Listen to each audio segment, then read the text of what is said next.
Tantor Audio, a division of Recorded Books, presents For Luca by Soraya Naomi.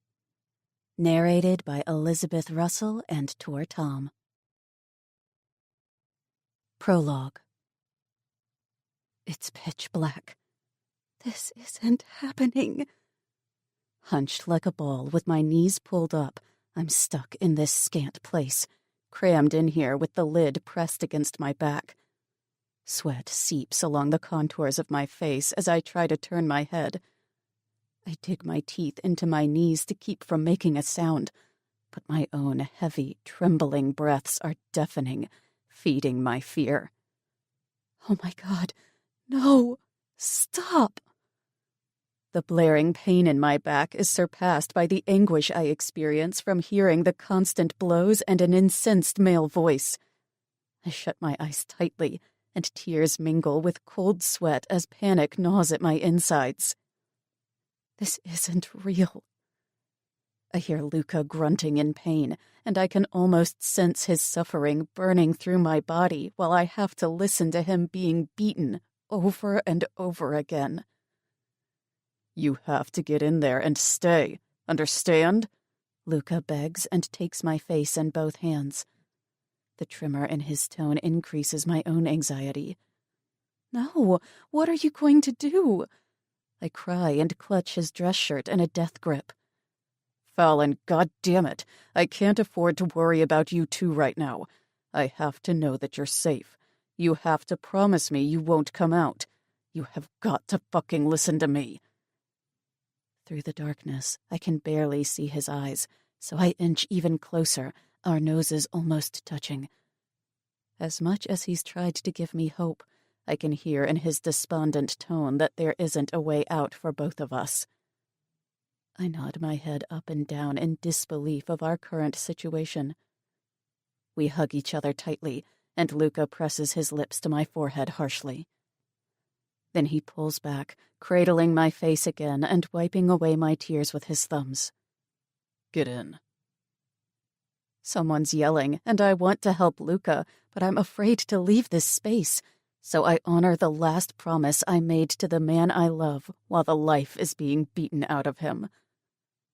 After what feels like hours, but is probably mere minutes, of shouting and fighting, the sudden stillness thunders my fear to unmeasurable heights. Chapter 1. Luca.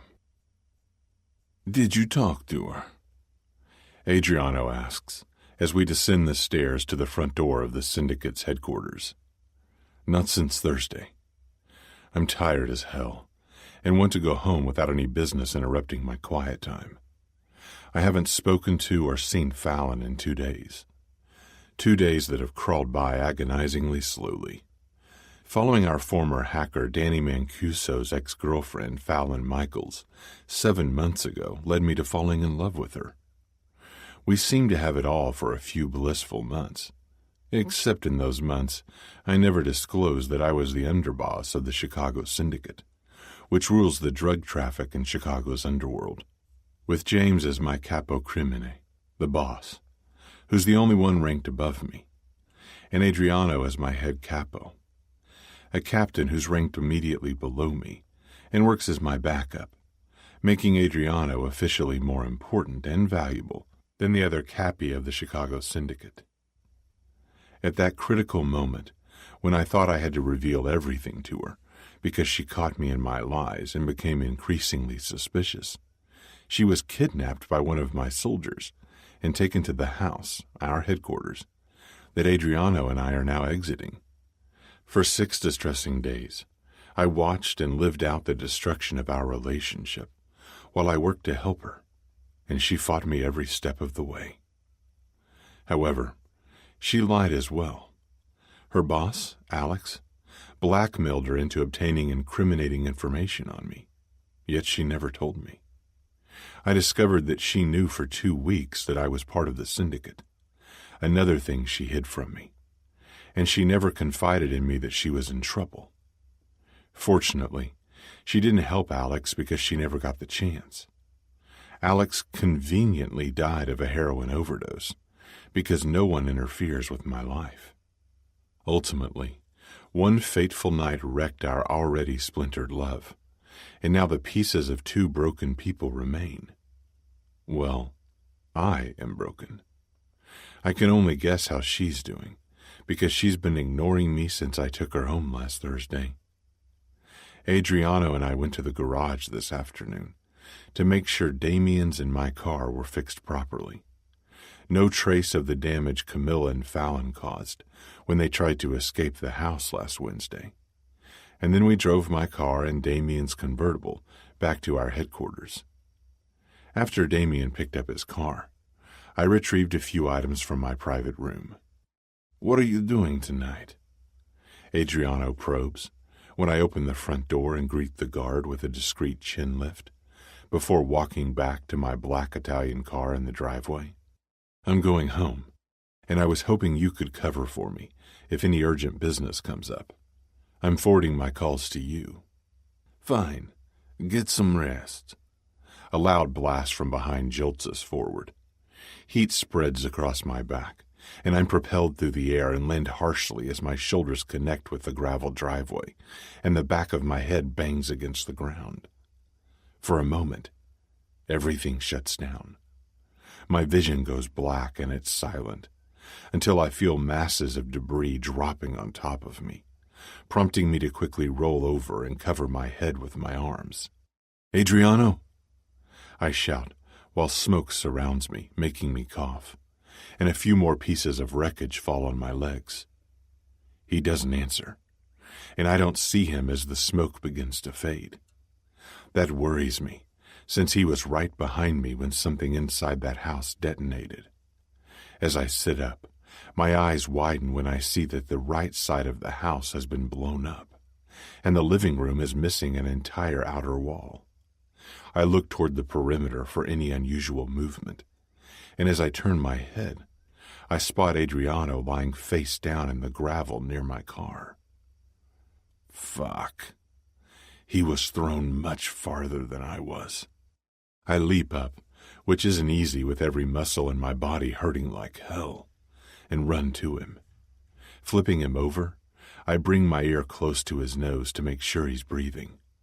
Thankfully, he is. But he's knocked out cold, and a nasty cut on his head is bleeding profusely, and my blood is also dripping on him. The stitches in my ear, from Thursday's shooting in the parish of the Blessed, must have ripped. Looks like we both need medical attention. Fishing out my phone from my pocket, I call my boss, James. "We're compromised. I need you and the doctor at the house. Now." "Capito." "Understood. On my way," James confirms. The doctor, Mark Calderon, who's James's brother, arrives within 20 minutes, and we haul Adriano inside the house. He stirs and wakes up just as I brush debris off the couch, and we lay him down. Adriano blinks and grimaces when he tries to sit up straight. "The fuck happened?" "Lie down." The doctor guides him back down on the couch. "Let me check your head injury." Adriano's gaze shoots to mine. "Are you okay?" I nod and walk over to where the hole has been blasted in the wall.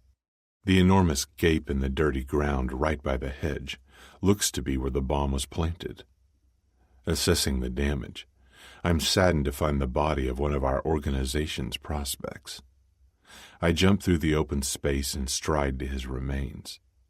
His body is twisted in an awkward position, and his eyes are still hauntingly open, so I crouch before him and close his eyelids before returning inside the house. "He probably has a mild concussion, and I need to stitch his cut. Yours too." Doc signals to my ear. "We need to get out of this house first, because I don't know if any more devices have been planted, or what part of the foundation might be damaged. Adriano, can you walk?" Adriano stands and sways slightly, but the doctor and I steady him on each side, and we move to my car as quickly as possible. "Get in the front, Adriano. We leave immediately."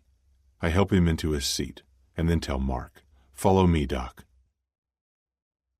That evening my boss, James, and the consigliere Salvatore, the syndicate's counselor and lawyer, meet Adriano and me at my penthouse, where the doctor has stitched us up and provided us with some pain medicine. As we stand around my black granite-top kitchen island, I look at their weary faces. "Any ideas who did this?" James inquires. While twisting his gold lighter between his fingers, Adriano answers, "The Gia could have set this up before James killed him in the parish last Thursday. We should check with Biagio, the New York Syndicate's new boss. I'll set up a meeting with Biagio," Consigliere Salvatore offers, while sliding onto the bar stool. James looks me in the eye. "I don't like this. This is the first time our headquarters have been targeted. It could have been Legia's doing, but I have my doubts." "So do I." I agree. "I want you two to get some rest for a couple of days," James orders, and points to Adriano and me. "And we don't meet in public for a couple of weeks." We nod in agreement and part ways. Everyone back to his own life. James will be welcomed by his wife, Alyssa. Salvatore's Julia waits for him. Adriano will be happy with a random hookup. And I'm alone. Without her. As much as I want to, I can't resist reaching out. So I text and call her a few times during the weekend. But not one word from Fallon. Chapter 2. Fallon. It's funny how in an entire lifetime, there are a few moments that define your way of thinking. And how just 1 week can alter the entire course of a life is astonishingly sad. Those 6 days of constantly worrying about what would happen to me had a profound impact on my reasoning skills. Those few days changed my way of thinking because every second of the day I was occupied with keeping the fear at bay and my mind clear. It changed my life, and it changed the course of my life with it. All I've done is try to sleep, and it works for several hours, but as soon as I wake, I'm back to being confronted with my reality. And my reality is that, even though I hate to admit it, I miss Luca. I miss his arms comforting me, holding me. So many times over the weekend, I've almost succumbed to calling Luca back. But I couldn't. The hurt over how for months he lied about his mafia life, which eventually led to me being held captive at the Syndicate's headquarters for 6 days, is something I can't forget. Monday morning, I'm standing before my door, absolutely not ready to face the world. But I must go to work. Inhaling an encouraging breath, I push down the lever. When I get outside, a rush of warm summer wind blows through my skirt. I'm wearing a floor-length summer dress with a linen jacket to help cover the cuts and bruises that are still healing on my arms and knees.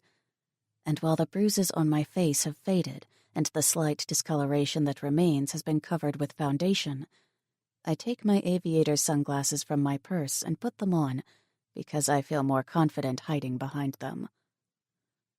During the hurried 15-minute walk to work, I have the distinct feeling that someone is following me. I look around, expecting to be met with Luca's green eyes. But everyone walks past me on the crowded sidewalk, and I don't see anything unusual. When I reach my building, I go through the revolving doors toward the elevators and smile at a few acquaintances. As the elevator doors open on the floor to my office, I'm met with my colleagues and a lot of people I don't recognize gathered in the middle of the space. I immediately make my way to Jason, who's leaning against his desk on the right, while taking my bag off my shoulder and holding it in my grasp, just to have something in my hands. "Morning. Feeling better?" he asks as I stand beside him. Jason believes I was sick at home last week. I haven't told anyone about the kidnapping. "A little. What's going on?"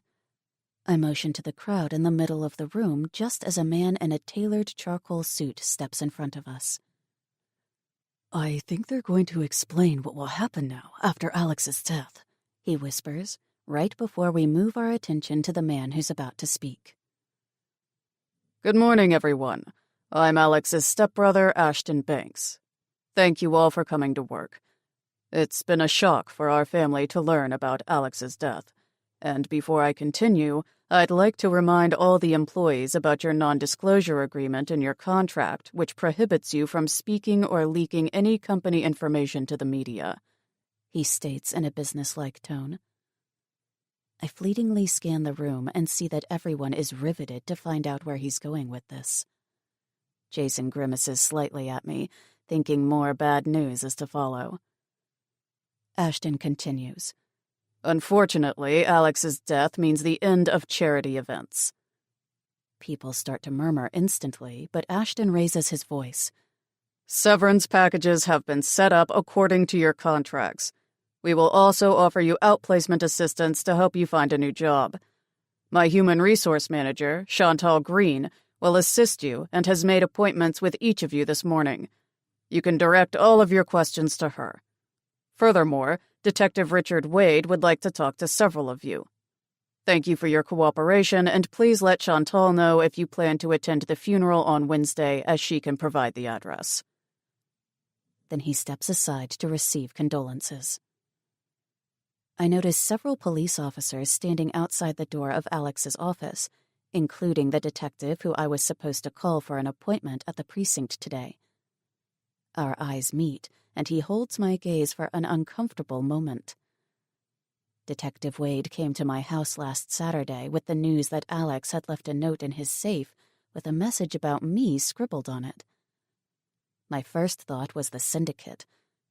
I'm positive Luca killed Alex after I revealed Alex's blackmail scheme to him. But did Alex write that note, or did Luca? I wanted to call Luca, but maybe Luca left that note to tie me to him or the case somehow? I'm so confused. "We're unemployed," Jason interrupts my stare-off with Wade. Turning toward him, I place my bag on the desk. This sucks. I'm not getting anything worthwhile. I haven't even worked here for a year. How long have you worked here? "Year and a half. I'm not getting much more than you." He folds his arms across his chest. "That was a cold speech." It seems like he just wants to get this over with. From the corner of my eye, I spot Detective Wade heading toward me. Since I don't want Jason to hear our conversation, I move away from him quickly. I'm going to check my appointments and email. And I step toward one of the private offices, pretending not to notice Wade. "Miss Michaels." Wade's impatient voice rings in my ears. Swiveling around, I greet him with a small smile. "Good morning." The guy's dirty blonde hair makes him look young, but I think he's around 30. He holds out his hand. "Detective Richard Wade." His colleague, a long-legged brunette, joins him. "This is Detective Kelly Ann Colopy." "Hi." "I was expecting your call, Miss Michaels." He tilts his head to the side. "I was going to call you this morning from work," I explain, and stop there because I don't want to risk saying too much. I still have no idea what I'm supposed to say about the note Alex left behind, stating to contact Fallon Michaels if anything happens to him. "We can talk now." The woman strolls into the private office and holds the door open for us to enter. She closes it as Wade leans against the window, facing me, and gestures for me to sit. "Can I call you Fallon?" "Sure." "Fallon, Alex's autopsy revealed he died of a heroin overdose. However, after finding the note he left, we must look further into this case. What exactly was your relationship with Alex?" Heroin overdose? How did the Syndicate set that up? Apart from the employer-employee relationship, we didn't have one. The note implies very differently, Calliope comments from behind me. Maybe, but I never spoke to Alex outside of work. Wade's eyes narrow, and he motions for his colleague to clear out of the room. "Fallon, what are you not telling me?" he asks after Calliope has left. I don't back down under his gaze, and I try to control my emotions and mask them the way I've seen Luca do so many times. Although, obviously, I'm unsuccessful, since Wade asks what I'm hiding after one answer. Still, I remain quiet. I'm not being interrogated, and I won't speak until I'm forced to. Wade steps forward and releases a soft sigh. "Listen." He stops abruptly, and his eyes whip from my feet back up. "Are you hurt?" His face softens because he's seen my bruises and scratches. I pull my skirt over my feet to hide them. No, just some scratches. "How did you get them?" Happened when I was at the lake, I retort. "Okay." He clearly doesn't believe me, but lets it go. "Did you notice anything out of the ordinary about Alex the last couple of weeks?" No. "Do you have any idea why he would have written that note?" Who says he wrote that note? No. "Did you have anything to do with Alex Gentry's death, Miss Michaels?" Back to Miss Michaels now. No. Am I a suspect? "No," he replies and paces to the door. "But you are to stay available for further questioning. And Fallon, when you're ready to talk, call me." He hands me another one of his cards and locks eyes with mine as he lowers his voice. "Call me, no one else. Don't forget." I frown at his conspiratorial tone and take the card. I make my way over to one of the desks where I overhear Ashton speaking to Chantal in the kitchen. "Wrap it up quickly." I look around to find Jason as I power on my laptop, yet I don't see him. Then I read Chantal's email, which states that if an employee doesn't have any questions, they can choose to sign the documents immediately to terminate their contract and finalize the severance package. I print the documents and sign them before handing the papers over to Chantal. The amount of money I'm receiving will only keep me afloat for a couple of months, so I'll need a new job as soon as possible, or else I'm screwed. After taking all my belongings, which aren't much, I leave the office to head home. At home, I'm back to sitting on the couch and staring at my ceiling, struggling to let everything sink in, when Danny pops into my mind. He's my ex-boyfriend who turned out to be a hacker for the Syndicate and the catalyst for Luca arranging to meet me in that club at the beginning of this year. I can't refrain from checking his social media profile on my phone, and my eyes instantly water at reading all the goodbye messages from his friends and family. Danny betrayed the Syndicate and paid with his life. I see that his father has posted an update about his funeral, which is apparently taking place tomorrow. I make the snap decision to attend the service. Chapter 3. Luca. On Monday, I follow Fallon to work because I crave to see her. She's cutting me out of her life, and I hate it. And because I don't trust her. I make sure I'm not too far behind, since I want her to sense my presence. And I think she does because as she walks, she suddenly stops and glances around warily. I smile to myself as I notice that she's finally more aware of her surroundings. She's stunning in her long yellow summer dress, and from this distance, I don't see any bruising on her face. It's as if that upsetting week never happened, but I know how her confusing mind works. The moment she feels afraid again, she'll make irresponsible decisions, and that's why I need to keep my eye on her. At least that's what I tell myself. However, the simple truth is that I miss her every second of the day. How can she not miss me when I feel so empty without her? Does she hate me that much? I tailor to work, and am surprised to find her walking back out through the revolving doors after not even an hour inside. Something happened at work. I can see the anxiety in her small frame. While I keep a reasonable distance, I follow her home and watch until she's safely inside. Then I call Damien as I get into my car. Damien, I need you to find out what's going on at charity events, and call me back as soon as you know. Will do.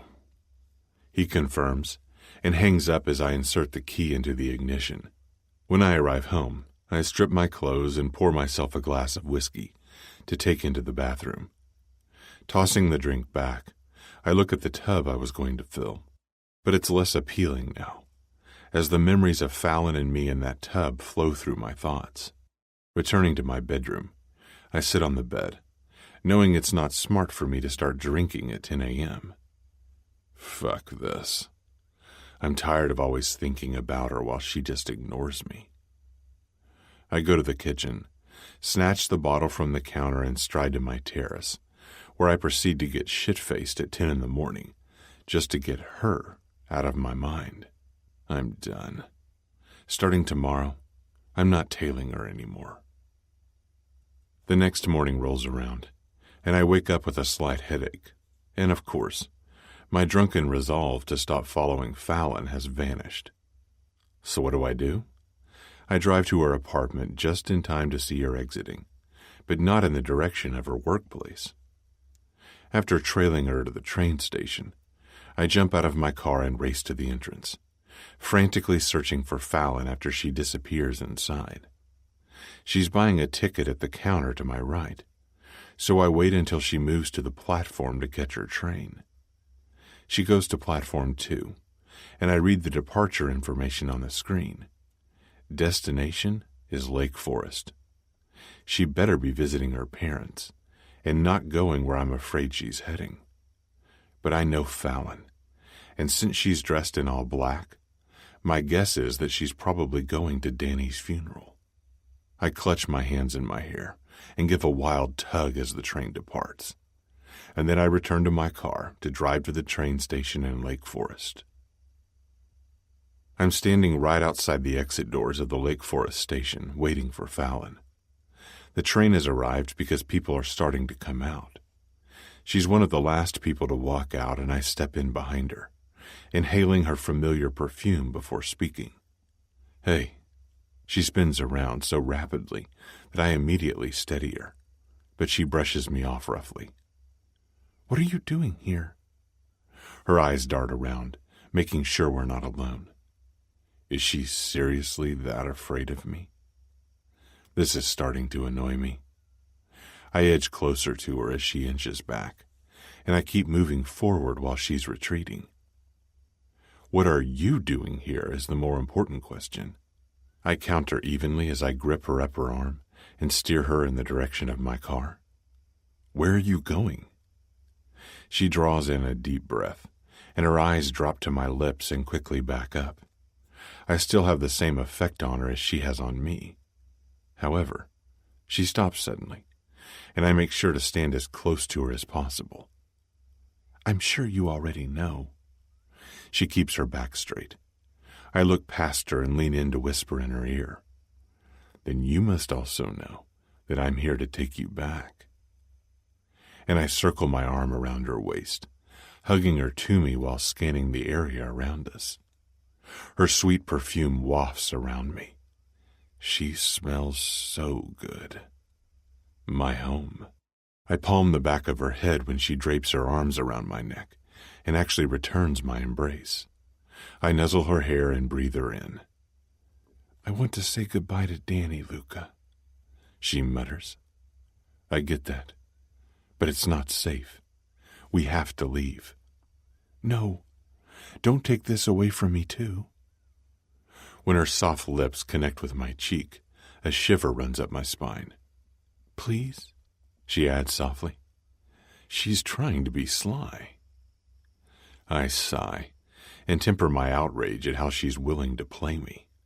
No, don't play games with me, Fallon. You will lose. Pulling back, I place my hands on her shoulders. Get in the car. You can't go to the funeral. You can't take a chance on being linked to anything that might be deemed suspicious right now.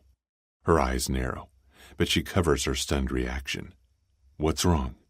I ask. You are, she snaps, Here you are, still trying to control everything in my life. No, I think there's something else. Is there something you need to tell me? I crowd her again, backing her up against my vehicle. I thought you knew everything. Her tone is filled with acrimony. So there is something else. I'll find out anyway, but it pisses me off that she's still withholding from me. Last time, get in the car, Fallon. She rounds the vehicle and gets inside, loudly slamming the door closed. Don't vent on my car, please, I say dryly, and gesture to her to buckle up. The entire drive back, she refuses to even look my way, but I still attempt to spark up a conversation. How have you been doing? I ask. In return, I get silence. Gripping the steering wheel, I decide to lay it out there and make myself vulnerable this once. Talk to me, dolcezza. Mi manchi così tanto. I miss you so much. It feels like I haven't spoken to you in weeks. She sighs and blinks a few times, but continues to stare stoically at the scenery outside, completely ignoring me for the entire hour it takes for us to reach her apartment. As we park in front of her building, she confesses in a soft voice, I can't do this, Luca. And she opens the door to step out, then closes it quietly. I'm forced to watch her walk away from me again. Chapter 4. Luca. I sit on my terrace in my only sweatpants and turn my attention away from Chicago's skyline to the almost empty bottle on the table, while rubbing my sweaty hand down my face. I feel miserable, because I haven't spoken to Fallon since Tuesday. The sky is darkening on this depressing Sunday, and when the wind whips around my face, I swear I hear her voice. I take another swig straight from the bottle and let the whiskey numb my battered heart. My head falls back against the chair, too heavy for my neck to support. She doesn't leave my thoughts for a second, not even in my drunken, nearly passed-out state. Fallon, what are you doing? Placing the bottle back on the table, I check my phone to see if she's messaged me back. I've texted and called her several times to make sure she's okay, because not knowing what or how she's doing is fucking killing me. But she's ignored every one of them. My vision doubles, and the haziness of being excessively drunk is working its way through my body. However, I don't pass out, which is the one thing I desperately want. The phone, which has fallen into my lap, vibrates, and I hurriedly grab it, hoping to see her name flash across the screen. Sadly, it's not Fallon. I release a ragged breath and answer. What the fuck happened to Camilla? Adriano barks angrily. What? Where's Cam, Luca? Did you do something to her? Completely confused, I rake my hair back with one hand. What are you talking about? I can't reach Cam. Her phone has been disconnected, and I just went by her apartment. It's been vacated, he explains. Adriano, we didn't do anything. You know I wouldn't do that, and James has nothing to do with Cam. If she's gone, it's because she wants to be gone. Merda. Farà di tutto per trovarla. Shit. I'll do anything to find her. You need to come back to work, because I can't cover for you anymore. You have a meeting with James tomorrow at the warehouse that you can't forget. We need you, Luca, and I can tell you've been drinking. He sighs tiredly. I'm coming in tomorrow. Don't bother me again tonight. I press end and decide to make one last call before retiring to my bedroom. Follow Fallon Michaels, day and night. You report directly to me, and only me, every day. I quickly instruct David and get up, sliding the door open to head to my bedroom. Sleep eludes me as I lie in bed. When Fallon was in my bed, my favorite position was spooning her. When I felt her soft body tucked against mine, I was content because she was under the protection of my body. Even when our spirits were separated while dreaming, We were still connected physically. But now, she's completely out of reach, and I don't know how to protect her anymore. How do I protect someone who doesn't even want it? I pull the key out of the ignition and enter the warehouse where I'm meeting James. I've sobered up this morning, ensuring that my mind is clear and focused. Pushing through the door, I'm greeted by James and Salvatore, who are standing in the middle of the otherwise empty space. "Luca." They both welcome as the door bangs shut, and I close the distance. Why is Salvatore here? Nervous prickles run down my arm, and I realize that I left my gun in the glove compartment and am unarmed. After forcing a stiff nod, I stop in front of James. "Where have you been all week, Luca?" James takes one step toward me. "Home." "Were you with Fallon?" "No," I assure him with a frown. "Son, what's happening to you? She's either in or out, and if she's out, you need to distance yourself from her." "Ti sta discredendo. Non te ne rendi conto." "She's destroying you. Can't you see that?" Salvatore decides to give his opinion. "Adriano is good at handling our business, but we need the underboss, Luca. Pull yourself together and stop drinking. You know where that will lead you." Then James braces a hand around my neck forcefully and looks me straight in the eye. "I need the underboss in control of his emotions. I've given you free rein with her, but that time is over. Don't force me to do something I don't want to do. I gave you a second chance. Now get your shit together." This is a clear threat. This is how the Syndicate works. The moment you become a liability, they'll eliminate you. And James is the only one who can make me disappear without a trace. In a harsh tone that's unlike him, James adds, "Dia Chiaro, am I getting through to you? Check your phone, Luca. We've left you dozens of messages. Your Fallon is unemployed and under investigation. Did she tell you that?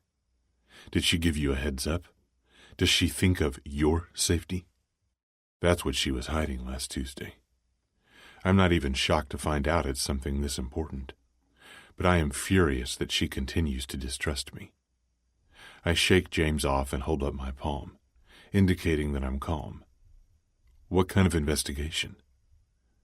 "Alex left a note in his safe, mentioning to contact Fallon Michaels if anything happened to him," Salvatore replies.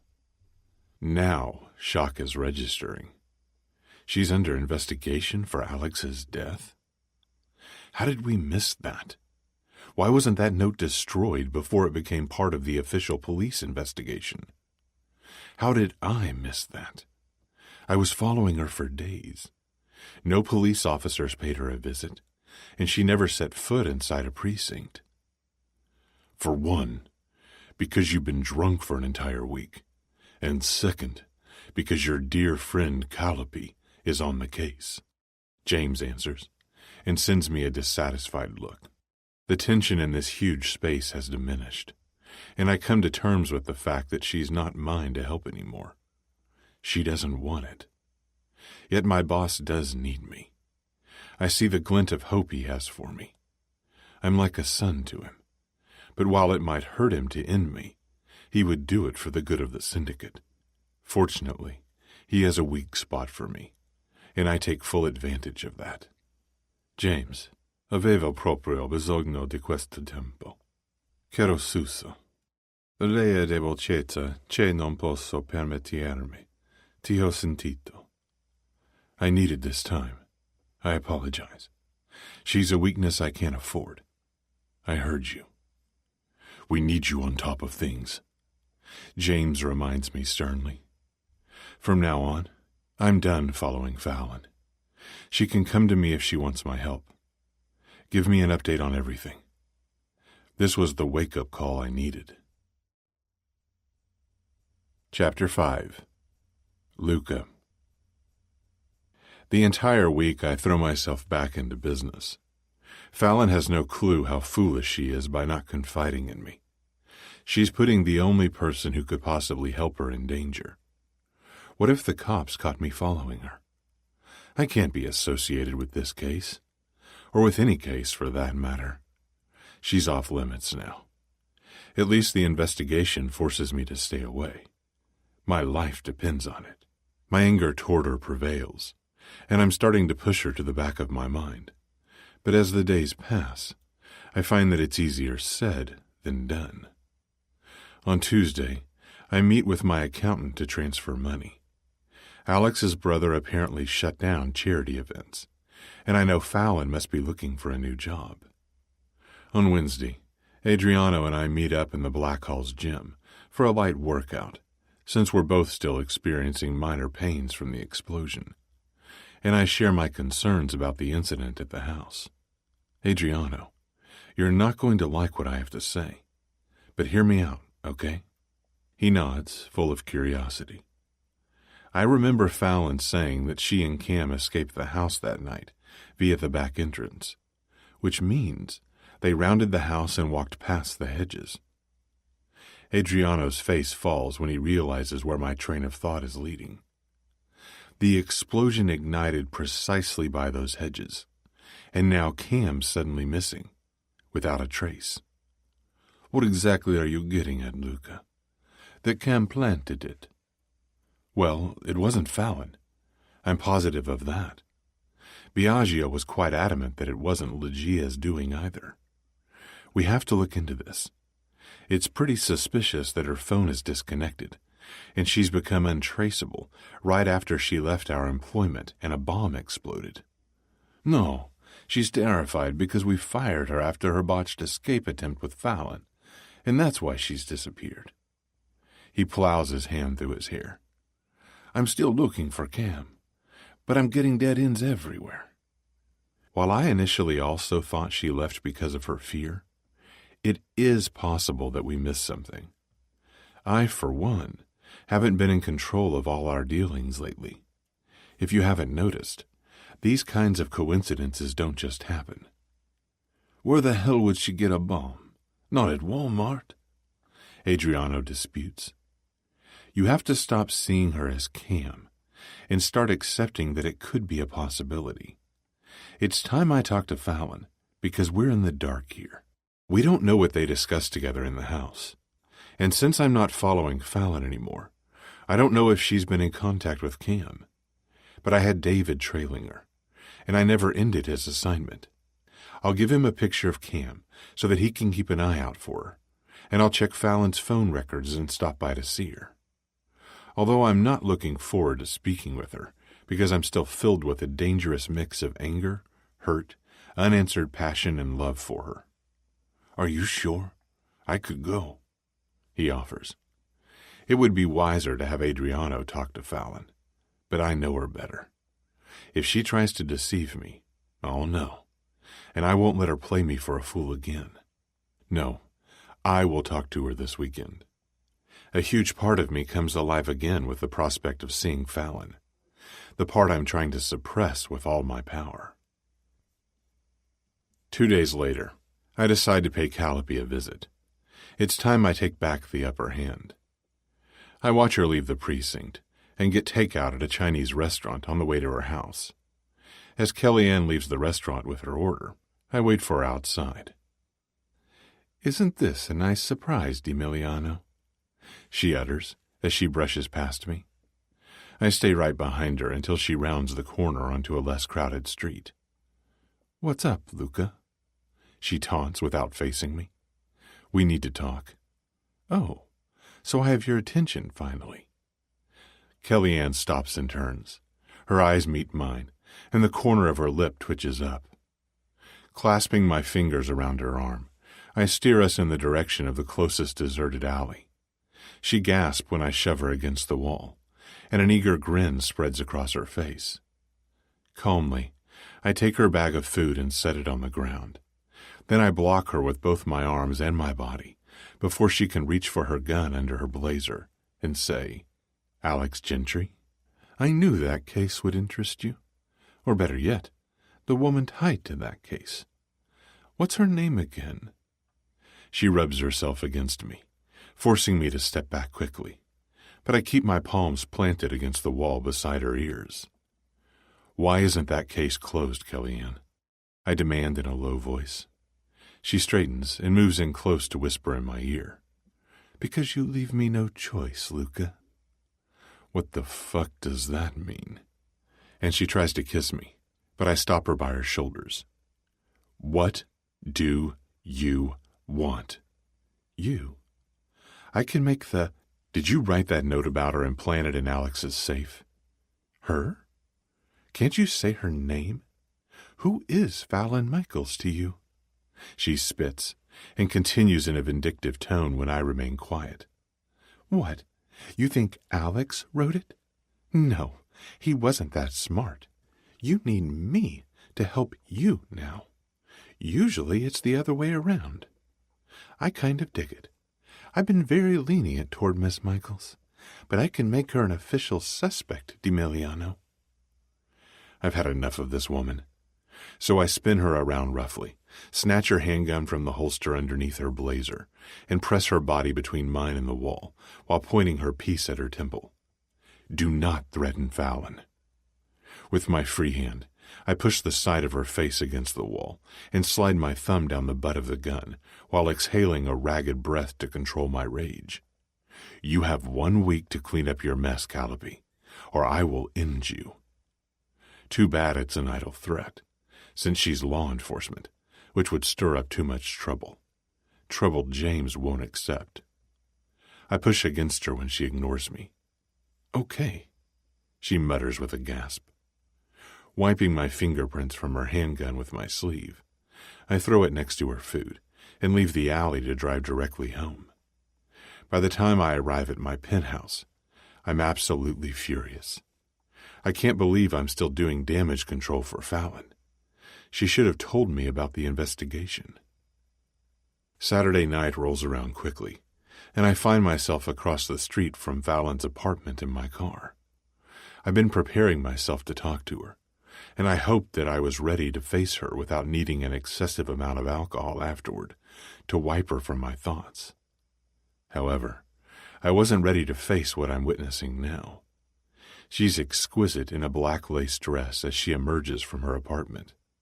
A few people moving past her check her out, and as always, she's oblivious to their attention. But then a guy walks out behind her, also exiting her apartment. My knuckles turn white from gripping the steering wheel, while sweat moistens my palms. He places his hand on the small of her back, and a red haze sweeps through my vision. I blink a few times to ensure my eyes aren't deceiving me. She's on a fucking date. I release my death grip and lean back. Then I lean forward and rest my forehead on the steering wheel. The pure rage coursing through me practically incapacitates me. Rearing back again, I clutch my hair with one hand and watch her leave with another man. Then I contact Adriano. She's on a date. Oh, shit, he replies. Where are you? Don't follow them, Luca. Talk to her another time. I don't know if I can stop myself from going after them, I say, and throw the phone onto the passenger seat. I cut my mouth harshly, brooding while stuck in this fucking car. Chapter 6. Fallon.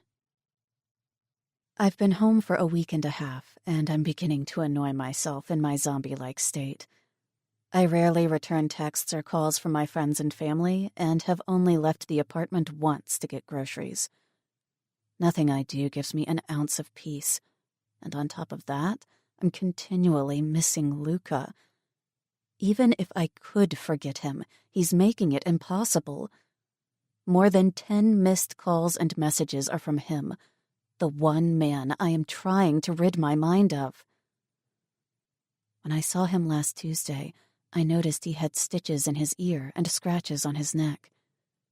Being close to him, feeling his warmth seep into mine when he embraced me, was the only moment of peace I've experienced in weeks. It frightens me how quickly my intentions dissolve when I get too close to him. The best way to move on is to forget, and if I contact Luca, he's just going to suck me back in. I'm simply not strong enough to resist him. Detective Wade hasn't contacted me, but that in no way lessens my worries about what they're investigating. I contemplate whether or not to tell Luca every day. Maybe I should? Secretly, I'm hoping things will just die down. I'm not even under investigation. Maybe Alex actually wrote the note, and the Syndicate didn't have anything to do with it. I'm inclined to believe that Luca has done nothing but help me. However, his helping me means that he's eliminating all the threats, and that's what scares me. Monday, almost a week after seeing Luca last Tuesday, is the first day I don't receive a message from him. And even though I never returned any of his messages, I'm still disappointed when he doesn't try to contact me. My heart is saddened that he's making an effort to let me go, but I keep in mind that it's better this way. I grab a bowl of cereal and plop down on the couch with my book, but after rereading the same passage a few times without absorbing the story, I close it and give up in search of the remote. I rarely watch TV. My reading obsession began when I was young, but not even reading takes my mind off Luca, so I turn on the TV to TNT where some show with hilarious 90s special effects is on, and I just keep it on that channel while finishing my crunchy cereal. But an hour later, I'm engrossed in a paranormal series about 3 witches called Charmed, and I'm still in the exact same position on my couch. TNT shows the reruns back to back, and time actually passes fairly quickly while I watch 5 episodes.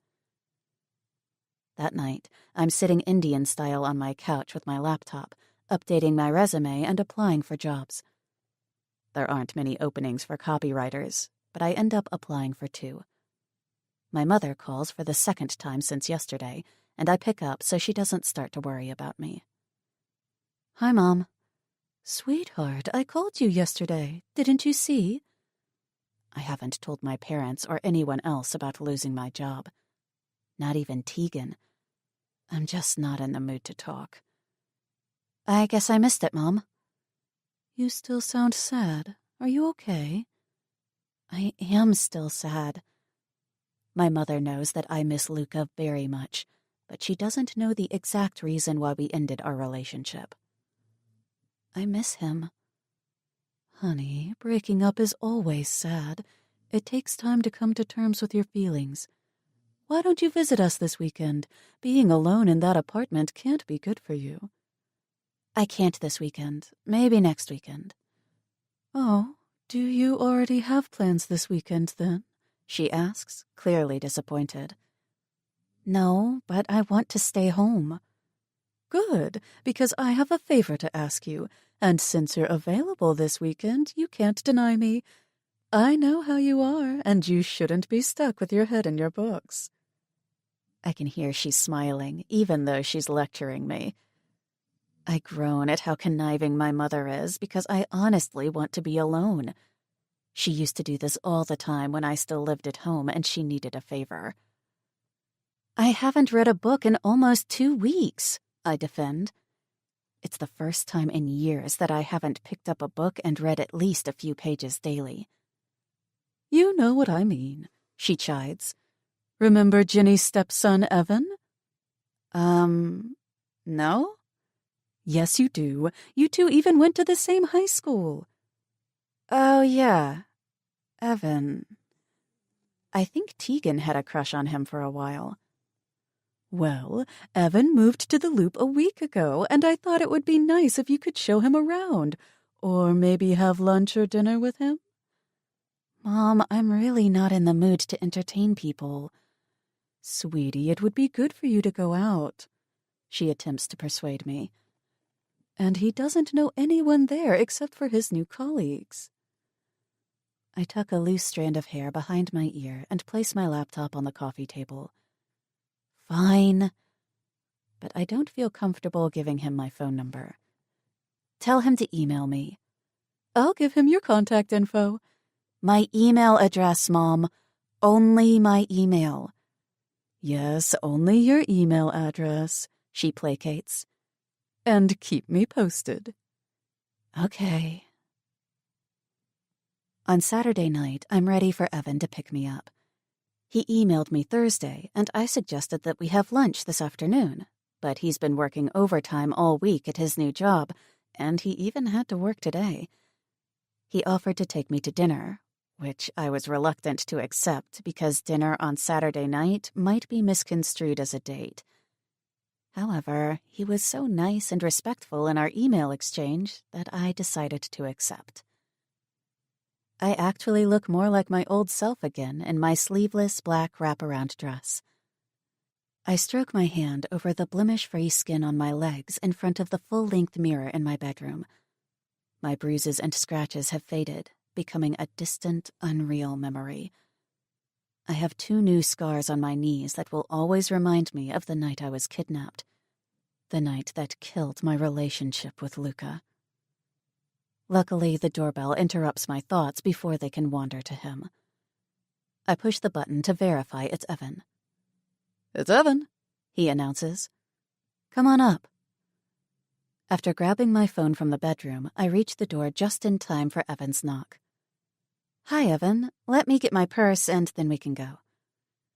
I try my best to look welcoming to this man who appears tired but is still handsome in his casual business attire. Evan is half Indonesian, which gives him a gorgeous skin tone. "Hey, Fallon, I remember you." And he hands me a box of chocolates. "For you. Thanks for meeting up with me." Dark chocolates are my favorite. Taking the box, I switch it for my purse on the table. I remember you too. I lock my front door and make sure the apartment entrance door falls closed when we step out. Are you hungry? Where do you want to eat? I increase my pace to avoid his touch when he places his hand on my back. "I'm starving. Italian?" he suggests. "My favorite cuisine." Of course, Italian. Yeah, it's my favorite too, I murmur. Dinner is surprisingly pleasant, and conversation flows freely. We reminisce about high school. He remembers Tegan, but doesn't reveal anything further. And I have to admit, my mother was right. A night out has been much nicer than sulking around my house. But after dessert, I'm ready to call it a night. Being cooped up at home has made me lazy. I need to start running again. To my annoyance, Evan walks me to my front door when I actually wanted to say goodbye outside. He leans in closer to press his lips to mine, and for a moment our lips touch. But I place my hand on his chest to put some distance between us. All I can think about is a certain Italian man kissing me. Just friends, I offer, smiling. Evan's very easygoing and shrugs. Okay. He throws me a wink and turns to exit the building. After entering my apartment, I take off my heels and drop down onto the couch, but a knock startles me. Please let him have a question he forgot to ask. I swing the door open and am greeted by a pair of unrecognizably hard green eyes, so I slam it shut instantly, but Luca's hand shoots out and blocks the doorway without difficulty. "Did you have fun on your date?" His jaw clenches in unrestrained anger. Luca, go! I push against his arm, but he doesn't budge. No. He takes a step into the doorway and his face lowers to mine. Did he kiss you? It takes all my strength to meet his glare and stay silent as his heavy breathing is hot on my cheek. His cologne ignites my memories, and even though dark circles of exhaustion surround his eyes, he still exudes power. Also, I can tell that he's battling for control. Control that I'm aching to succumb to as his closeness pushes back my determination. He hasn't shaved, and I yearn to caress my fingers over his jaw and press my lips to his to taste them again. Luca edges me back inside the apartment, kicks the door shut with his foot, and advances toward me until my behind reaches the couch, and his stare drifts to my mouth. My heartbeat thunders in my chest, and my breathing becomes shallow as his glower leaves my lips and clashes with mine, refusing to release me from its hold. Chapter 7. Luca. I stalk toward Fallon, letting every part of my body touch hers while she's trying to evade me, until she hits the sofa. Did he kiss you? It sickens me to think about it, and before I know it, my hand moves to her lips, grazing her soft-bottom lip with the pad of my thumb, to wipe him off because he did kiss her. Her reaction is my confirmation. Her voice drops to a whisper as she returns my angry stare. Yes. Did you like it? If she says yes, I might kill someone tonight.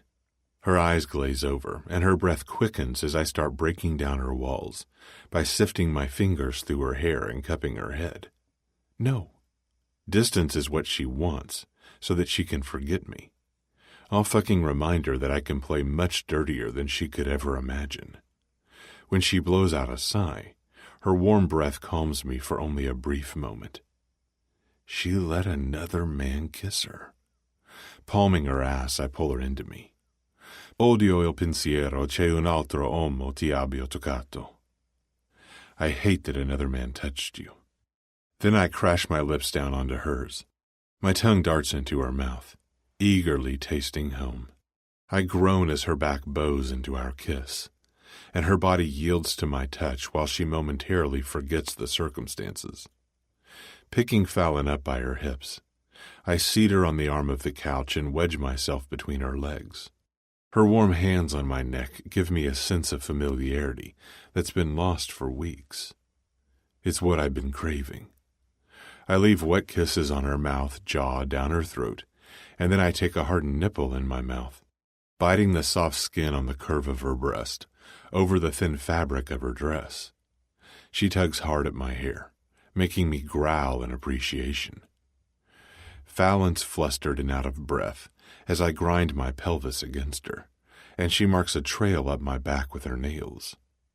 I weave my fingers through her hair while hooking her right leg around my hip and tip her head back roughly to plunge my tongue inside her mouth again. All I want is you. I grind the straining erection in my dress slacks against her. Fallon stiffens suddenly, and then her entire body sags against me. Stop. I can't do this. Stop. She attempts to push me away with her hands flat against my chest. Releasing a deep sigh, I pull back slightly and catch her lust-filled eyes. Non nearte a me, non mi allontanare. Don't deny me. Don't turn me away. She's clutching the front of my shirt while fighting to refuse me. But I'm not going to let her overthink this, so I kiss her hungrily, demanding her to open her mouth. The second she welcomes my tongue and returns my kiss, I fist her hair as I continue to taste her. Stepping back only an inch, I unbuckle my belt as she yanks my dress shirt out of my pants. She unbuttons and pushes down my slacks as I pick her up with one hand on her ass and the other still palming her head. I smile against her mouth because it feels good to have her under my spell, to know that she wants me as much as I want her. This woman makes me whole, and she needs a reminder that she still belongs to me. I practically shove us onto the floor right beside the couch and hike up her dress quickly as she moans and tugs at my hair.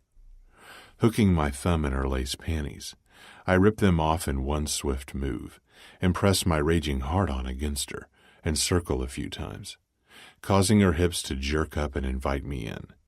I drive into her roughly, while looping my arm under her knee and holding her head so she's forced to kiss me.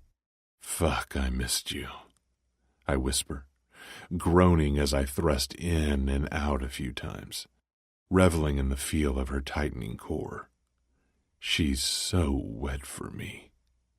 I roll her over and pull her hips up, giving her a sharp bite and a hard slap on her ass, and I rub the pink flesh before thrusting back in from behind.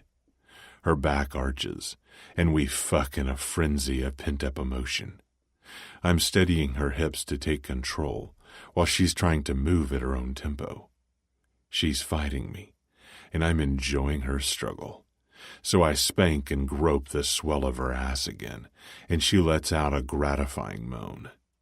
When I pull out, She immediately pushes me back and straddles me, kissing me hard while biting my lip. She's fucking stunning when she slides onto me with her fingers wrapped around the base of my erection and takes me in deep. I bunch up her dress in my hands to watch her move up and down. Then I drop my head back and close my eyes. And the pleasure that only she can give me builds as I dig my fingers into her hips and let her ride me. I open my eyes and watch Fallon racing to her orgasm. A trickle of sweat slides into her cleavage, so I yank her dress down to wipe it away and cover her breast with one hand. My other hand trails down and circles her soft spot under her dress until she's moaning loudly. Then I stop, and she looks directly at me. Rolling us over again without pulling out, I take back control, adjusting my angle as her legs lock around my waist, and I rub her hard to make her come, and I smother her whimper with my mouth as she releases with the most satisfying moan. My own orgasm isn't far behind, and as she milks me, my balls tighten, and I pour into her, never taking my eyes off her for 1 millisecond. I growl, and we grind into each other, prolonging our release. As my head begins to clear, her date flashes across my vision, and in my already furious state, I'm no longer able to suppress my emotions. Look at me. She's dazed, still coming down from her high. Look at me. You will only see me when you come.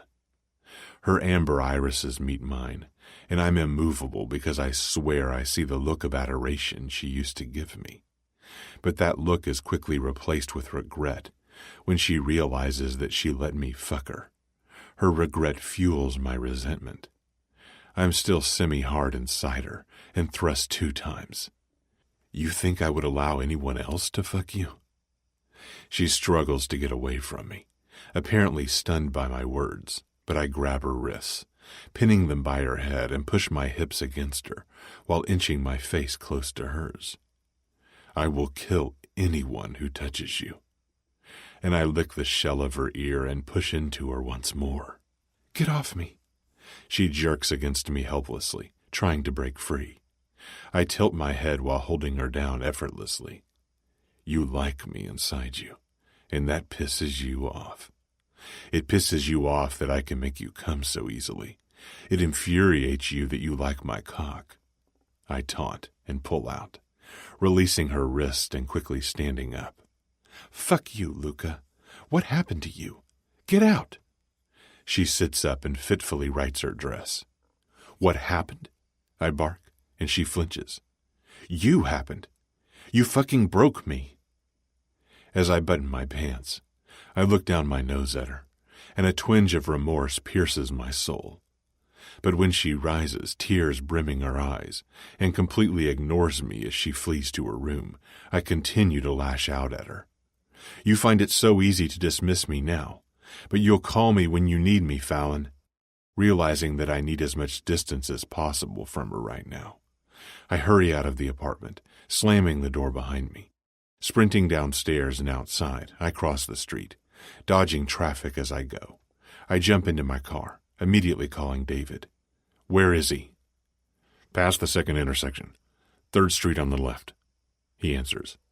I hang up, fire up my vehicle, and find her date within 10 minutes. Taking my gun from the glove compartment, I hide it in the back of my pants, under my untucked dress shirt. Then I step onto the curb just before he walks by my car and crowd him face first against the wall of a closed shop. One hand presses the barrel of my gun into his side, and my other hand grips his neck. Stay away from Fallon. What? He tries to turn his head, but I cram his face against the concrete wall while planting my elbow in his neck. Stay away from her. Understand? Yes, but... he stammers. No buts. Understood? I lower my voice while continuously glancing around. Yes, he replies in a rush. I release him, jump back into my car, and hit the gas to race to my penthouse. A few minutes with her, and I lose control over the entire night, because she's an addiction I can't seem to shed. After parking the car in front of my building, I stride through the reception area to be met by Adriano. He falls into step next to me as I proceed toward the elevators. "What did you do?" he asks warily with a grin. I don't speak until we're inside my penthouse, using the time in the elevator to cool the hell off.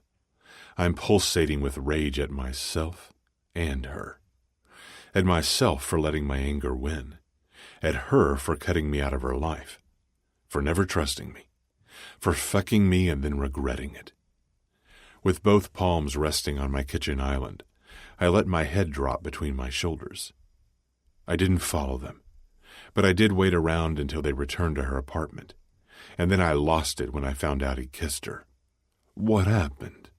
I look up at Adriano and swipe my hand over my face. I fucked her on the floor, and then lashed out at her. Adriano's expression radiates disappointment. But that's not all. I even tracked down her date and threatened him in public. Luca! There were no witnesses, but it wasn't my best move to act so carelessly. And I didn't get any information from Fallon. I've only made the bitterness worse between us. "I told you I should have gone," he mutters. "You just left after sex?"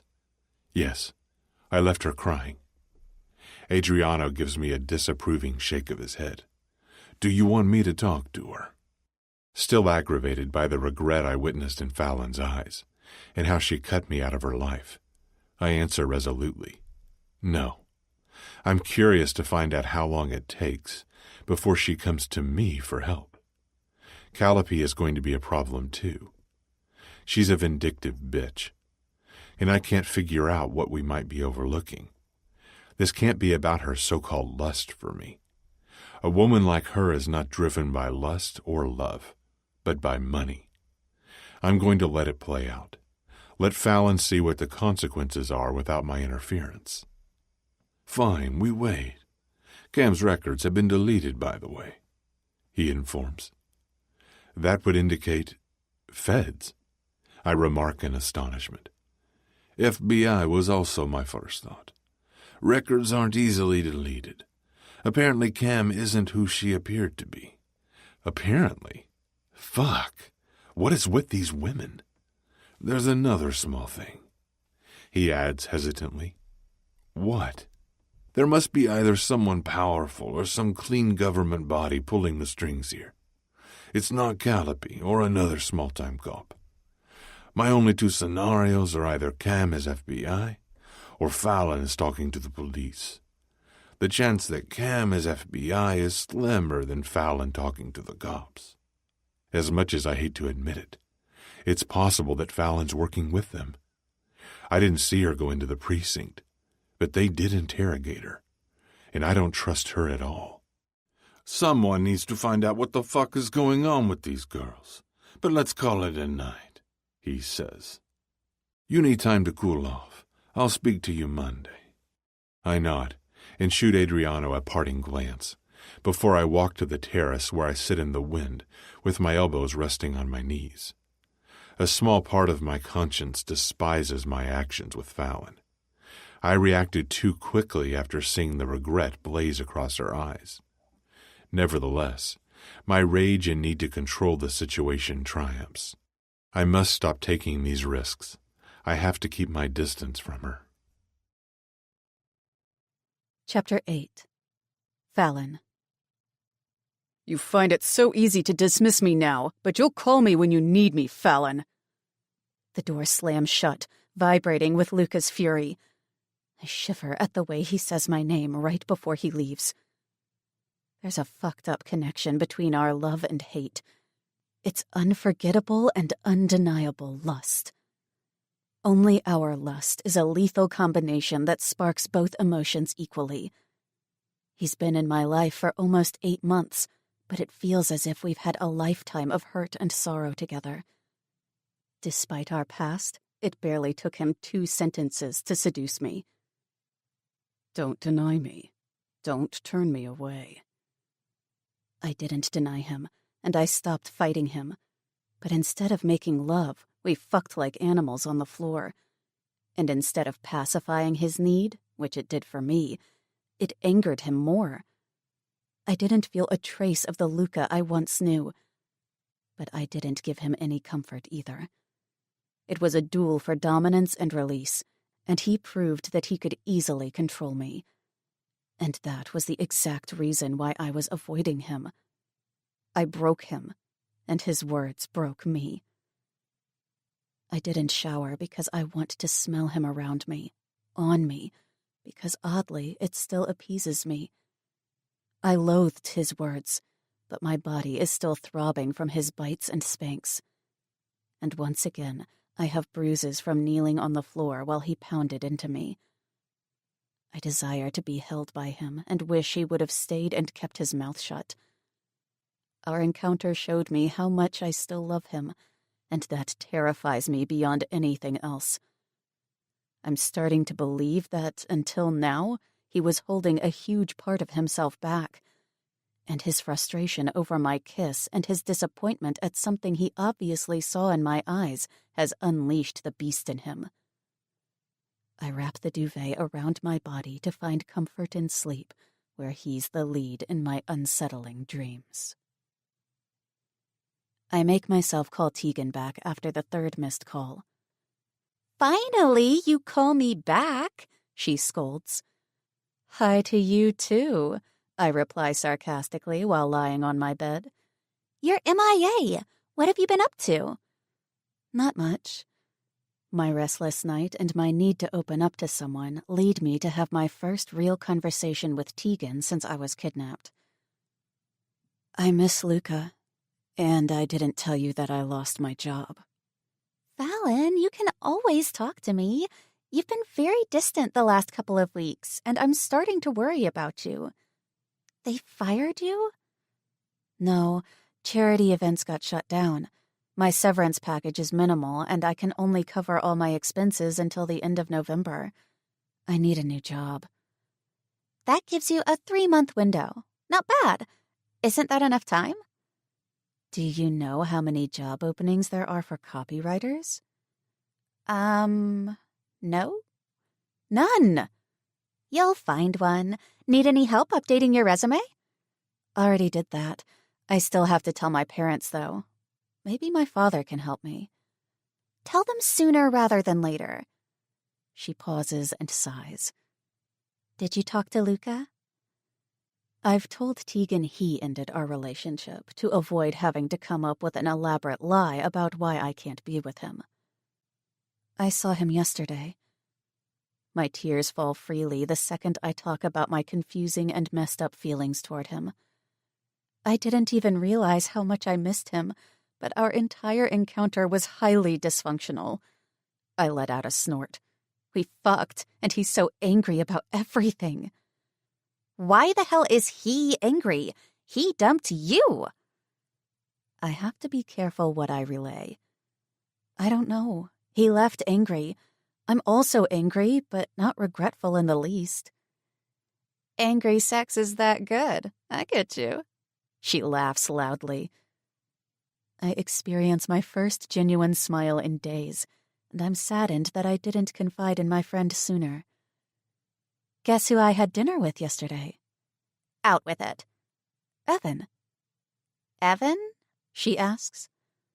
"Let it dawn on you." "Oh, Evan! Hottie Evan from high school?" "Yes, he moved to the Loop last week." "Wait, where does Luca come in? You also saw him yesterday?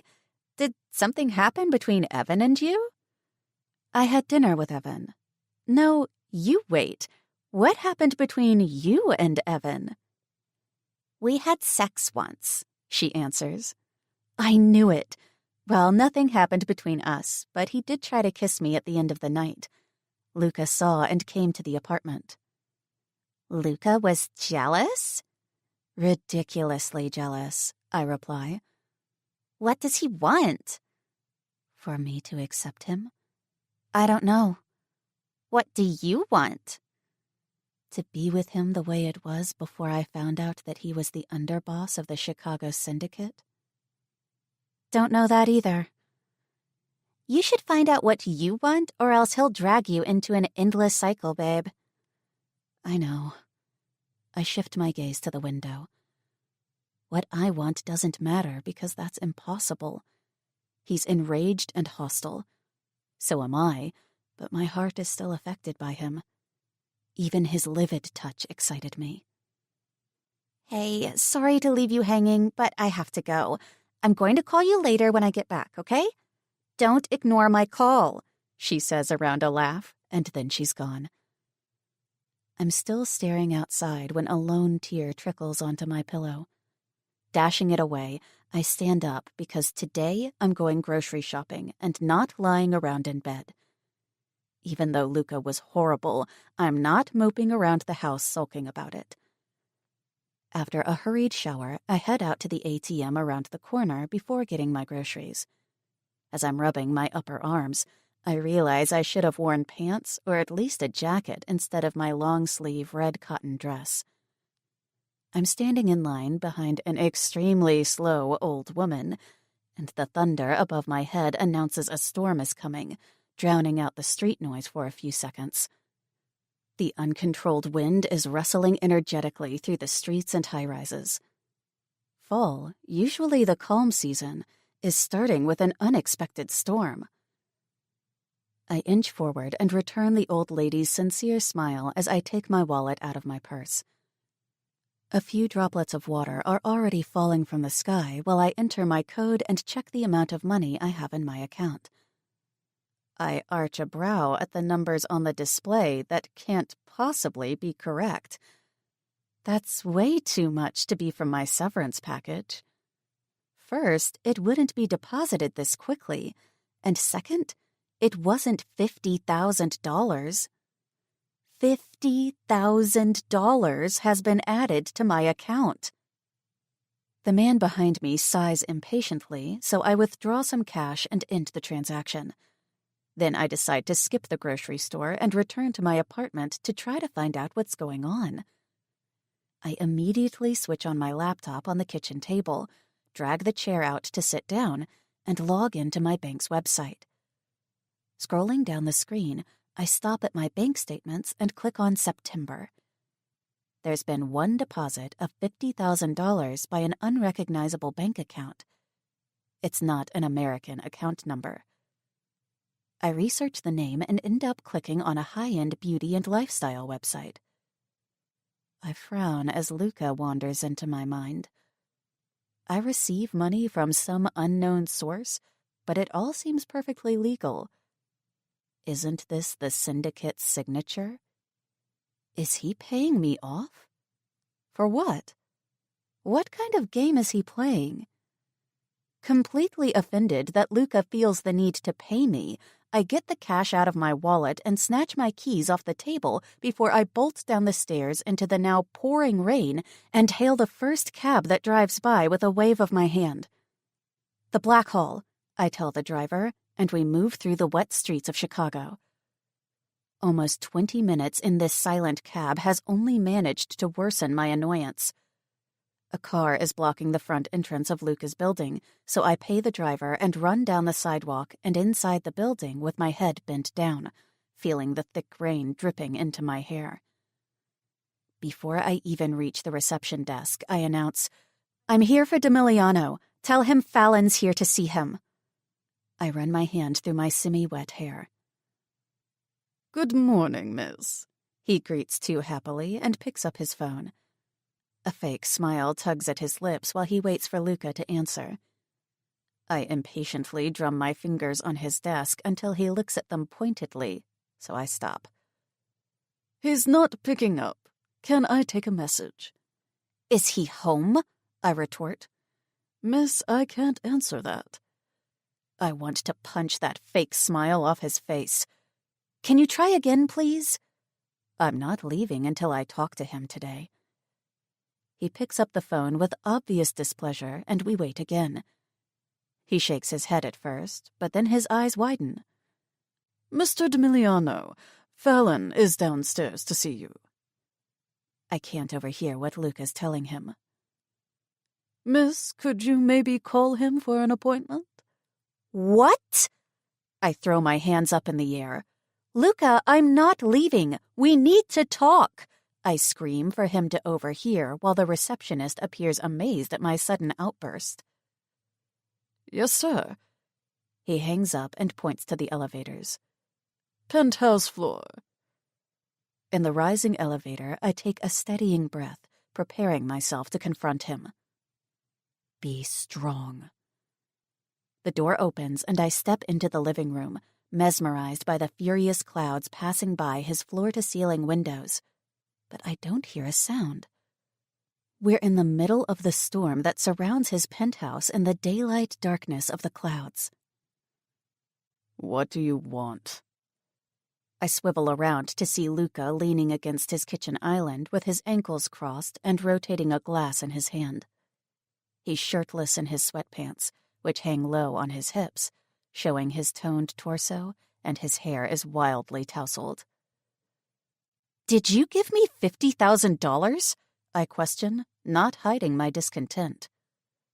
He tilts his head. You might be a little more grateful. His tone is off, disconnected. For what? For making me feel like a whore? Is that compensation for fucking me and being an ass last night? Are you worth that much? He snidely remarks and snorts. Ignoring his comment, I take a few hesitant steps toward him, but the hard lines of his profile stop me dead in my tracks. He doesn't move, just stares blankly at me while he sips his drink. Is he drinking liquor this early? Does it make you feel better to put me down? I ask. Luca sets his drink down calmly, and within 2 strides he's crowding me. No. What do you want? His breath reeks of alcohol. Are you drunk this early? It's not even 11 a.m. His arm comes around my waist and slides down, but I hold it to stop his movement. You are drunk. Luca, what are you doing to yourself? Automatically, the back of my hand caresses his cheek before I freeze and try to loosen his hold. But the lost gleam in his gaze softens me. Oh, Luca. His entire face hardens even more. Don't. I don't want your pity. And I don't want your money. You'll need it, he counters. Anything you need to tell me, Fallon? Does he know about the investigation? No. Luca inhales a deep breath and switches from hot to cold so rapidly that I can barely keep up. Then get naked or get out. His hand finds its way under my dress and into my panties in one quick move as he licks my collarbone. Listen! I palm his face in both hands to get him off me. No, you listen. He cups my wet head from behind, moving his fingers back and forth, making it impossible for me to stifle a soft moan. I wanted to talk 2 weeks ago. You only focus on the fact that I'm the underboss. I've tried talking to you, but you'd rather wallow in self-pity. You forget that I did everything for you. You shattered me, and I'm a fucking mess at work. Do you even realize how dangerous that is in my world? No. You shut me out and cut me out of your life without looking back. Not without... Let me finish. He grits his teeth, and in a low voice he adds, I'm done with you. Loving you is gutting me. I shove to remove myself from his embrace, but he's too strong.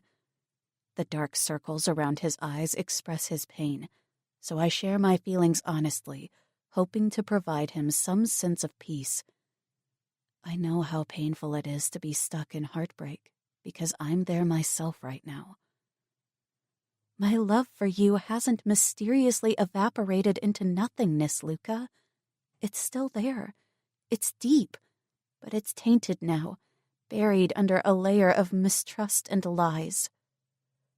His nostrils flare, and he pulls back abruptly. Get out. What just happened? Confused, I probe. Luca? Get out, or I'll fuck you on the floor here, too.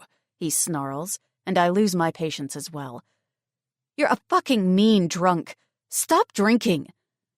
I brush past him and press repeatedly on the elevator button. Thankfully, it opens instantly. I know, and don't you dare lecture me, he mutters from behind me. I step into the elevator and turn around just as he does, and we lock eyes. I'm returning your money. My heart splinters into tiny pieces as the doors close. Chapter 9. Luca. I dream of you and me in a world where we're together forever. But then I wake up, and I realize we'll never be together forever. Why? Fallon asks, whisper soft. Her innocent eyes smile as I push into her with my elbows on the bed, making sure I don't crush her body with all my weight, my fingers wrapped in her satin hair. Because you'll be in heaven, and I'll be in hell. She digs her nails deeply into my back, causing me to grimace. That's true.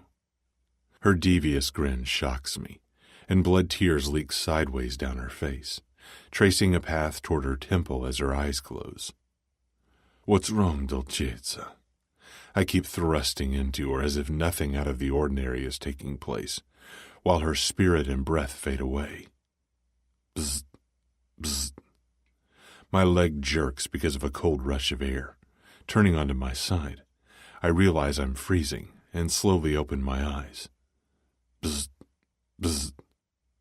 I throw my arm over my face when the sunlight blinds me, and every muscle screams in pain. The patio lounger I fell asleep on creaks beneath my shifting weight. The phone is vibrating on the edge of the table beside the lounger, next to my new best friend, Whiskey. I seize it from the table before it falls off the edge and hold it to my ear. What? Good morning, sunshine. I wince as Adriano's loud voice echoes through my eardrums. Wake up. Busy day ahead. I'm picking you up in an hour. Disgruntled, I only manage to croak a deep rumble as acknowledgement and let the phone slide onto the lounger. I passed out on the terrace last night. My stomach rumbles and nausea surfaces.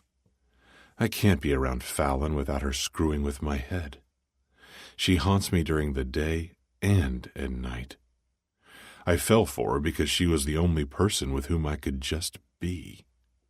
When I was with her, I wasn't the underboss of the syndicate or the boss of Security Simplicity, constantly taking care of business. She gave me a sense of harmony that calmed me down, that made me enjoy the non-syndicate aspects of my life more. However, now, after her dismissal of our relationship, the thought of her stirs a chaotic range of emotions in me. She used to be my solace, and now it's the exact opposite. She's my trigger to drink. My only reprieve is found in alcohol, but even that only numbs me for a while, and then everything comes back full force, intensifying the pain with this horrible headache and queasiness. She has the audacity to keep throwing lies and betrayal in my face, without once giving me the chance to explain or have a serious heart-to-heart. Supposedly, women always want to communicate and define relationships, but I found the one woman who's a closed book, and I can't seem to get through to her. Granted, I also didn't handle things well the last couple of days. Rubbing my middle fingers in the corner of my eyes, I unsteadily go to my bathroom to rinse off the weekend. Rinse her from my mind, yet again. Adriano, always just as punctual as I am, texts me that he just pulled up as I sip an espresso in the kitchen. Opening the drawer of my island, I search for my headache remedy and grab a bottle of water from the fridge before I make my way down to meet him. I slide into his silver metallic convertible, which is parked right in front of the building, and turn down the volume of the radio before I screw the top off the bottle. You look like shit, he remarks as he shifts the car into drive. Tilting my head back, I down the water along with 2 pills. We're going to the office. You need to show your face, and we need to sign some documents. Maybe we should attend a few events, too, because it's been a long time since we've participated in our security business. I slowly nod. He glances at me intently. Luca, you have to stop this self-destruction. No woman is worth losing your life over. You promised James. Now follow through.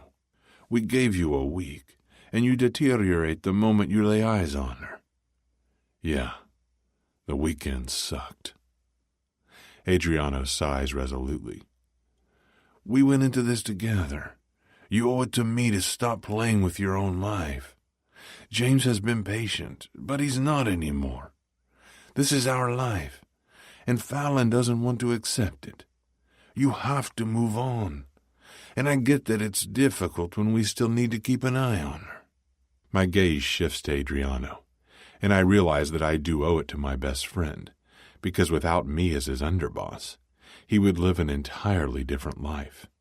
Without him, I would have a completely different, less trustworthy capo. Give me some time. Cover for me occasionally, but I promise I will be myself again soon. Okay, but you have to start answering your calls and act like the underboss again. Don't let James or anyone else see your weakness. You told me that. My head falls back against the seat while the medicine is kicking in. She came by yesterday. His eyes cut to mine. She received the money and was not happy. She'll need it. I hope she's smart enough to keep it. Adriano brakes at the intersection and waits for the light to flick to green. That's what I told her. The fact that she's not telling me about the investigation concerns me. Why is she determined to keep it from me and not ask for help? Unless she is working with the police. Calliope's weak to make the note disappear as past, but I bet she hasn't kept her word. Calliope is MIA, Adriano mentions and hits the gas. Since when? 3 days ago, I think. Check your messages. I've been working a lot the last few days, picking up your slack without any of the other members noticing. Thanks, man. You better give me a fucking stunning stripper for my birthday to make it up to me. Grinning, I offer. One with huge tits. No. He complains dramatically, and his mouth twitches in amusement. Huge ass. You know I'm an ass man. Depends on the woman with you.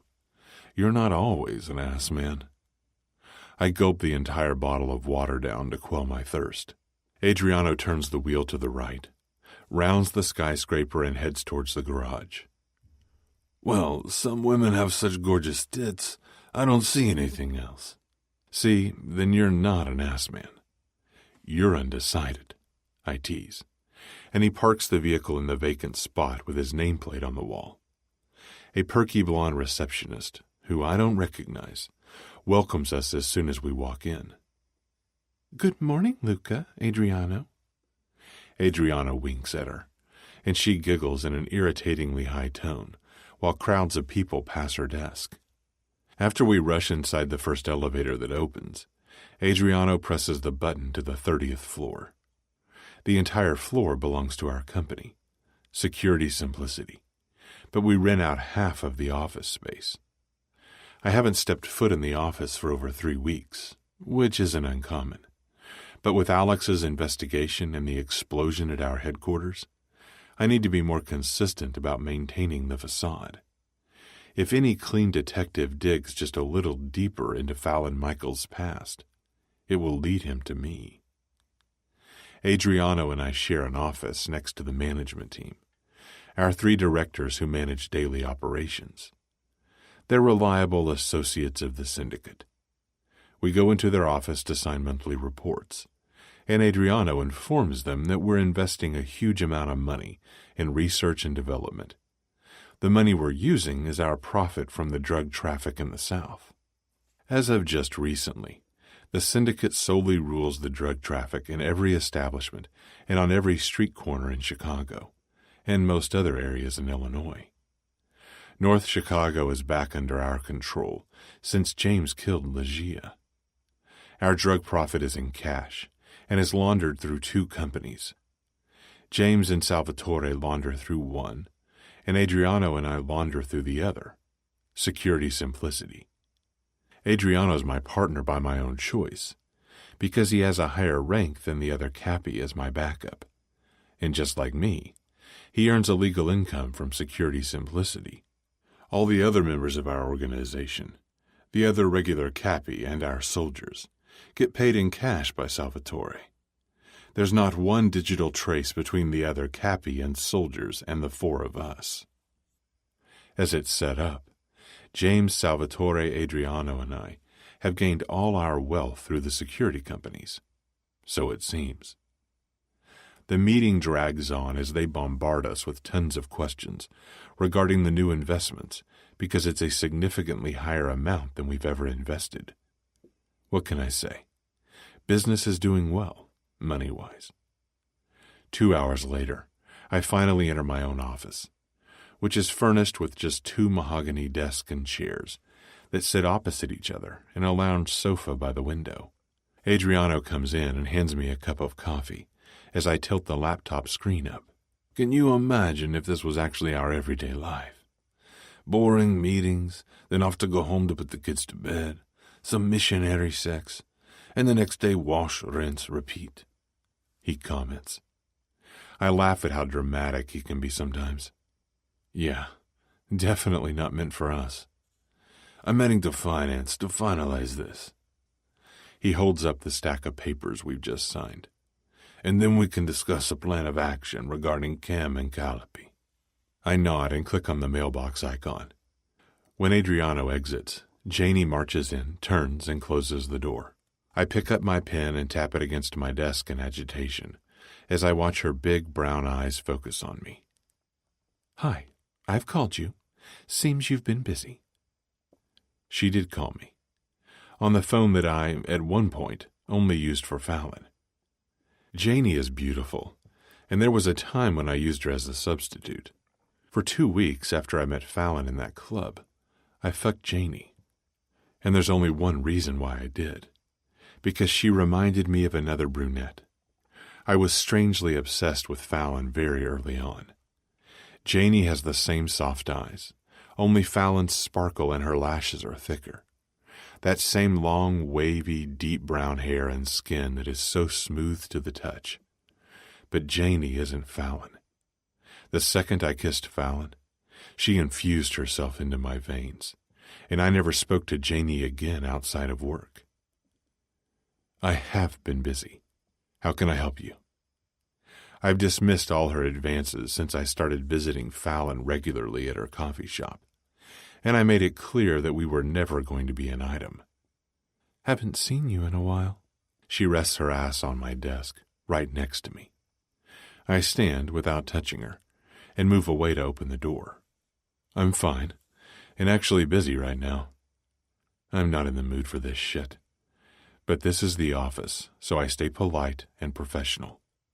Oh, okay. She gets the hint. Maybe we can have lunch. Clearly she didn't get my hint. Maybe. Probably not. After she leaves, I return to my desk and start digging through Camilla Guillermo's files that we had pulled by our new hacker, Henry. He's a genius kid who works for the government, but also works for the Syndicate on the side. Most of Cam's information is either deleted or classified now, which is odd because before she disappeared, we had another classified file on her. Even confidential information is usually accessible by our hacker, but not the new classified documents. I searched for the original documents in my file labeled resumes. Her original file is clean, which is why she was accepted by the Syndicate so easily. Adriano returns after I worked for half an hour dissecting every page. Without looking up, I state, her original file is from another Camilla Guillermo. How? Adriano plops into the chair. She was meticulous because everything matches up. Except when you click duplicates in City Hall's system, which I'm logged into now, Cam's profile comes up as deleted. Looks like she stole another person's social security number for a couple of years. Adriano eases forward, entwining his fingers on the desk. She isn't Camilla? I mean, she took another identity? I look up into his widened eyes. Well, not really. I think her name was issued to another SSN. I lost you. What? I cross-checked everything. Someone is going to great lengths here, I clarify. Is this FBI? This doesn't seem like feds. I take a drink of the coffee, wincing when I taste the cold brew. Did she ever confide in you? Tell you anything about her past? Adriano shakes his head. I don't know. I'm wrecking my brain right now. He gazes outside, lost in thought. Did you ever notice anything unusual in her behavior when you would mention something? Anything out of the ordinary can help, I encourage. His lips tilt down. No. I check my phone when the screen lights up, flashing Henry, and I press answer with my thumb. I've got something, he says immediately. I have a Camilla Guillermo with one L, mentioned once in the classified files I accessed. I hear him clicking his mouse lightning fast. Yeah, she's so untraceable until over a year and a half ago. Used to work at Club 7. She was one of Fat Sal's girls. Oh, fuck. I also found the difference in surname once in the original files you sent us, I tell him. She vanished right around the time Cam started working for us.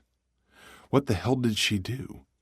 Is she or someone else changing all her records? Adriano holds up his hand in question, wanting an update. Henry answers, That I don't know yet, but this was clearly done by someone extremely intelligent who wanted to confuse anyone looking for information about Camilla Guillermo. Can you get me into Club 7 tonight? 2 people. He groans. I knew you'd ask that. It's tricky, but I can. Call me if you find out more. Then I cut the call. And? Adriano gets out of his seat.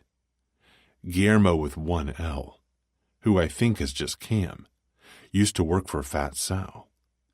I also rise and pocket my phone. Let's have lunch, and we're visiting the club tonight. Fuck. He mirrors my first thought and follows me out. I've never been there. Me either. Chapter 10. Luca. Adriano and I pass the swarm of people outside the front entrance of what is officially Club 7. How is it this busy on a Monday night? I wonder out loud. This club is open 7 nights a week. I've heard it's always busy, but I'm pretty sure that's thanks to the area we're going to visit, and not the dance club. We round the corner to the other entrance, and I show my phone to the bouncer so that he can scan the barcode Henry sent me to grant us access. He takes my phone and holds the screen against his device. After handing it back, he steps aside. Enjoy your evening, gentlemen. We descend 2 steps, and the heavy steel doors of the club open into a long, dimly lit corridor. A muffled thumping of the bass meets my ears. Colorful pop art of pin-ups hang along both walls, and at the end of the corridor, we step through an archway and into a dark gray room, where we're greeted by a blonde beauty in a tight, low-cut black suit dress and black stilettos. Of course, Adriano gawks at her cleavage a moment too long, but she just smiles and expects me to hand over my phone again. Good evening, gentlemen. Her voice is raspy, adding to her sex appeal. Good evening. I give her my mobile, and she scans the barcode on the screen. Mr. DiMiliano? Mr. Montesi? She grabs a bag from the floor and turns back to us with another smile. Please hand over your weapons. They'll be returned to you at the end of the night. The archway we step through must be the metal detector. Bending down, I get my handgun out and untie the ankle holster. Adriano removes his piece from the back of his pants, and we drop them into the black bag she holds open for us. She reveals a safe behind one of the posters and secures the bag in it. Then she presses a silver button next to the door in the opposite wall, and it opens into an elevator. She indicates for us to enter. Have a wonderful evening. The elevator closes, and starts its descent. "She's fucking hot," Adriano comments. I smile, because I can't deny that. As we arrive, we're welcomed by another beauty in the same black attire, this time a redhead. I shoot Adriano a grin over my shoulder, because fiery redheads are his weakness. "Mr. DiMiliano, Mr. Montesi, I see it's your first time at our club. Would you like me to show you around?" she offers. "No, thanks." I hold up my hand while taking in the massive round room, with a huge gilded chandelier hanging in the middle, dimly illuminating the room in soft yellow. She frowns and hides it quickly, but I'm already advancing inside. Jazz music drowns out the murmurs and moans of maybe 100 people here. Set up along the entire rounded wall are beds with see-through drapes, and there's a bar in the center of the room. Naked women and clothed men flow on the dance floor around the bar. "They're fucking." Adriano jerks his head to one of the beds on the left. "What did you expect? We're in the sex club." "I don't know. I didn't expect it to be so in my face." He smirks while absorbing the atmosphere. Find the way to the Fight Club. Fat Sal owns Club 7. The first floor is a legal, highly profitable dance club. Club 7, underground, where we are now, is a high-end sex club and fight club. The Fight Club is Sal's most profitable venture, and I think Cam's tied to that club somehow. "Well, it's kind of hard to focus with all this bare skin everywhere." His attention shifts around. "I bet," I say dryly. "Now find out how to get into the Fight Club." Henry told me that access to the Fight Club is nearly impossible. The only way in is through the sex club or through Fat Sal. Discreetly, Adriano and I split up, and I'm chatting the bartender up when the redhead interrupts us. "Mr. DiMiliano, could you come with me?" "Where to?" "Sal would like to talk to you, Luca." She emphasizes my first name, yet I don't know why. The Syndicate's business dealings focus only on the world of drugs. This world, the underworld of sex and fight clubs, is unfamiliar territory for me. While we, James and I, are intentionally vague about the hierarchy in our syndicate for our own protection, it does lead to situations where I've been mistaken for the boss, the capo crimine, instead of the underboss. And the fact that we have 4 instead of 3 high-ranking men also throws people off. Every syndicate usually has 3 high ranks. 1. The capo crimine, boss. 2. The underboss. And 3. The consigliere, or counselor. The underboss usually has several capi, so-called captains, working for him. And these capi take care of the actual drug dealings. The capi have soldiers working for them, and these soldiers report to their own capo. The capi report to the underboss. The underboss reports to the capo crimine, and keeps his consigliere, or lawyer, constantly informed on everything. Our 4 high ranks include 1. Capo crimine, James. 2. Underboss, me. 3. Head captain, Adriano. And 4. Consigliere, Salvatore. I use Adriano as my number 1 capo, and the other capi usually report to Adriano instead of me. When I'm indisposed, Adriano is next in command. That's a high privilege for a capo. But James knew I would never agree to be his underboss without Adriano. And James trusts both Adriano and me. The counselor, or consigliere, is also highly important. Consigliere takes care of all legal issues and must be involved in everything. The hierarchy is quite clear to us. However, it's confusing to others, which is exactly our intent. I have a feeling that Fat Sal thinks I'm his equal from the drug world, but that's not the case. James is his equal. Fat Sal is the boss of Chicago's sex clubs. James and I made it our business to know the basics of all criminal activity in Chicago, whether drug-related or not. Most mafia bosses are only up to date on their own sector and the people they work with. Fat Sal buys batches of drugs for his sex club from Alessandro, one of my other capi. Fine, Mr. Montesi is coming too. I inform and signal to Adriano, who was already watching her approach me, to join us. Adriano falls into step next to me, as we follow her back out and turn into another long hallway. This place is a maze. Adriano whispers, "What's wrong?" Sal wants to talk. We're shown into the office belonging to Sal, who swings around in his black leather desk chair when we enter. Fat Sal does his name justice. He's fat, with a huge round stomach, and is dressed in a crisp, too-tight dress shirt, but he's clean-shaven, extremely tanned, and flashes us his white teeth. "Emiliano, to what do I owe the honor of Chicago Syndicate royalty visiting my humble establishment?" His guard closes the door behind us. "Sal, this is Adriano." I don't elaborate on his rank or mine, because I still believe Sal presumes that I'm the boss. Sal has a reputation of ruling his sex-in fight club with an iron fist. He's ruthless, but we've never had any altercations with him. Also, he seems mellow and at ease since we're in his territory, so I pry for information. I'm actually looking for someone, hoping you could help me. He signals to the chairs in front of his desk. "Sit." "No thanks. I can keep it short. I'm looking for Camilla Guillermo." "Why?" "She used to work for me and disappeared suddenly after we had some issues at my house." I reveal the truth, partly. Fat Sal trades glances with his bodyguard. "That name does sound familiar." He's fishing to find out how much I'm willing to pay for the information. Her classified records led me here. By the way, I can have every trace to your club removed by my hacker. He's the best. "Deal. Come, we go to the fight club." That was unexpectedly easy.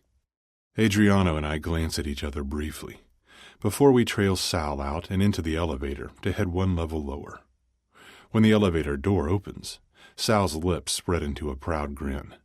"This is my Batcave."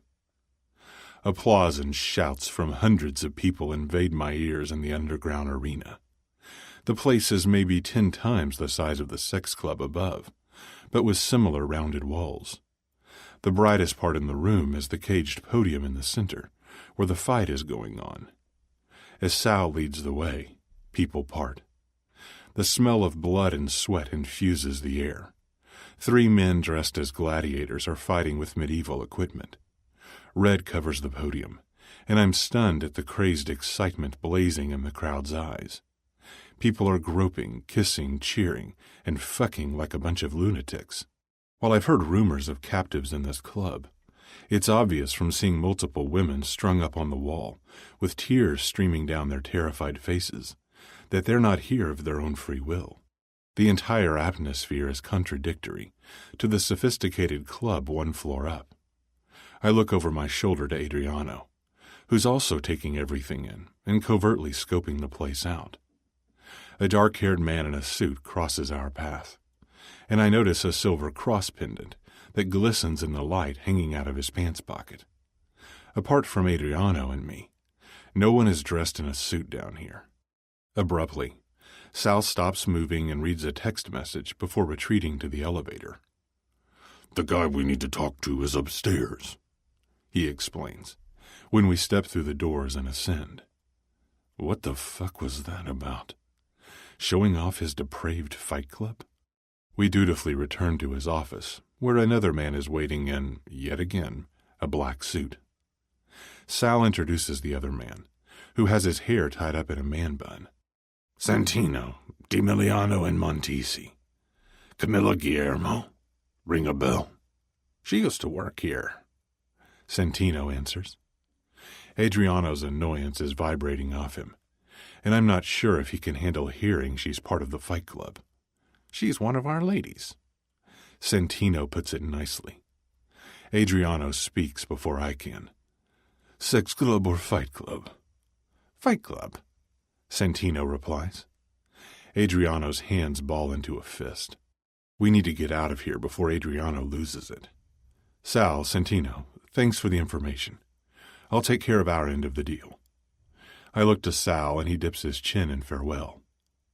The redhead is waiting outside the door and escorts us back to retrieve our weapons. We hurry out of there and don't speak until we're inside Adriano's car. That's a fucking creepy place. Adriano braces his neck with one hand. Why the hell did Sal take us down there? I'm still slightly nauseated by what we witnessed. It's weird that this place exists in the middle of the city. He starts the car and waits for another vehicle to pass before driving down the street. And Cam worked there? I can't believe it. It makes me sick thinking about what they might have done to her. She's so much more damaged than I ever thought. My phone vibrates, and I check the screen. James. You went to Fat Sal's? He spits angrily as I answer. Thrown off by his tone, I reply, Yeah? Why? Meet me within 30 minutes at your place. Adriano, too. Come down to get me from the garage entrance, because I'm not entering through the front. See. Yes. James wants to talk to us, I say to Adriano.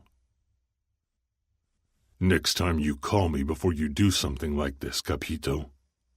Understood. James paces behind Adriano and me into the kitchen. I strip my jacket and toss it over the bar stool. No, what exactly is the problem here? I glance at Adriano, who mirrors my amazed reaction. James has one hand in his pocket, and the other pressed flat against the kitchen counter. I look the other way often with the two of you, but don't forget that I am your capo crimini. I decide what business is most important, and I don't want two of my best men going into that club unarmed. I undo the top button of my dress shirt. Okay, but we did learn something. Cam used to work at the Fight Club. James's eyes narrow. Why are you two so interested in Camilla? Because it's possible she planted the bomb, I confess. He hurriedly circles his hand, signaling for me to continue. She and Fallon tried to escape the house once, right by that hedge near where the bomb went off. James's discontent is turned on me, then on Adriano while he rubs his fingers over his lips. I do know everything that goes on in that house. Usually. Usually we speak to you more often, James, I point out. I've barely seen you in the last few weeks. Business is good because I'm making huge amounts of profits disappear into security simplicity, but we need to meet more often. He ignores my comment completely. This is what's going to happen. You two need to be reminded of your place. I decide our course of action, and right now, he indicates to me, you need to follow instructions. I'll look into Camilla. The house has been repaired and is safe. Adriano, tell the other Cappy the house is open again. Then he addresses me. You and Adriano focus on Alex's investigation. I want that case closed. Every loose end involving Miss Michaels must be covered. That is your priority. And then stay away from her. James strides to the elevator. And Luca, I'm glad you're not drunk. Adriano, make sure he stays sober. He disappears through the doors. What crawled up his ass? Adriano states, making me grin. I have no idea. But it's best for us to follow orders. Let's make sure Alex's case is closed without pointing back to us. And I'm going to stay away from Fallon. Chapter 11. Fallon. For 2 months, I've been unemployed and about to go stir-crazy. My life sucks. Well, most of the time. It doesn't suck when I'm watching my new favorite TV series.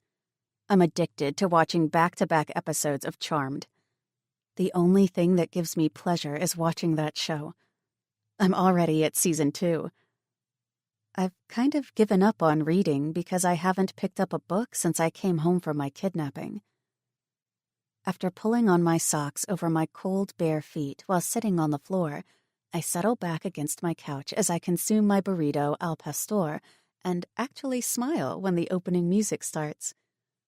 Nowadays, I prefer TV over people. I've told my parents I'm working temp jobs, which isn't true. I'm not doing anything except sitting at home with TNT on. Now I get how people get addicted to watching TV. I'm also alienating myself from everyone. Tegan and I rarely talk anymore. We communicate mostly through texting. Jason's called, but I always hold him off. Why? I don't even know. Fortunately, Alex's investigation is at a standstill. Detective Wade informed me that at this point there isn't enough evidence to look further into the case, but he never confirmed that the case was closed. However, one thing that remains the same is the depth of my feelings for Luca. Every day I miss Luca more instead of less. As the anger fades, the love is still tangible. Absence does make the heart grow fonder. Time has only managed to worsen my depression, and the fact that I have too much time on my hands isn't helping at all. I didn't return Luca's money because after our confrontation about it, I realized that I'll probably need it if I don't find a job. Therefore, the smartest thing is to keep the money. But I'm worried about the conditions that might come with that money, even though Luca didn't mention any conditions. So I haven't spent a dime. Nonetheless, my nights are restless and filled with an unnerving recurring dream. I wake up drenched in sweat and remember my dream vividly. I'm stuck somewhere, surrounded by blackness, and I'm crying. There's a need building in me to get out, but something hinders me from standing up. I used to have this dream where I'm partly awake and I want to wake up fully, but I can't open my eyes because they feel too heavy. In that weird dream state, I'd fight to open my eyes, but it was impossible. And then when I finally did wake, I remembered every second of the dream. This dream is similar. Only instead of trying to open my eyes, I want to get out of the dark. But I can't. My limbs won't work with me. The anxiety it gives me sparks an eerily realistic sensation, even after I've woken up. All of a sudden, my phone catches my attention on the coffee table when it rings. I stare at the screen before deciding not to ignore him. "You're very persistent." "You're unreachable," Jason retorts. "What are you doing? Wait, let me guess. You're already in sweats, sitting on the couch?" "No," I deny unconvincingly with a smile. "Not on the couch. On the floor."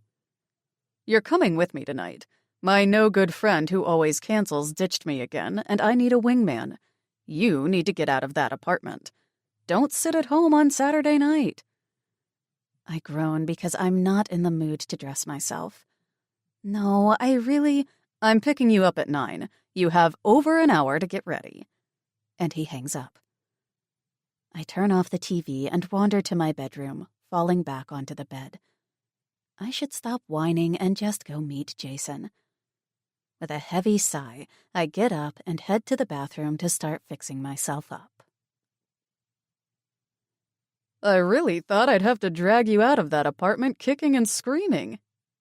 Jason kisses my cheek after I slide into the cab, and we drive away from my building. "For the first 10 minutes after you called, I was trying to come up with any excuse to get out of this, but I drew a blank. I actually do feel somewhat better after my shower, and shaving my legs again after 3 weeks," I whisper, and he winces while peeking at my legs. "I did shave." I tie the belt of the blue cardigan I'm wearing over my sleeveless, ivory-tiered dress as a shiver runs up my spine from the cold. It's not even that chilly, just the mildly cool temperature of fall. But I'm cold because I barely get out. "Thank God, or else we'd be heading right back to your place." "Where are we going?" I'm determined to try to have a pleasant Saturday evening. That constant emptiness still lingers, but tonight I'll make an effort to enjoy myself with my friend. "Cocktails and heels." I'm not wearing heels. I look down to my extremely comfortable nude flats. His lips thin in a straight line. Not a good enough excuse. Even without heels, you'll get in. Besides, we're almost there. Only 10 more minutes. The place is swamped with people when we arrive, and Jason and I careen toward the bar to order some drinks as I untie and remove my cardigan. It only takes 5 minutes for me to swoop in on an empty bar stool, and Jason brings our drinks. Long Island iced tea. He grins as he hands me the tall, cold glass. You do realize this is my first drink in weeks, and you give me this? I arch a brow, but pull my lips over the straw. Jason laughs and stands right in front of me so that no one bumps into me and makes me fall off the seat. You look good. Not what I was expecting, he blurts bluntly. Well, thanks. I roll my eyes. You know what I mean. I do. I sigh and lean forward so he can hear my words in this jam-packed place. I'm having a difficult time getting over him, but I really want to. It's confusing and draining. He caresses my hair affectionately. Give it a little more time. That's all I can do. I need a job to establish a routine again because now I have too much time on my hands. How's your job? I change the topic to a more fun subject and take another sip of my drink as I notice Jason's gaze straying to the blonde on the stool next to me. So far, so good. It's a lot more administrative work than they said it would be, and I'm not enjoying that aspect, but I can't complain. At least I found one quickly. I'm keeping my eyes open in case any position becomes available for you. Thanks. We exchange a hasty grin when the blonde flirts back with him. He inconspicuously points his thumb to her, so I nod, relaying that he can flirt away and doesn't need to stay with me. Swiveling around in my chair, I face the bar. The wall is lined with liquor bottles, and 2 bartenders put on an entertaining show while mixing the cocktails. Jason almost bumps me off the stool when he helps the blonde from her chair and turns to me with a sorrowful look. Sorry. Come dance with us? I shake my head. No, you can go. I'm not going to be the third wheel on the dance floor. With my attention back on the bartenders, I taste my drink again and realize how lonely I feel surrounded by all these unknown faces. A few men smile kindly, but I just ignore them. I'm startled when I'm suddenly engulfed by 2 big arms, but instantly relax when Jason's cheek is pressed to mine. So, my wingman did such a good job, I can call it a night already, but I don't want to leave you. He releases his hold, and I pivot around to face him. You suck! You drag me here, and after half an hour you leave? Come on, we'll leave together. I point my thumb over my shoulder to my half-empty drink on the bar. I'm finishing my drink, and then I'll take a cab home. Go have fun. You sure? I know he would stay if I asked him to. Yes, just call me tomorrow. Definitely, he replies and walks backward 2 steps before bumping into someone. I watch him disappear through the door with his latest conquest. Then I slip back to the bartenders and my drink. The alcohol is starting to make me feel warm and relaxed. One of the bartenders throws me a wink. I'm feeling less lonely with every passing minute while the music is improving. Chapter 12. Luca. 2 months have passed excruciatingly slowly. During that time, I've done everything I could to tamper with Alex's investigation, and the case will be closed soon. However, I haven't found Detective Callipy. She's been avoiding the syndicate and working under the radar, which definitely concerns me. Adriano and I obeyed James, and have focused solely on Alex. But James still hasn't discovered anything leading us to Cam, or any other suspects for the bombing at headquarters. I'm in my car, on my way to my penthouse in Frown when, for the first time in weeks, David calls me. David's primary assignment has been to track Fallon's every move since that weekend I took her home. I resisted stalking her myself, but couldn't let her out of my care completely. She's not talking to the police, so I was pleased to cross Fallon off our list of suspects. Yet I still feel responsible for her. I still feel for her. And my need to protect her will always be there, even when I'm enraged at her dishonesty and not confiding in me about Alex's note. I hurriedly answer, "Yes." Someone other than me just followed Fallon and companion to West Madison Street. She went into a bar named Cocktails and Heels. A door is being slammed on his end. I'm walking in too. Unease instantly pours in. Don't reveal yourself unless absolutely necessary. Protect Fallon without scaring her. I yank on my steering wheel and hit the gas to go to West Madison Street. I'm coming now. Don't let her out of your sight. I end the conversation to instantly touch base with Adriano. Ciao. Hello. Where are you? Loop, he replies. Are you close to West Madison? I ask. I think so. Let me check. Hurry. I ignore a red light and speed through the streets. Someone followed Fallon into Cocktails and Heels. David just went in, and I'm almost there too. But I have no idea what I'm walking into. I'm there within 10 minutes. I'll find you inside, Adriano says. Flinging the phone on the passenger seat, I race to the club. While driving, I realize I'm finally going to see Fallon after 2 long months. My palms are perspiring from both apprehension and the anticipation of being close to her again. I park the car and charge into the bar.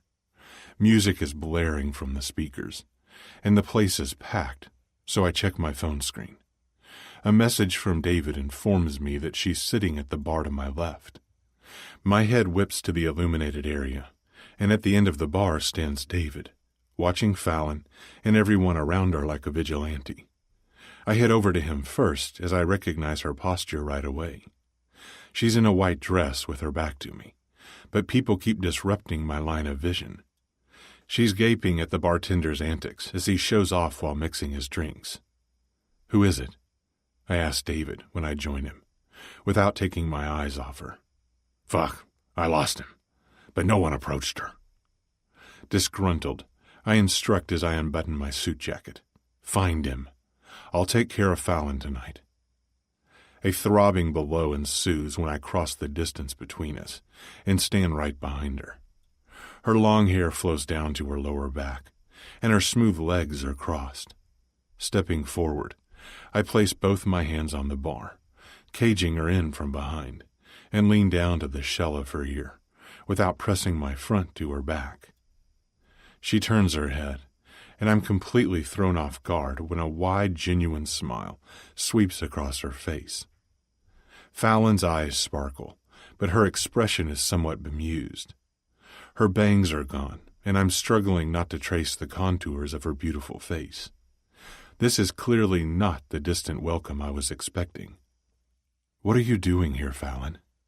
I intentionally graze my teeth over her earlobe, and she eases back against me, so I instantly circle her waist and bury my nose in her hair. I close my eyes at the comforting sense of familiarity we're both currently enjoying. Luca? She arches into my touch and traces my unshaven jaw with trembling fingers. I missed you. Her breath smells like rum. I grab the seat to spin her around and hook my hand behind her head. Our gazes lock, but mine drops to her full lips that have parted slightly from my touch. Are you drunk? I smile, and my stare wanders down to her cleavage. I'm unable to resist her pull, so my palm slides up her bare thigh while her perfume wafts around us. Yes? She throws her arms around my neck, dragging us face to face. I miss you so much, Luca. I still want you. Those words give me more pleasure than I could ever imagine.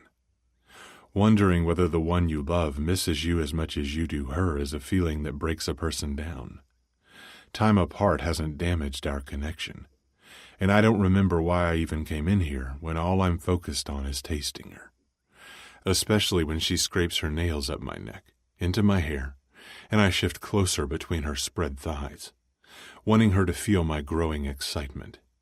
How much have you missed me? Oblivious to everyone around us, I kiss the side of her throat and nuzzle the sweet-smelling mass of her hair, feeling her familiar warmth. Her back bows to meet my pelvis, and I get a raging hard-on.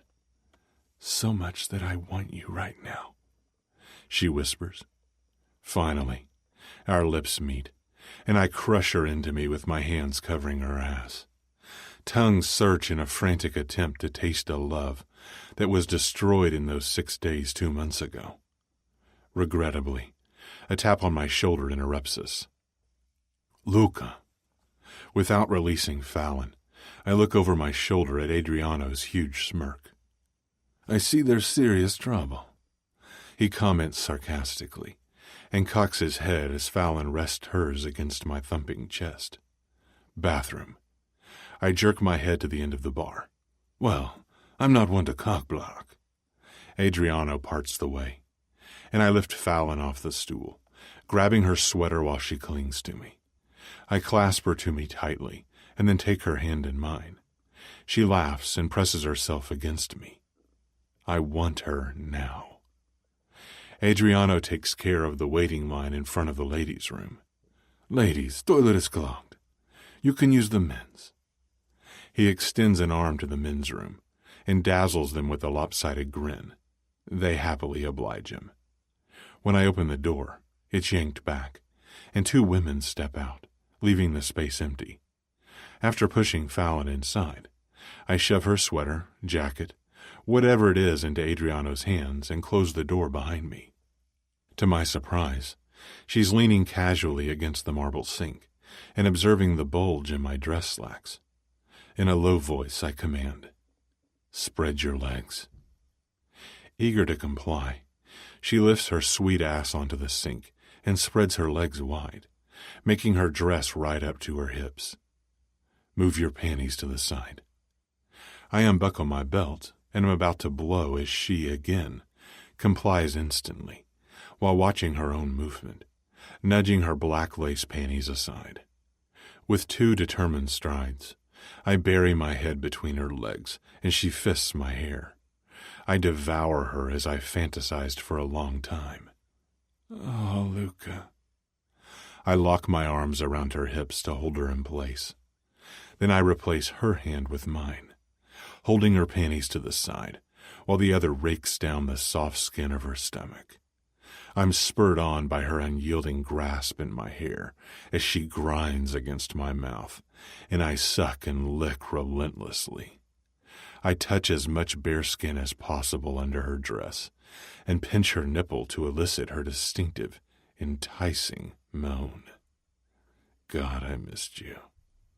Fuck, you're so sweet. I watch her as she bows her back, panting and offering herself to me, and my erection twitches in my slacks.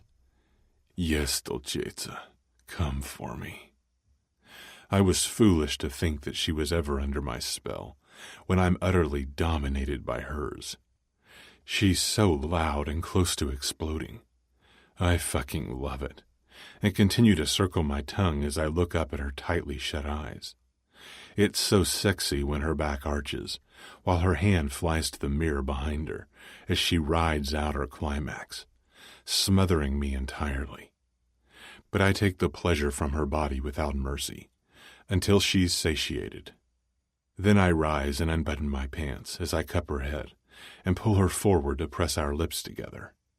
Kneel, I order, as unadulterated lust pumps through my veins. With my hand tangled in her hair, she lowers, tugging down my boxer briefs and instantly taking me into her mouth. Oh, fuck. I press my palm against the sink to keep from falling forward as her warm mouth sucks me off, and her hair tickles my thighs.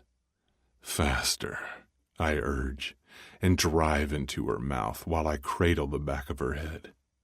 She wraps her fingers around me and sucks while peeking up at me through her eyelashes, with those light brown eyes that have beguiled me since that night we met so many months ago.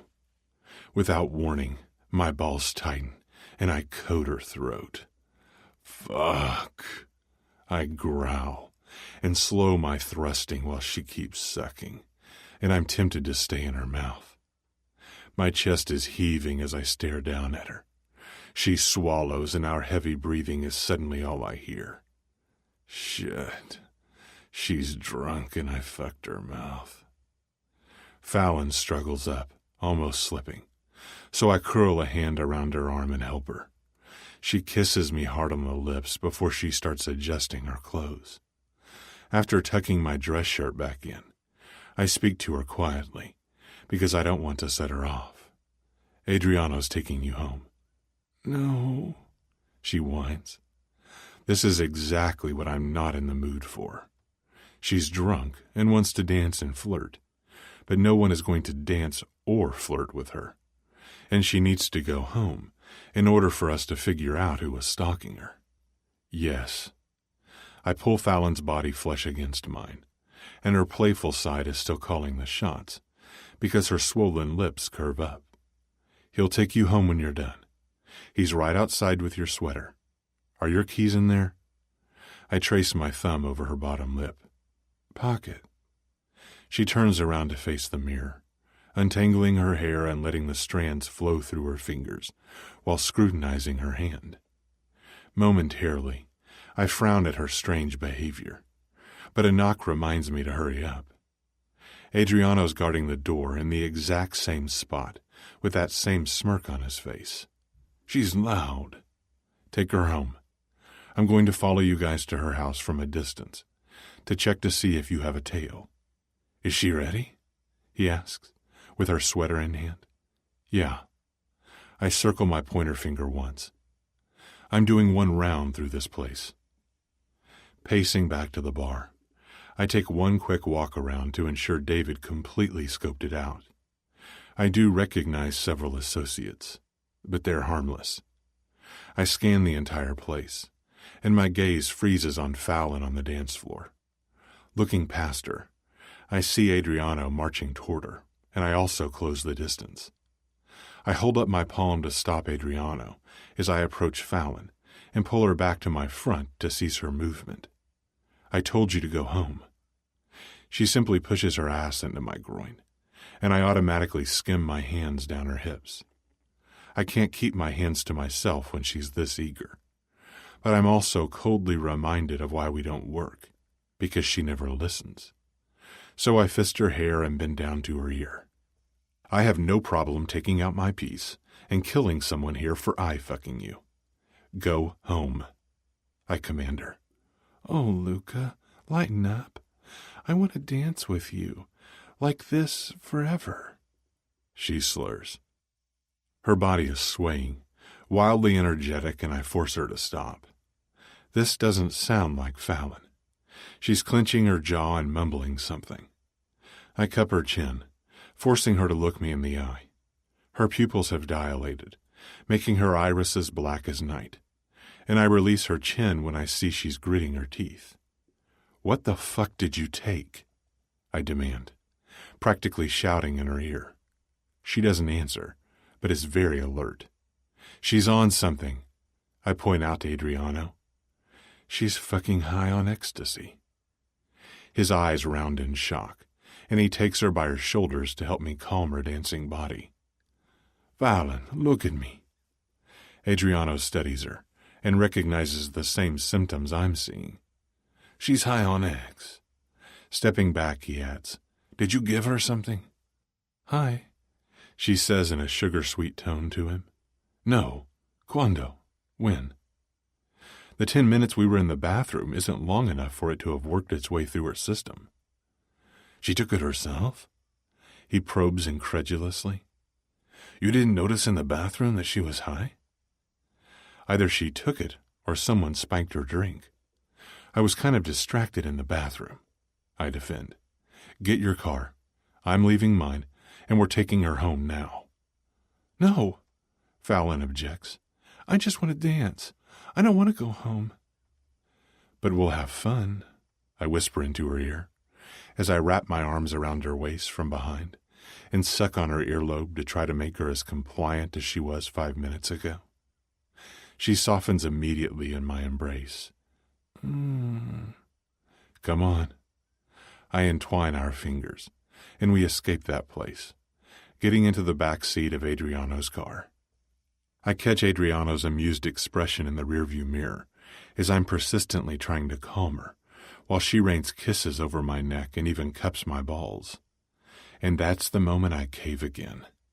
Fuck it, I surrender. I ravage her mouth with mine and let her straddle me while I stroke and grope the bare flesh under her dress.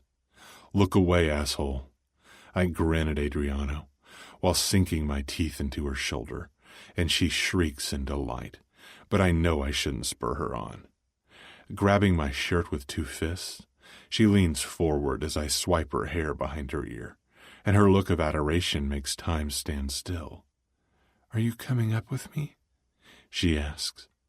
I nod once and take this opportunity to help her quiet down by resting her cheek against my chest and rubbing my palm over her back. We both stare at the pedestrians crossing the street, and I rest my cheek on top of her head. It worries me that she might have taken something herself, but it also worries me that whoever was following her might have drugged her, and both scenarios spike my anger. If she did take it herself, why? Is she spiraling downward just when I've started to pick up the pieces of my shattered soul? On the other hand, why would someone else spike her drink? Or follow her, for that matter? What the hell is going on in your life, Fallon? What are you still withholding from me? Adriano parks at the front entrance, steps out first, and pulls his seat forward so we can get out of the coupe too.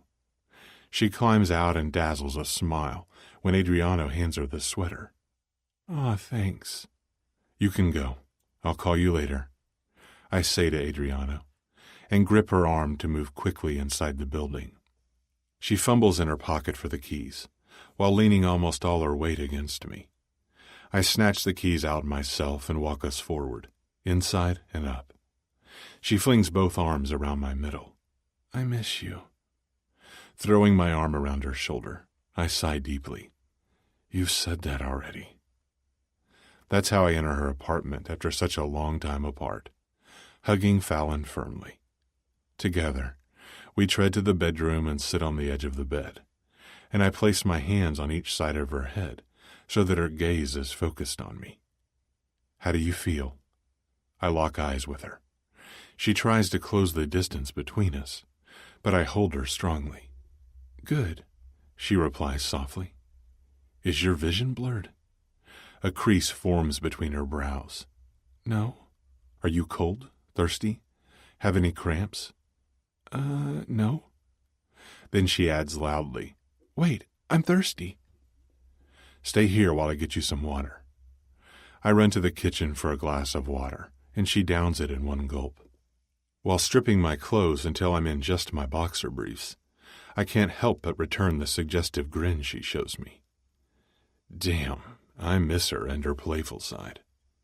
In turn, Fallon pulls her dress over her head, kicks off her flats, and slides back on the bed as I inch toward her.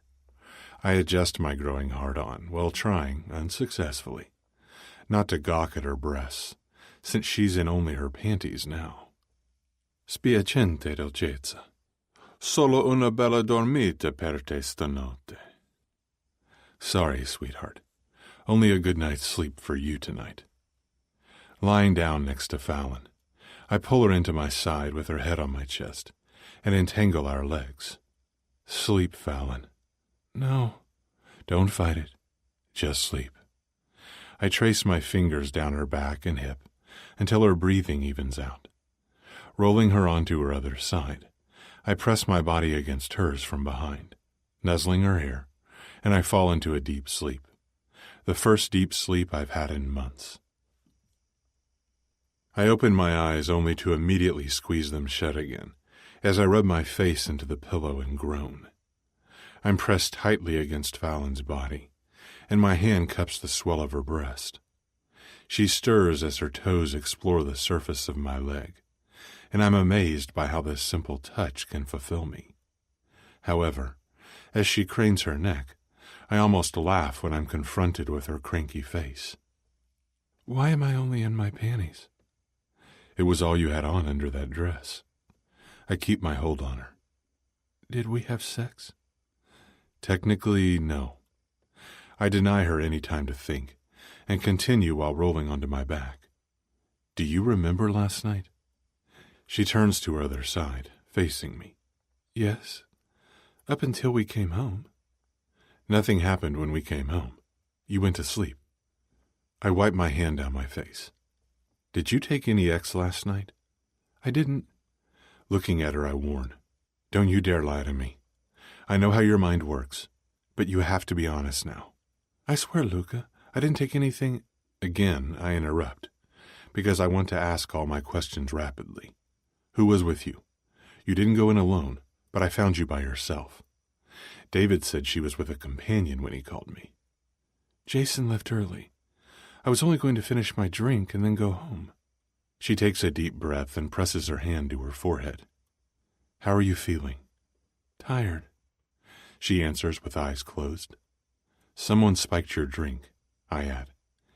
If you didn't take it voluntarily. I only had one drink, a Long Island iced tea that I drank while sitting at the bar. I did not take any XTC. Her tone is rising in exasperation, messing with my intent to talk to her calmly. She puts herself in danger, and I come to the rescue to get annoyance in return? She doesn't get to be annoyed here. I get out of bed, tug on my pants, and proceed to set her straight. First, I think it's ridiculously irresponsible of your friend to leave you alone at a bar. Second, I fucking help you, after not seeing or speaking to you for almost 2 months, to get your aggravation turned on me yet again? I'm furiously buttoning up my dress shirt, while she sits up and covers her breasts with the sheet. Third, forgive me for not believing you since you've always been so forthcoming in the past. Tell me, why was your drink spiked? Are you in trouble? I tower over her beside the bed. I'm giving her one more chance to tell me about the note, or anything else she might know, about why she's being followed and drugged. Jason didn't just leave me. I chose to stay and finish my drink alone. She defends, and doesn't bother to address anything else I said. Why is it so difficult for you to trust me? Somewhere deep down you must trust me, or else you wouldn't have kept the money I gave you. For a long time she just stares at me, and then she mutters, I'm sorry. Thank you for last night. Someone must have spiked my drink. Maybe it was random, or maybe it had something to do with you. What were you doing there? Are you still following me? The mattress dips as I drop down to sit beside her hip. I know you still don't have a job, and that you stay inside this apartment all the time. Her sorrowful, tired eyes soften me. What's happening, Fallon? I miss you. She places her hand on my thigh. I stroke the back of my hand down her exposed neck. Mi manchi anche tu. I miss you too. But we bring out each other's weaknesses. We don't trust one another. Can you accept me? All of me? Even when I come home with blood on my hands? No, you can't. I'm a killer. I'm a drug dealer. It's the first time I ever confessed it to her in a matter-of-fact way, and it makes her wince, so I twine my fingers in her hair tightly. And that's all you focus on, I tell her despondently. You think I live in another world, but you forget it's the same world as yours. Nothing is what it seems. One day you'll understand that, and right now, I need to focus on my job. I bring my forehead to hers, and my gaze strays to her pink nipples, which are now exposed since the sheet fell out of her grasp and fluttered around her hips. I need to leave, so I release her hurriedly and rise. You need to take care of yourself, and be careful. Seeing the moisture pool in her eyes compels me to flee toward the door. Otherwise, I'll stay. And I don't need her to reel me in just when I've finally moved on without her. Besides, I have the Syndicate to focus on. When I'm in the doorway, she comments sadly, "I guess I'm still a little lost." "Try harder to find your way back," I reply without facing her, and then I leave. When I'm in front of her building, I hail a cab that takes me to my car, which is still parked at the bar.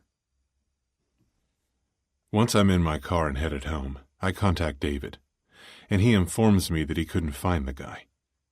Most likely scenario is that the man who followed her into the bar drugged her drink. But why use ecstasy? Why not use a date rape drug? What was his intention? When I arrive home, I fish out my phone. Adriano, David lost the guy who followed Fallon into the bar, and I guess that guy must have added the X to her drink. Who the fuck would be after her? "Well, it must be connected to you," he answers. That doesn't really narrow down our choices. I rack my brain on our latest kills. Jack, Alex, and Danny. What do we know about who Alex and Danny left behind? "I already looked into Alex's family. All clean. His brother dissolved the company, and they all moved on fairly quickly. I don't think Alex was well loved in his own family. Danny's family is a bit more obscure, so I'll dig a bit deeper there tomorrow." Keep me posted. After ending my call with him, I go to my bedroom nightstand and retrieve what I've been planning to send Fallon for weeks. Something I took from my private room at headquarters right before the living room exploded. I take it to the reception area downstairs and leave them instructions to have it delivered to her the next day. Once I'm back in my apartment, I go to the kitchen where I pull on the steel handle of the cabinet beneath the island and retrieve the whiskey in a shot glass, which I place next to the sink. I roll my neck and gaze at the label on the bottle. Rubbing my hand over my stubble-covered chin, I consider whether or not to pour a drink. I still take the bottle in hand and tilt it into the shot glass. Then I stop, realizing one drink will lead to more, and I need to keep a clear mind, especially now, since James has been on my case. With a sigh, I set the bottle back on the counter, because I refuse to let her get to me. The moment will come when she reveals everything, when she figures out that she does need me and discloses everything I'm missing now. But until that time, she's not my priority anymore, and I have other important syndicate business that needs my attention. Nonetheless, this perpetual battle against my love and lust for her is becoming tiresome. Swiping my arm over the counter, I slide the bottle and drink into the sink, and the shot glass splinters into tiny pieces. One night with her and I feel like I've taken 3 steps back. So I start the process of coping with the burden of missing Fallon all over again. Chapter 13. Fallon. Luca doesn't say goodbye, which strikes me as odd, though it is a goodbye, and that's left me more disheartened and hollow than ever before. The front door closes softly while I'm reliving last night's passionate encounter. I scoot back down on my bed and remember everything vividly. How I was able to quiet that voice in the back of my mind, that voice of reason I've grown accustomed to in my upbringing. That voice that convinces me it's wrong to love a killer, a dealer. In those moments, I truly enjoyed myself. It was liberating just to feel happy again. Unfortunately, it was due to a drug. And today, a sense of sadness hits me harder than the last couple of months. Luca must still be following me for a good reason. He didn't just coincidentally show up at that bar. And there were 2 moments when I left my drink unattended, so it must have been done during one of those times, and it must be related to Luca. While I should be more worried about someone drugging me, my mind is obsessed with Luca. The anger he unleashed on me the last time I saw him at his penthouse was still there, but the Luca that loves me is the one I woke up to. It felt too good to wake up with him spooning me. The entire night he was pressed against my back, and I was wonderfully aware of it and so caught up in preserving my sense of bliss that I contentedly fell asleep. I'm sure Luca knows about the note Alex left. So why does it anger him that I haven't told him about it myself? Am I still in the dark about what's going on? Alex's investigation will be closing soon, and I assumed that would be the end of my connection to Luca and his syndicate. Which is a bittersweet thought, because I want to be safe, but I also wish I could be with him. There isn't a day that goes by that I don't consider reaching out, and being with him again brought every emotion back to the surface. I ache for him in a way I've never ached before. But he's right. I pushed him away, and I'm clearly not a good influence on him anymore. When he's with me, he can lose his temper within a split second. As I'm mulling all these thoughts over in my brain, the fatigue wins, and I drift back into a restless sleep. The days after the ecstasy incident, I'm feeling progressively more depressed and even more anxious. I check the front door lock throughout the day, and I don't leave the apartment. When the buzzer rings on Monday to notify me of a delivery, I journey down to retrieve my package instead of letting strangers into the building. While climbing back up to my apartment, I squeeze the package and frown. It feels like a book, but I haven't ordered any paperbacks in months. When I'm back inside, I lock the door and rip open the package. Tears instantly pool in my eyes, blurring my view, while I gaze at the paperback copy of my favorite historical romance novel, the copy Luca gave me when I was held at the Syndicate's headquarters. I never finished reading this story. As I clutch the book to my chest, I trudge to the couch and drop down.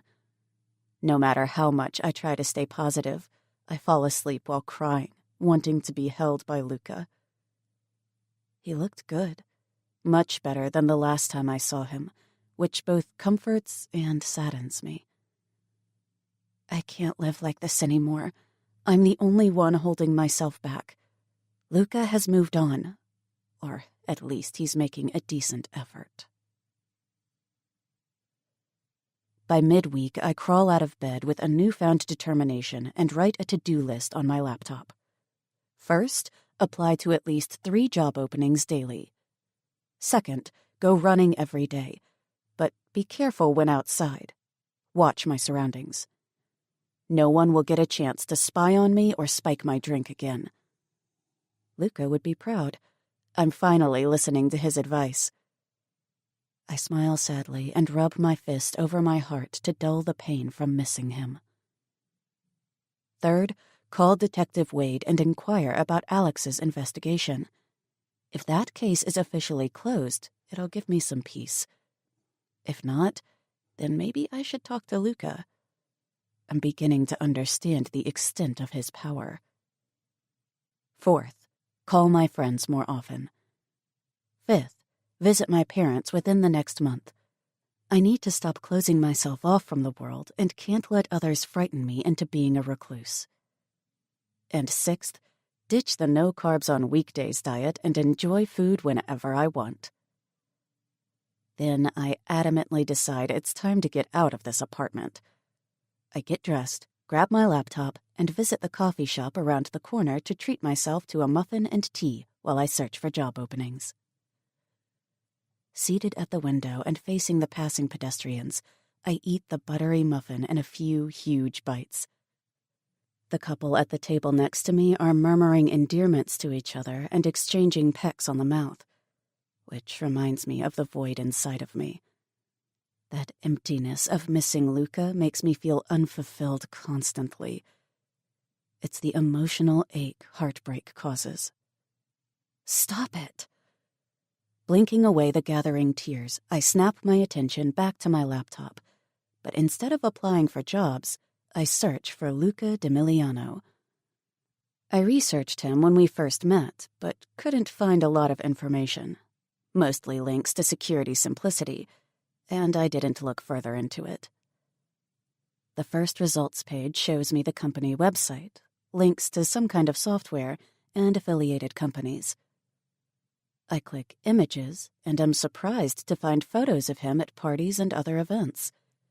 Mostly posed pictures of him with a date, always with an attractive model on his arm.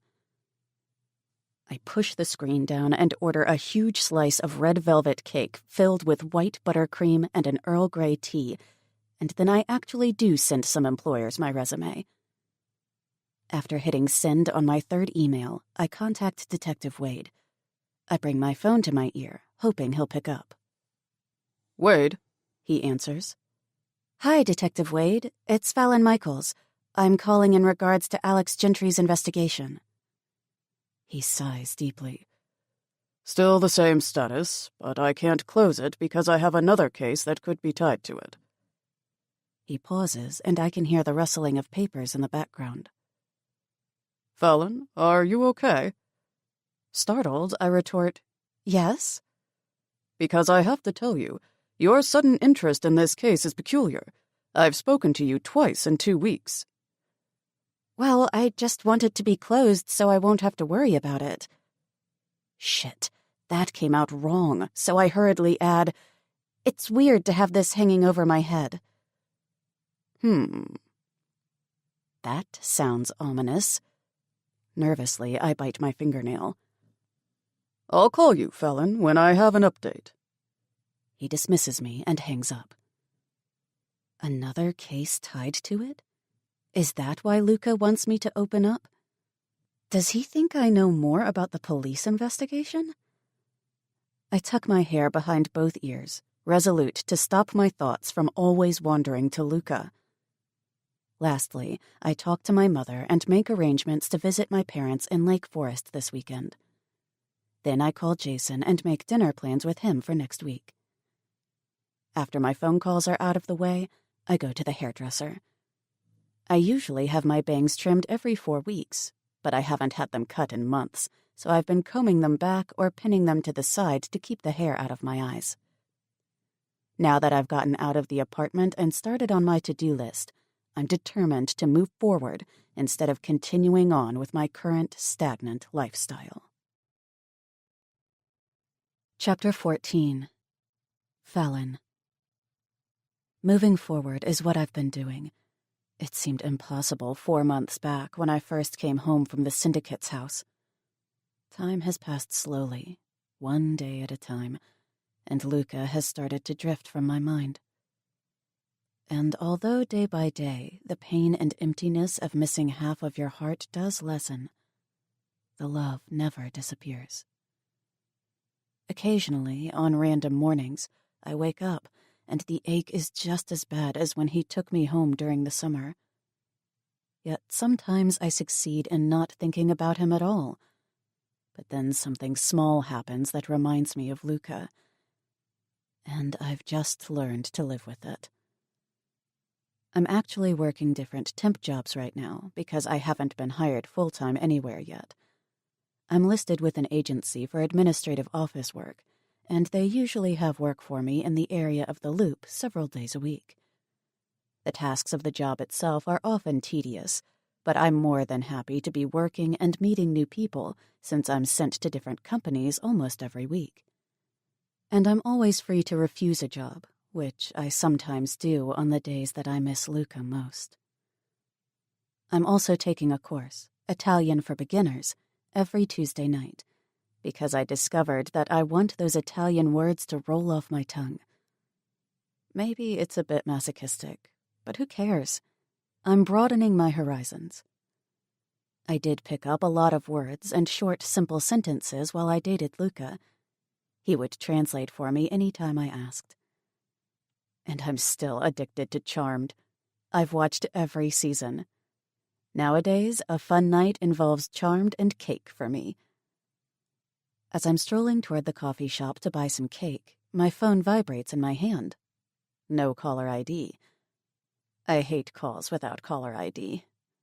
Usually I let it go to voicemail, but I have to answer it because it could be one of the companies I've applied to. I sweep the screen with my finger. Fallon Michaels. Michaels, it's Detective Kellyanne Callipy. I halt misstep, and the person behind me almost crashes against my back, then mutters gruffly while passing me by. Wade contacted me several weeks ago, confirming they were closing the case due to lack of evidence, so I have no idea why she would be calling me. We're reopening Alex Gentry's case, and it looks like you're going to be our #1 suspect. I'm still frozen, stunned, in the same position in the middle of the sidewalk. How? Why is it being reopened? And why isn't Wade calling me? Fear instantly floods my mind. Stop with your incessant questions, Callipy yells, shocking me. The point is, you need help, and I can give it to you. I can make all your troubles go away if you pay me $30,000 by tomorrow. I'm now taking slow, unsteady steps forward. This is ridiculous. She calls me to blackmail me, but I can tell she's nervous by the tremble in her voice. I've only met this woman once, but she came across as poised and controlled then. What should I do? Just when I thought this was all beginning to blow over, something from my past with Luca comes back to haunt me. Since I have absolutely no idea what I'm supposed to do, I'm wondering whether or not I should contact him. Or was this what Luca's money was for? I distinctly remember him telling me a few times that I would need that money, but I assumed that referred to the fact that I was unemployed.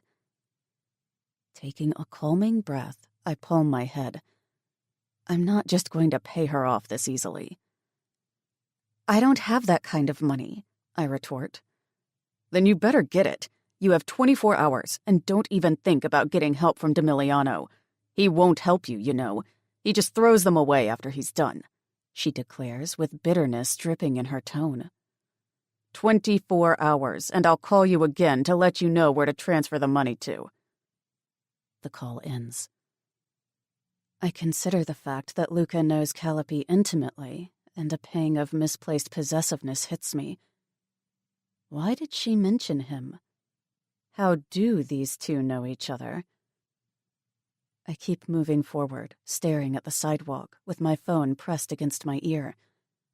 But when I'm standing in front of the coffee shop window, the initial shock from Callipy's call is immediately overruled.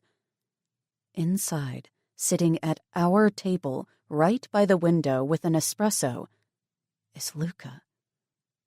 He glances sideways, and when he looks directly at me, the entire world around me fades away. Why is he in our coffee shop? Has he been here often since we broke up? Our eyes lock, and I notice the small differences in his appearance.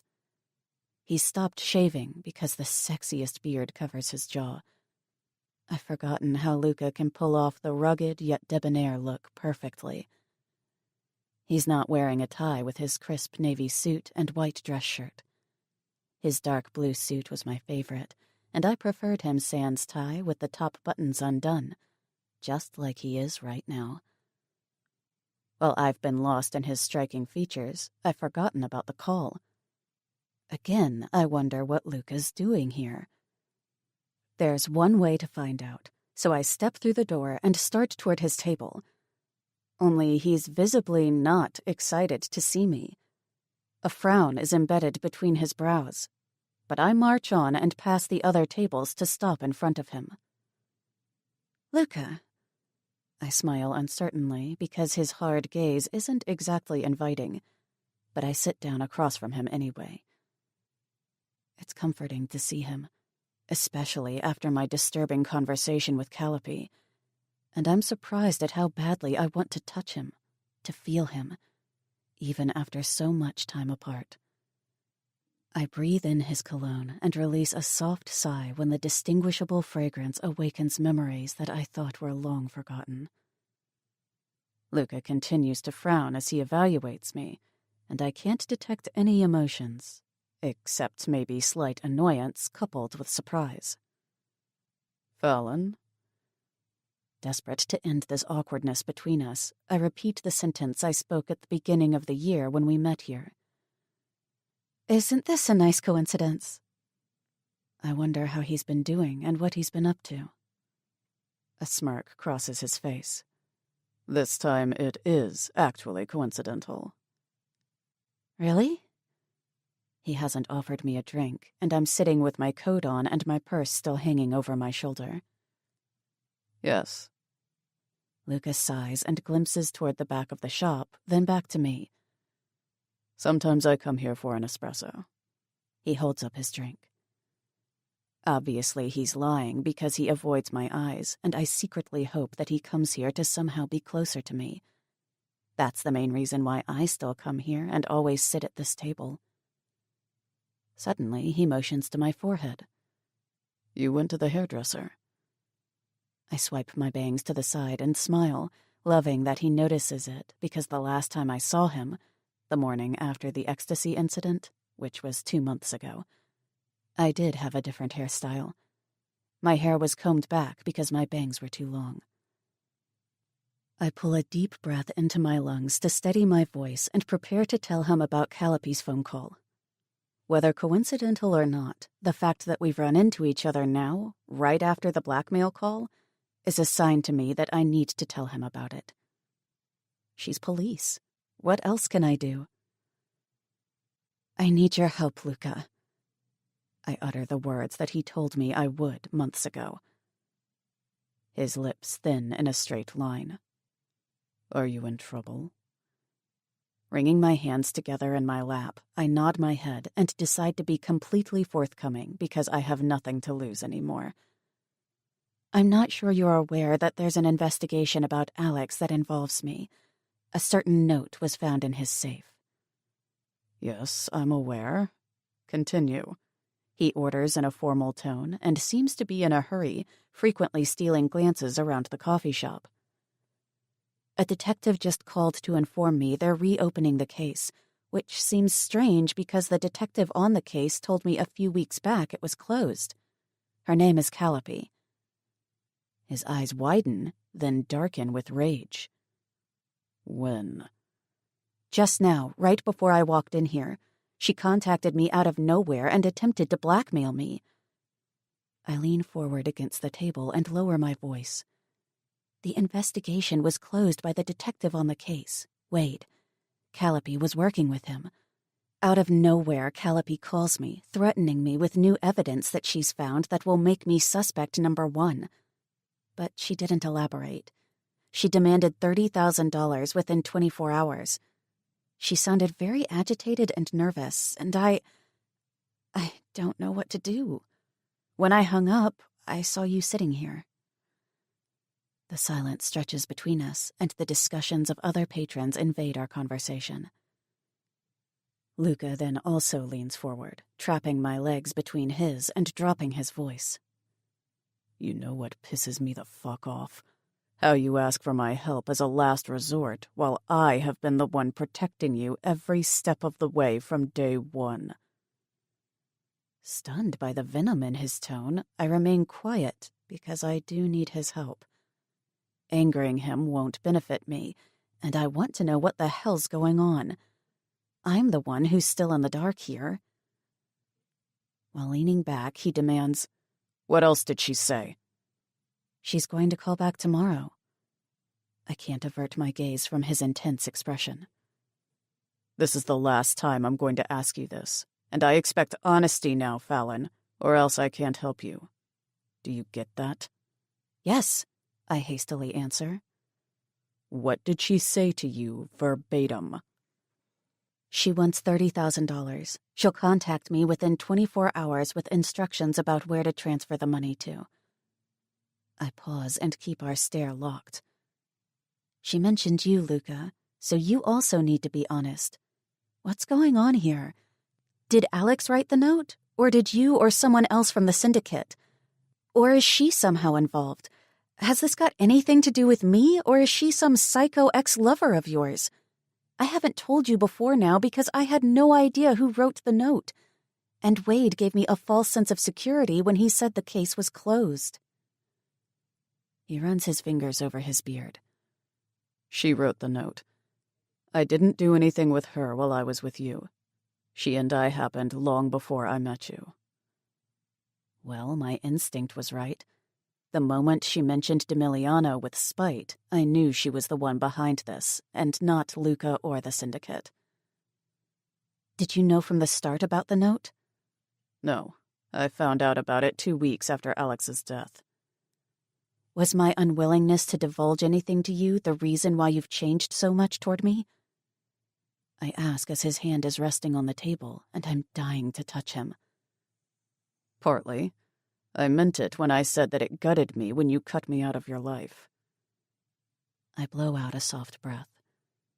I was confused then. I'm still confused, but I finally started living my life again. You should have talked to me. He gulps heavily, betraying that his cool composure is just a facade. Even though we're not sitting far from each other, the distance between us is greater than ever. Where we used to always be comfortable with one another, we're both extremely ill at ease at the moment. I realize that now, in hindsight, I admit. Can you help me? Yes. His stare holds a taunting, "I told you I would." How? I retort, hating that he's still being vague. She won't bother you anymore. I'll take care of the note and her. Was that all? Is he trying to get rid of me? I nod my head. Good. If she calls you again, or if anything happens, you contact me immediately. Capito? Understand? This is an easy one. I already understood simple Italian words and phrases when we dated. Si. Yes. And at last I'm greeted by a widening grin, and I wink at him. His hand balls into a fist, making me think he's also fighting his emotions. Neither of us breaks eye contact, and I can feel a pull building between us. This is the first real, open conversation we've had since the summer, since I was kidnapped, and it fuels the longing I still have for Luca. Flashes of our last time together in the bathroom of Cocktails and Heels send tingles straight to my lower stomach. Then I remember to ask about Camilla. How's Camilla? His face freezes in lines of tension that harden almost imperceptibly. None of your business. The mention of her turns him cold. Why? I've gotten a lot of answers today, but I still need to find out about Camilla. Please, I need to know if she's okay. I can't answer that. She's missing. What? How? I whisper shout and shoot the customer at the next table an apologetic look when her head whips toward my elevated voice. Luca releases an irritated breath. Calm down. We simply fired her and then she disappeared.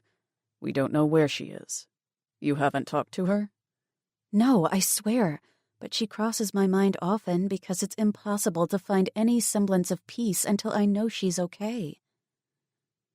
I'm tempted to tell him how much I miss him, but his distant behavior is setting all kinds of alarm bells off. I don't get the chance to speak my mind because a shadow falls over our table and Luca hurriedly releases my legs, which were still trapped between his. My head turns to a waitress with her coat hanging off her arm and bag dangling from her hand. Her attention is focused on Luca and his on her. My mouth drops open slightly as realization dawns on me that he wasn't here to reminisce about our past, but for her. It's the same waitress that was always flirting with him when we were here together, and the scowl she used to give me has turned into a full-blown glare today. Blinking repeatedly to hide my whirling emotions, I catch Luca's eyes, and I'm confronted with his despondent silence while he avoids looking at me. "Are you ready?" she asks in an annoyingly sweet and innocent tone and rests her hand on his shoulder as my glower is fixed on Luca's face. He moves away from her touch, and I've never seen him this uncomfortable. If I thought the situation was awkward before, I think both of us really want to vanish into thin air at this point. The waitress ignores the tension between us and takes a step toward the exit. I'll be right there, he murmurs to her. She gives me an indignant look before turning on her heel and waiting at the door for Luca. He opens his mouth to say something, then shuts it while I'm pursing my lips together to hold in my tears from seeing him with another woman. They're going on a date. It never occurred to me that he would be dating again. Now I understand how he felt after seeing me with Evan. He shakes his head slowly and rises while I keep my attention straight ahead on his espresso cup. I'll let you know when Calliope's handled. I look up through my lashes and attempt to form a smile. Thank you. And I quickly concentrate on the cup as his eyes burn holes into me. He stands there without moving a muscle, and I muster up all my courage to say what I'm feeling.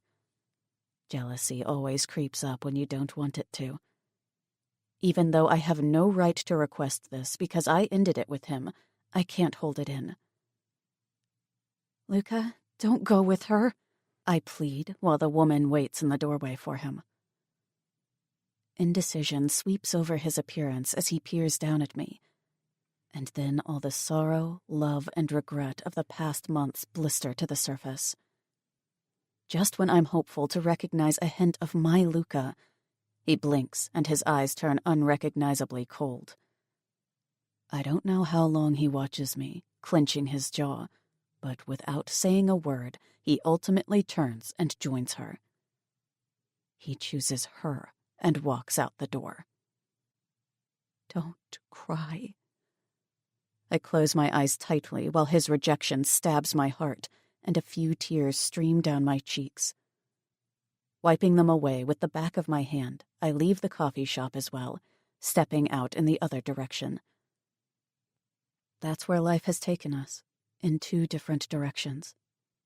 He's moved on without me because I could never accept his world. He's moved on while I'm still stuck with an irreparably broken heart. Sometimes I wish I'd never ignored his messages because that's what caused the distance. Time has weakened any anger I had toward Luca for lying, and all that's left now is the love still thrumming passionately in every cell in my body. With hurried paces, I end up at my front door. Seeing Luca clouded my judgment because I didn't even bother to ask how he was going to take care of Calliope. Maybe somewhere deep down, I don't want to know. I let misplaced jealousy overrule my thoughts, and I honestly can't blame him for rejecting me after I've slammed the door on us so many times before.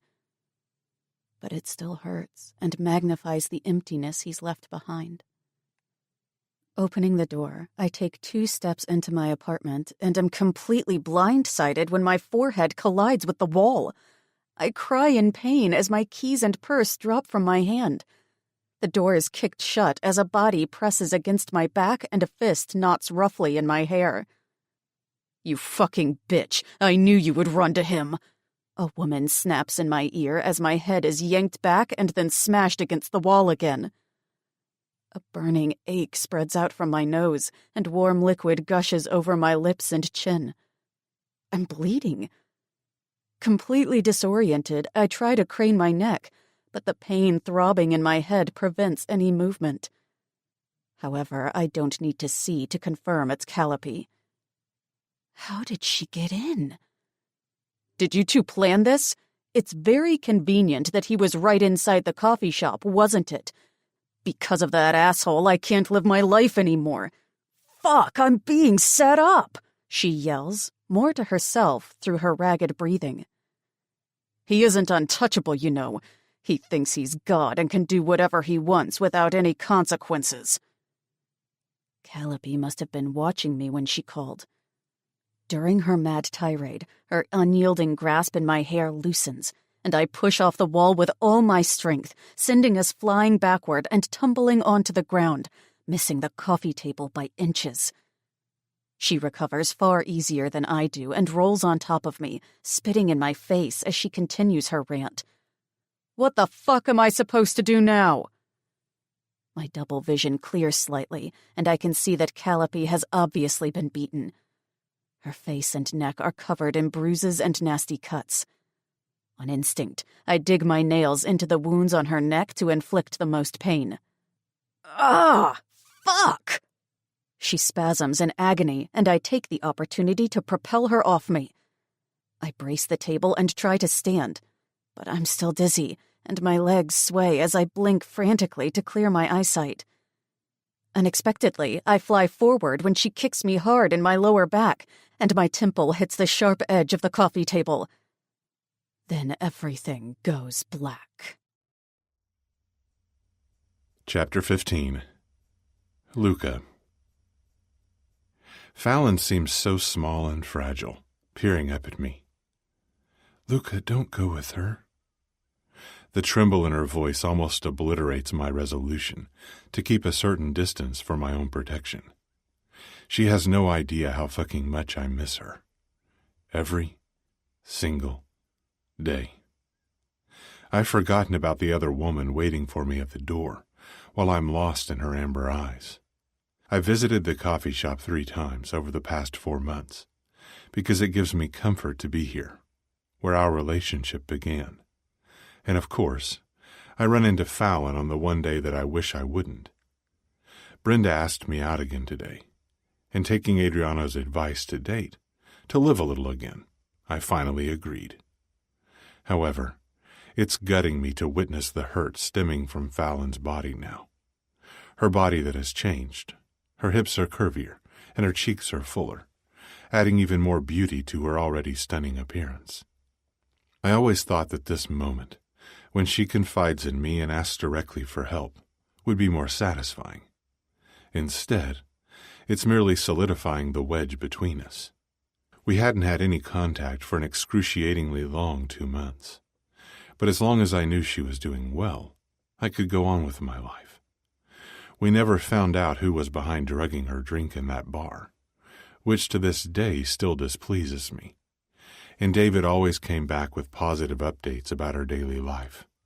No more weird incidents. She was fine.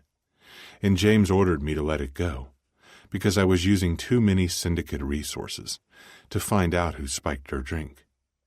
I decided that I had to take control over my obsession to protect her, so I let her go, but she's still never far from my mind. God, I want to stay and blow Brenda off, but I'm not starting this again with her. I won't survive losing her again when she finds out something about my syndicate life that she can't understand. If I stay, I'll regress, and I need to keep moving on with my life. I've tortured men for hours without an ounce of remorse, but walking away from Fallon when she confesses in her own way that she misses me is the hardest thing I've ever had to do.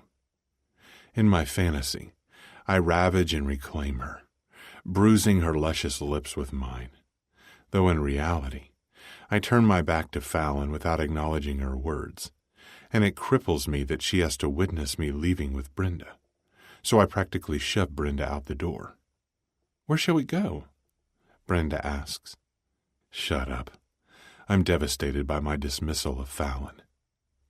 As I pass the window, Fallon's staring at the table, and my heart explodes with guilt when she tightens her lips together to hold back the impending tears. And just as I see a few tears spill, she's out of sight. Seeing Fallon like that makes me realize that I can't do this, so I ditch Brenda. "Brenda, something's come up. I have to go." And I cross the busy street before she can reply. She yells something at me, but I simply ignore her because I have more important things to take care of. I'm surprised that Calliope is back in the loop and contacted Fallon. I've blocked all of Calliope's accounts and have been searching for her for a long time. Adriano found out she was living in a homeless shelter outside the loop a few weeks back, and she got into a fight there, but after that, she was untraceable again. Now she's blackmailing Fallon, either to retaliate or because she desperately needs money to, most likely, leave the country in order to stay out of my clutches. After rounding the corner to step into the dimly lit garage where my car is parked, I fish out my phone to update Adriano. But when I hear footsteps approaching behind me, I let the phone slide back into my pocket and spin around just as someone covers my head with a bag, and I'm unable to grab my gun in time. What the fuck? Another person pulls my arm back while I struggle, but I manage to headbutt the person in front of me, which is answered with what feels like his fist hitting the side of my head.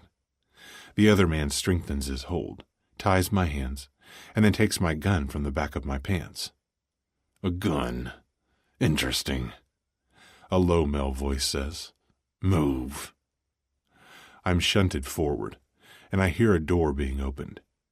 Then I'm pushed inside to lie on my front, while a foot is planted harshly into my back. Now we're moving. I'm in the back of a vehicle. My guess is a van.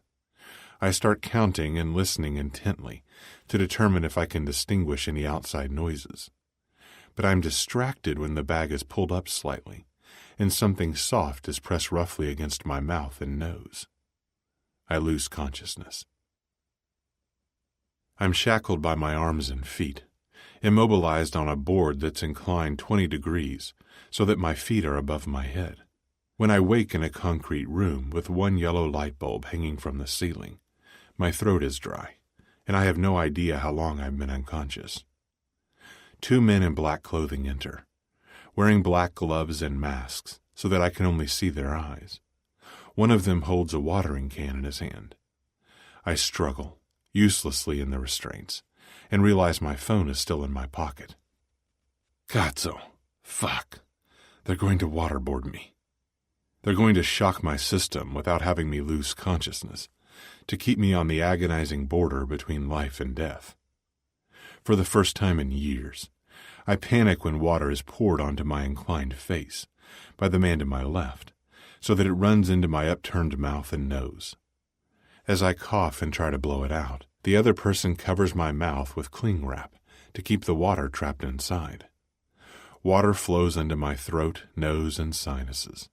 However, my lungs don't fill up because my chest is elevated above my head and neck to prevent suffocation. But I do feel my breathing passages drowning from the inside, causing extreme pain. The unbearable sensation of drowning causes my entire body to convulse in the restraints, almost breaking my bones in the process. It lasts a few seconds, but those few seconds tick by excruciatingly slowly. And then he stops. Through my irregular breathing and teary eyes, it takes me a moment to grasp that the water has stopped hitting my face.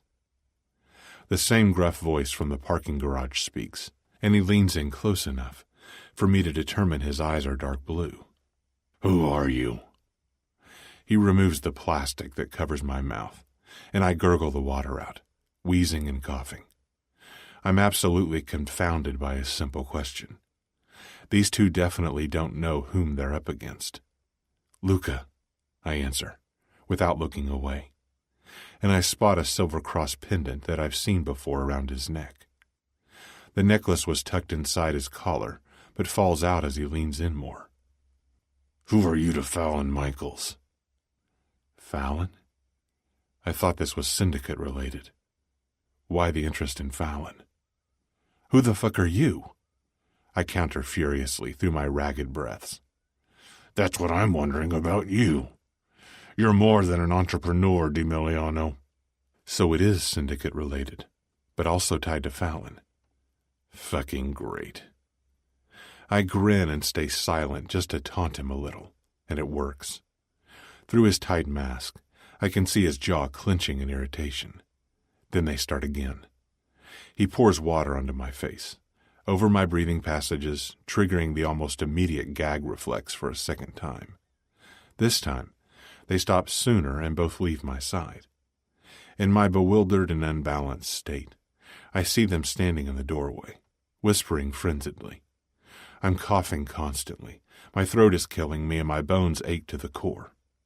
Yet I suppress the cough long enough to eavesdrop on their last words. Go now.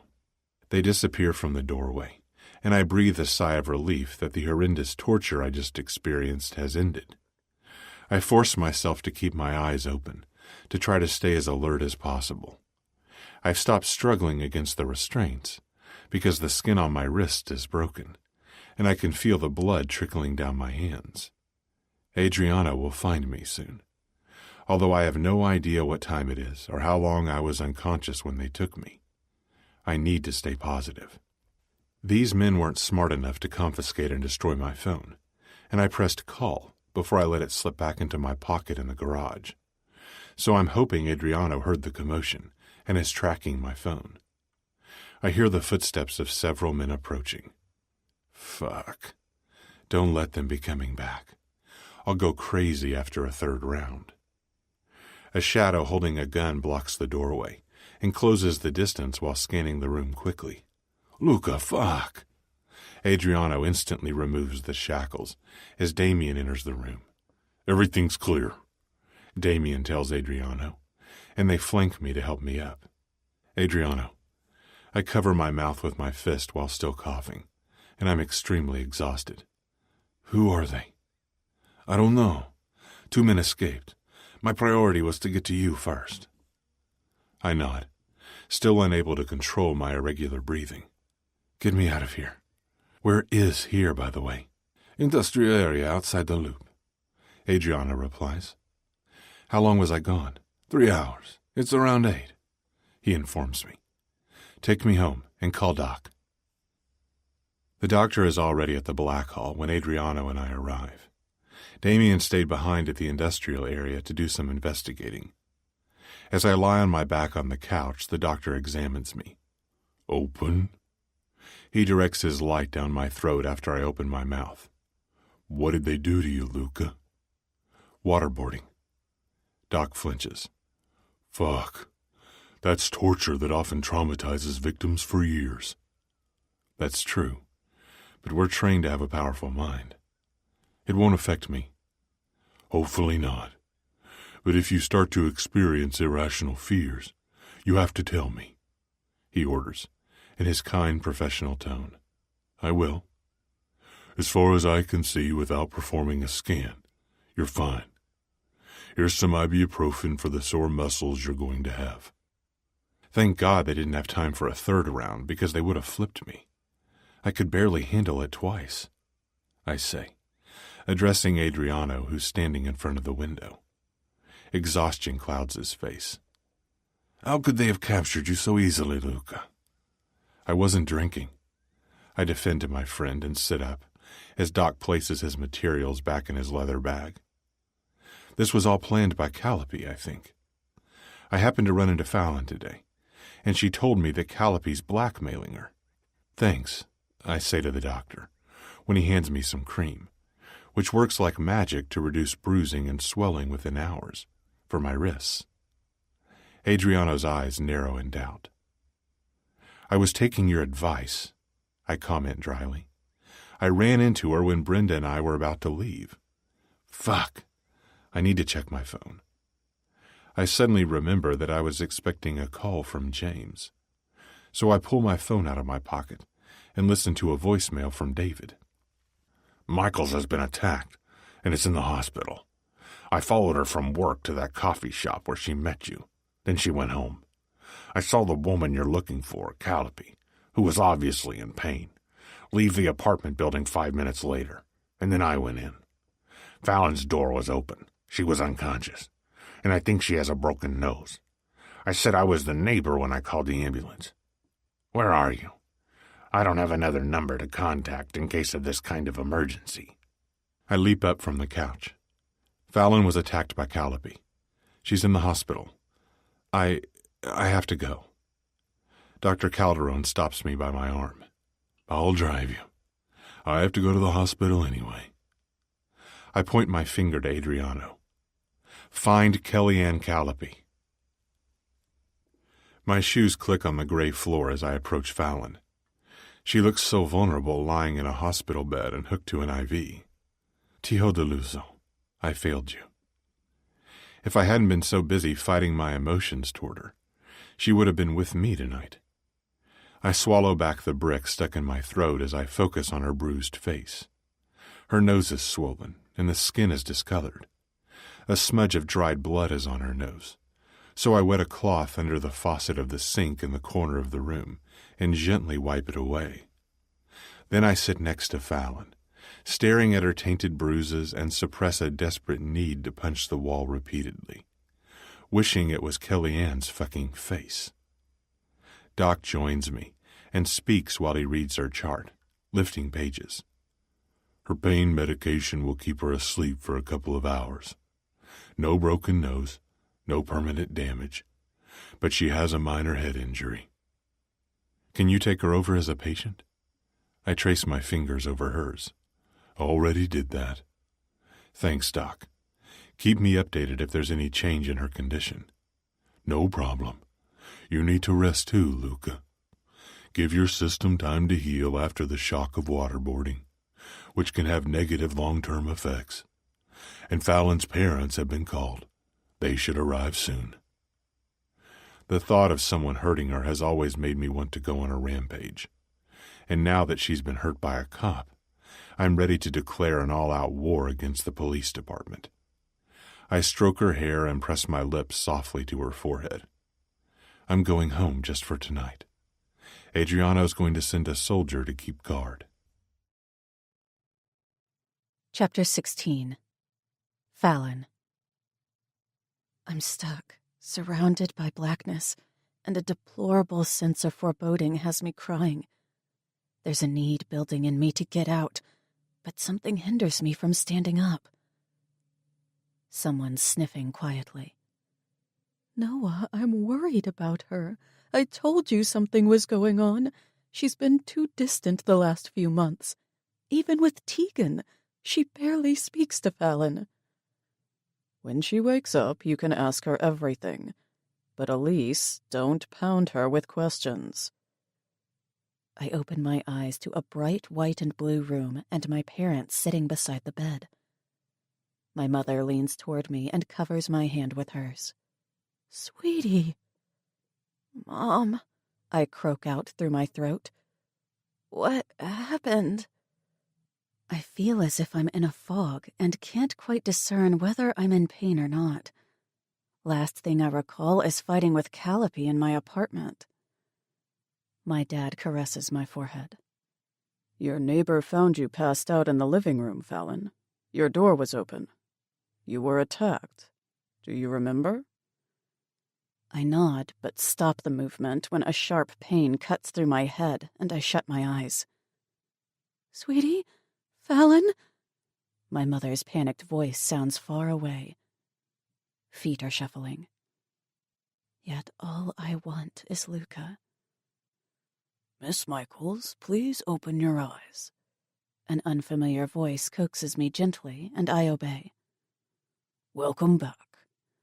A tall doctor in his white coat and with extremely gray hair greets me as he opens my chart. How are we feeling this morning? My face and head hurt. I bring my hand to my nose and wince from the throbbing soreness. What day is it? How long have I been out? Just one night. He reads the chart. My mother, who has a tendency to want every answer instantly, interjects, Tell him how you're feeling, Fallon. My head, throat, and face hurt, especially my nose. I try to sit up, and my father comes to my aid, propping another pillow behind my back.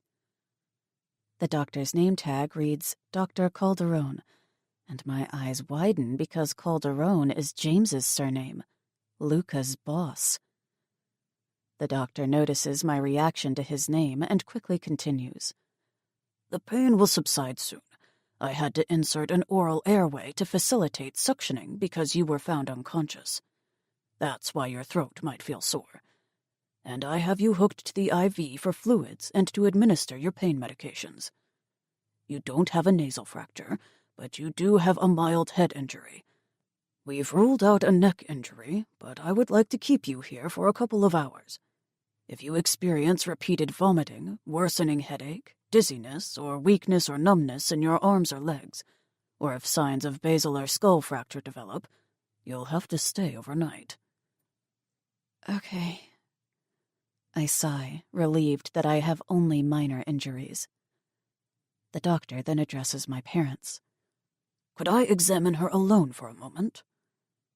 My mother nods while my father has been disturbingly silent so far. "We'll be right outside," he says to me after placing a soft kiss on my forehead, and they clear out. As soon as the door closes, Calderon informs me, "Fallon, I'm a friend of Luca's.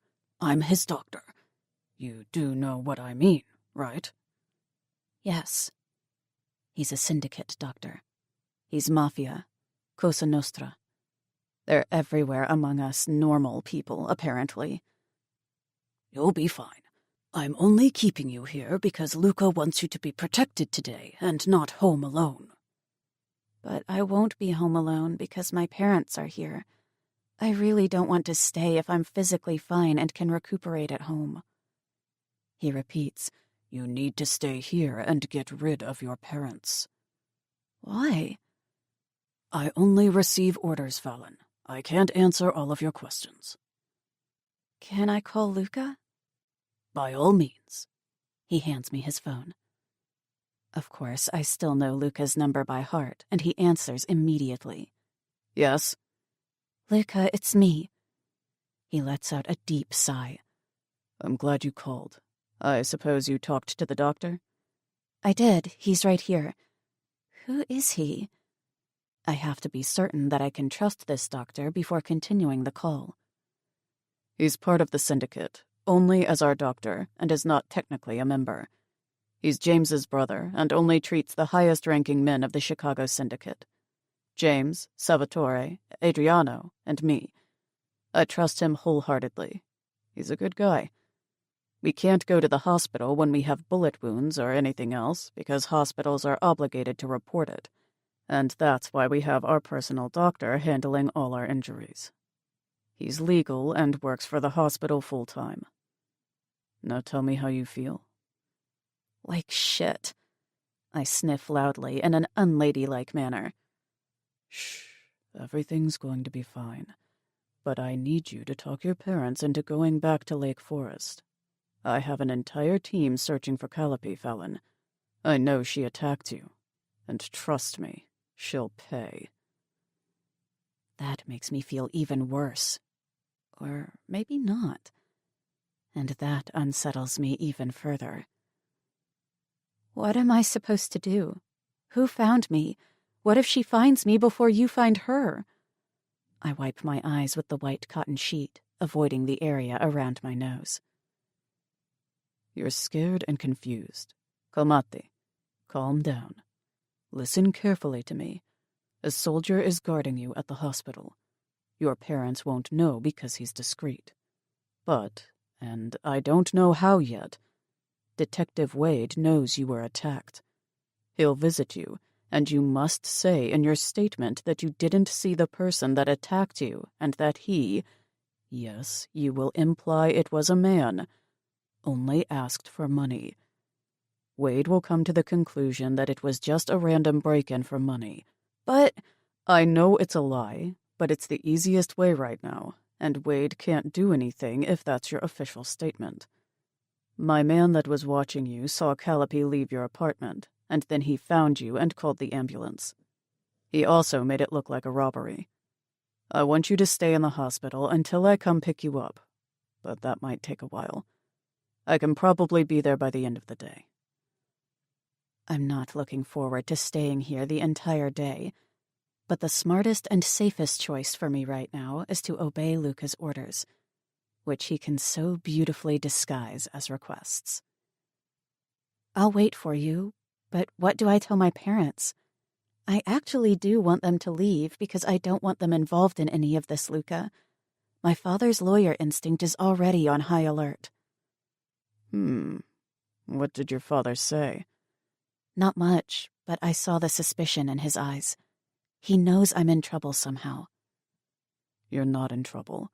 Call Jason and have him come to you.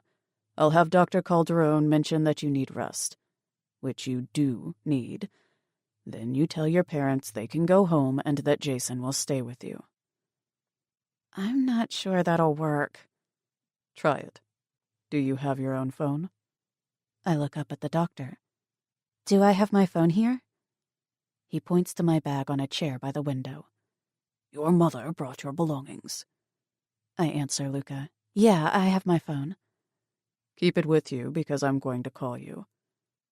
It feels so nice to have him take care of this mess. Thank you. You're welcome. I can't refrain from asking about his date. I may have been beaten, but the jealousy I feel pains me more. Is she your girlfriend, Luca? His exhale sounds loud in the receiver. No, she's nothing to me.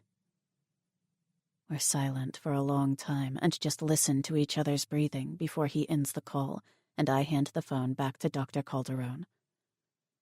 Can you get my bag? I request. Sure. He gives it to me. You need to rest now, Fallon. I will. I just need to make one call, and then we need to convince my parents to leave this place. An hour later, the same people from this morning, including Jason, surround my bed. Everyone's listening to the doctor speak. I want you to do nothing but rest for a week. Jason, as instructed by me, tries to lighten the situation. So she's fine, just needs some rest. We can do that. His lips curl up. My father offers, She can come home with us. Doctor, thank you. I'm glad to hear she's fine physically. My father then says to Jason, But I'm a little concerned about this robbery at her place. Of course, my mom agrees. Before I can, Jason replies, Noah, it's also happened in my apartment building. She's having new locks installed this afternoon, and I really think Fallon wants to go home. He looks at me. All I'll be doing is sleeping. I feel bad that you have to hang out around here. You can go and I'll rest at home. You're my child, my mom points out indignantly. We're not leaving you right now, Fallon. I blow out air through my mouth, causing my nose to sting, and I grimace, which intensifies the pain. Okay, sorry, Mom. She means well, and I'm hoping they'll leave anyway after they see I'm asleep the entire time. My dad's eyes thin at me, and I'm kind of dreading the moment when we'll be alone and he'll be firing his questions at me. But thankfully, it doesn't come to that, because I'm indeed knocked out for the rest of the morning and afternoon due to the pain medicine. When visiting hours end that night, Luca hasn't arrived, so Dr. Calderon comes to my aid. Mr. Michaels, because of her repeated vomiting, I want to keep her overnight. Visiting hours are unfortunately almost over. You can go, Noah, Elise. I'll come pick her up tomorrow and drive her home, Jason suggests. My mom and dad catch each other's eyes, then look over to me as I send them a sweet smile in spite of my freaking nose, which is still throbbing. Fine. My dad caves and strokes my hair lovingly. Call me first thing in the morning, okay? I will. I feel guilty for lying to my parents, but I want them far away from here until Luca has dealt with Calliope. They exit with the doctor and Jason. Dr. Calderon comes back 10 minutes later and removes my IV. I'm not sure what time Luke is coming, so I've already finalized your release papers. When he gets here, you can just leave. I've made sure you can stay in this room until he arrives, even though you're already officially released from the hospital. Thanks, Doctor.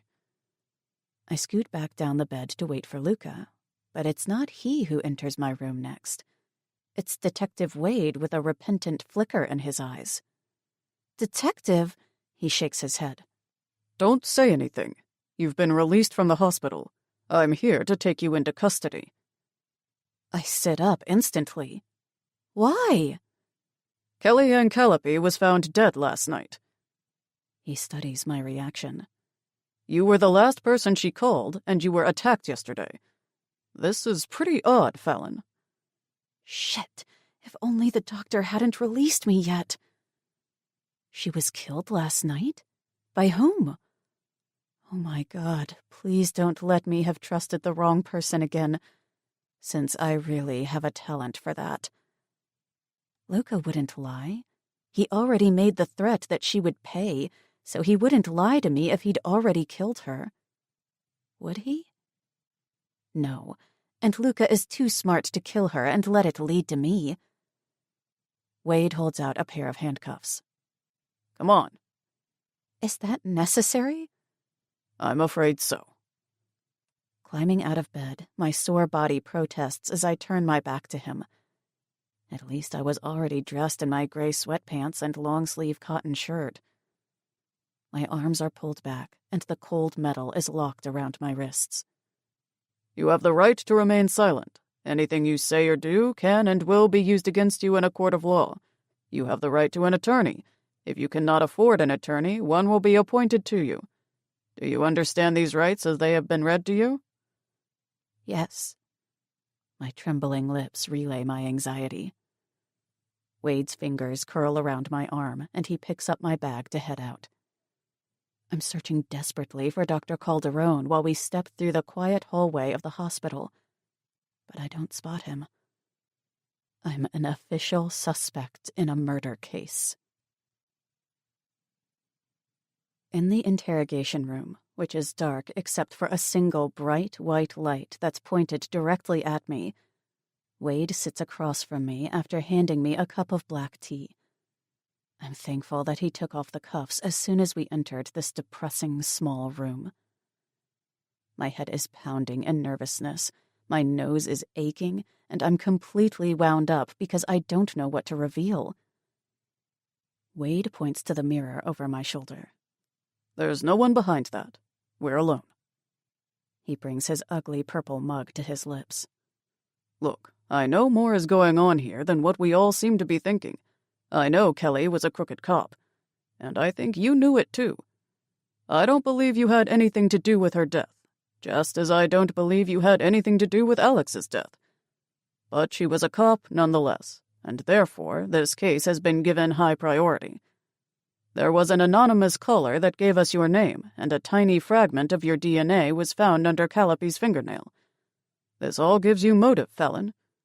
Your name keeps popping up, so I've been digging a little deeper into your recent past. I stay quiet because I'm in way over my head, and I blink back the gathering moisture. I'm clueless as to what's going on in my own life, and the tears gush out as my walls instantly break down. Wade's eyes round, and he stands to hand me some tissues. Talk to me, Fallon. I'm in your corner. I'm one of the few good ones in this entire precinct, and I know how many are paid off by the Chicago Syndicate. I'm just lacking any tangible evidence.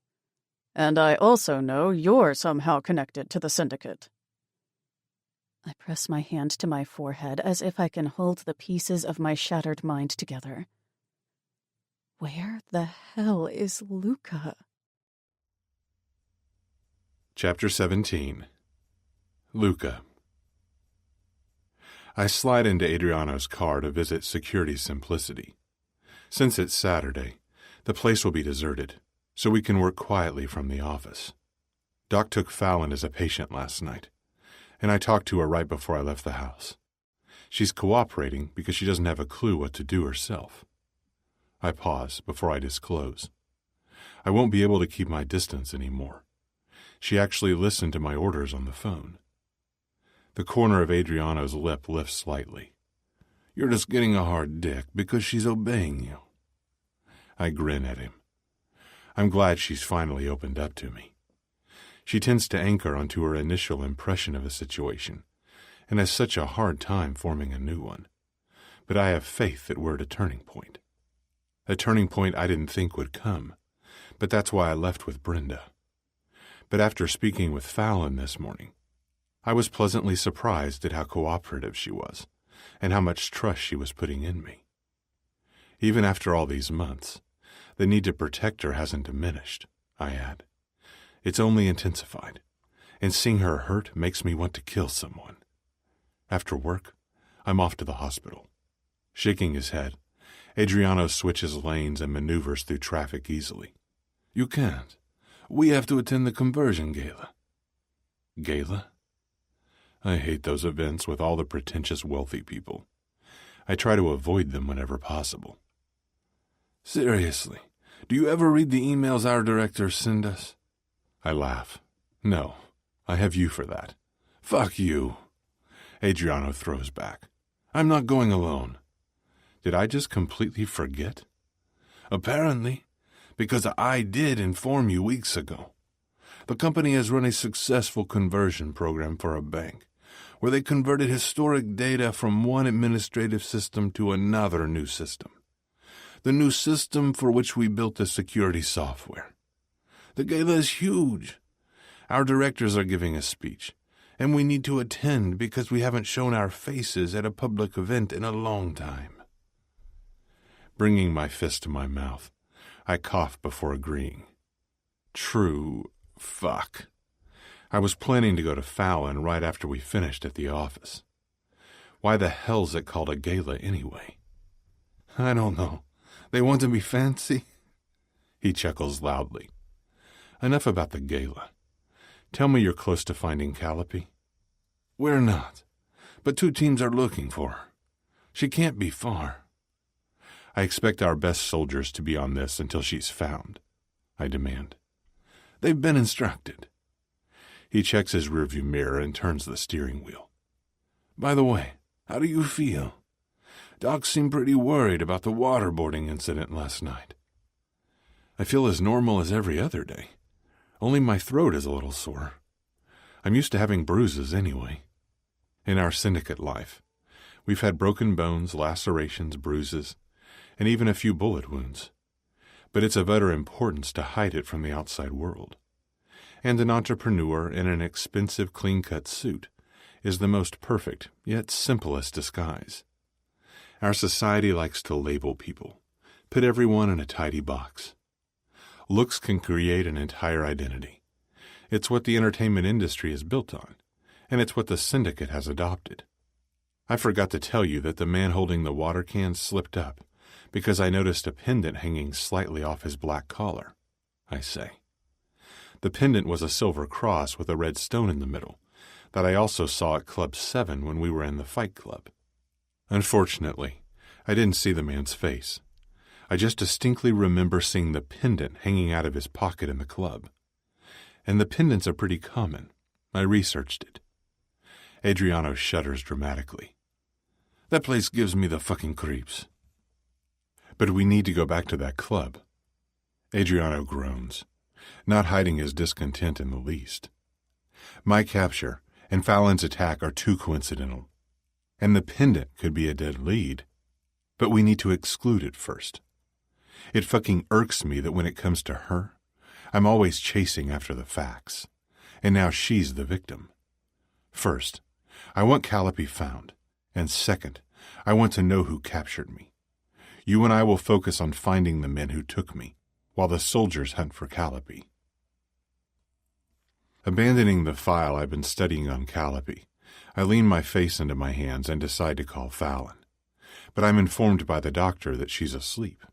I glance over my screen at Adriano, who's typing away hurriedly behind his laptop, and ask, Do you know Detective Richard Wade? Wade's one of the few cops not on our payroll. He's clean, but he's shown too much interest in Fallon, and that worries me immensely.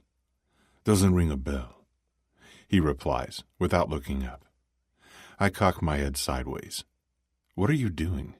His gaze snaps to mine and back down. Are you still searching for Cam? I ask. He ceases typing and raises one brow.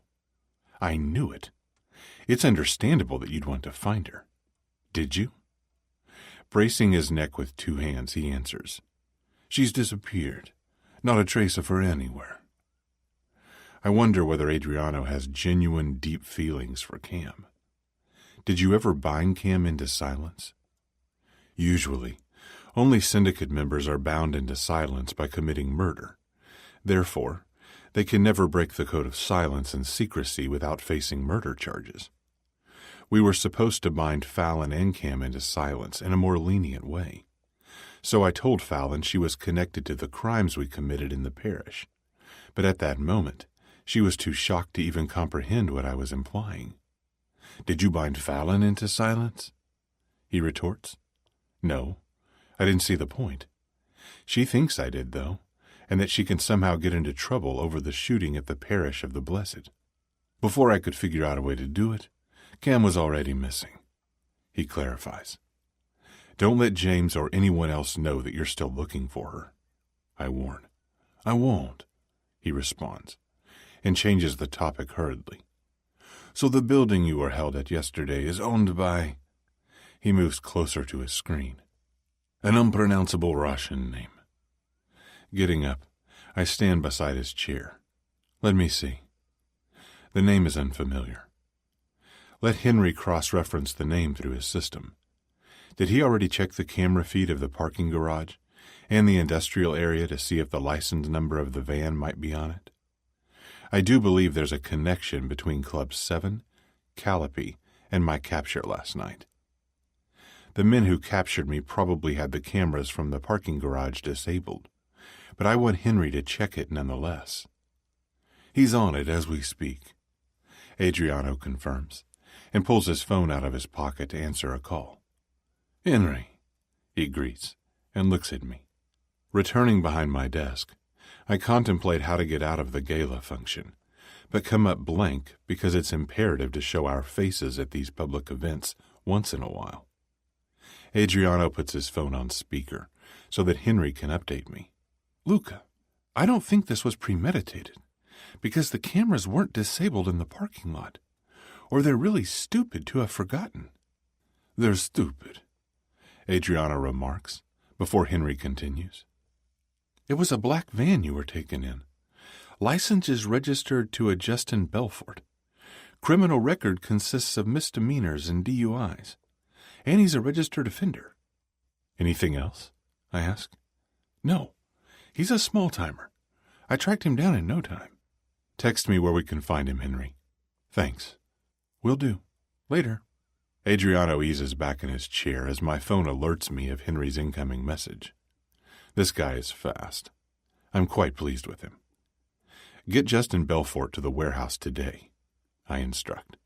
We're going to have a chat with him. I'll have 2 soldiers bring him in. Adriano answers with a playful salute. Around dinner time, I receive confirmation that my soldier has captured Justin Belfort, and Adriano and I drive up north to the warehouse where Damien meets us. Entering the enormous brown brick space of the warehouse, we turn right toward the private rooms just as Damien is exiting the 3rd room. Any trouble? I ask.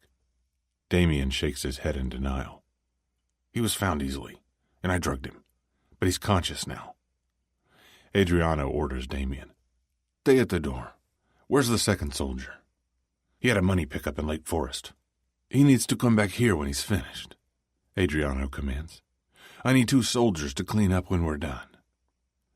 Damien nods in understanding as we proceed to the room where Justin is blindfolded and strapped on his back, spread eagle, on a metal table.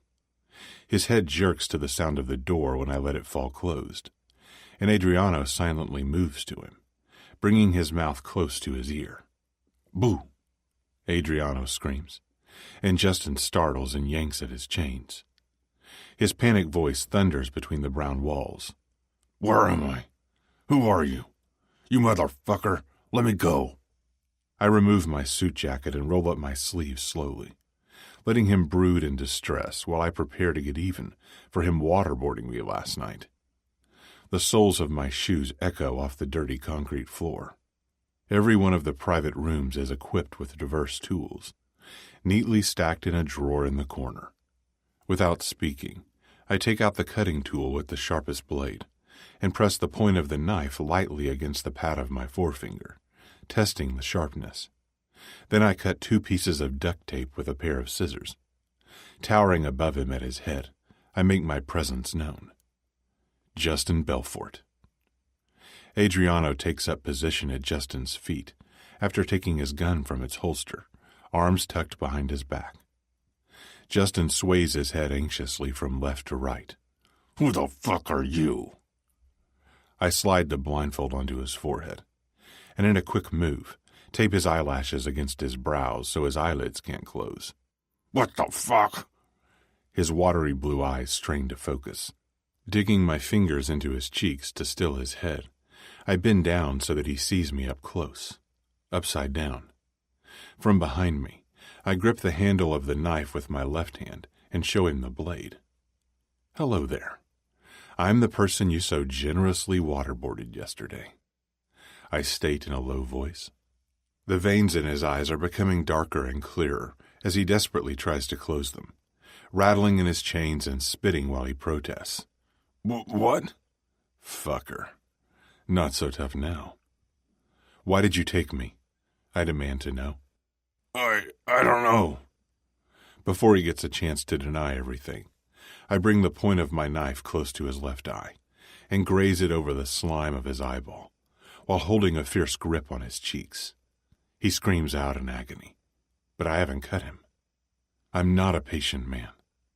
One question, one answer. For every denial, I'm going to press deeper, I warn, while starting to sweat from steadying the knife in my hand so close to his eyeball. My patience is already wearing thin, because Fallon's hurt, and I don't know why. I can smell his fear, which spurs me on. Why me? I inch the knife away slightly. Justin blows out an unsteady breath of relief. Because he wanted to know what your connection to Michaels is. I continue hurriedly. Who is he? Ashton. Ashton who? Ashton Banks, he reveals. My eyes burn. Arrgh!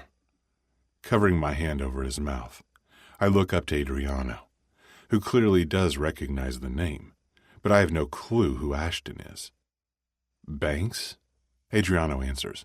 Alex. I frown and focus back on Justin, pressing the flat side of the blade right under the skin of his left eye and slicing it open. Blood trickles down the side of his face. Fucking shit, he yells, tugging and pulling the chains incessantly. His screams resound loudly through the bleak room. What does he want with her?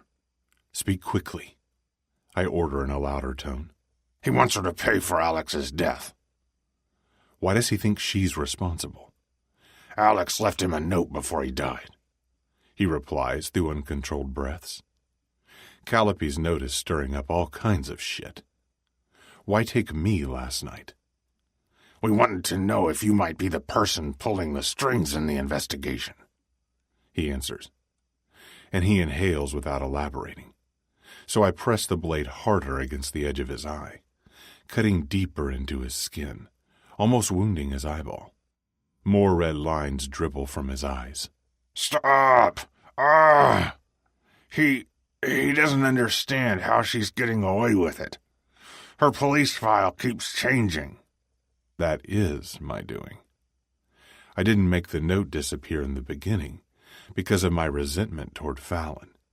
So I told Adriano to do nothing until she came to me for help. However, I did tamper with the investigation, just to throw the detective off. Did you follow Fallon for Ashton? Yes, but sometimes he stalked her himself. Did you spike her drink at Cocktails and Heels? Yes, he confirms. And you two were following her last night to the coffee shop, and then followed me after she and I parted? Yes. Where's Ashton now? I don't know. Don't you dare deny. I told him I would fucking cut his eye out if he starts with denials. I swear I don't. After last night, I was told to stay away from him. Who the hell are you to him? Adriano asks. No one. He doesn't tell me what's going on. He gives me a job, and I do it. Standing back, I release my grip on Justin as Adriano points his weapon at his chest and pulls the trigger. 3 bullets to end Justin's life. I gesture to Adriano to move out, because we have the damn gala before I can see Fallon. It was staring us right in the face.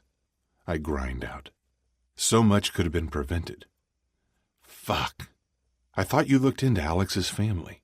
Who the fuck is Ashton Banks? He's quick to defend himself as we stride toward the exit of the warehouse. His stepbrother, the guy who dissolved charity events.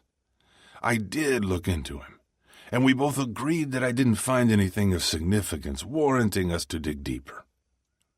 How could we have missed this? You were all so busy drinking the first week after she ended the relationship, he counters heatedly. Don't start blaming me. I agree that I fucked up, but so did you. We haven't exactly been on top of our game lately. I sigh in frustration as we cross the threshold because he makes a good point. Damien, you can clean, I command as we pass him. Maybe Ashton Banks is the guy I saw at Club 7 with that Silver Cross pendant. Could be. Adrian fishes out his pack of smokes, and with his teeth he pulls one cigarette out to light it. If he's a member of that depraved fight club, then I'm very worried about how far he'd go to get his revenge. I muse aloud. Every soldier must focus on finding Ashton, except the 2 teams looking for Calliope. Any update on her? Blowing the smoke out of his nose, he shakes his head and clicks on his key to unlock the doors of his convertible. After we settle into the car, I start making calls to track down Ashton. Then I send a picture of Ashton to the doctor so that he can keep an eye out for him at the hospital as Adriano hits the gas to rush us back to the loop because we have to attend the gala before I can visit Fallon.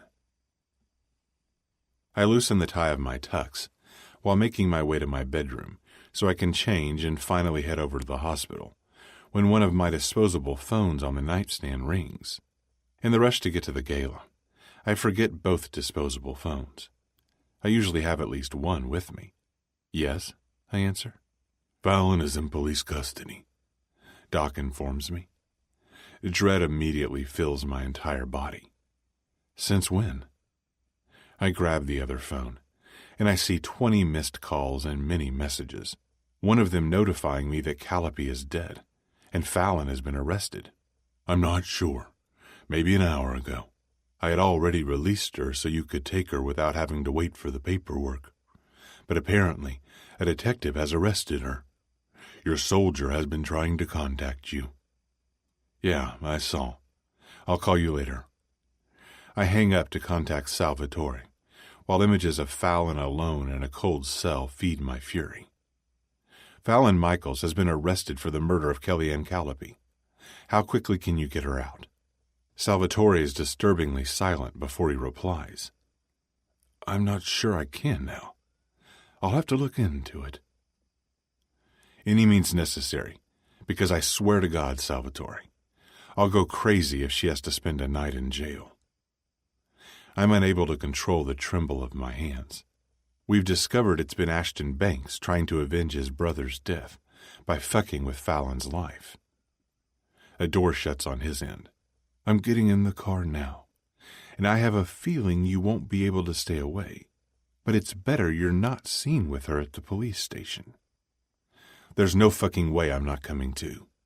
You get her out of there, or I'll break her out myself.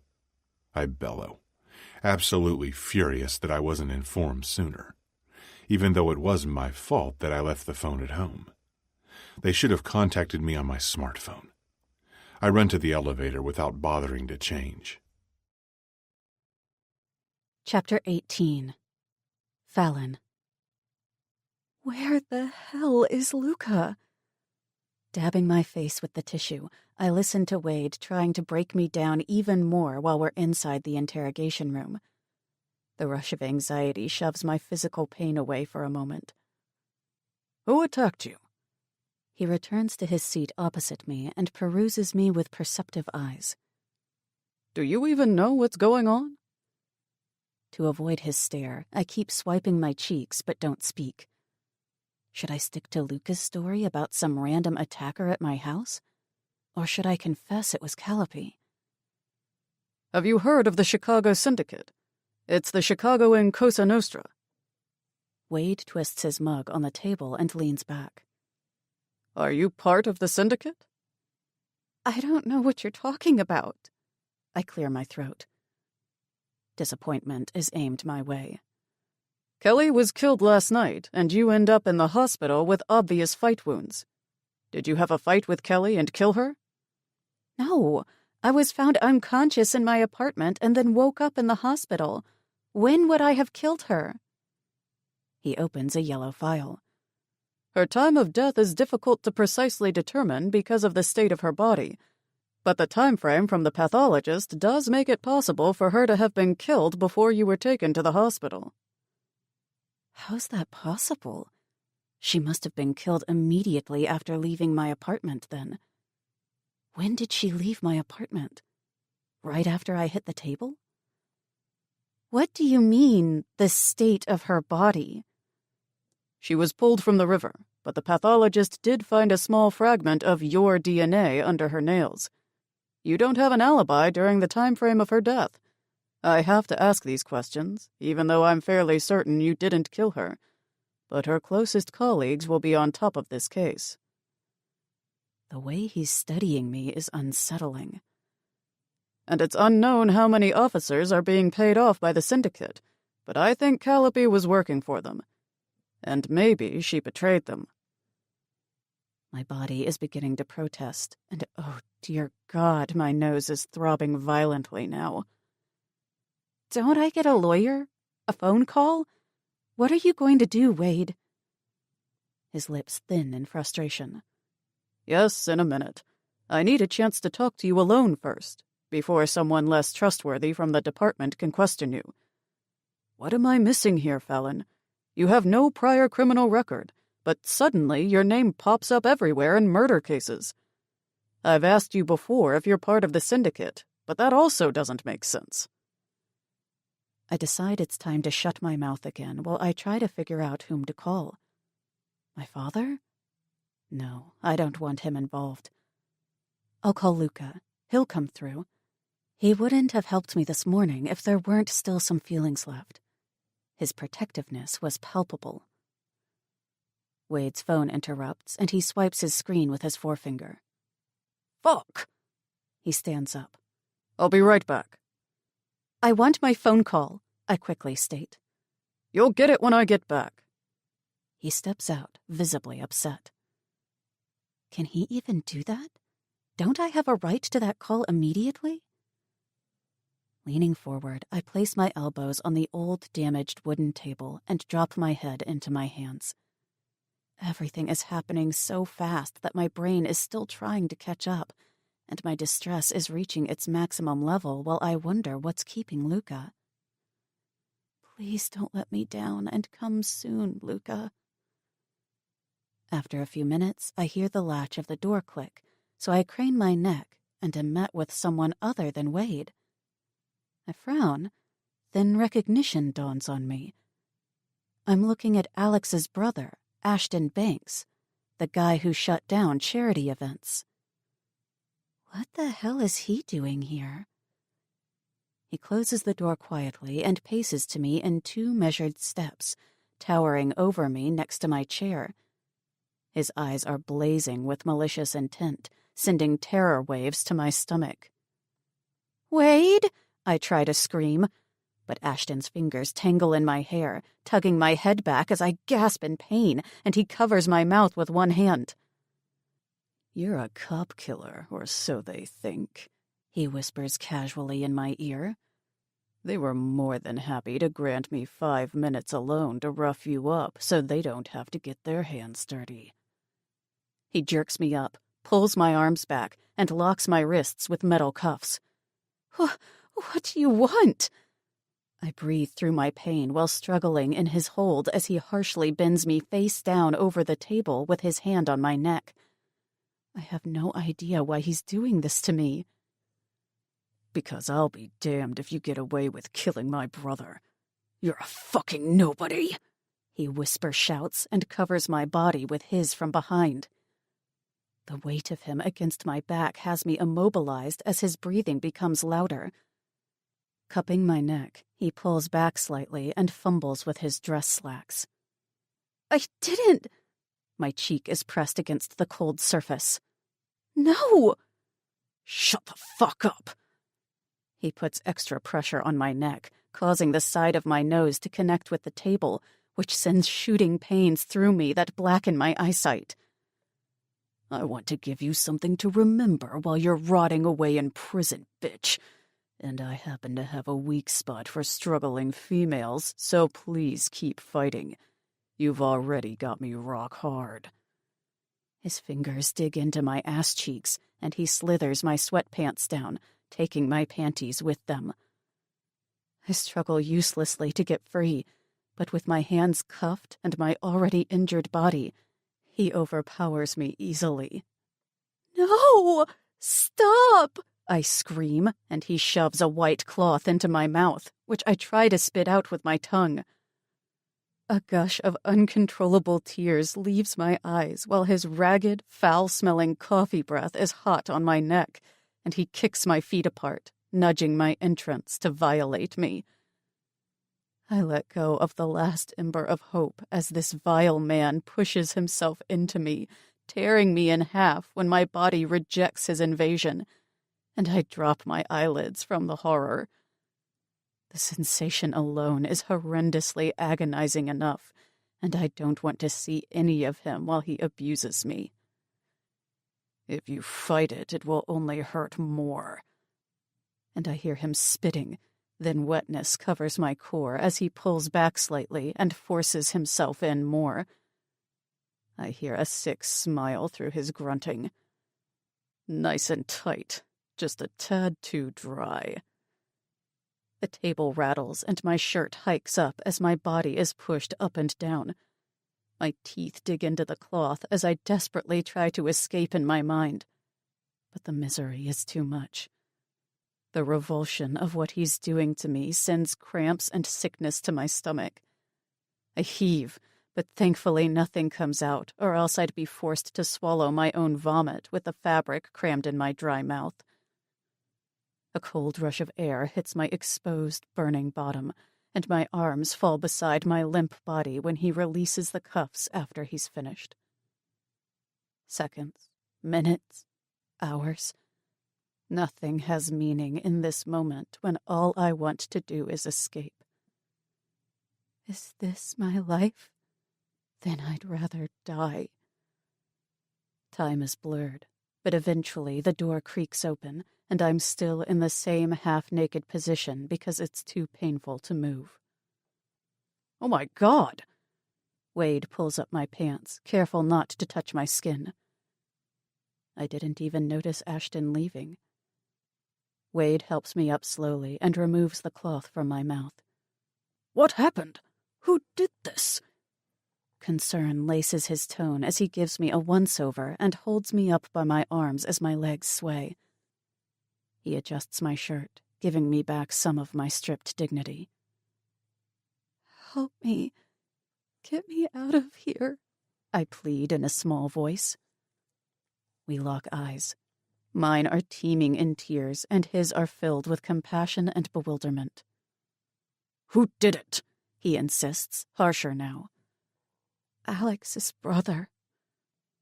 His brows furrow in shock. "Not one of the police officers?" I shake my head in denial. "Fuck this shit. The message I got was a decoy. Someone, probably one of the cops, must have arranged to get him alone with you. Nobody can be trusted in this fucked up precinct." He pauses to rub his neck and stares at me before adding, "I'm giving you an alibi and getting you out of here. We're going to the hospital. Wait here. I'll be back in a minute." Extreme panic torments my state of mind. "No, no, don't leave me." I clutch the front of his shirt because I can't risk being alone here again. "Okay, we leave through the back. Can you walk?"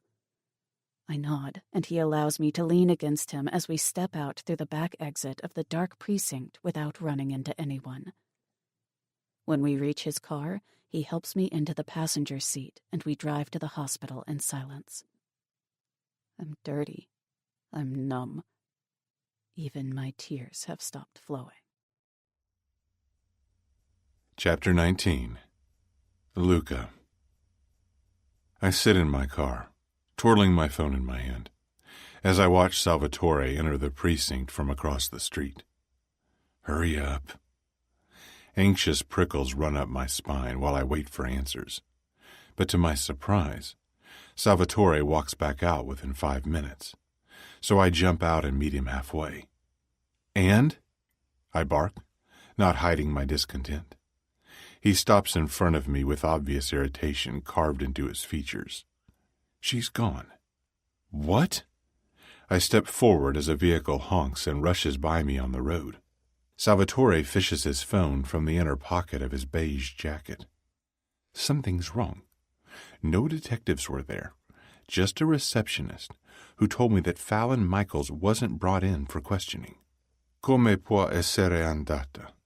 Che caso sta succedendo qui? How can she be gone? What the fuck is going on here? He brings his phone to his ear but continues to talk to me. I don't know. Salvatore holds up his finger. Doc, was Fallon taken in by a cop? Put him on speaker, I insist, and he does. The doctor answers, I didn't see it, but your soldier said she was cuffed by a detective. The doctor did tell me that earlier. I'll call you later, Salvatore informs him. She must have been here, but it hasn't been registered, or he didn't bring her in, which worries me even more. Was it Wade who arrested her? How the fuck am I supposed to know? I shout as frustration builds, and I plow both hands through my hair, tugging the strands. She's a suspect in a cop murder case.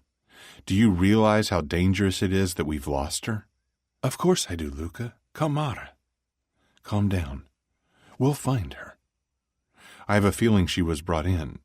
This doesn't make any sense. Groaning, I return to my car. Wait. You're upset. Ride with me, he advises. No. I don't even look back as I cross the street to my vehicle.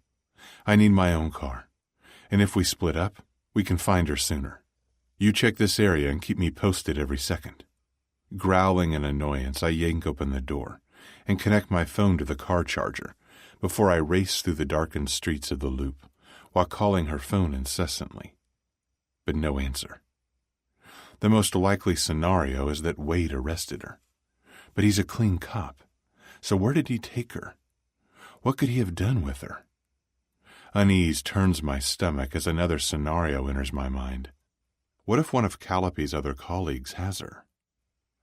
Cops hate cop killers more than anything, and these cops don't live by innocent until proven guilty. They've already condemned her. Adriano's incoming call rings in my car. I'm going to the hospital, I say, without further explanation, because I know Salvatore must have told Adriano what's going on. I'll go to her house. Or is David still there? He asks. My hands are starting to moisten in rage. Go there. David was off duty because that fucking soldier was keeping guard. I hope to find something at the hospital, but I don't think I will. Be careful. Don't do anything rash in anger. That's easier said than done. Did the soldier give you his description, Doc? I demand to know, as I stride into his immaculate office in the hospital that reeks of disinfectant. He looks up from his computer screen. Marine cut, dark blonde, maybe brown hair, around 30. Probably Wade. I pass his desk to gaze out the window. Did you check the room? Is her bag gone? Did she leave anything? He swivels in his chair. Bag is gone. She didn't leave anything behind. Pinching the bridge of my nose, I turn to face him. Then she has her phone. Why isn't she answering? I'm so out of my element that I don't even know where to begin to look for her. It fucking sucks to be trailing behind the facts, and I hate how this entire situation is spinning out of control. In a compassionate tone, he inquires, Who is she to you? I blow out a puff of air. She's my ex, but she's still everything to me, even after months apart. I can't help coming to her rescue when she needs me. I don't know what I'll do if anything happens to her. My phone rings, and as soon as I answer, Adriano reports. She's home with Wade. They just arrived. Relief fills me, followed by confusion. Is she okay? I don't think so. He's escorting her inside the building. I'm coming now. I finally shed my tux jacket after I park behind Adriano's vehicle, across the street from Fallon's apartment building. As I get out of the car and make my way toward Adriano, I notice that the lights are on in her bedroom. Wade's still inside with her? I ask Adriano. He nods slowly. He was very... how do I say this? Spit it out. I'm already annoyed about this entire night. Very sweet. Adriano explains carefully. What the fuck does that mean? But I realize what he means, and I nearly snarl at him in rage. I want to know what the hell's going on inside that apartment. Marching to the entrance, I realize that I can't use my key. The key I still have because I never gave it back to her, so I push the button next to her name and wait. Patience is not one of my virtues. Yes? Wade answers. It's Luca. I want to see Fallon. She's not up for company. Can she call you tomorrow? No. I'm not leaving until I speak to her. Remind her that I didn't send her away when she came to me, so she can return the favor now. Hold on. What the hell? Are they best friends now? What's she doing in there with Wade? And why is he so protective of her? After several minutes, still nothing. I turn around and twist my hand in the air to let Adriano know that this is becoming a clusterfuck when I'm granted access. Hurriedly, I push through the entrance and ascend the stairs to her already opened front door. Wade welcomes me with an extended hand. Richard Wade, a friend of Fallon's? Luca. I return the gesture with a firm handshake and peek into the kitchen and down the hall for any signs of her. She's not feeling well, man. Go easy. He indicates towards the bedroom. I'm tempted to say fuck off, but hold it in and cross the distance between Fallon and me. I spot her in bed with the red covers drawn up to her chin. What happened? I close the door behind me and sit on her bed. Her drowsy, swollen eyes hold a desperately sad glow that shatters my heart. Where were you? She asks quietly and huddles deeper under her sheet. I've been looking for you since I discovered that Calliope was killed. I crave to touch her, comfort her because she looks so delicate right now. Why is Wade here? I went to the police station. They said you weren't brought in. Wade's on our side. He's helping me. Her mention of our side gives me a wave of satisfaction, but that's negated by the Wade comment. Did you tell him anything? I whisper, wanting to know if she's disclosed any syndicate information. No, but he knows I'm being framed. I know he's not on your payroll. He's one of the good guys. Wait, so I'm still one of the bad guys? Rubbing my fingers over my chin, I wonder what I'm missing because she's acting strange. Suddenly Wade's her ally, and he's inside her apartment, even though she's been increasingly distrustful since everything went to hell between us. Where have you been for the last few hours? I ask. Hospital with Wade. Dr. Calderon said you left. I didn't. She rolls onto her back and winces. I'm so exhausted and in pain. Can we talk tomorrow? I frown as I gaze down at her. She's hiding something from me, and the one thing I can't handle is when she lies to me. Did you take your medication? She nods and closes her eyes slowly. I can stay, I offer. Damn it. I want to stay with her, because we were finally on somewhat normal speaking terms again this morning, and I want to know what's rattling inside that head of hers. No need. Her eyes remain closed. Is he staying? I demand to know in a low voice, because you can bet your ass that if he is, I'm not leaving. She huffs out a breath. Of course not. Seeing her in this exhausted state with her battered nose and red-rimmed eyes forces me to control myself to avoid a confrontation. I can't argue now anyway, because Wade's in the next room. Fine. We'll both leave now and let you rest. Wade is not staying here after I leave. I'll call you in the morning. Maybe in the morning we can discuss the situation. Right now, she's too tired to talk. With an almost imperceptible nod, she dismisses me, but I keep my sight on her. Sometimes she's so easy to figure out, and sometimes she's this enigma I can't decipher, and that annoys and excites me at the same time. It's wisest for me to reel in my emotions and not grill Wade for answers until I've spoken to her tomorrow, so I step out. Wade's already standing at the door. She's asleep, I say, and we head out. Good. She needs to rest. Neither of us speaks until the winter's night air hits our skin. I bet I'll be seeing you around, I taunt. Before he can reply, I cross the street and look back once to see him get into his car, which is parked in front of the entrance, and drive away. Walking to Adriano, whose window rolls down, I share what happened. I have absolutely no idea what the deal is. She was listening to me, following orders just this morning. We were definitely at a turning point, and now she suddenly does a 180 again. She was so detached. He angles his head to the side. Did she send both of you away? She sent me away. I don't know if she also told him to go, but I'm coming back here first thing tomorrow morning.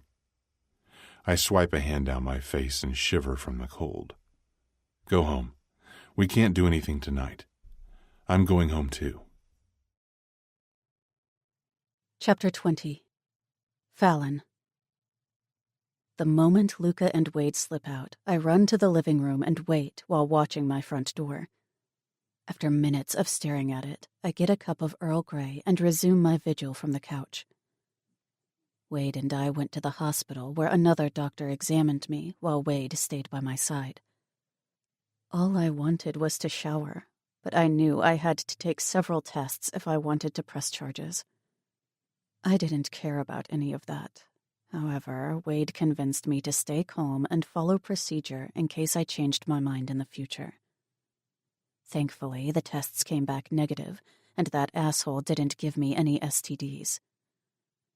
Hugging my knees to my chest, I curl up on the couch and try to hold myself together, still not understanding everything I've been through tonight. Wade took me home after I was finished at the hospital, and only then did I check my phone and see Luca's missed calls, so I knew he must be on his way. And of course, within half an hour, he was at my doorstep. Hysteria rushed through me because I didn't want anyone to know about my assault, especially Luca. What would they think? How would they react? For now, Wade indulged me, so we arranged for him to leave with Luca and then come back, since I was positive Luca wouldn't leave me with Wade.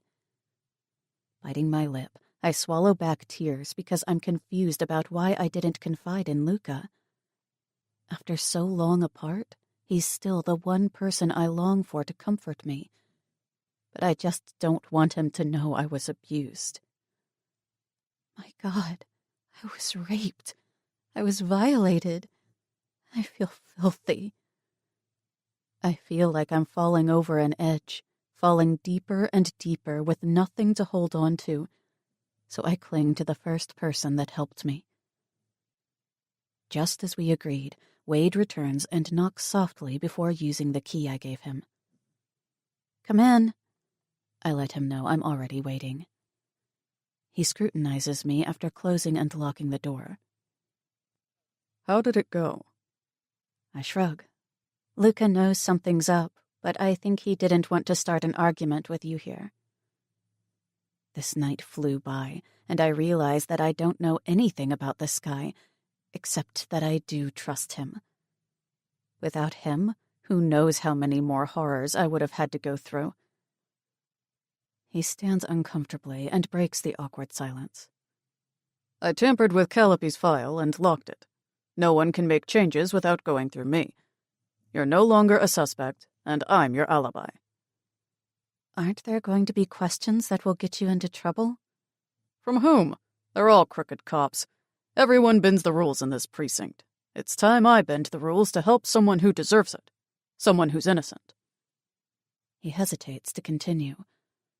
I'll probably get suspended, but it's also a possibility that I won't, because they want to avoid the public scandal they know I'll cause, since I'm, as far as I know, one of the few not on the Syndicate's payroll. There's much more to Wade than I initially perceived. A genuine kindness that compels him to help a woman in distress. I do wonder why he's been so helpful, but right now I just accept it. I'm too broken and withdrawn to ask why. He rounds the couch and takes a seat beside me. What do you want to do about Ashton? A shudder runs up my spine, and I rest my cheek against my pulled-up knees. I don't know. I don't want to talk or even think about that. Okay. I'll stay with you tonight.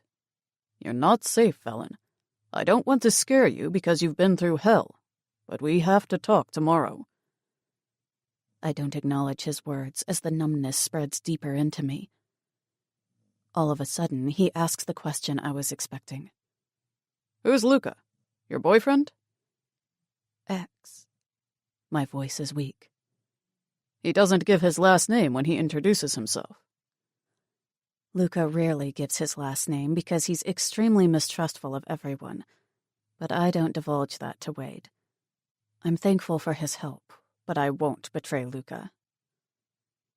When I don't respond, Wade probes. But you still talk to him? What do you want to know? I sit up straight again. I had to look into your past and found out you two dated for 6 months or something. Yeah? So? Well, nothing. I don't want to make you more upset, but it seems like you're still in love with him, and he arranged some things in the hospital for you. He's very protective of you. Was he supposed to help you tonight? Why? I repeat and disregard his question. While you were being arrested, he was at a gala event. With a woman. And just when I believe I couldn't possibly feel any worse, I hit another level of rock bottom. Luca told me he had business to take care of, but he was at an event with a date? How do you know? I ask. Pulling his phone from his pocket, he shows me a picture from the internet. It's Luca in a black tux with a Latina beauty on his arm, and Adriano's also in the picture with another woman. At this point, I'm just numb, and all that comes out is a soft sigh. Is he part of the Syndicate? Wade continues with his questions. Don't let him interrogate you while you're in this state, Fallon. I don't know what you're talking about. He's a friend who's an ex, that's all. That's why he's protective. We're still dealing with our breakup. I'm done with this, so I rise to grab some blankets and a pillow for Wade. Fallon. He tries to apologize when I return with the bedding. Please, no more talk. Thank you for staying. And for everything. The tears I've been keeping at bay build again. Not a problem. Wake me if you need anything. He takes the blanket from my hands and I return to my bedroom. Even though I showered the second I walked through my door, I decide to shower again because I can still feel Ashton's hands on my skin.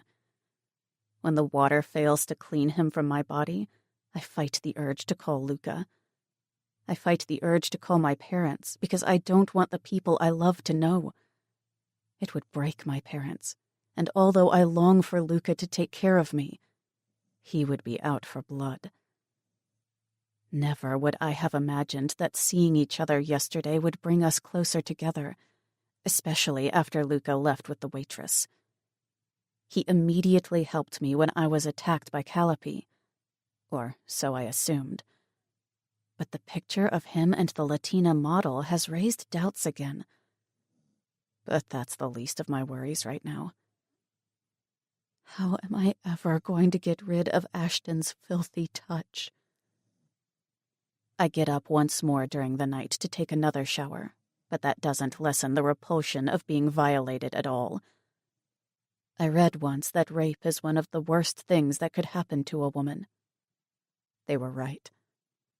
Although my body has been scrubbed clean repeatedly, I still have an overwhelming sense of dirtiness and despair. The night has been unendurably long. Because I woke up drenched in sweat from the recurring dream I've been having lately, I changed into a blue satin nightgown. I didn't have a nightmare about Ashton. It was that recurring nightmare where I'm stuck in some kind of box. Acute angst consumes me when a knock on the door jolts me upright. I sprint out of bed because it could be my parents. No, wait. What time is it? I check the clock on my phone. It's only 8 a.m. They would never be able to get here by this time unless they left the house ridiculously early. Grating my teeth, I look down at all the bruises on my body as I tiptoe down the hall. I've avoided the mirrors in my bedroom and bathroom because it sickens me to see the proof of abuse from Calliope and Ashton. Wade stirs awake and grunts as a second knock follows. Fallon? Luca's voice comes through the door. Shit! Why is he here? He won't be happy to see Wade.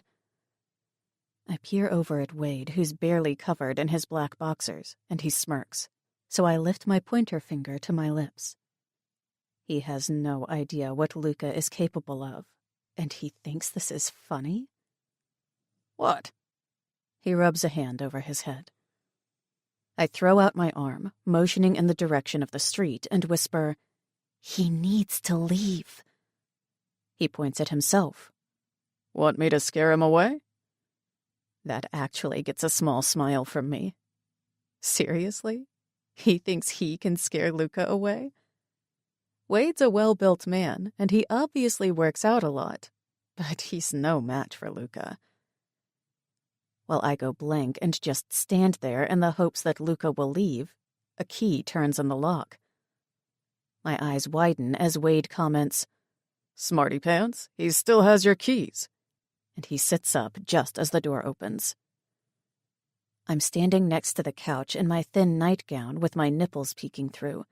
Wade is in his boxers sitting on my couch, and Luca enters with a look that could incinerate both of us. None of us speak as Wade and Luca glare at each other. Then Luca kicks the door shut and lets the key dangle from his finger.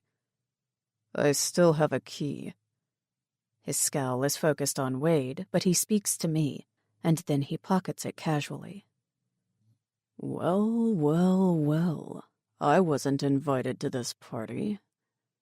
His piercing stare switches to me while he clenches his jaw. Arrows of pure jealousy fly from his eyes. I hug my arms around my chest. "Why are you here this early?" He leans back against the door and calmly answers, "To talk to you. To help you." "I needed the help yesterday when you were on a date." Straight away, I berate myself for throwing that in his face. The lines of his profile harden instantly. He jerks his head to the bedroom and, without saying a word, expects me to follow him. "Tell him," Wade urges softly before I go after Luca. Luca holds my bedroom door open and closes it after I cross the threshold. "Please tell me there's nothing going on between the two of you." I shake my head while perched on my bed. "Apparently you're all clear, and Wade," he gestures to the next room, "is your alibi. Are you fucking him?" I lift a hand to my brow and push against it while expelling a pained breath. "No! Why are you here?" Luca inches toward me. "What happened last night?" "You already know." "I don't." He undoes the button of his maroon suit jacket and sinks down on his haunches in front of me. We lock eyes, and so many memories rush to the surface. "Why didn't you come for me last night?" I ask, despondent. Luca places his hands beside my hips on the bed. "I did come for you. I told you that." A rock lodges in my throat, and I swallow back my anguish. "You were out. At an event." He breaks eye contact to stare outside before answering in a tormented tone. Is this about the woman? Yes, I was out, but it was business, and as soon as I could, I left. We hadn't spoken in months before I saw you Friday, Fallon. You can't act like I was cheating. He's completely clueless, and I can't blame him. But I can't get myself to say it, so I do what's easiest for me now. I push him away. You can't act like I am cheating here either. Why did Wade come back? Why is he sleeping on your couch? You wanted protection, apparently. From whom? Maybe from you, I snap, fed up with answering questions. His mocking laugh stuns me. Are you really going to do this? Again? He whisper shouts and rises quickly. His eyes flash a warning, but I ignore it. Just leave. Luca twists his mouth to one side and shoves his hands in his pockets while his penetrating glare is on me. I can't believe I let you back in. For 2 days I allow you back into my life, and you already fuck with my head, and now you have the nerve to shut me out again because I wasn't at the hospital on time? He pauses as his chest heaves in growing annoyance. What the fuck is between you and Wade? The searing torment I'm in keeps me from ending both our misery. Nothing. I don't want to punish Luca. I just desperately need to cope with the events of last night alone. The corded muscles in his neck betray his menacing mood, and his severe stance intimidates me. But I'm not strong enough at this moment to confide in him. Organizing my jumbled thoughts is impossible, and I can't muster the courage to speak the truth out loud and accept the fact that I was violated. If I walk out that door, I'm not coming back. This is your last chance to talk, Luca warns, while my heart is screaming to disclose the horrific truth. Nevertheless, my stare remains fixed on the wooden floor, and tears drip on my thighs while Luca waits for an answer he will never get. Turning, he opens the door, and without looking back, he snarls, "Don't ever ask for my help again," and he slams the door shut. Scooting back on my bed, I curl into myself when Wade comes in and covers me with the blanket. "Try to sleep. I'll be here," he comforts me. Rolling onto my back, I face him as my tears fall uncontrollably. Why are you so nice and helpful to me, Wade? He's kind of the big brother I've always wished for, but we really barely even know each other. His fingers trace the wrinkles of the sheet. "You remind me of my little sister. She was a timid girl with a wild side. And there's also a physical resemblance." I grimace at his comparison because I don't think I'm very wild. Just plain boring lately. "She got caught up with the wrong people, which ultimately got her killed before she turned 17, Wade explains. I cover his hand with mine in a show of compassion.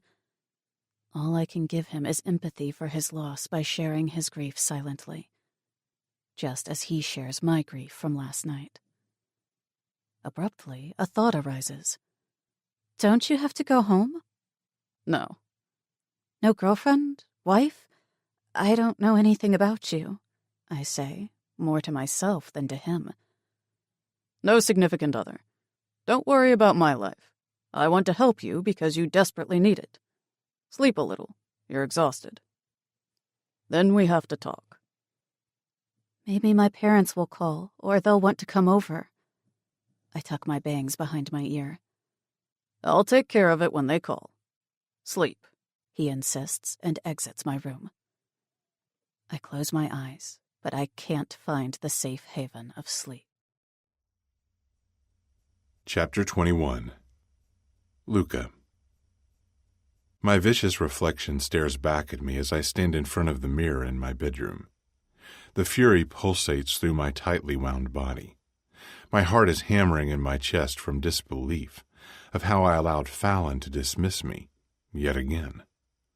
Grunting, I punch the mirror so hard it shatters, tinkling to the floor in little sharp pieces. Blood follows, dripping from my lacerated knuckles onto the tiles. What the fuck happened in that hospital? or at the police station last night. As I glare at the blood on my skin, my shallow breath eases, and I grab the first aid kit from the cabinet under the sink. After I'm finished sterilizing and bandaging the cuts, Adriano shows up. "I'm guessing it went well," he states sarcastically, as the elevator doors whoosh closed, and he pointedly looks at my bandaged knuckles. Sitting on my sofa with my hand clutched in my hair, I barely acknowledge him, so he joins me. I'm completely in the dark about what happened. I fill him in. She just pushed me away for no apparent reason, and Wade was at her house. He stayed over. Stayed? Yes. There's something between those two, something they're not sharing with me. You mean she's with him? Cynical wrinkles line his forehead. I shake my head in denial, because I don't believe that there was anything sexual between them. I don't think so. But this time I'm truly done. I can't let her suck me in and push me away whenever she wants. "Just keep your distance," Adriano suggests. "You were doing well before you saw her again on Friday. You didn't drink, did you?" "No." The thought of having breakfast with liquor did arise, but I won't take that risk. If I start drinking, I won't be able to stop because she's right at the front of my mind. And I won't put myself or the syndicate at risk. Drinking clouds my judgment, makes me not care about controlling a situation, and I need to hold on to the control. The underboss has to always be in control. Most importantly, we need to find Ashton and end this. Then I'll never have to see her again. I tell myself I only want Ashton because I want vengeance for him capturing and waterboarding me. But deep down, I know I'm doing it for Fallon too, because I found out he's been after her. Though it's time I let her go for good, she's definitely not mine to protect anymore. "Want to work out?" Adriano asks, sensing my dark mood. Clenching and unclenching my fists, I grimace slightly, but I can still hit the weights. "Yeah, let's go downstairs to the gym. I need to release my frustration with her, and I desperately need some relief." My last confession brings out a smirk in Adriano. "Then we're going to the house to have some fun tonight. We've got new girls you haven't seen yet." "Bentornato, amico mio." Welcome back, my friend. I snort and have to let him down.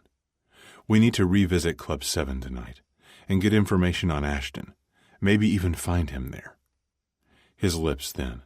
"I hate that place. On another note, even if we find Ashton, we can't get into the hellhole packing our guns. The hostess won't let us in." I guess we have to be a little creative and find another way into the Fight Club. He's still not convinced. "What about James? Do we tell him?" Biting the inside of my cheek, I wonder what the hell's going on with James. I'm not waiting for clearance from him. He wanted me to take care of it. This is how I'm handling it. I still barely speak to James. "Me either. He called me once asking about Cam, and that's the most I've spoken to him in weeks." Adriano crosses his ankle over his knee. "Should we be worried?" "For our lives, you mean?" "No." I release a short laugh. "He's too dependent on us. You and I ensure that business is good. Money is pouring in, and that cash solidifies our rank in the syndicate. Without us, where would he launder his money? Security Simplicity is the largest company where he can easily invest his drug money. If he was preoccupied with syndicate business, I would know. Salvatore told me he never speaks to him either. I'll reach out to James when Ashton is out of my way. Then I'm calling off David and cutting all ties with Fallon. It's time I move on. And the beginning of a new year is as good a time as any. This fucking year has had too many lows for me." Adriano lets his head fall back on the couch. "At least we already got the drug route set up in southern Illinois, and it's running smoothly." Hesitating, he adds, "How do you suppose we get into the Fight Club with our guns?" To answer that question, I get my phone out of my pocket and contact our hacker.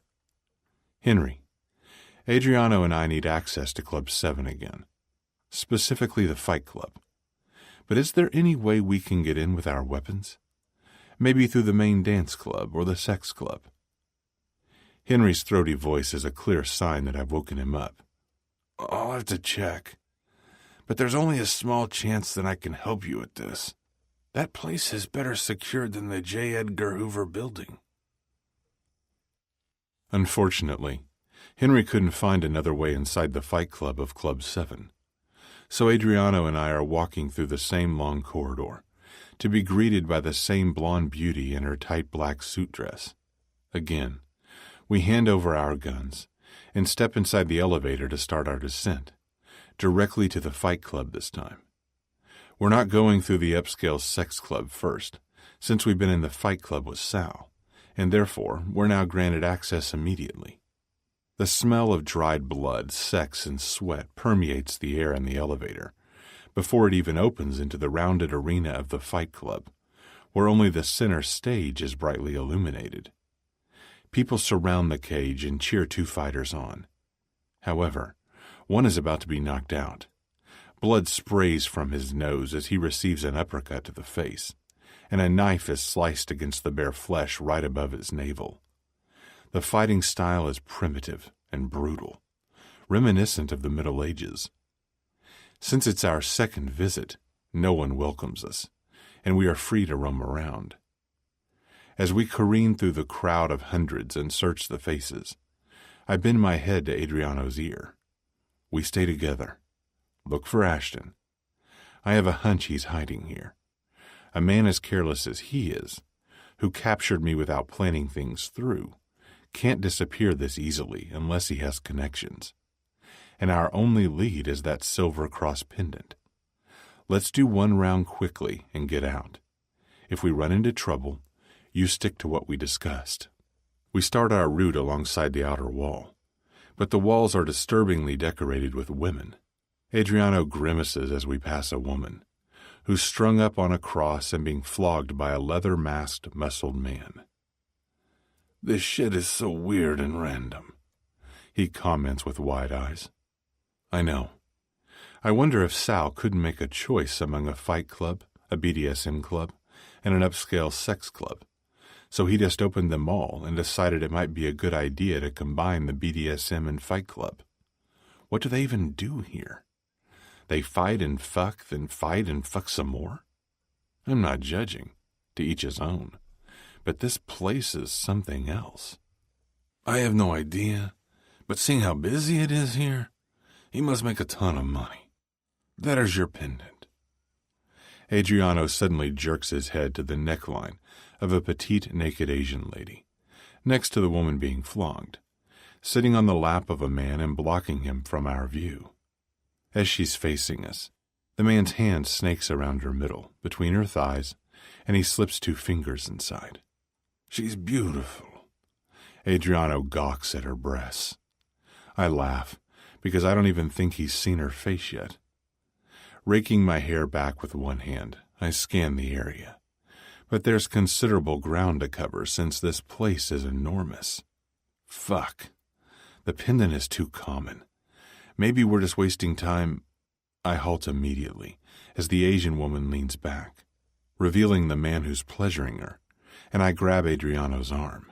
Turn now. We both turn and I lead us into the crowd. It's Ashton with the Asian woman. So it was him last time, he says. It seems so. But it was highly coincidental that I spotted that pendant here the first time with Sal. Maybe Sal knows something more? Yeah, I have a feeling it could have been planned too.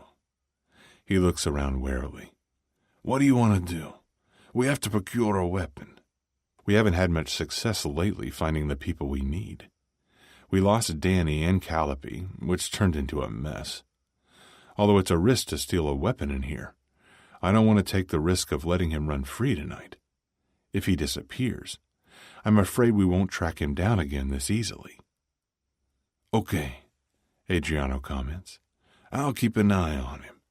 Get me a weapon too. I nod, and make a beeline for the fighter just stepping out of the arena, who pocketed a small knife. "Hey man, great fight." I greet him quickly before others start talking to him. The guy's out of breath and wipes blood and sweat off his hands and face with a towel. "It was a long one." He shows me his teeth, and I smile back, pretending to be one of his fans, most of whom are gathering behind him, so he turns to receive more compliments. I brush past him discreetly and steal the knife from his pocket, slipping it into the sleeve of my suit jacket, and striding back to Adriano, who's still watching our target. The girl rises and holds her hand out to Ashton. Today, he's dressed casually in jeans and a black t-shirt, and he's looking around distrustfully, but the woman is also distracting him. Checking Ashton's physique, I notice that he's pretty muscular and wonder whether he's a fighter here. Adriano holds out his palm, silently demanding his weapon as others continually brush past us. I only got one knife. Disappointed, he raises both eyebrows, but I purposefully move my attention to Ashton, who's guiding his female companion toward the other side of the arena. We split up, I order, and beat a path through the masses of people to ensure I don't lose them. Suddenly, Ashton halts in his tracks, and his head whips around. I duck, but he clearly sees me and picks up his pace. Adriano's already lost in the crowd, so I can't signal to him. Then Ashton leaps to the edge of the rounded wall, with the woman's hand still clasped in his, and opens a door. Fuck. He must know this place well, because the door is camouflaged by the drawings on the wall, and he knew right where to go. I wouldn't have spotted an exit there. Pushing people out of the way, I quickly put my foot in the door before it closes, and inspect the area around me. But everyone's too mesmerized by the fight, and there are no women strung on the wall in this part of the arena to draw attention. Slipping the knife into my hand, I enter a corridor illuminated with red lights. Ashton dives around the corner at the end of the hallway as the door falls closed, and my shoes click off the concrete when I run after him. As I round the corner, I collide full-on with the Asian woman and steady her with my free hand just as Ashton's fist comes toward me over her shoulder and connects with my eye. Blurred lines block my eyesight as I stumble backward, and the woman is thrown on me, causing me to lose my grip on the knife. The blade clanks on the floor behind me, so I push her to the side but take another hit to my temple. "Motherfucker!" I shout, while I'm still seeing stars from his blows. Groaning, I drive my fist into Ashton's stomach, injuring my already bruised knuckles. The impact makes him bend forward, so that I'm able to pull up my knee into his nose. Giving me no time to recuperate, he headbutts me and slams my back against the wall with his arms pressed against my throat. I gasp for air as sweat trickles down my hairline. This guy's most definitely a fighter here, because he's exceptionally strong. "How the fuck did you get in here? How did you find me?" He's out of breath, with a crazed but frightful expression. Sharp pains flash through me, but I manage to grin, which he answers by swinging his fist into my left side. The blow reverberates through my entire torso, yet anxiety only sets in when his eyes shift to the knife on the floor. He lunges for it, and snaps back up so fast that I don't even have time to kick him. He swivels around and slices the knife against my upper arm. Even though I leap away, he still reaches me, cutting my sleeve and skin. Then he edges towards me with the knife in hand, and I step back, anticipating his next move. "Who the fuck are you?" Ashton spits. "Are we still on that?" I insult, as we round each other. I'm buying time, hoping that Adriano spotted us disappearing into this hallway. Unexpectedly, Ashton swings at me, and I move away too slowly, so he slams me onto the ground, knocking the breath out of me. But I grab his wrist to keep from slicing the knife into the artery in my neck, as he uses his overpowering strength to press the tip into my skin. "Luca!" Adriano's voice rings through the corridor as his steps become louder. Ashton jumps up and flees into the opposite direction. Craning my neck, I see him turn the corner and I lunge up just as Adriano finds me. "Where did he go?" Adriano asks. I point behind me, and he's about to chase after him when another voice surprises us. And Santino rounds the corner and steps in front of us with an impassive look on his face. "Fat Sal would like to talk to you two." Irritated, Santino glances at the Asian woman huddled in the corner and gestures for us to follow. We go back to where we came from and are escorted to Sal's office 1 floor up. I grimace as I check the cut on my upper left arm. Thankfully, it's not deep, and it's not bleeding too badly. I tear off the torn bandage from my knuckles, and that's not really bleeding either. I hurriedly instruct Adriano before we enter Sal's office. FYI, Ashton's a fighter here. You talk. This will throw Fat Sal off even more as to what our rank is in the Syndicate. Last time I did all the talking. In the Syndicate, the highest-ranking member usually takes the lead in every conversation. It's a clear sign of power and hierarchy. Most men thrive on it, and want as many others as possible to know how powerful they are. We, the Chicago Syndicate, don't give a shit about any of that. And at the moment, all I care about is getting us out of here alive, because I'm not sure Sal will be as lenient as last time. Sal twirls his phone in his hand and leans back in his leather chair, glaring at us. "Sit." We don't sit down. As Santino shuts the door, Sal continues. "You fucking use my own weapon in my club?" He addresses me, but Adriano starts to talk. "Sal, do you know why we came here looking for him?" Shocked, Sal's attention moves to Adriano. Mission accomplished. He's thrown off. His eyes turn to slits. "Enlighten me, please." Adriano answers. "Ashton Banks, your fighter, captured Luca several days ago because he's been misinformed about his brother's death." "His brother?" "Alex Gentry. They're stepbrothers, but apparently they were close, because Ashton's looking for vengeance everywhere, in all the wrong places." Sal lets the phone drop on the desk and scratches his thick finger behind his ear. "How did you know he's one of my fighters?" "I didn't, not until tonight. The first time you showed us the fight club, we spotted Ashton with a Silver Cross pendant. That pendant was hanging from his neck when he waterboarded Luca." I inwardly smile, proud of how in tune Adriano and I always are, as he provides the same answers I would. That's quite coincidental," Sal remarks. "Our thoughts exactly," Adriano says.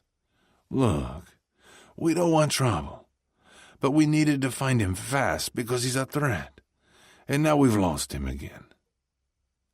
Sal's quiet for a long time before he speaks. "I actually like you. You two got balls. Nobody ever comes in here asking questions, let alone has the audacity to start a brawl in my fight club. I can read between the lines, and let me tell you first that it was coincidental that you saw him that time. I wanted to show you around, but something came up. That's why I had to come back to my office. And I'm sure you two can understand that if Chicago Syndicate members visit us, we're kind of on edge. I know your reputation."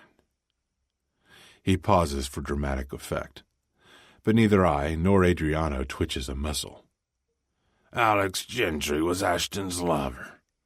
I didn't know he was his brother, stepbrother, or whatever." Well, that makes a lot more sense as to why Ashton's so hell-bent on revenge. His eyes shift to his phone when an alert beeps. "Ashton already exited the club. That's strange. All the guards were specifically ordered to look out for him." I clench my fist. "Fuck." In a confused tone, Adriano says, "But he isn't gay. I saw him with a woman in the fight club." "No, he's bisexual. And he and Alex had specific tastes. They were both sadists. I'm not sure exactly what his relationship with Alex was, but I do know they fucked a lot. With each other and everybody else here. I bring my palms together, linking my fingers, and take the lead in the conversation from Adriano. We need to find him. He's also a liability to you now, because he'll realize that you let us go, I presumptuously state. He was a losing fighter anyway. And I'm pretty pleased with how your hacker handled deleting any trace of Camilla Guillermo's connection to my establishment. Adriano flinches at the mention of Cam's name. Sal's obviously fishing to see if he can contact my hacker when he has issues within his organization. Fine, you call one of us. I point my thumb to Adriano and then to myself. When you need Henry, and we'll make sure our resources are available. The corner of Sal's lip tilts up. I like the way you work. Direct and to the point. Deal. Oh no. I also want something from you, Fat Sal. But, I add, I need to find Ashton. Soon. You're my best chance of capturing him quickly. Done. Have all your men looking for him. Done. He confirms. Okay. I need to leave now because, as you can see, that asshole cut me. Santino opens the door for us. Keep in touch, Sal. I end the conversation on a light note, and Adriano and I race outside to his car. Once I'm inside the vehicle, I lift my shirt and gently press my fingers into my side. Shit. This is going to hurt tomorrow. Adriano grabs my arm, and I look up to see him staring. So I follow his gaze to the front entrance of the club where James is walking out. Isn't that James? He asks unbelievingly. What the fuck? Yes. Our gazes snap to each other, and then back to James, who's moving to his car across the street. What's he doing here? Adriano blurts, completely stunned. No idea. This is strange. We were reprimanded for coming here, but he goes in there alone? What's James up to? Let's not confront him yet. I want to see if James mentions his visit himself, I instruct. Adriano nods and pushes the key into the ignition. You should text Doc to meet us at your penthouse for your injuries. Chapter 22. Fallon. Wade stays with me the entire week after that horrific night at the police station and handles the endless questions from my parents, Tegan, and Jason. They don't understand where my good friend Richard Wade suddenly came from, since they never heard of him, but I couldn't care less about that. After a few days, he practically drags me out of bed, and we watch Charmed together as he tries to lift my spirits. I've come to rely heavily on Wade, and don't know what I would have done without him. He even convinces me to talk to a therapist to help me cope. We discuss whether or not I should press charges and promptly discard that idea because in a precinct as corrupt as this one, it would only make me a bigger target. And Wade's positive that Ashton is still a danger to me. During this time, I go through a myriad of emotions. Fear makes me change my locks. For a while, there's self-blame when I go over that night in my head repeatedly and wonder how I could have prevented it. Then more isolation and anger follow. Anger at everyone. The perpetrator, law enforcement, society. And through all of that, I still miss Luca every day. Nothing weakens my love for him. I long to be held by the man I fell in love with at the beginning of this year, and I call him so many times to apologize, but chicken out every single time and press end before it connects. By Friday, a week after my attack, I'm home alone because Wade has a life too. And although he doesn't mention it to me, I'm sure he has issues at work. I'm crying while watching a tear-jerking Charmed episode when the loud ring of the buzzer jars me off the couch. Wade isn't supposed to stop by until tonight, and we agreed that in order to reduce my nervousness, he would always call me before showing up. Staring at the buzzer, I shiver when it rings again and cautiously push the button, but don't speak. Fallon? A female voice asks. Fallon, it's Cam. I mean, Camilla. Open up, please. Unlocking my door, I rush downstairs to make sure that she's alone, and we both smile sadly when we spot one another. It's been almost 5 months since we met, and the last time we saw each other was that night we tried to escape the Syndicate's headquarters. Her auburn bob has grown out a bit, and she looks tired, but still beautiful. As soon as I open the front entrance, she jumps into my arms. How are you? How did you find me? I return her genuine embrace, and we break to give each other a once-over. She frowns at my disheveled state. My eyes are red and swollen from crying, not only from the show I was watching, but from random times throughout the day when memories plague me. It wasn't easy, she replies as we head up to my apartment. Sit. I motion to the sofa and slide onto the coffee table opposite her. I've thought about you often, and I didn't have a clue how I could find you. Cam twists her hands together in unease. They're looking for me. Syndicate? I question with a gasp. Yes, and I don't know why. What happened with Adriano after you two left Luca's room that night we tried to escape? Luca never divulged anything about Cam. It's surreal to have you here in my apartment. I feel connected to this woman because she's the only person who knows what I went through in that house, except for Luca. Are you still with Luca? She asks. I shake my head and stand up to get some tea. No. You want some tea? Yes, please. She relays her story while I switch on the electric kettle and grab mugs and Earl Grey tea. Adriano was furious that night, and I don't think he really knew what to do because he was pacing and ranting, but he did stay with me. The next day, he dropped me off at my house and told me to disappear. I didn't know if it was a threat or a warning, so I did as he advised and got the hell out of Chicago. My neighbor, who's my friend, contacted me a week later and told me that an Italian man, Adriano, came looking for me, and he was fuming that no one could give him information.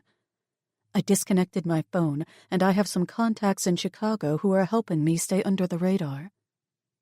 Where did you stay? Iowa. How did you end up there? Taking the steaming mugs, I lead us back to the couch and sit down Indian style. Cam takes the drink and warms her hands. A friend of mine has a secluded place there, and she said I could use it. Why did you come back to the Loop? Because about 3 months ago I discovered that James Calderone has been searching for me. Oh, crap, is all I say. Yes, the Capo Crimine, also known as the Godfather, is looking for me. I'm scared shitless, and I don't know what he wants from me. I'm sick of hiding, so my friend found you for me. I was wondering if you also disappeared, and then I was told you're continuing on with your life as always. I thought they were looking for me because of what we did at the house. I snort, knowing that my life has changed just as much as hers has. I'm not continuing on with my life as before. You have no idea what happened. So tell me, she urges in a soft voice. I bite my lip and release a deep breath. Where do I start? Luca brought me home a day after we tried to escape, and I ended it with him because I was so confused and angry and scared also. Then my boss died, and I was framed for his death. I still can't believe what's happened to my life. Well, not exactly framed, but I was linked to the case. She's about to take a sip of her tea, but places the mug on the table and stares at me in amazement. Yeah, my life has changed completely too, Cam. Our affiliation with these guys is dangerous, yet we're still drawn to them. The detective on my boss's case has been helping me, and Luca also helped me when I was attacked by a cop who wanted to frame me last week. It's all syndicate-related. Long story short, I did see Luca a couple of times, but our encounters never ended well. There's too much animosity between us. Before last week, I hadn't talked to him for almost 2 months. I was even arrested last week, but almost the entire precinct is corrupt, and thankfully the one good cop has come to my aid. I can't talk about the rape to her yet. Those wounds are still too fresh. Jesus Christ! Abruptly, an unsettling thought crosses my mind. Shit, Cam, Luca has been having me tailed for a long time. I don't know if I'm still being watched. If I am, they'll know you're back in the loop. Fuck! She jumps up. I need to leave then. How do we contact each other? I still want to finish our talk, I say. She gives me her phone from her purse. Put your number in. I'll call you. While entering my contact information, I state, maybe Wade, he's my cop friend, can help you? Call me the first chance you get. No, wait. Don't call me because I'm sure my phone records are being checked too. The Syndicate is everywhere and extremely powerful. I realize that now. I clutch her phone while wondering how we can contact one another. Okay, meet me in Lake Forest next week at my parents' house. I type in my parents' address. What day can you be there? Tuesday, she retorts with fearful eyes, and we wrap our arms around each other tightly. Okay, Tuesday at noon, I confirm before she runs out. I can't believe how both our lives have been turned upside down. On Monday, Wade drops me off at the office of a therapist that's situated in an upscale old brownstone building on the east end of town. I climb the stairs to the second floor, and she welcomes me as I push open the glass doors to enter the deserted waiting room. She stands in the doorway of her office and motions for me to enter. Miss Michaels, I'm Sylvia Linter. You're right on time, she greets with a strong handshake and a friendly smile. The first thing I notice is how her hairstyle is the same perfect pixie cut as my mother's. Her office is impressive, with high ceilings and a huge window overlooking the busy street, and it's decorated in aged wood with a soft beige seating area set up as a living room. Please sit. She gestures to the sofa and the recliner, giving me a choice. Anything to drink, Miss Michaels? Yes, a tea. I choose the beige recliner because the upholstery looks much softer. And please, call me Fallon. Her lips curl up as she pours hot water into an elegantly tiny teacup and slides onto her chair opposite me with her notepad and pen in hand. Let's get to know each other. After relaying my life story in 10 minutes, she picks up the hint that I want to talk about the abuse when I reach that point quickly. I avoid mentioning the Syndicate and leave out those 6 days I was held at their headquarters. Let's discuss why you're here. I want to feel normal again. In what way do you feel abnormal? I'm afraid and on edge all the time. I tend to be a loner. Without my friends pushing me to stop closing myself off, I would sit at home alone all day long. Those are all normal human reactions, Fallon. There's nothing not normal about any of the things you just mentioned. Have you told your family and friends what you've been through? No, only one friend knows. She scribbles something down. Why? I'm afraid of their reaction. Stop worrying about what others will think, about what your family will think. Don't concern yourself with their thoughts and reactions, but with your own healing process. That's what we're going to focus on in these sessions. I want you to know that you're not to blame at all. Do you understand that? I nod slowly. I do, but how I could have prevented it does cross my mind. Again, a normal reaction that will fade with time. Are you apprehensive to have sex? I shrug while gazing at a children's boutique across the street. I don't think so, but I haven't been in a situation where I've had the opportunity to have sex after it. I do have this need to feel that I'm still desirable. That's not uncommon. It affects everyone in a different way. There's no right or wrong here. Remember that. What bothers me most is that sense of dirtiness, of filthiness that I can't shed. Her tender eyes hold mine sympathetically. You're not dirty, and deep down you realize that. The tears that have been pooling flow over, and she hands me the softest tissues that smell like flowers, allowing me time to let it out. Sniffing and wiping my nose, I look at her to convey that I'm ready to continue. Can you explain in what way you feel dirty? Dirty might not be the right word. No, it is. The violation of my body makes me feel dirty. All the time? She probes. No, and honestly, the feeling has weakened slightly. The day after was when I was at my worst, when I couldn't believe it happened. And that entire day I lived under a dark black cloud. At random moments, I feel like I'm under that black cloud again.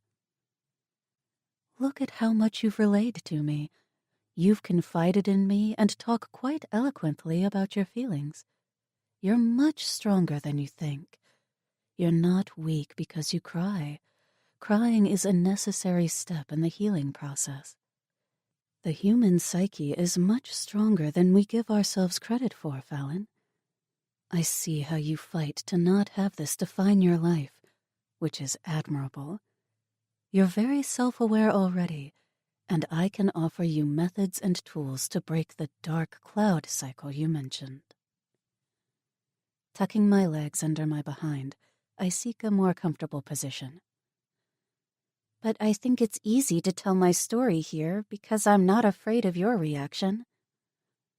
Whose reaction are you specifically afraid of?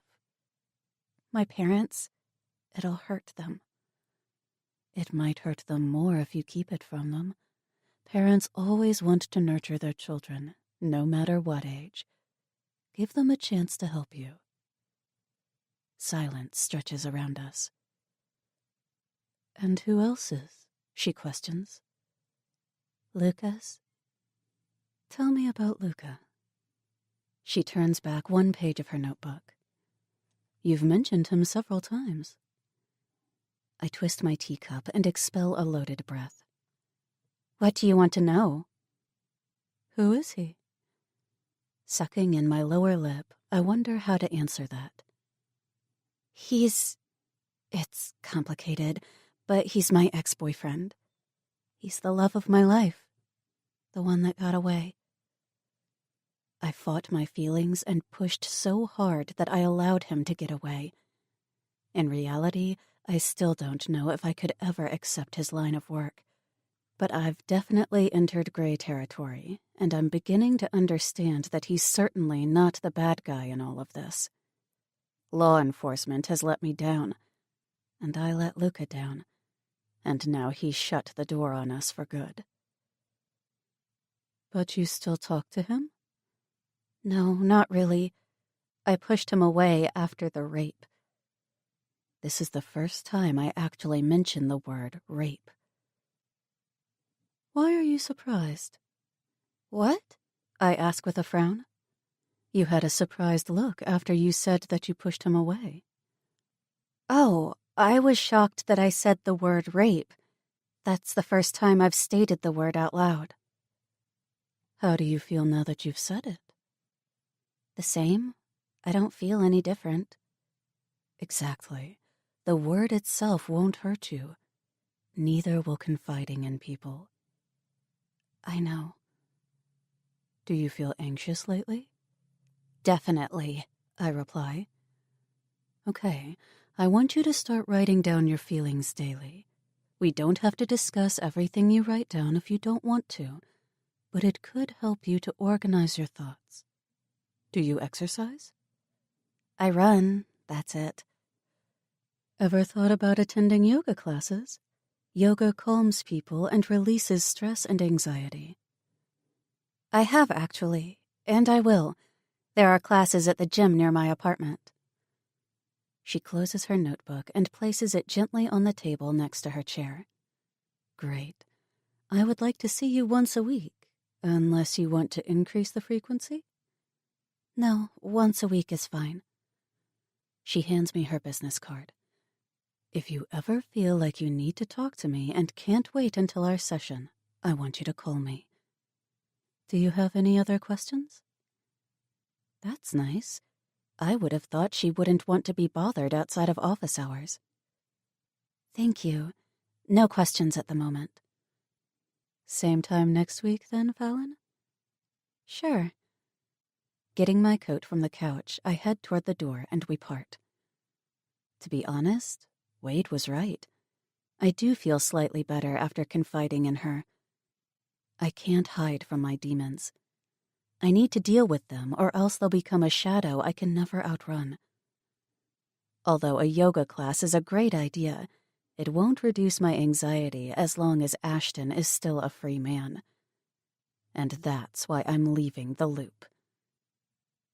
Wade's waiting for me after my session, ready to drive me to Lake Forest. Wade drops me off in the driveway of my parents' quaint, white, 2-story house, and I smile as I pass the well-trimmed hedges along the porch. My mother blocks the doorway. Her entire face lights up when she sees me, and she opens her arms. Hi, Mom. Sweetheart, I'm so happy you came.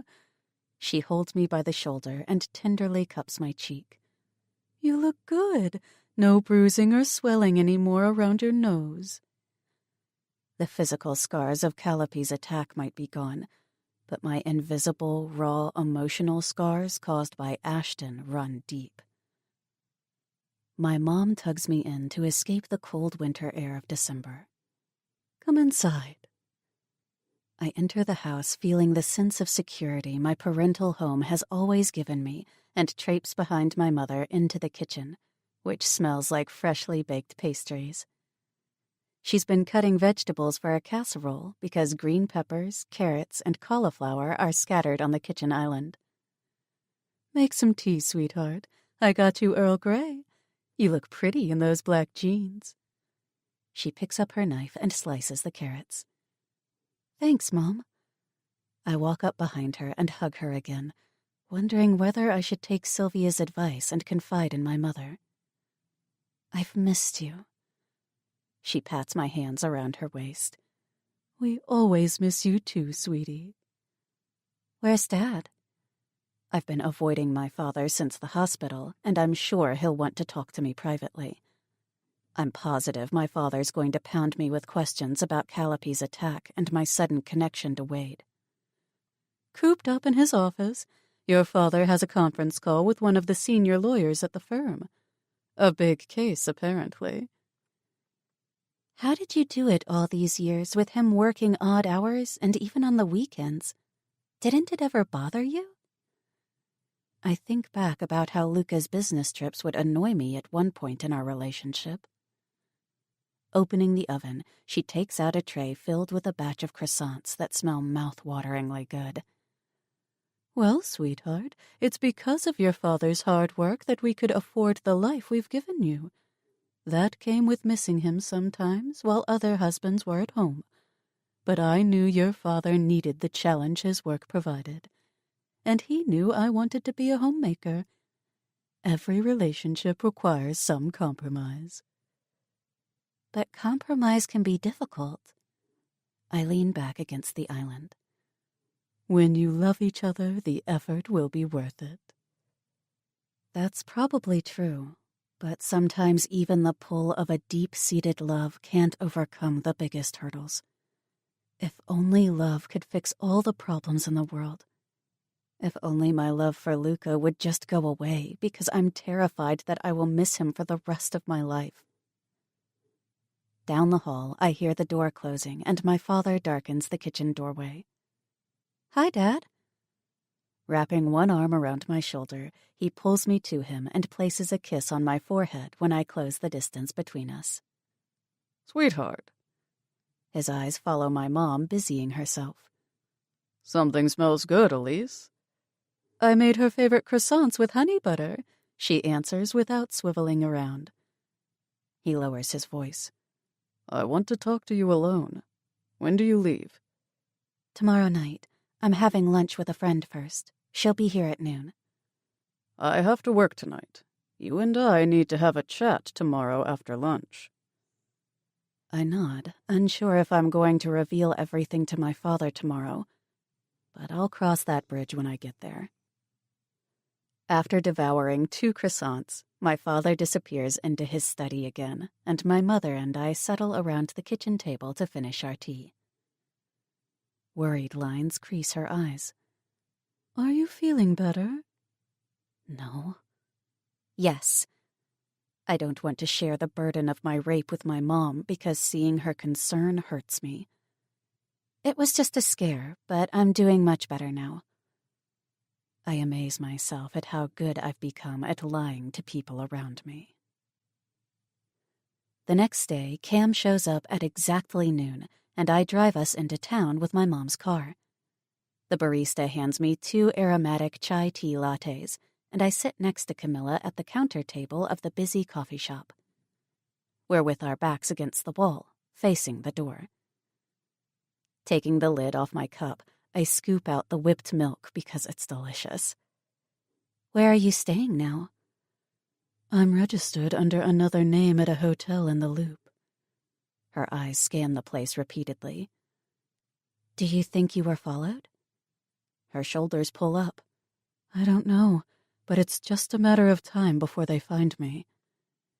You have no idea what the Syndicate wants from you? Why not just talk to them? You worked for those guys for months, right? Are you kidding me? The 2 ladies at the table next to ours jerk their heads to her, so she lowers her voice. If it was just Adriano looking for me, I wouldn't be suspicious. But it's the capo crimini. That can't be good. I guess not. Are you positive you can't think of anything? She slashes a hand through the air. Nothing about why they would want to talk to me. Can't you call Adriano? Did you call Luca when you were in trouble? She retorts. Point taken, I comment dryly. However, now I would call him. I didn't contact him back then because anger and hurt clouded my judgment. Maybe Adriano can help you. Look, if I thought that Luca would answer my call, I would contact him for you. But we're not on speaking terms. He was livid last time we spoke and told me point blank to never ask for his help. I tug at the button on my jeans, and she chuckles. Everything okay? She asks. My jeans are just tight. I've been eating a lot of cake lately, so I've gained a little weight. I smile. Good, you were too thin anyway. She returns my smile and downs a big gulp of tea before continuing. I don't know what to do. My money is running out. I need a job, but I'm a little scared to return to the Loop. I frown in confusion. But why are you scared if you don't even know the reason behind their search? I mean, you worked for them, and you and Adriano clearly have a history. I'm missing something here. Cam leans forward with her elbows resting on the table and drops her head in her hands. Cam, what are you not telling me? Promise me you won't tell Luca if you ever speak to him?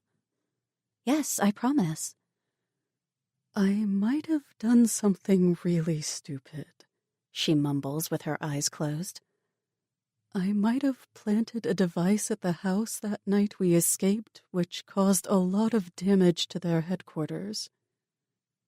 Touching her biceps, I silently demand her to look at me. A bomb? Not quite a bomb. Did something explode? I whisper in disbelief. Yes. So a bomb. I clench my jaw. Why? And how did you even get a device like that? No wonder you're on their shit list. I accuse, yet her repentant gleam softens me. Ever heard of Club 7? She asks. Yeah, the dance club. It's a bit more than a dance club. It's... Tell me. A sex club and a fight club. Okay. So... Well, I was associated with that club. I worked there, and I might have stolen an item from there. I needed to head back to Club 7 to talk to the only person who can help me, but the hostess is my friend, and she warned me that Demiliano and Montesi had visited the club. Montesi is Adriano's surname? I feel a pinch in the back of my throat because Luca's visiting a sex club. Yes. But again, why did you plant it? And where? By the hedges on the side of the house. I can't tell you everything right now. Stop. If you can't tell me, then I can't help you at all, I state. I'm sick and tired of always being in the dark. I realize how frustrated Luca must have been all those months. I'm becoming irritated during just one conversation. He was actually very patient with me. It's for your own safety. I've heard that before, I mutter, but I do believe her. What do you need, Cam? Money. I suck in my lower lip and decide to help her since I do have the money Luca gave me, and I could never live with myself if anything happened to her because I refused to help her. Fine, I can give you 1,000, but use it smartly, and you have to stay in touch with me. How can we arrange that? I'll get us disposable phones, she answers. Of course, disposable mobiles. Unlocking my screen, I hand her my phone. I'll transfer the money tonight. Type in your account number. Wait, I shouldn't transfer because then we'll leave an electronic trail the syndicate can easily trace. So many aspects to consider if you want to lay low. Yeah, cash would be better. I'll repay you, every cent, I promise. Don't worry about that. Give me your phone, I say, and I program my therapist's address. Meet me at this address next Monday. She nods in agreement, and I hop off the chair. I can get you 500 now. That should get you through the week at least. Let's go to the ATM, and then I'll drop you off at the train station. A wave of apprehension takes flight in my stomach when I step into the quiet house after returning from the station. Mom? Dad? I hang my jacket and purse on the coat rack and head down the hall into my dad's study. Oh my God! I clamp my hand over my mouth as a shockwave of panic hits me, and I'm going to be sick. Chapter 23. Luca. Headquarters is filled with soldiers and Cappy, as Adriano and I ascend the stairs to the strip club on the second floor. Why is it so busy? The cut on my upper arm is healing nicely after only 1 week, but it'll leave a faint scar on my skin. What's everyone doing here? I ask Adriano as I open the door to the room we both haven't been in much lately.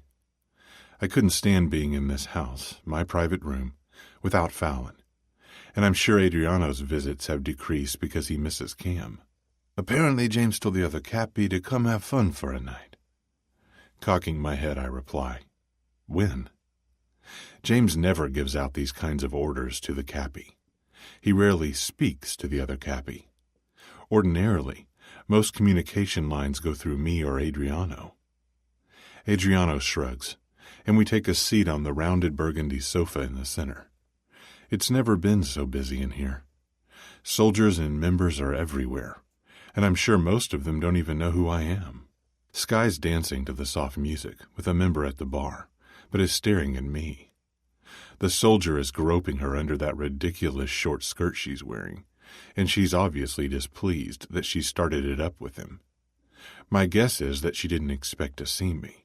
I laugh when she blatantly shoves him off and eagerly closes the distance between us. Great, your fangirl is coming.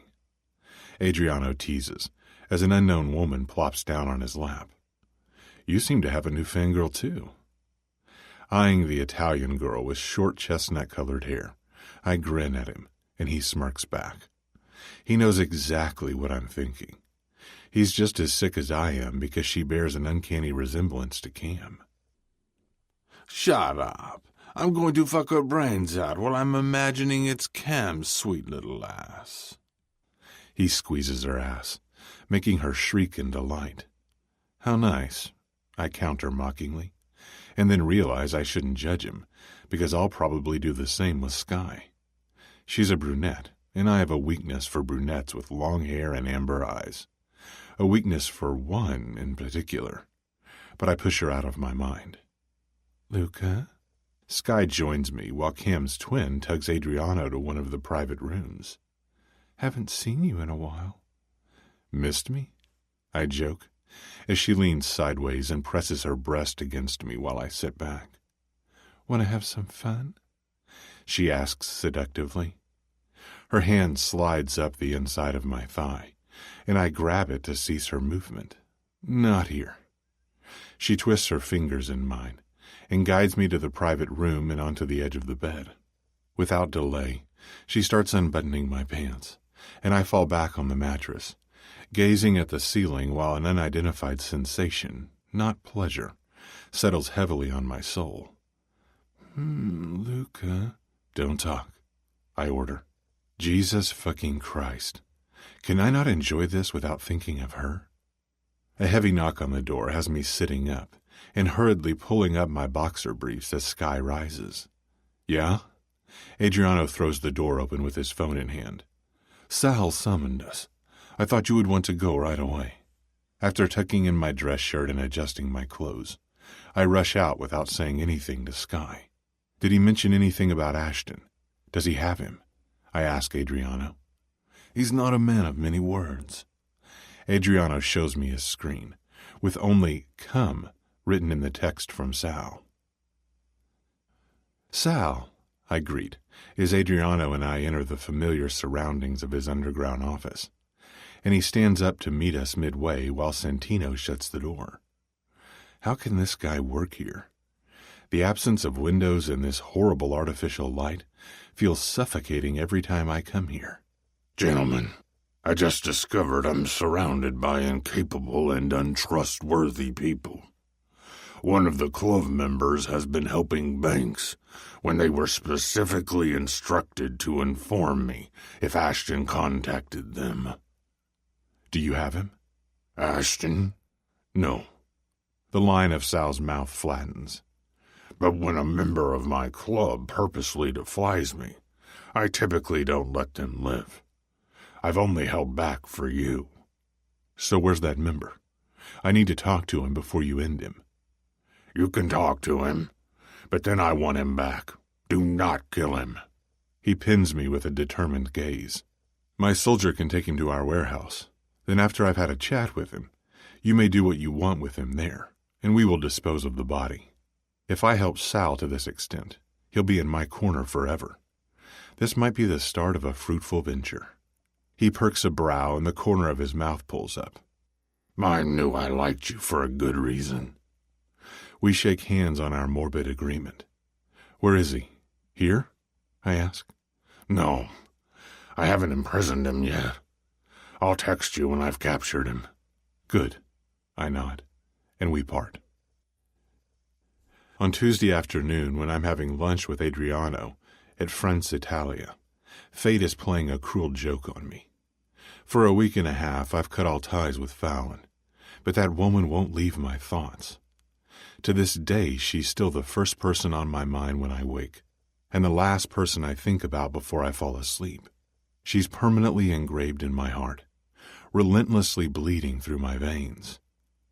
While I'm staring at the magnificent view of the Loop, and enjoying the last bite of my fettuccine Alfredo, my phone vibrates on the table, with the name Fallon flashing across the screen.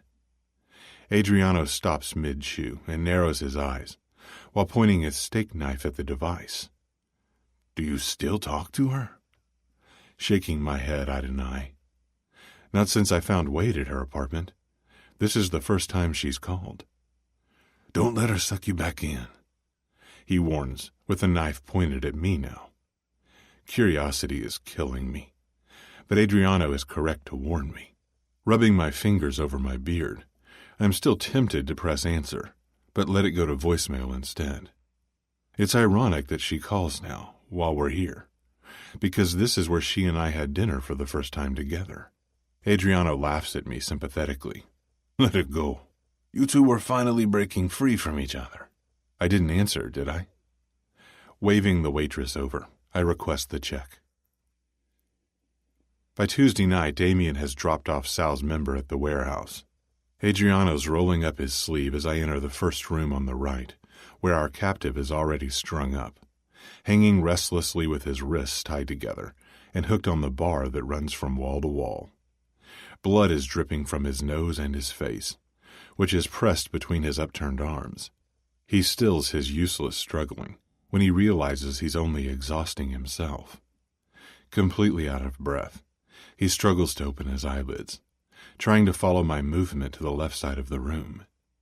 I return his gaze as I speak to Adriano. "Did you start the party without me?" Snorting, he removes the bronze cufflink from his other sleeve, letting it clatter on the wooden table, and pulls 2 white latex gloves on. "His screams were annoying, so I punched his nose on impulse. Look at my fine dress shirt splattered with blood," he mocks, while holding open his arms. I strip my suit jacket and hang it off the back of the chair, covering Adriano's jacket, and take my seat. Since Adriano's already filthy with blood, he'll handle this guy. My phone chimes in, yet again, and confusion slashes my insides when Fallon calls for the 5th time. She calls 4 times at lunch, and now again, after 7 hours. I decide to call her back later, and stash my phone back into my pocket. Adriano tugs at the guy's long black hair, yanking his head back and stretching his throat. "Stay with us, Gio." So his name is obviously Gio. Gio opens his mouth, but at first, nothing comes out. Then he sucks in his cheeks, and Adriano releases his head just in time to leap back, right before Gio attempts to spit on him. "He's got guts. You have to give him that." Adriano points his thumb at him, and both corners of his mouth tilt up.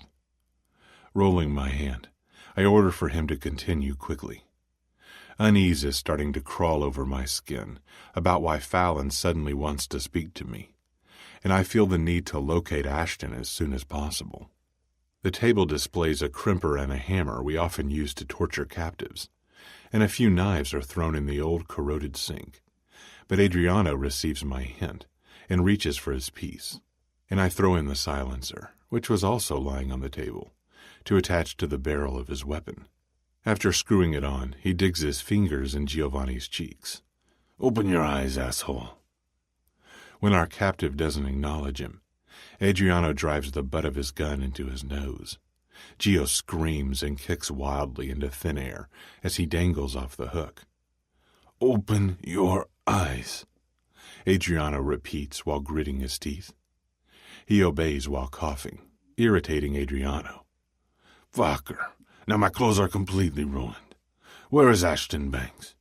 He wheezes as red lines of blood stream down his lips and throat.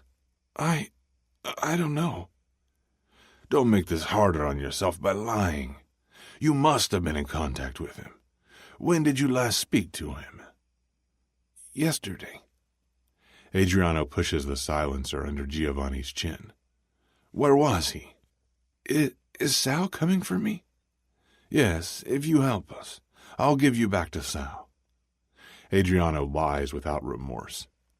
Does this guy not even realize that he's already a dead man within his own organization? Sweat trickles down his forehead. "Lake Forest." My chair grates against the concrete floor as I fly up and crowd Gio in a sudden move, pushing away Adriano while I fist Gio's hair roughly. "Why Lake Forest?" Astounded, he stammers, He was following someone." Adriano tugs me back. "Wait, we need lucid answers before you lose your shit." And he resumes his position. "Who was he following? I'm only going to ask this once." "A girl." "Name?" he asks. Michaels."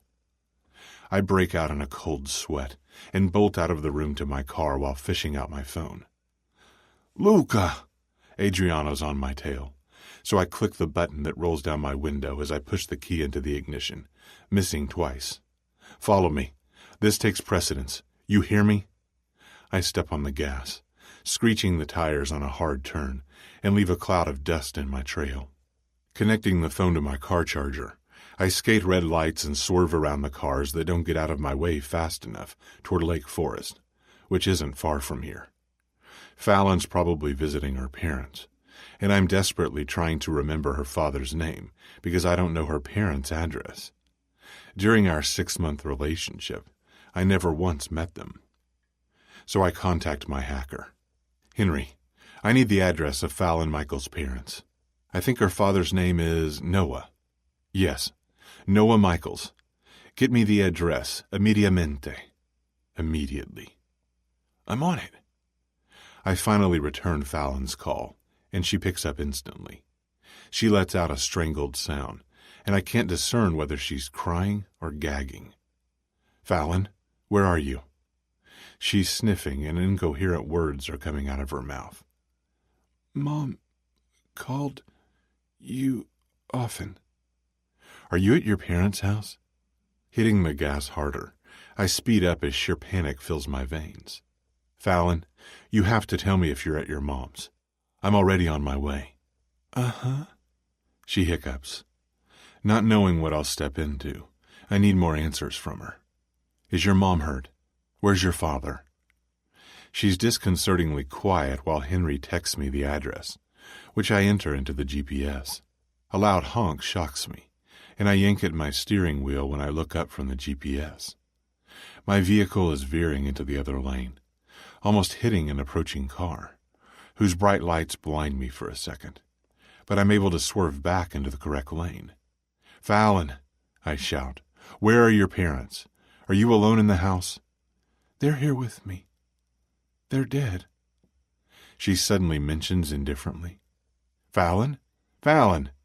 She doesn't answer, so I scream her name repeatedly, but I can't even hear her breathing into the receiver. She must have dropped the phone because it didn't disconnect.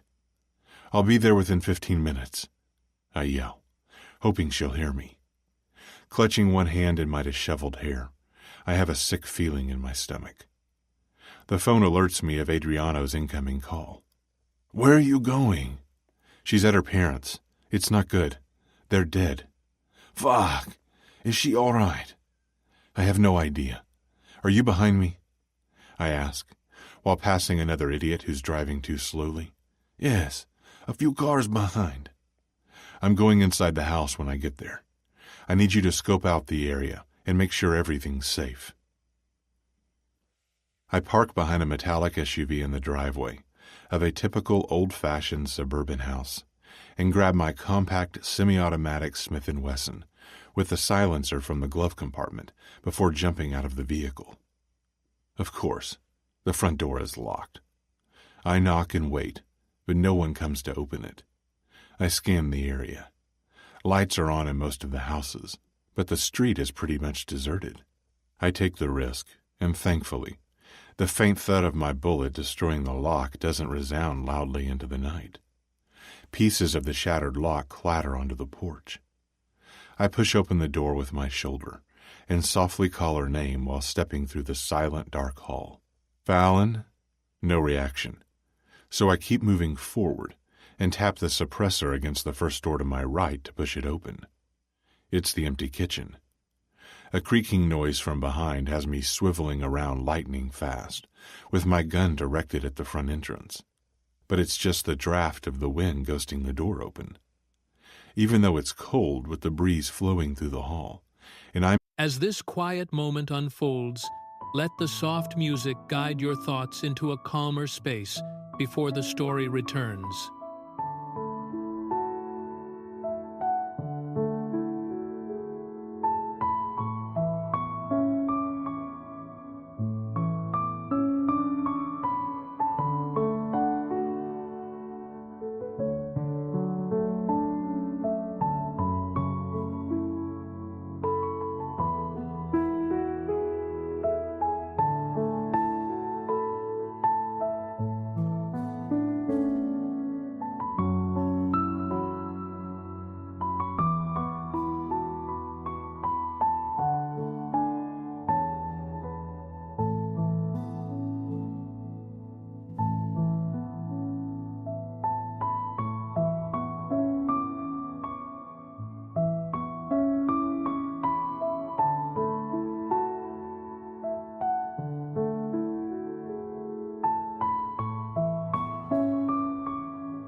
in just my dress shirt. My hands are sweating profusely. Continuing on down the hall, I can distinguish Fallon's soft cries and dash forward, following the sounds to the last room on the left. I aim my weapon inside a study and freeze for a moment when, as the moonlight illuminates the room slightly, I witness a horrendous crime scene. A dead body with a massive reddish-brown circle pooling around the head is lying right next to the door. I presume it's her father, who was shot in the head. Sitting on the floor in front of the desk and clutching her mother's corpse in her lap is Fallon. She strokes her mother's hair while she makes almost imperceptible noises. Her mom's blood is painted on Fallon's clothes and hands and streaked across her face, leaving dark stains where it's dried up, stains that will become new scars. More emotional scars for Fallon. Clearly in a state of complete shock, she looks up with impenetrable eyes and shrieks when she spots me, covering her face with her arms.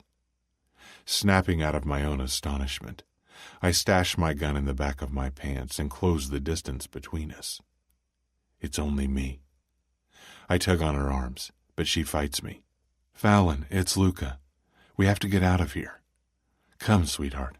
I coax while swallowing back the brick in my throat. Slowly, she lets her guard down, but her hand moves immediately to her mother's head in her lap. Her mom has been shot in the chest and has already turned white and purple. Mom, wake up, she whispers as tears pour down her blood-streaked face. Dragging my hands through my tousled hair, I wonder how long she's been sitting here with the bodies. Since she called me at lunch? Where are the police? Didn't she contact them? Or her new friend Wade? Luca! Adriano yells from the entrance. Last room on the left, I answer, and palm her face with one hand. We have to go. I try to tug her up, but she swats my hand away. No, I can't leave them. Look what they did. She screams and cries so loudly that I'm completely thrown off about what to do. Who are they? I'm positive Ashton killed them, but did she witness the kill? Was there someone else with him? Are you hurt? I'm unsure whether all the blood on Fallon is her mother's. Her entire body trembles as she gently rests her mom's head back on the floor and crawls to her father, sweeping more blood over the floor, just as Adriano enters with wide eyes. Fallon ignores us, or maybe she isn't even aware that we're in the room with her, so I mouth to my capo. What do I do? With excessive hand gestures, he utters, Pick her up and get her out of here. Police? I pull up both shoulders because she hasn't disclosed anything to me. I'll call you once we're home and I've talked to her. You stay here. He nods, and I stride to Fallon, who's now staring at her father's unrecognizable face. She kicks and screams when I pick her up from the floor, under her knees and arms, but I strengthen my grip while Adriano holds her legs. No, I want to stay with them. I hug her to me tightly, smearing the blood from her onto my own clothes. Adriano's going to take care of it. We can't stay. You're in shock, and we need to leave because I don't know if you're in danger by staying here. Twining her arms around my neck, she buries her face in my chest as her entire body shakes with her heartbreaking cries, which causes a lone tear to leak from my own eye because her grief pains my soul. Adriano steps back to let us out, and I hurry to the car. I place her down softly in the passenger seat, and she curls into the seat, making it impossible for me to buckle the seatbelt. Once we're on our way, she just stares at nothing as her cries subside. My gaze briefly leaves the road to find her staring at me, so I palm her face to rub my thumb over her cheek, and her tears start to trickle down my hand.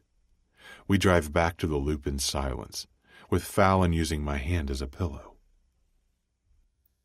As soon as the elevator doors of my penthouse close, I sweep Fallon up into my arms and carry her to my bathroom to get her out of these clothes.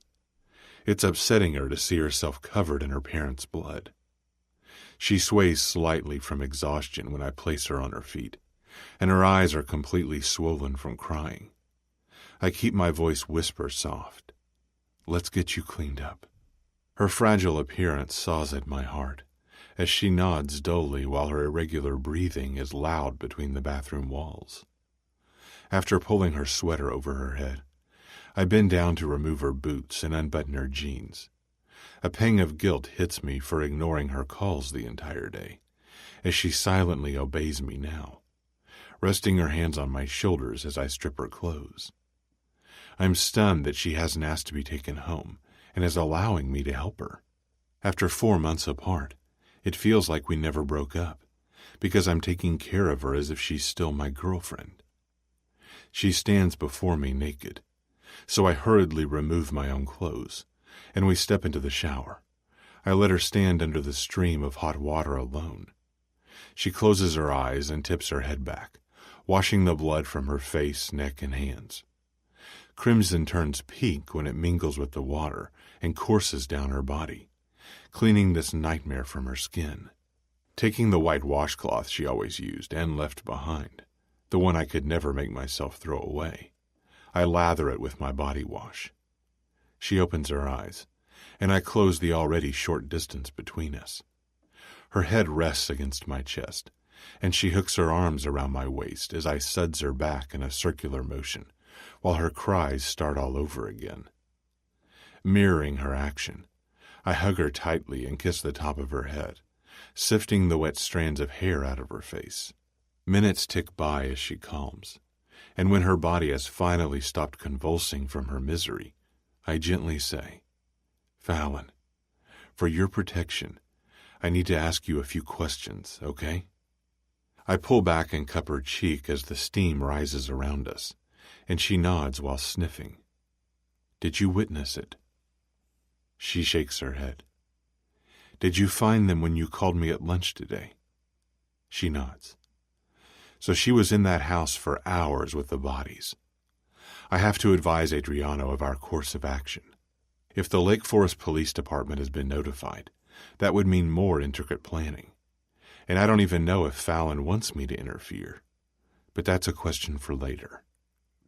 "Did you call the police?" I ask. She nods again. Frowning, I probe. "When? Where were they?" In a broken voice, a voice I don't recognize, she answers quietly. "Right before you found me. I didn't know what to do and I couldn't reach you or Wade." The mention of Wade aggravates me, but I cram it down. "Do I need to notify anyone tonight? We can take care of everything else tomorrow." She shrugs with a puckered brow. "Are there any family members you need to contact tonight?" I clarify, while rubbing the washcloth up and down her arm. "No? Are the police going to contact me?" "Yes, as next of kin.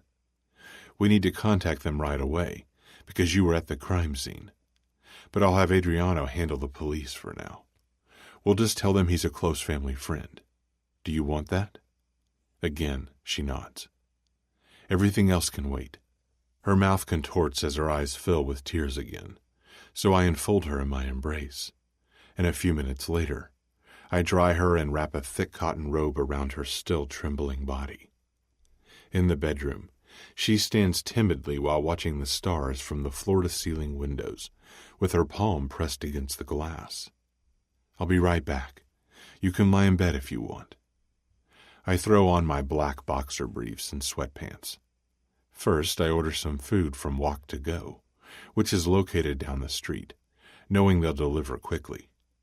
Second, I contact Adriano. "The police arrived," he informs me as soon as he answers. "That's why I'm calling you. I didn't stay in the house, but I did go through it once. Did you enter from the back or front?" Opening the first drawer of the kitchen island, I lift the bottom to take out a $20 bill from the stack of cash I have hidden in there. "Front. Why?" "The back entrance was also tampered with.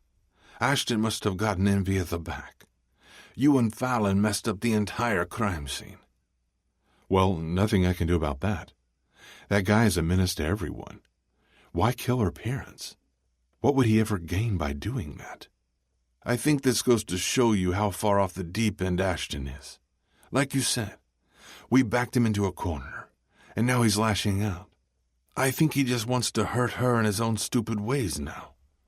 It seems like he was targeting her parents. However, it's also possible something happened, and he acted hastily, shot them, and ran. I know I sound like a broken record, but find him. Now. I'm trying to, he declares. But now I have other priorities. How do I handle the police? They're in the house, and I'm in my car waiting a few streets over. They're going to contact Fallon soon, since she's their only child.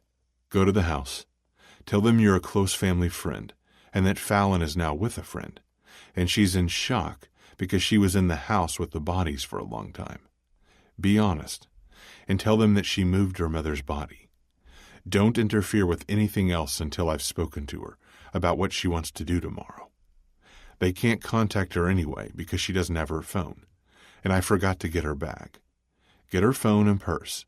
They must be inside the house. I already got them. The purse was in the entryway, and the phone was on the floor in the study, covered in blood. I'll clean the phone and bring them to you tomorrow, and then you can give me an update. After I end the call with Adriano, the receptionist notifies me that my food has arrived. So I wait at the elevator until the doors open.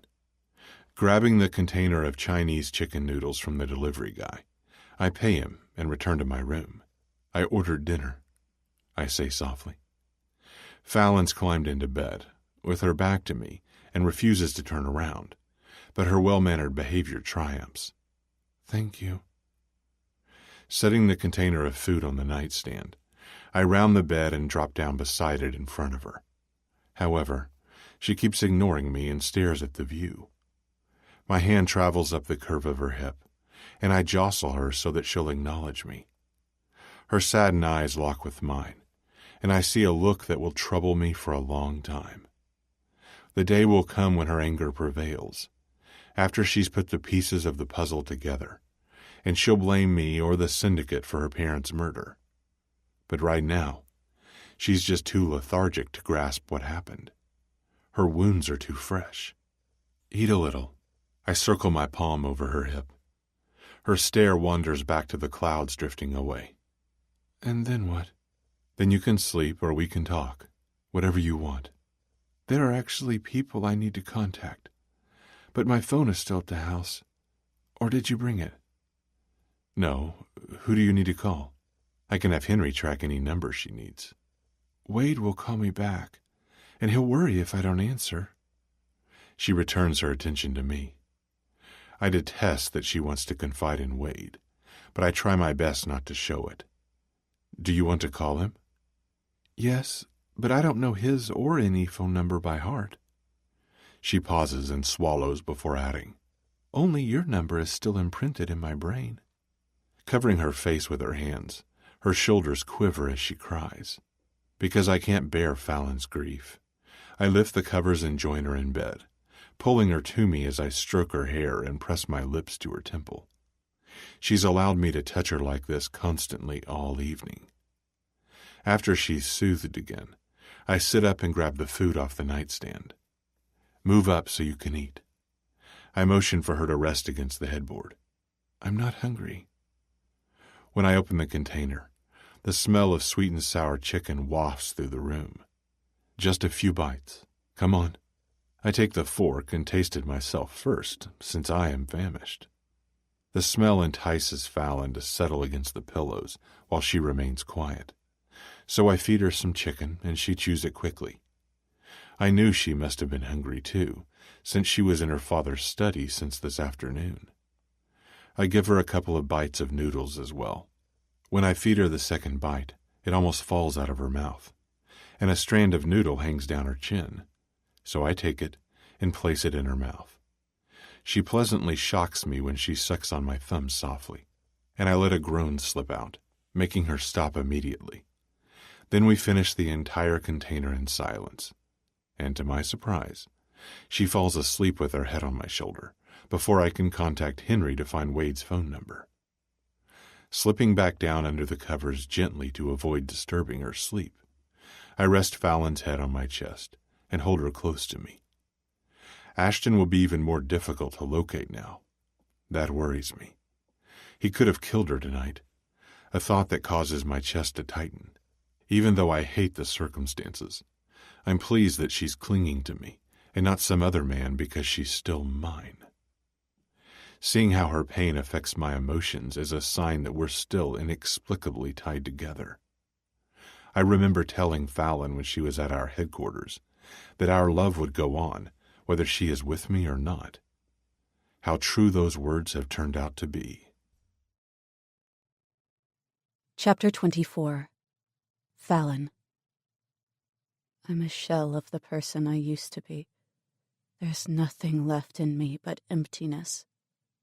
No, it's emptiness and pain, continually fighting for attention as I lie awake at 7 a.m. in Luca's comforting arms.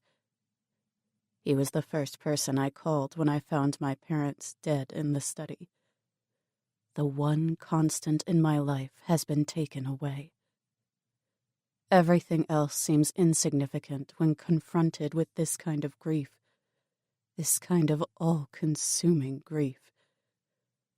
I thought losing the love of my life and the assault hurt, but nothing compares to the sorrow of losing your parents. I lie here in denial, reliving yesterday repeatedly because I don't understand any of it. And then Ashton pops into my head. Was it Ashton? It must have been. He's after me, and what he did at the police station must not have been enough revenge. It's too coincidental that my parents were murdered while I was visiting them.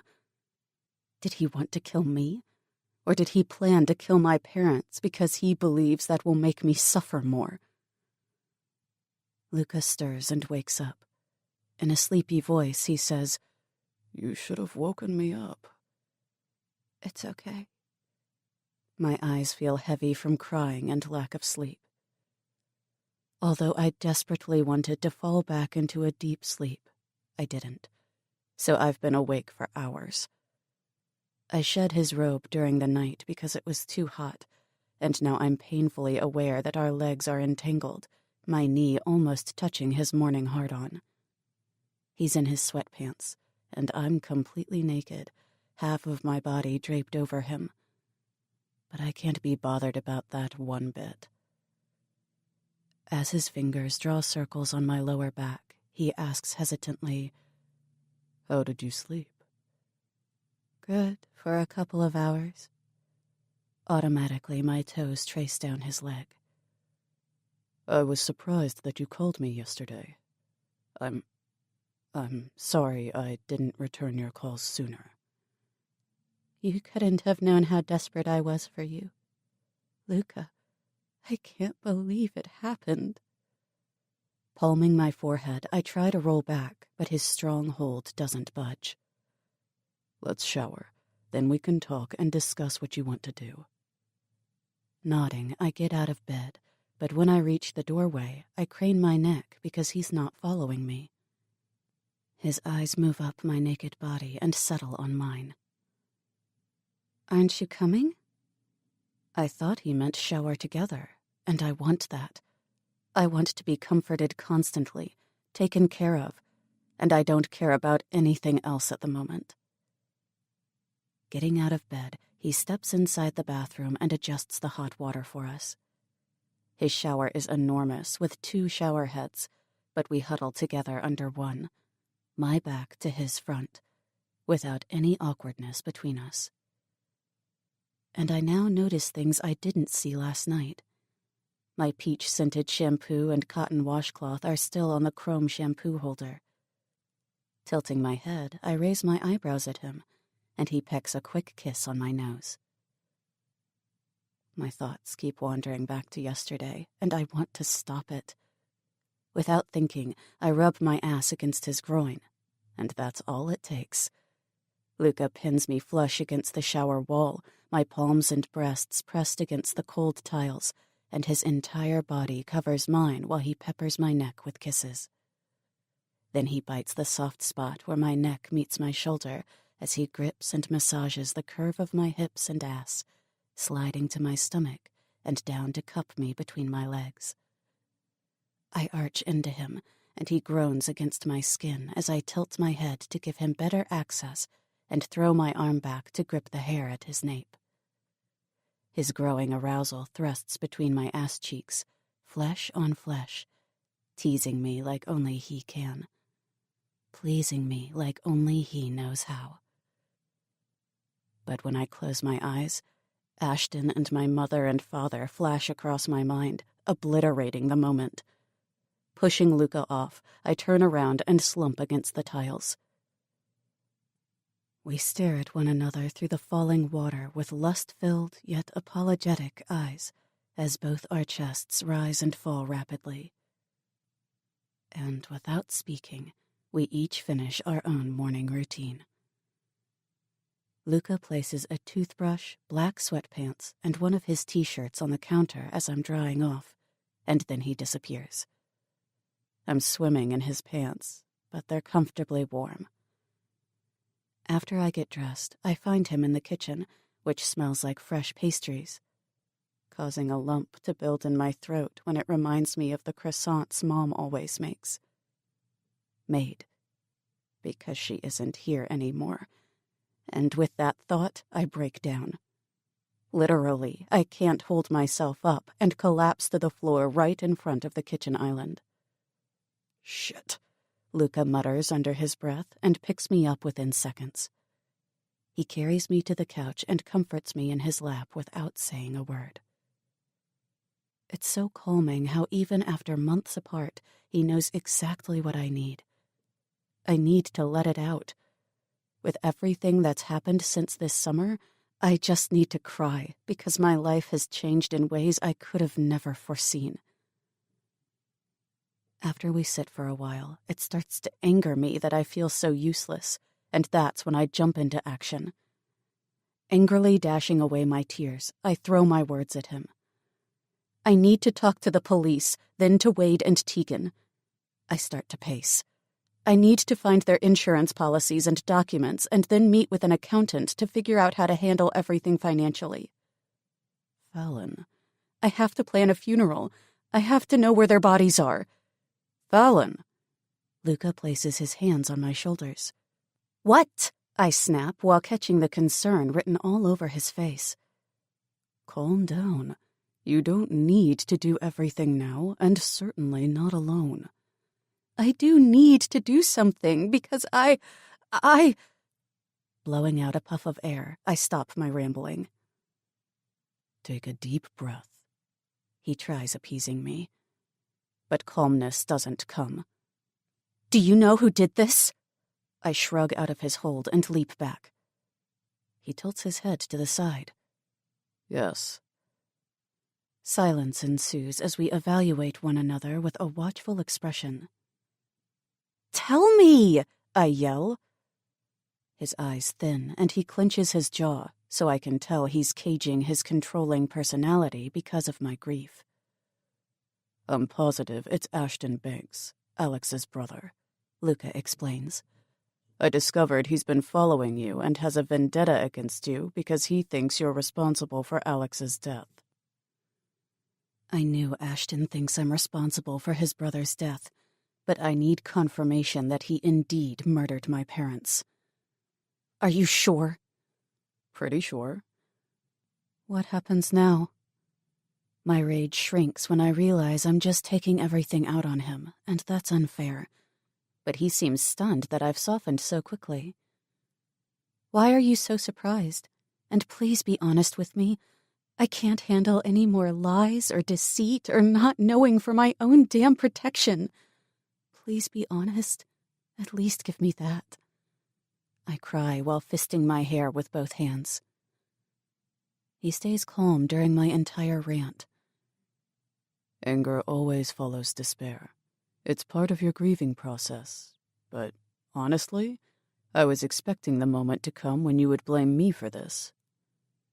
Why would I blame you? Because when you're confused and hurt, your mind works in very judgmental ways. He thought I would blame his syndicate, but I'm still rational enough, even through my sorrow, to realize that neither the syndicate nor Luca raped me or killed my parents. I don't blame you, I confess in a small voice while attempting to calm down and graze my nails over the hairs on his jawline, noticing that he started trimming his beard again. He inches closer, and we both expel a breath as I clasp my arms around his middle and rest my cheek against his chest. First, call the people you want to speak with. I have Wade's phone number, and Adriano's bringing your phone over. Then you can call Tegan, too. After that, we need to call the police department, because Adriano told them that you would contact them today. Luca pauses and rests his hand against the back of my head. Your parents' bodies... I stiffen in his hold, but his palm starts to caress my head. Are now part of the investigation. After the police are finished, they'll be released. He pulls back and looks me in the eye. I haven't done anything, but I need you to know that if you want my help, I can make things happen faster. If that's what you want. I'm not really sure what he's proposing, but I just want Ashton captured. Let the police handle it. Can I call Wade from your phone? Luca hands me the phone after entering Wade's number while I've slipped onto the couch, and he leaves the room to grant me privacy. Yes? Wade answers brusquely. Wade, it's me. Where are you? You call me 3 times in a row, then I can't reach you for an entire night. I pull up my knees. My parents are dead. He's quiet at first, and then he asks, How? I'd just found them when I called you yesterday. They were shot. Killed. Fallon, I'm so sorry. How are you? No, where are you? Why weren't you picking up your phone? Did you contact the police? He fires all these questions at me as Luca comes back into the living room, as if he senses that I need him, and huddles up beside me. Tucking me against his side, he whispers, Do I need to talk to him? I shake my head and update Wade. I called Luca, too. I'm with him. I did contact the police yesterday and have to talk to them later. Are you okay?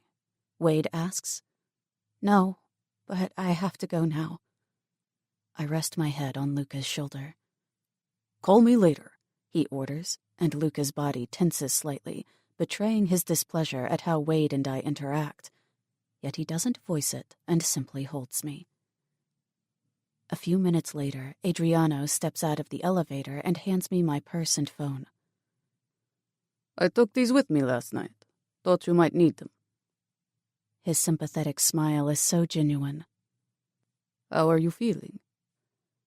I make a quick mental note about Cam, who I'm meeting Monday at the therapist's office. For her safety, I need to make sure Luca doesn't come with me. Thank you. I take my belongings as Luca hugs me tighter to him. It all feels surreal.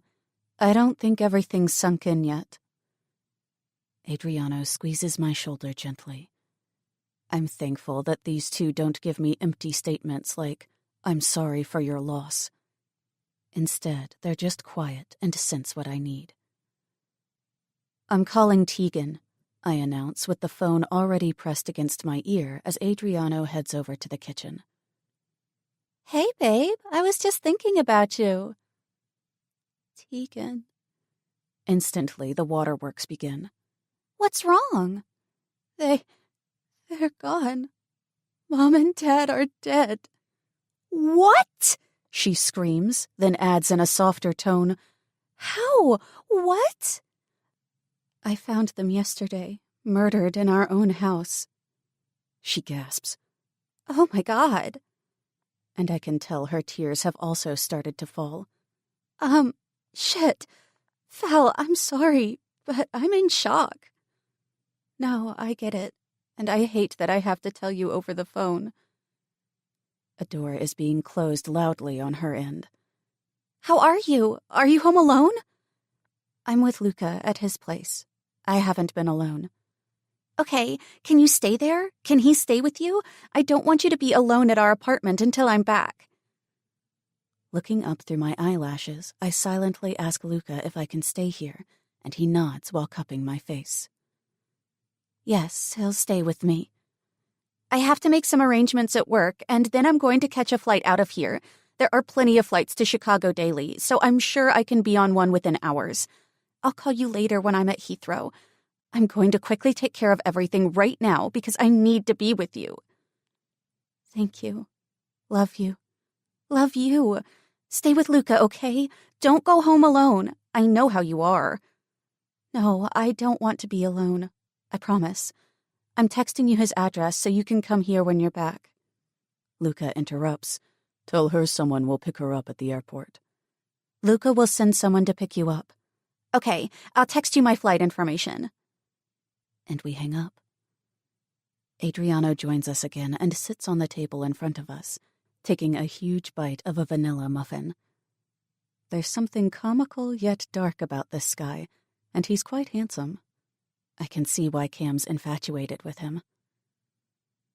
Do you want to call the police together now? It's almost 9 a.m. Then we can scratch that off your list too, Luca persuades. I give my phone to Adriano, who's taken a business card out of his pocket. I assume it's the card of the Lake Forest detective we need to contact. He enters the number and returns it. What do I say? I ask both of them. Luca provides me instructions. Just ask all your questions. If they start to throw questions at you and you don't know how to answer, I'll take over the call. Nodding, I put the phone on speaker so they can easily listen with me. Lake Forest Police Department, Detective Johnson speaking. Hi, this is Fallon Michaels. I was supposed to contact you? Ah, yes, Miss Michaels. I'm very sorry for your loss, he states coldly. My team is investigating the house as we speak, but we already discovered a lot of things last night that could help us establish a timeline of the events that took place.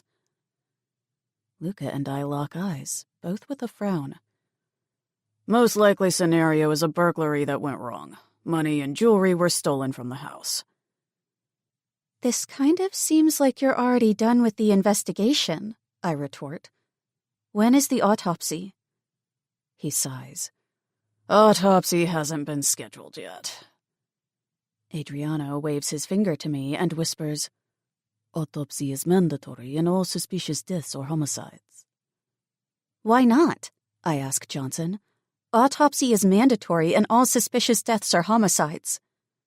It'll be scheduled. His dismissal is angering me. When?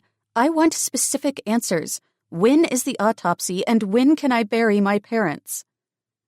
In turn, he speaks with a clear, accusatory tone. You also messed with the crime scene. Maybe you should come in. Luca takes over the conversation immediately as I feel his entire body stiffening. This is Luca D'Emiliano speaking on behalf of Miss Michaels. Her lawyer will visit you today. You and I both know it's not necessary for her to come in, so drop the attitude and do your job. A lawyer isn't... Luca ignores him and continues harshly. I expect to receive an update from her lawyer before the end of this workday with an autopsy date that will take place this week. The lawyer will be your new contact person. And with that, he hangs up. He was a condescending asshole last night, too, Adriano comments. What a fucker. Luca flings the phone on the coffee table. While I zone out and practically climb onto Luca's lap, hiding my face in his neck as his arms come around me in a tight embrace, he instructs Adriano, Have Salvatore visit the Lake Forest police. I don't want them bothering her. The rest of the week passes me by in a blur. There's so much to deal with, but everything is being handled by Luca and Tegan, who returned home the day after I called her. Tegan and Luca are too sweet to me and even manage to make me forget my anguish sometimes. But the sorrow and grief cripple me continuously, even through the few random moments they make me forget. Weird thing is that my parents' death has pushed away the hurt over my rape. That dirty feeling I had is gone, replaced by pure rage at Ashton. He abused me, and he killed my parents. Luca's lawyer, Salvatore, keeps me updated on the investigation, but the police persistently keep us at bay, and it seems as if they don't care a bit about this case. Tegan and I are back together in our apartment, but I miss Luca's touch comforting me. Today is the funeral. Their bodies were released yesterday, and Luca arranged the funeral within 1 day. I want my parents buried near me, so we found a burial plot that's walking distance from my apartment. It's a cold and dreary December Saturday as Luca, Tegan, and I head over to the parish of the Blessed where the funeral will take place. I don't have a huge family and opted not to speak. The few people that do speak annoy me, pretending they knew my parents so well. But most are my dad's clients and family members we only saw on birthdays and Christmas. Luca, Tegan, Jason, Wade, and I are sitting in the front row as Father Eli speaks. I just gaze at the black organ pipes behind the sanctuary that are running up to the dome ceiling, which is beautifully painted with angels in dreamy colors. I'm not Catholic, but my father was. So here I am in the church where I caught Luca so many months ago, and where I witnessed a shooting the day Luca took me back home after being held at the Syndicate's headquarters. This is all so fucked up, but not much is registering at the moment. I sit here while Luca's fingers tighten around our clasped hands. Tears stream down my face, but I'm not gasping for air, nor is my body trembling. My tears are just silently flowing while I listen to the priest. After the burial, I have to stay strong while I receive condolences. Tegan and I receive them as I lean back against Luca, who's holding me up. Though at one point, I can't take it anymore, and there's still a line of people waiting, so I turn and press my nose in his chest. Luca's hands immediately cover my lower back and head. I want to leave. I can't do this anymore, I whisper and block the world out while Luca wraps me in the protection of his arms. I hear him addressing Tegan. Tegan, she wants to leave. I'm taking her home. She's had enough. I'll take care of everything here, she offers while her hand circles my back. Adriano can take you home, and he'll help you, Luca murmurs. Okay, thanks, Luca. Babe? I turn my head to Tegan.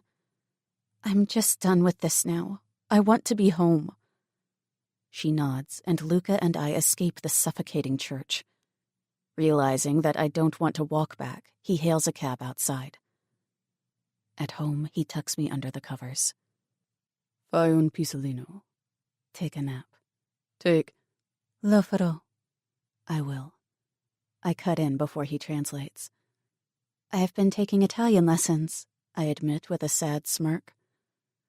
Astonished, he looks down at me as he sits beside me on the mattress. For how long? A couple of weeks. I could already understand a lot of short sentences you said. I know. Just not when... I pause, hesitant to finish.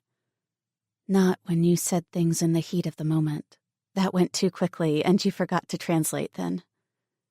He barks out a laugh, causing me to experience my first genuine smile and carefree moment in days. And I realize that I want him to stay.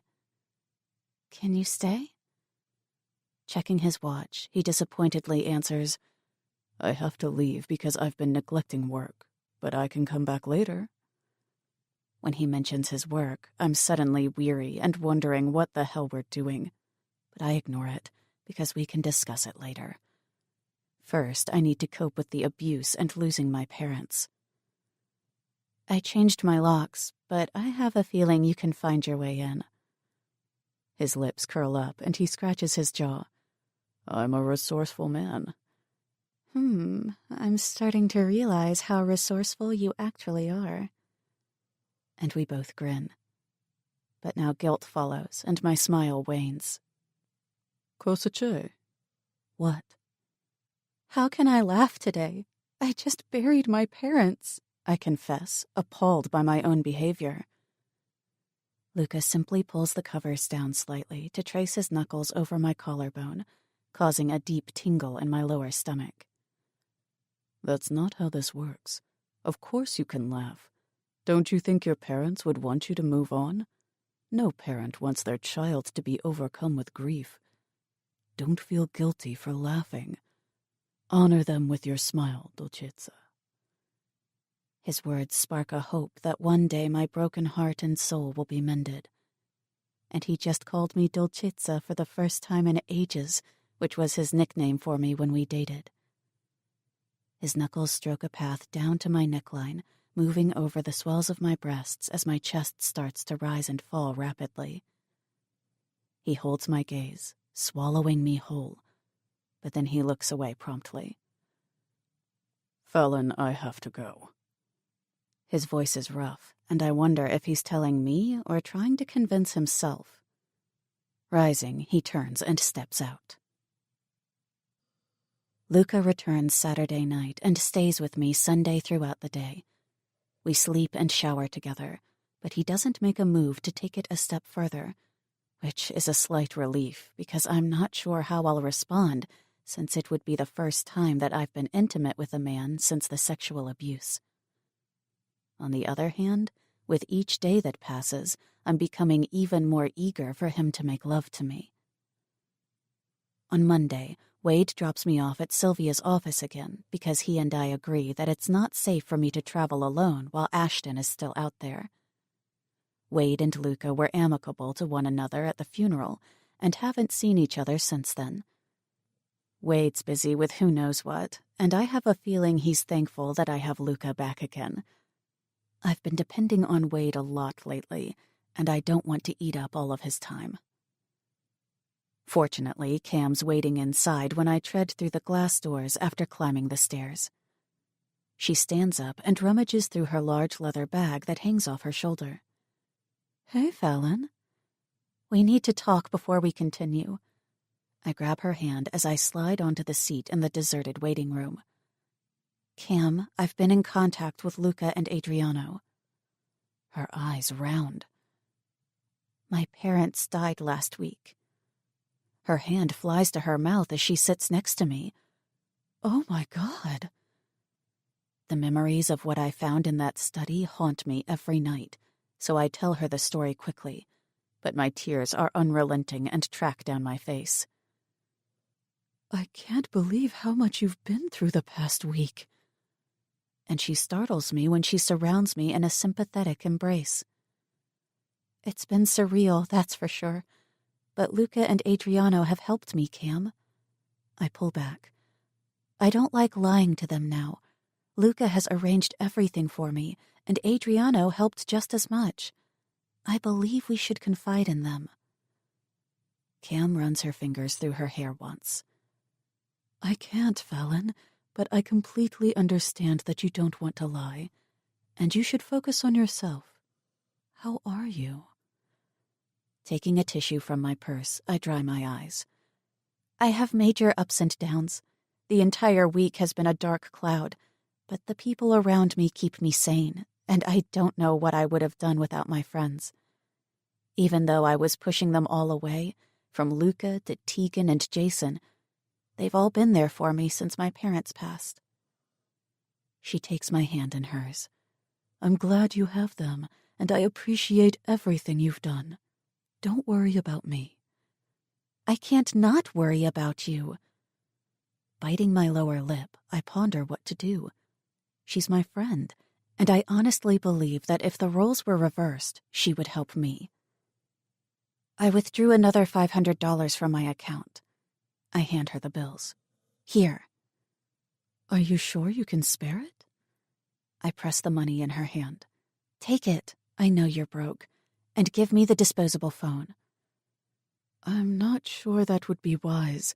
What if Luca finds it? I don't want to cause problems for you. I'll handle Luca, but you use this week to at least think about confessing to Adriano or Luca.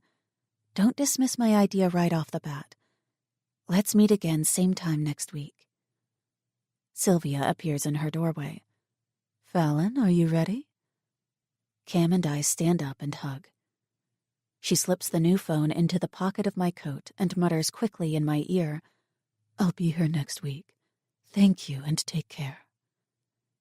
Cam leaves, and I reoccupy the same seat as last week on the beige recliner after shedding my coat and throwing it on the couch along with my purse. Sylvia pours 2 cups of steaming tea. How was your week? A whirlwind of emotions. My parents died.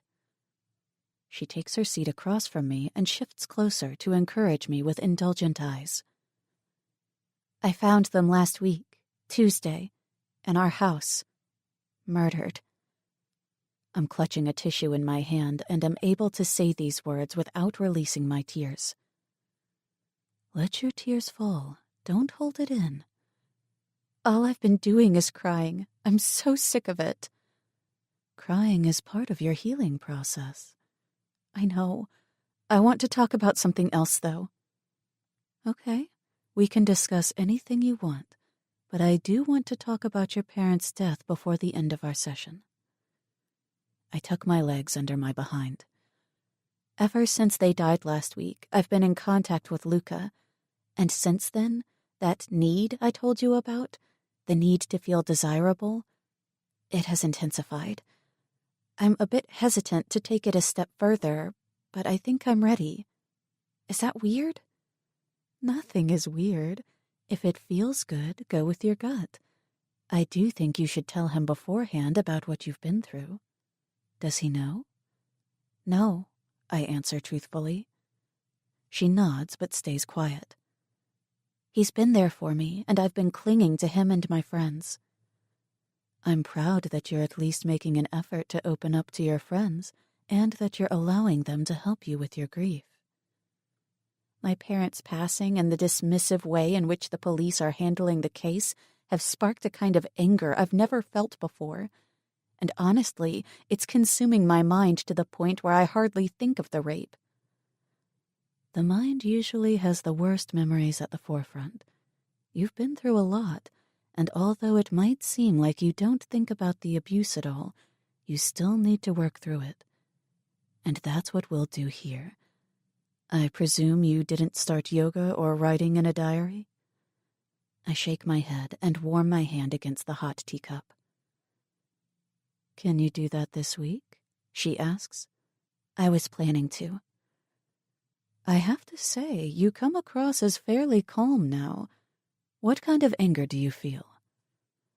That's because I have my moments. Moments where I'm calm and moments where I just start to rant. I pause to find the correct words. I feel growing disappointment and resentment at all the injustice that has been done to me, causing me to feel helpless, which fuels a fury inside me. I'm going to teach you how to lose that sensation of vulnerability, because that, in essence, is what you feel.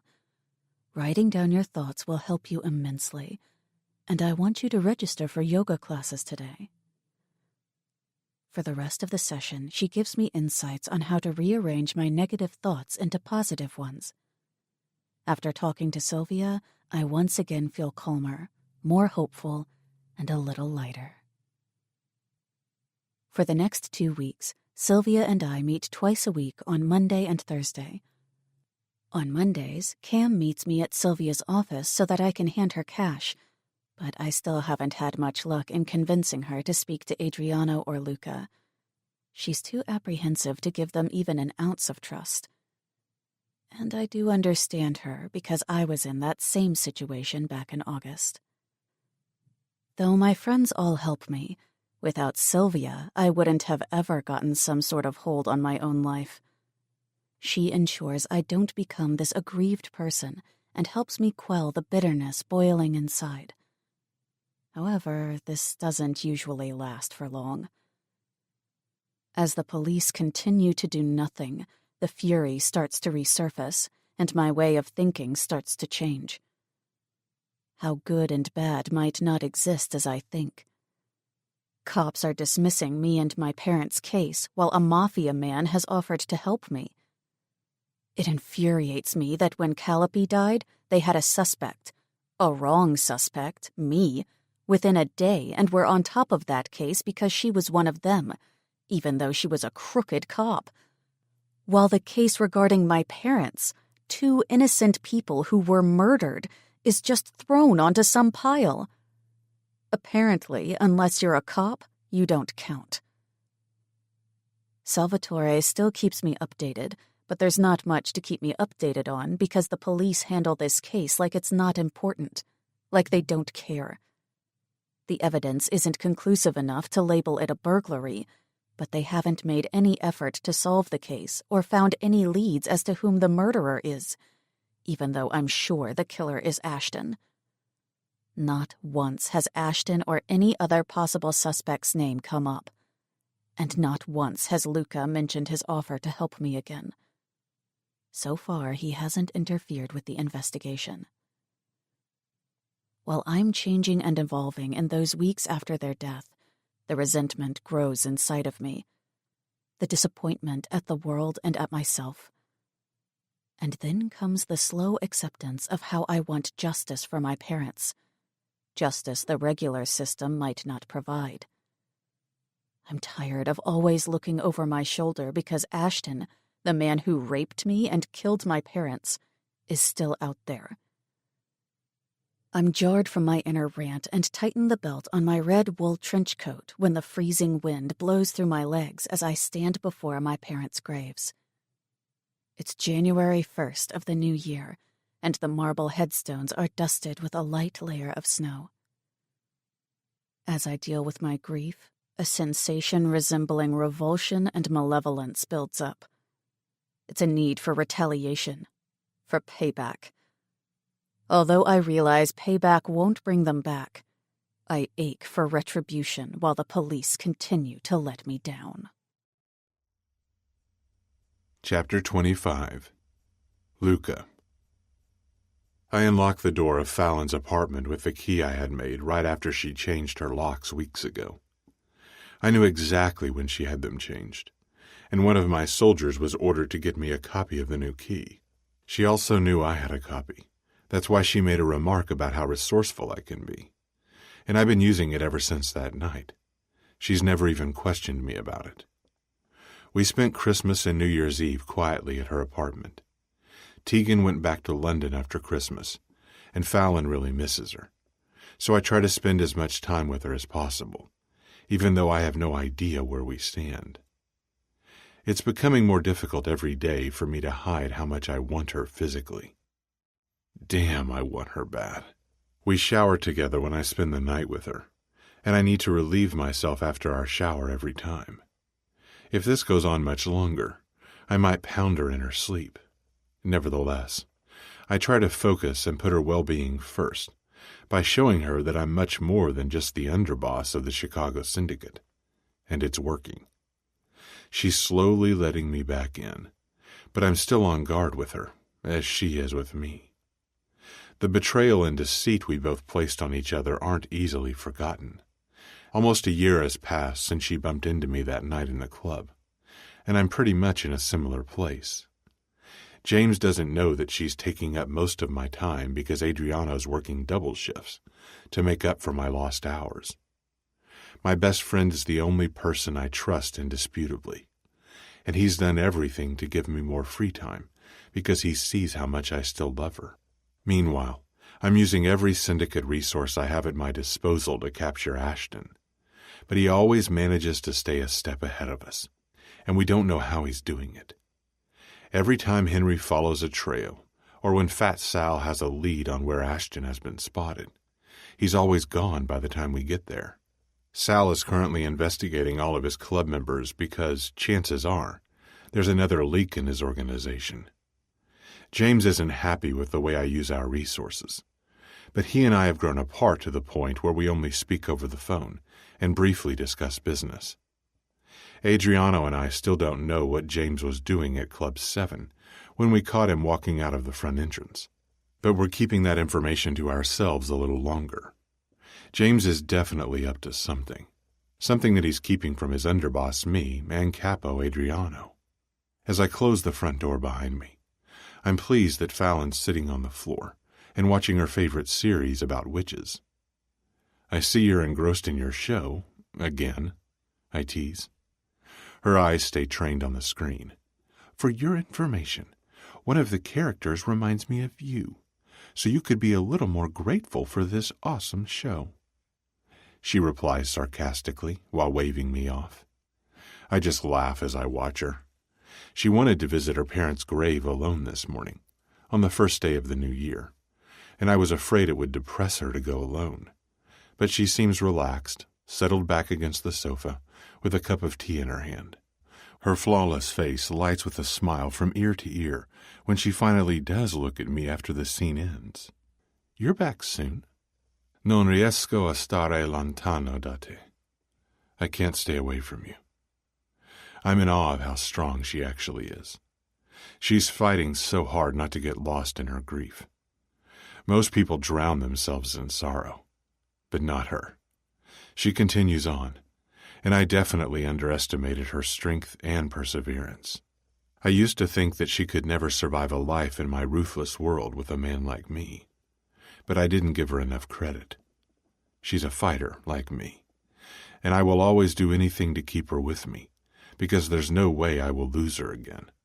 That's not an option for me. She's been locked in my mind, body, and soul since I first laid eyes on her beautiful heart-shaped face. A familiar throbbing below pushes me to have her, to own her, to make her mine again. She belongs to me, but the need to mark her is painfully profound. My disappointment with her lies vanished entirely within these 2 weeks, after she drew me back into her life. It's also partly due to my enormous guilt over ignoring her phone calls when she's needed me most. I ignored her for hours while she was alone in that house with the dead bodies of her parents. I believe we've both been hurt enough by each other's lies and disloyalty. And since I could never let myself forget her, I'm done trying. Now my new goal is to open her eyes as well, because I can tell she wants me just as much as I want her. I can sense it in the way her breathing grows shallow when I skim my fingers over her naked, smooth skin as we lie in bed. But there's something holding her back. However, breaking down our barriers is not my only concern. After I've officially made her mine again, I still need to figure out how to keep her safe from the Syndicate. How to keep us safe from the Syndicate. Without James backing me, I'm not positive I can do so. Luca, she shouts while I'm lost in my thoughts. Where did you go? Nowhere. Come, let's go shower. I hold out my hand as the allure of her sparkling gaze holds me captive. Showering has become my new favorite pastime. Showering with Fallon, that is. I don't want to shower now. But she still places her small hand in mine. I tug her up and pull her flesh against me, burying my nose in her sweet-smelling hair. Then just keep me company in the bathroom. And I trace the tip of my nose up her throat, over her chin. I'm such a pussy when it comes to her, because I just want her close to me. All the fucking time. I'm an addict who's missed his fix for too long. She looks at me through her eyelashes and sighs as I brush our noses together ever so softly, making the hairs on my neck rise in anticipation. I graze my lips over hers while her arms hook around my waist, and I grin when she almost imperceptibly grinds against me. So I push my leg between hers and wind both hands in her hair, tilting her head back as her eyes fall shut. Don't close them, I order with a groan. She stares at me with half-lidded eyes as I press my mouth to the corner of her lips, then ghost over them to kiss the other corner. Seductively, she starts to rub herself on my thigh, and I fist her hair harshly, making her gasp through her lazy smile. Tell me you want me, I say tenderly, but she's quiet as she pushes her breasts against my chest. I can feel the tips of her hardening nipples through my dress shirt, and I crush our mouths together. Her nails dig into my back, and I plunge my tongue inside, tasting and licking every part of her warm, sweet mouth. I smirk when I taste sugar or some kind of cake icing. She loves to eat cake while watching her favorite TV show. Another low groan escapes as one hand travels down her back, over the curve of her ass, and I palm her cheek to press her against my growing hard-on. Then I pull her bottom lip between my teeth and release it slowly, causing her to moan and arch into me. "I thought you were going to shower," she whispers. Smiling, I bend down to press a kiss against the swell of her breasts. "Come." She follows behind me as I strip my suit on the way to her bathroom, where I step out of my boxer briefs and into the shower. Fallon leans against the sink, touching her kiss-swollen lips, and studies me through the glass doors. So I challenge her, and stroke myself twice in my already semi-hard state, while I return her lust-filled gaze. I open the shower door and lean against it with one shoulder as I raise a brow. Is she joining me, or do I have to yank her in? She and I are completely in tune, because she answers my silent question. "No, you're going to make me wet." I was hoping for that yes. I point out with a wink and take one step out of the shower to snare her wrist, swiveling her around so that her back hits my naked chest and letting my fingers wander down the curves of her body. I drop my hand to her neckline and delve inside her thin lace bra until my grip possessively covers her breast. Then I hurriedly pull the shirt over her head and tuck her inside the shower. She shrieks but bows into my touch, and I smile against her ear as I unclasp her bra and slide her sweatpants and panties down together. They drop in a wet heap, and I kick them into the corner of the stall as the steam of the hot water gathers around us. Now I have you how I want you, naked and wet. I tilt her head back, letting the warm water rinse her dark strands of hair as I massage her scalp and press my lips against her exposed throat, grinding my hardening length against her ass. That feels so good." She dreamily closes her eyes. Guiding Fallon to bend forward in the shower, I brace her hands against the tiles, coax her legs wider apart, and watch the hot water run down her ass while I palm the softness of her skin. Her loud, sensual moan almost has me shoving myself into her.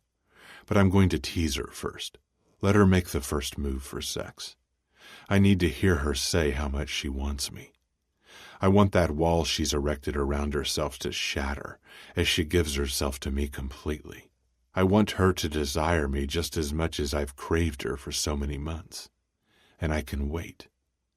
But I do need to relieve myself, because seeing her bent over has me almost shooting my load all over her lower back. Spreading her cheeks open, I groan and rub my hard-on up and down, making her body arch exquisitely, but I don't drive into her. Instead, I run my hands down her smooth skin while we grind into each other, and she coos sweetly, spurring me on. She's a perfect little package I want to lick all over. Growling, I fist myself and press my cock against her core, stretching her a little without thrusting inside. Fallon looks back at me over her shoulders, and I pray that the day to reclaim her will come soon. I should get a fucking medal for holding myself back. "Touch yourself," I say in a rough tone as I entwine our fingers and rub her between her legs while pumping my erection against her behind. "Oh, Luca, harder," Fallon urges, bowing her back with both palms planted against the tiles. I peek when she whimpers alluringly and stroke myself against her ass, coming in a few violent spurts and making sure that she climbs to release as well. I circle my fingers over her center until she screams my name as she rides the tide of pleasure. Our heavy breathing cuts through the flow of water, and with my arm looped around her waist, I pull her back up to lean against the cold tiles, her hair plastered around her flushed face. We're both lost in our thoughts as the water cascades over our naked skin. "Update on Ashton?" I ask Adriano, while rummaging through the papers strewn on my desk at Security Simplicity. Adriano's mouth tilts down, and he shakes his head. I've got nothing, and I'm starting to believe someone's fucking with us. Fat Sal? I question. I'm not sure. What do you think? Not Sal. I think he's definitely in our corner. Most likely a member of the Fight Club. Maybe someone with intimate ties to Ashton. I muse aloud. Could be. He eases back in his chair. By the way, are you coming with me to headquarters today? Why are you going? James has another cash deposit that we need to pump into Simplicity. James is going to be there? That amazes me. I'm not sure. Salvatore was vague as usual. However, I do think you should join me and show your face before they start to get wind of how often you've been absent lately. You know I don't mind, and I'm more than happy to cover for you, so that you can be with Fallon right now. But we have to be careful. I nod in agreement. You're right.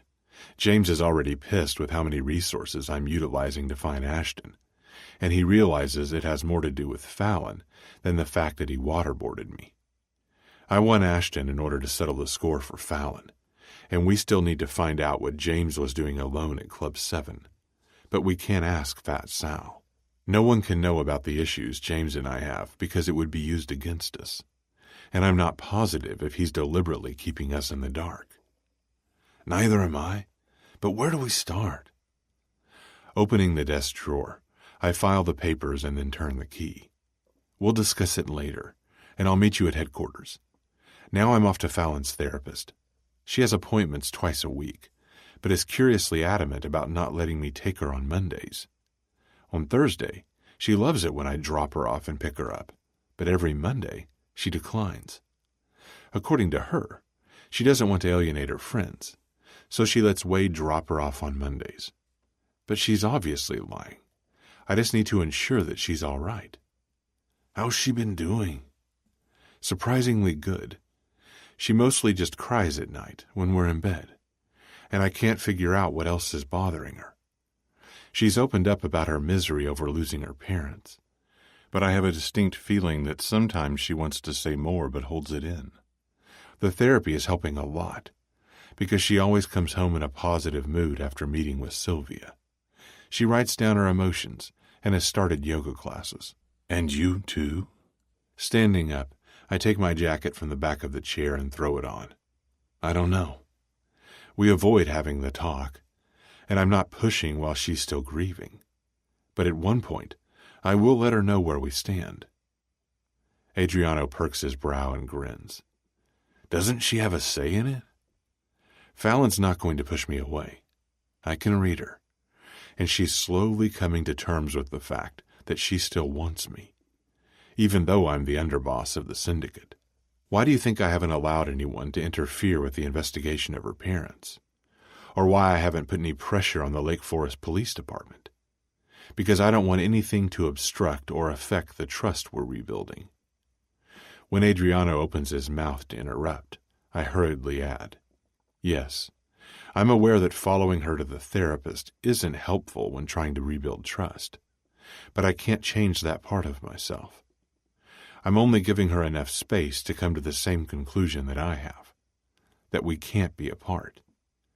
There will come a time when she'll ask for my help. I can sense the aggravation in her about how the case is being handled. She's disappointed and mad, but just hasn't voiced it. I'd better hit the road if I want to arrive at Sylvia's before Fallon does. See you later. I park my car 2 blocks from Sylvia's and walk to her office 15 minutes before Fallon's appointment. As I pass a children's store, a familiar face hurries inside the building across the street. Ducking inside the store, I witness Fallon being dropped off by Wade 5 minutes later. Sir, can I help you? Turning around to a friendly old lady, I quickly answer, No, thank you. Just looking for a gift. Thankfully, she retreats, and I call Adriano. Guess who I just saw? Don't keep me in suspense, he retorts, with an obviously full mouth. He's always eating. A certain Italian beauty you have a weak spot for. His chewing stops immediately. Cam? He asks, as if he can't believe me. Unless there's another Italian you're crushing on. She's in the loop? Yes, and she's in contact with Fallon, I explain. You sound pretty calm, even though you just caught Fallon in a lie? I'm trying to think ahead. I'm going to confront her because I'm pretty curious what the deal is with Cam and what these two women are up to. Honestly, I don't believe Fallon is willingly lying to me. I could be wrong, but I don't reveal my doubts to him. I want to be there, he comments. I don't think that's wise. Listen, let's not do anything rash. We need something against James if it ever comes to that. And he wants Cam because of the bombing at the house. You don't know that was her. Fine, but we suspect her. Luca, don't hurt Cam, Adriano warns in his capo tone. I'm not going to do anything. I'm going to let Cam leave, and then I'll confront Fallon. After that, we'll discuss our plan of action. Call me after you've talked to Fallon. Ending the call, I look up and observe Cam exiting. Then I return to my car and park it in front of the building. Patiently, I wait for the end of Fallon's session in the waiting area on the second floor. When the door opens, I can tell from her slightly red eyes that it was a tough session. Instead of shock, she smiles when she spots me, so I hold open my arms while nodding to Sylvia, whom I've met several times when I picked Fallon up on Thursdays. This is a nice surprise. She mutters against my chest and pulls back. Couldn't Wade come? Shit. I didn't think of that. I don't know, but he's not here yet. Text him that he doesn't need to come. Let's get you home. I circle the thick white shawl around her neck twice. It's cold outside, and just started to snow again. I fling the keys on the kitchen table inside Fallon's apartment, while she makes herself a cup of tea. This woman can live off tea. The ride home was pleasantly silent, and I'm actually stunned that I'm not mad at all. Quite the contrary. I just want to hear her out first before jumping to any conclusions. Dolcezza, we need to talk. Uh-oh. She slams the cabinet shut. That's never good. But she joins me on the sofa, and the swelling around her eyes has me incapable of being angry with her. In the past, I've allowed our lies and deceit to break us up, but I'm not about to make that same mistake again, and decide to just throw it out there. I was at the therapist's office before your session began. I start. Her eyes widen, and I can see the tears building immediately. This emotional reaction is what I anticipated, and calms me even more because I was right. She isn't lying to me willingly. I saw you with Cam, I add, yet her pale appearance softens me. Talk to me. She's scared, Luca. I gave her money because she's broke, and I've been trying to convince Cam to confide in you and Adriano. I believe her without any doubt, but I need to convey where I stand. You should have told me. She sighs and breaks eye contact, so I place my finger under her chin to steer her gaze back on me. You're right, but she's really scared, and she also told me something about Adriano that confused me. Now a hint of annoyance starts to rise, because there's only one person in this world I trust irrefutably, and that's my best friend.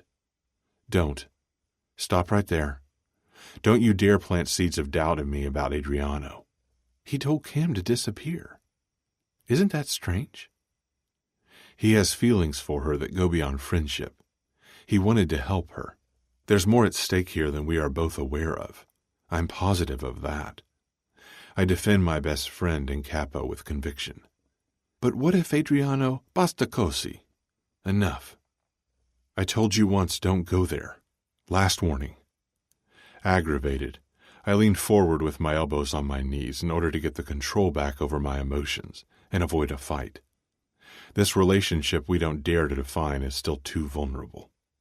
Cam planted a bomb at your headquarters, she suddenly blurts out.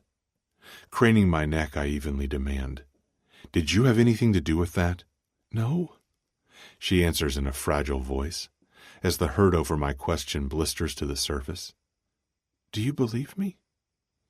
And it's that hurt that moderates my temper instantly, because she's already been through enough with losing her parents. So I reel myself in and lean back against the sofa. "Do you believe that I had nothing to do with it?" she repeats, resting her hand on my thigh. I do. The breath eases out of her, and she straddles my lap. "I can't handle fighting right now. Don't be mad at me," she requests apologetically. Then she brings our foreheads together, and I rest my palms on her hips, stroking the curves, fingers splayed wide over the swell of her ass. I trace her nose with the tip of mine before our mouths meet. Only the lips caress it first, but when I open my mouth, she welcomes my tongue and bows into my touch as she rides on my hardening length, and I delve my tongue hungrily inside. Her fingers weave into my hair, making me groan against her mouth while mine dig into her ass. But I pull back because we need to finish our talk. We're quiet as our breathing slows, and we gaze at one another with the same look we used to share when we first met. The look of pure lust. Feeling remorseful over my outburst, I press my lips to hers one more time, gently, and adjust her position a little, because my heart-on is straining in my dress slacks. "I'm not mad, Dolcezza. Tell me everything." She fidgets with the top buttons of my blue dress shirt. "A couple of days before my parents died, Cam came to my house. She was petrified because she found out that the capo crimine is looking for her. Luca, even we realize it can't be a good sign when your boss, who must be a powerful man because you're a rank lower and you're already very influential, is trying to track down a person." I'm absolutely taken aback that she's talking so openly about the syndicate, which is the one subject we've been avoiding for weeks. Not wanting to disrupt her willingness to talk, I stay quiet, but keep my hands on her to display that I'm not annoyed. I'm proud of her. "Cam looked so different, and I was—" Abruptly she stops, and startles herself because her eyes round. She's clearly holding something back, so I urge, "Keep going. I'm not angry. I know you've been through hell since your parents died." Opening and closing her mouth, she hesitates and takes a deep breath before continuing. "She didn't tell me about the bomb the day she came to my house. Cam's also afraid of you and Adriano. She's been hiding from the three of you, James, you, and Adriano. You and I weren't really in contact then, because it was after you were done with me. Since the day my parents died, I've helped Cam by giving her money.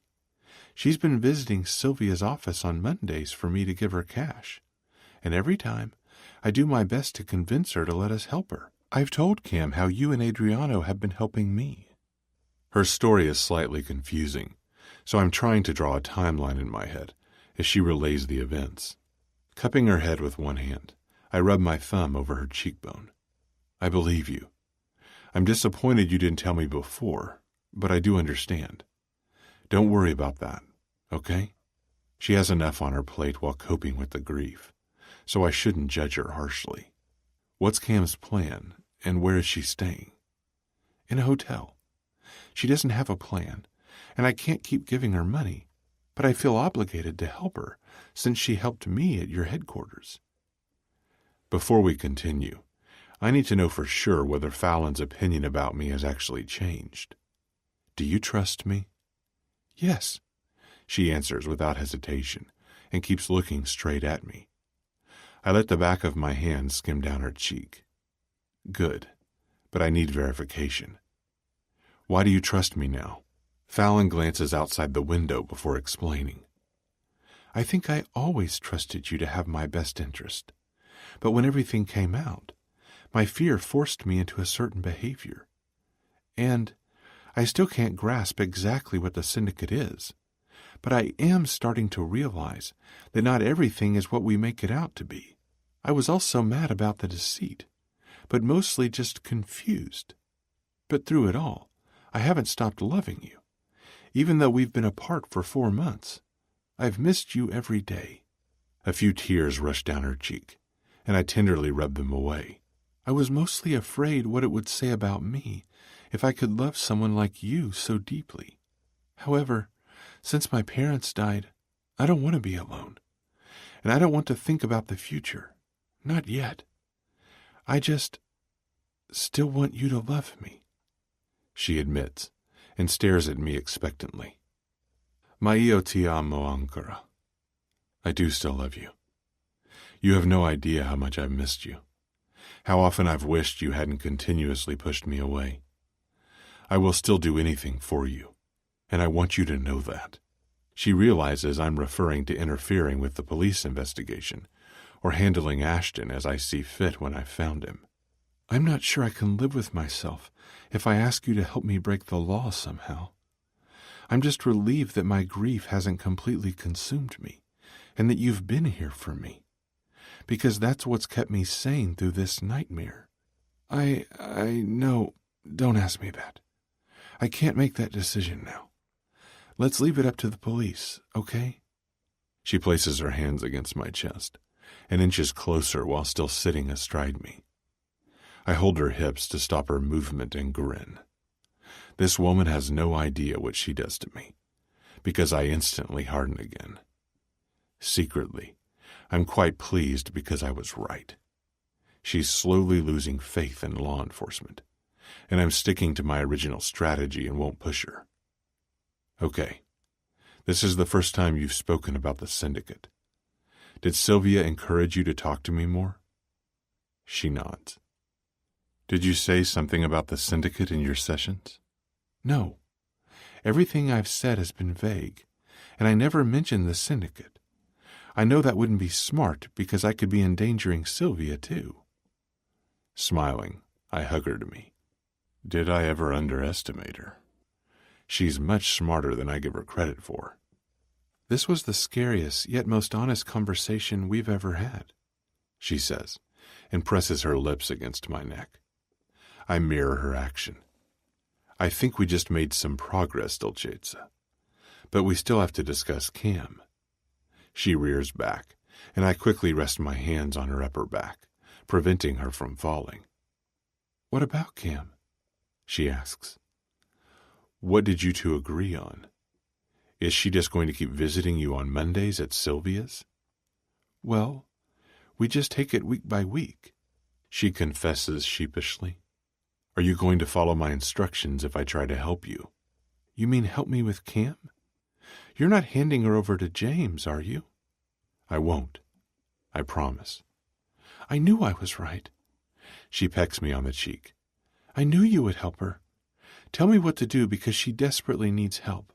First, we're going to include Adriano in our course of action. Are you meeting her again next week? Yes, she confirms. Chapter 26. Fallon. I've been carrying around my favorite historical romance novel, the one Luca bought me when I was at the Syndicate's headquarters last summer and had delivered to my apartment, in my purse, and finally decide to read a book again while waiting for Cam at Sylvia's office.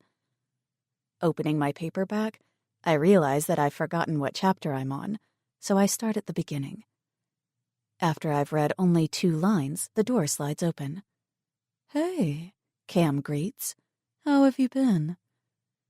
Apparently, Luca and Adriano were ordered to stop searching for Cam, and that's when James took over. Now Luca thinks there's another reason James wants Cam besides her possible involvement in the bombing at their headquarters, but he can't figure out what that reason might be. Could there be anything romantic between James and Cam? I told Luca and Adriano everything Cam revealed to me, even about the sex club, which Luca hurriedly explained when he witnessed my hurt expression. I was thrilled to hear they only visited the sex club to gather information about Cam. Cam hasn't been completely truthful, but in her defense, she did say up front that she couldn't tell me everything. All I want is for everything to be over so that I can focus on myself. This ordeal with Cam is starting to affect my life too much, but I do still want to help her. I'm hoping that when Cam's problems are solved, Luca and I can start concentrating on us, because we need to discuss a lot before taking the next step. And I'm not even sure if I can accept all of him, but for the last few weeks, He's been my only light in this dark cloud of grief. Hey, I've been better. I put my parents' house up for sale this weekend. It's been a tough couple of days. Sympathy shines in her eyes as I store the book back in my purse and place it on the seat next to me. As discussed with Luca and Adriano, I don't reveal that they're in the know, but follow instructions to hopefully gain valuable information from Cam that will also benefit her. Cam, I don't have any more money, I begin to explain. I need to relocate anyway, Fallon. You've supported me so much, and I can't thank you enough. Living in hotels is too expensive, and I'm so lost and confused. A tear leaks from the corner of her eye as she plops down, defeated. I'm sorry. I shouldn't put this all on you since you just lost your parents. This is actually good. If we bond more, Adriano and Luca instructed me, she'll be more inclined to confide in me. But what are you going to do? I take the disposable phone that she gave me, yet I never used, from my purse and hand it over. Take this back. Maybe you'll need it. Thanks. Pocketing it, she expels a strained breath and palms her forehead. I don't know what to do. Maybe Ashton can help me. Ashton? I shriek in alarm. Maybe she means another Ashton. Her brows furrow in bemusement. Yes, he's an acquaintance. Worked at Club 7 too. I think he was one of the fighters, and he's also in some kind of trouble. I don't know what's going on with him, but he owes me a favor. Why? Surname? Good question. Bank or something? I just stare at her while my mind has a difficult time processing this new information. What's wrong? Cam demands. Banks? I whisper in disbelief. Yeah, you know him? How well do you know him? Not very well. I don't consider him a friend. I'm starting to perspire, and I'm quickly contemplating how much I need to reveal. Listen to me. Stay away from him. He's dangerous. Why? Did she also know Alex, then? Luca told me Alex was Ashton's lover, not only his stepbrother. Ashton is a psycho whose lover was killed, and he's under the impression it was all my doing. Did you know Alex Gentry? I ask. I think so. Isn't Alex Ashton's partner? Ashton was always at the fight club with another man. Was, I corrected her. Huh? Alex was his partner. He's dead. How come you don't know this? Because I've been in hiding for months, she retorts softly. Alex was my boss, whose murder I was framed for, and Ashton Banks has been determined to destroy my life. I grit my teeth and rub the tips of my fingers over my forehead as my annoyance starts to rise. I think Ashton killed my parents, okay? Tell me why he owes you a favor? Her lips tremble as she blows out a deep breath. The last time I saw him at the club was a few weeks back. The hostess, my friend I told you about, got me inside. I needed to talk to an employee, but I ran into Ashton in one of the hallways. That club is filled with corridors that connect the different areas together. Ashton was upset and trying to find a way out of the club, and he recognized me as a former employee, so he knew I didn't get inside legally. I got both of us out via the hostess, and we exchanged numbers. I told him I might need a favor from him in the future because I was already in so much shit and was just looking for allies. His name just popped up in my head as the only other person who could maybe somehow help me since he owes me. Fuck, but I'm staying away now. What to do? Do I disclose what I know? Do I tell her about the rape? Maybe I shouldn't say anything and just stick to the original plan. But I can't. A growing need for revenge has me changing Luca's plan. How can you reach Ashton? The words tumble out. I don't know if I can, but I still have his number stored. Should I call him? Yes. She chews on a fingernail and puts the phone on speaker, but the number has been disconnected. How do you know he killed your parents? She probes. It's the only possible scenario, and the cops aren't doing anything. They just want to close the case quickly because they say there are no leads. Cops are useless, I can tell you that. She covers my hand with hers. If only I had known, I would have tried to contact that asshole sooner. Her sincere statement makes me feel even worse because if only is a dangerous path and can consume an already grieving mind. I need to talk to Luca fast, but I must stay in contact with Cam now, too. What if somehow Ashton does contact her? The police aren't any closer to finding clues that will lead them to the murderer, and I'm positive it's Ashton. And Luca isn't looking for Ashton either because I haven't asked him for help yet. Give me the phone back and meet me again at the same time on Thursday. Heading inside Sylvia's office, I'm anxious for this session to end. Luca's sleek Italian car awaits me around the corner of the brownstone building when the session is over, and I jump into the back seat because Adriano is up front. I start speaking immediately as I slide to the middle of the seat. Cam knows Ashton, and she helped him escape Club 7 once. Luca and Adriano's heads turn as one, and they both say in unison, "What?"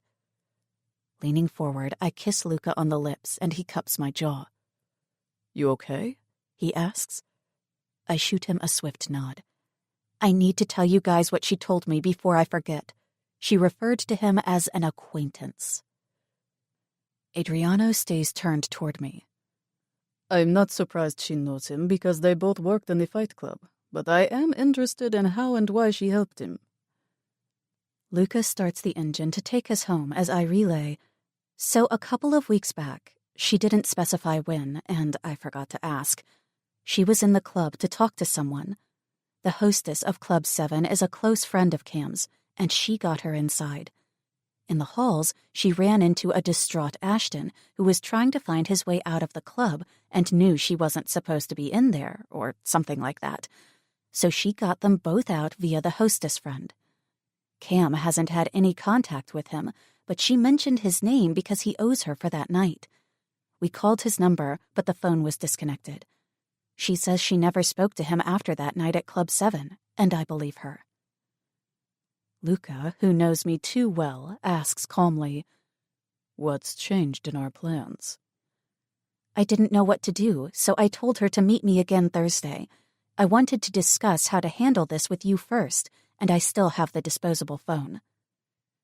Our initial plan was for me to cut all ties with her, and a member of the syndicate was to follow Cam to see what she was going to do.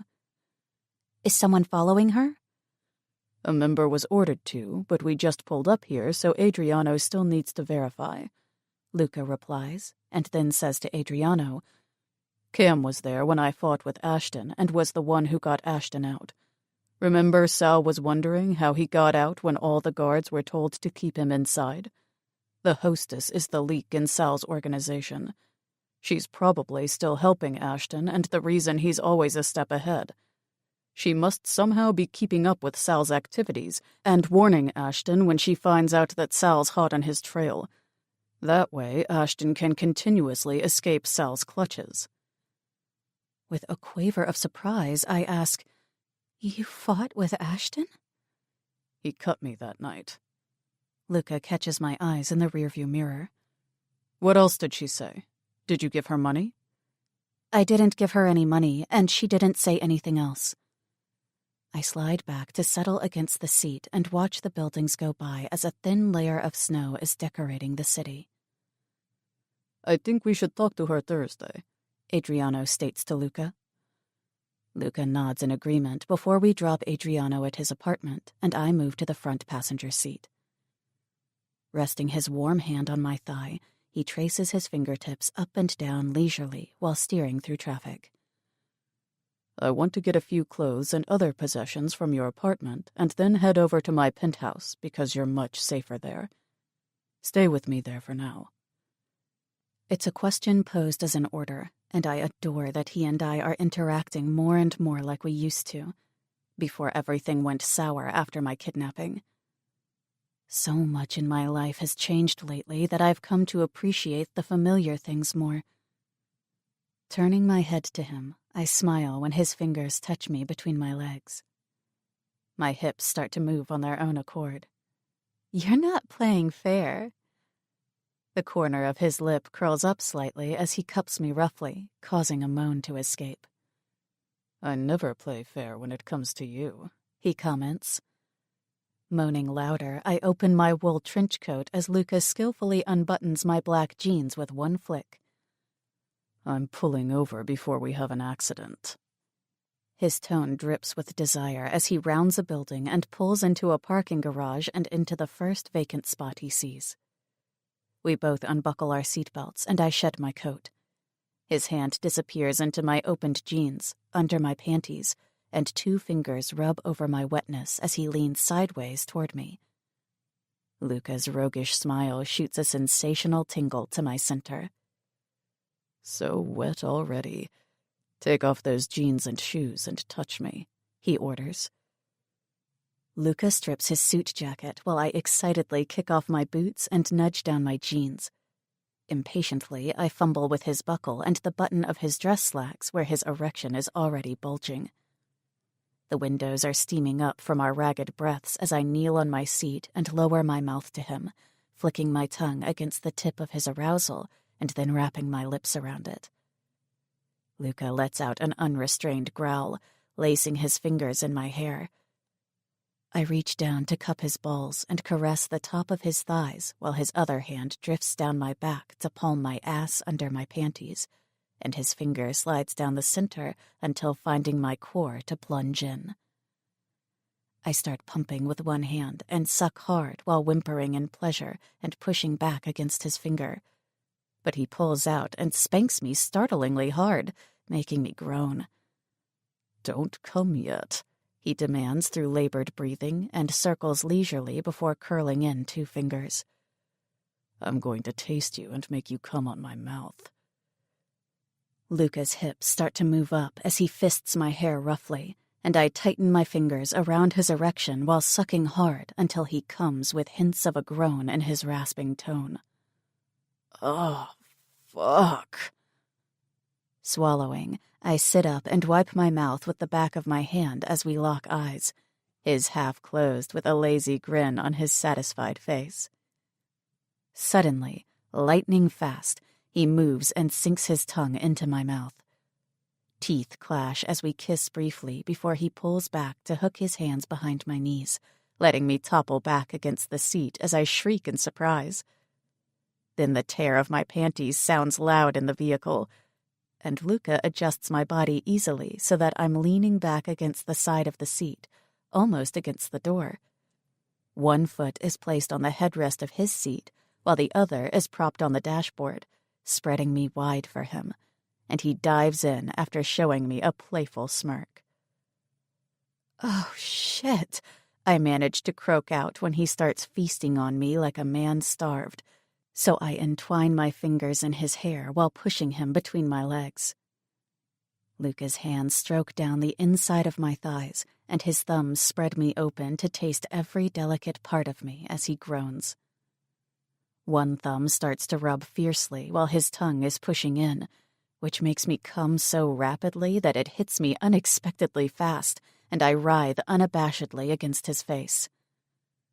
"Luca!"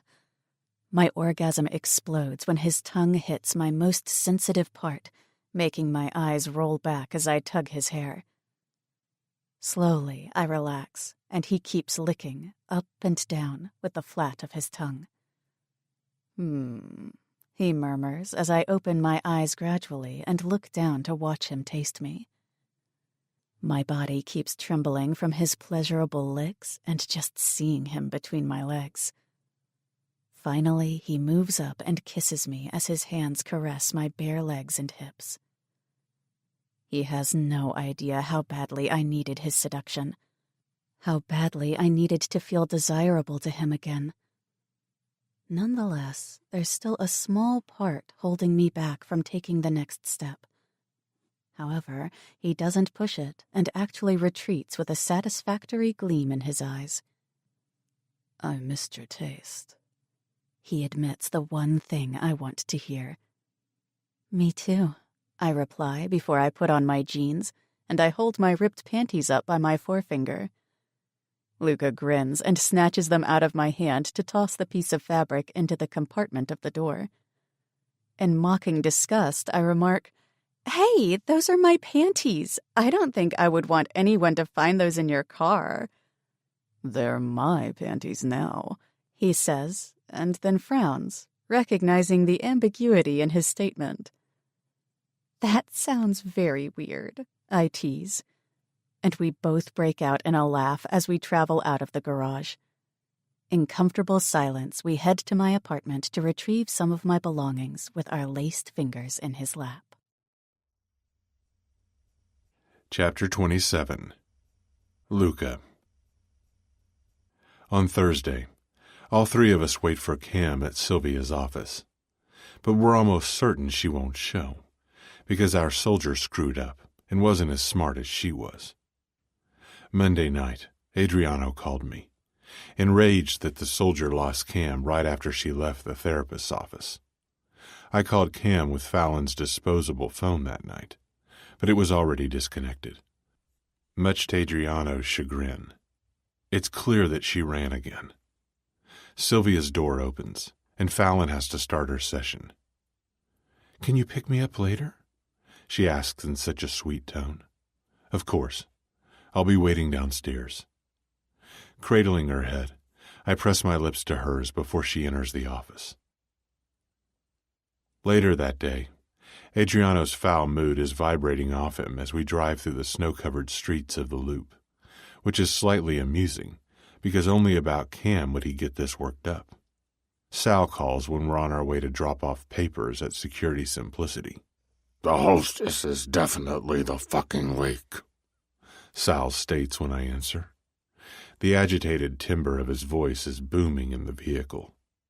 "Where is she?" I request calmly. "Gone. She didn't come into work Tuesday. She was tipped off, and we both know by whom." Adriano is balling a fist, and I can see the rage firing inside him because we're losing control over this entire situation. And now his friend, Cam, is causing even more trouble for herself by warning the hostess. While stepping on the gas to hurriedly catch the green light at the intersection, I comment, "So she's missing too. Did you already send someone to her house?" "She's missing," Sal confirms on a sigh. "And Ashton?" "Status quo," he replies. Now my own exasperation is rising. Ashton has been getting away with everything for too long, and that's unacceptable to me. I grip the steering wheel. "Sal, I want him off the streets. He's a liability, not only to me, but also to my girl.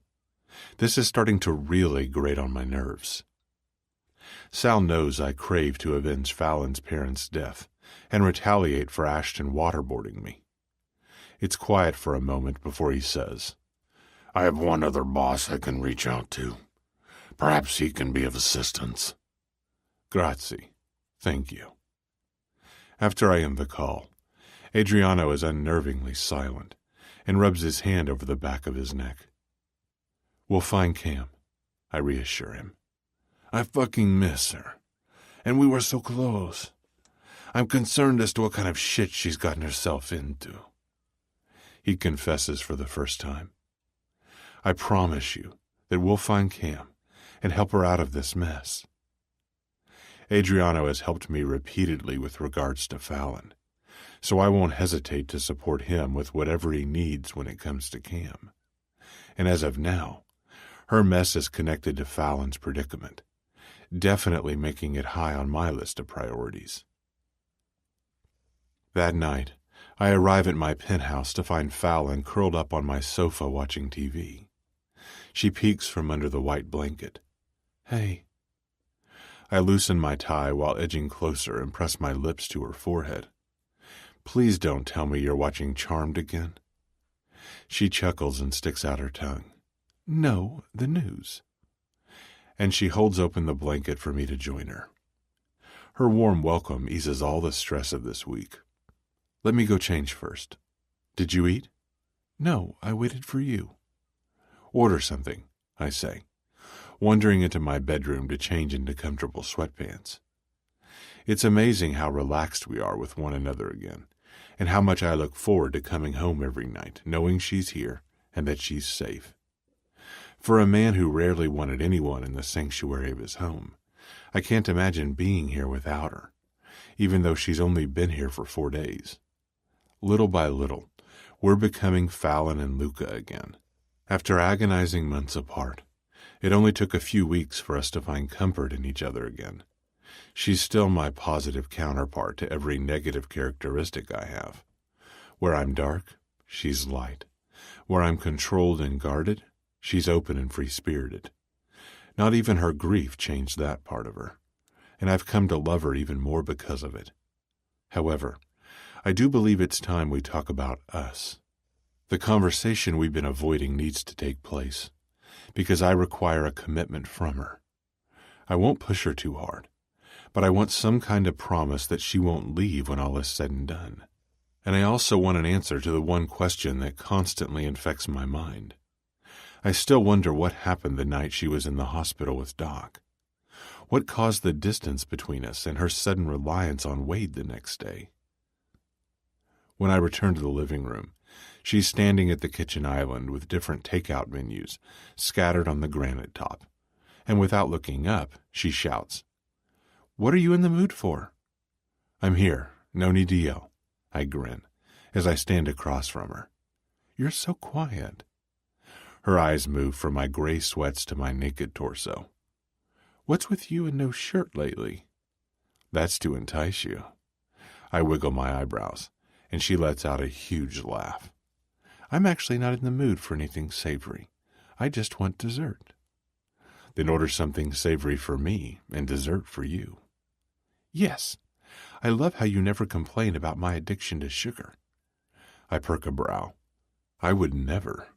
I love how your hips and ass are filling out."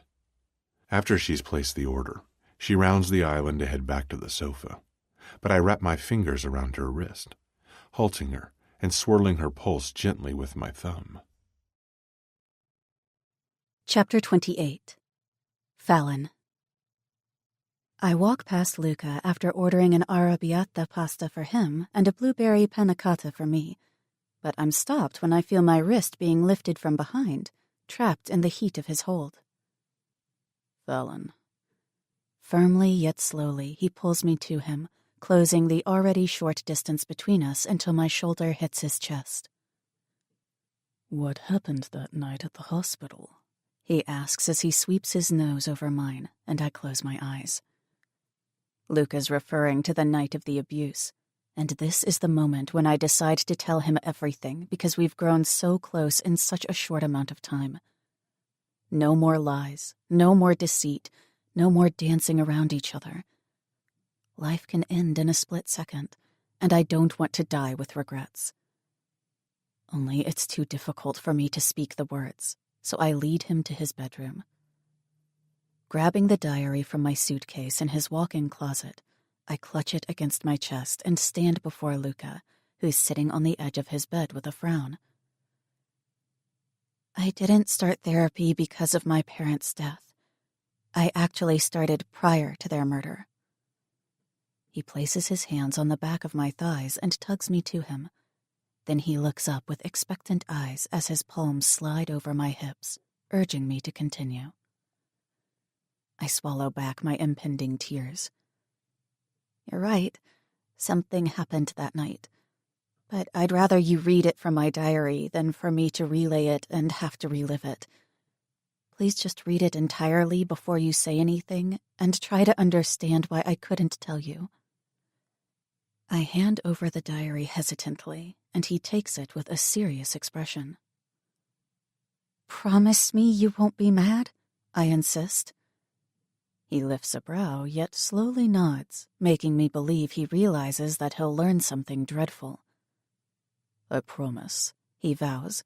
So I try to turn, but his hand that's still holding my thigh stops me. Where are you going? He asks. I don't know if I can stay. Let's go to the sofa together. Lie with me there.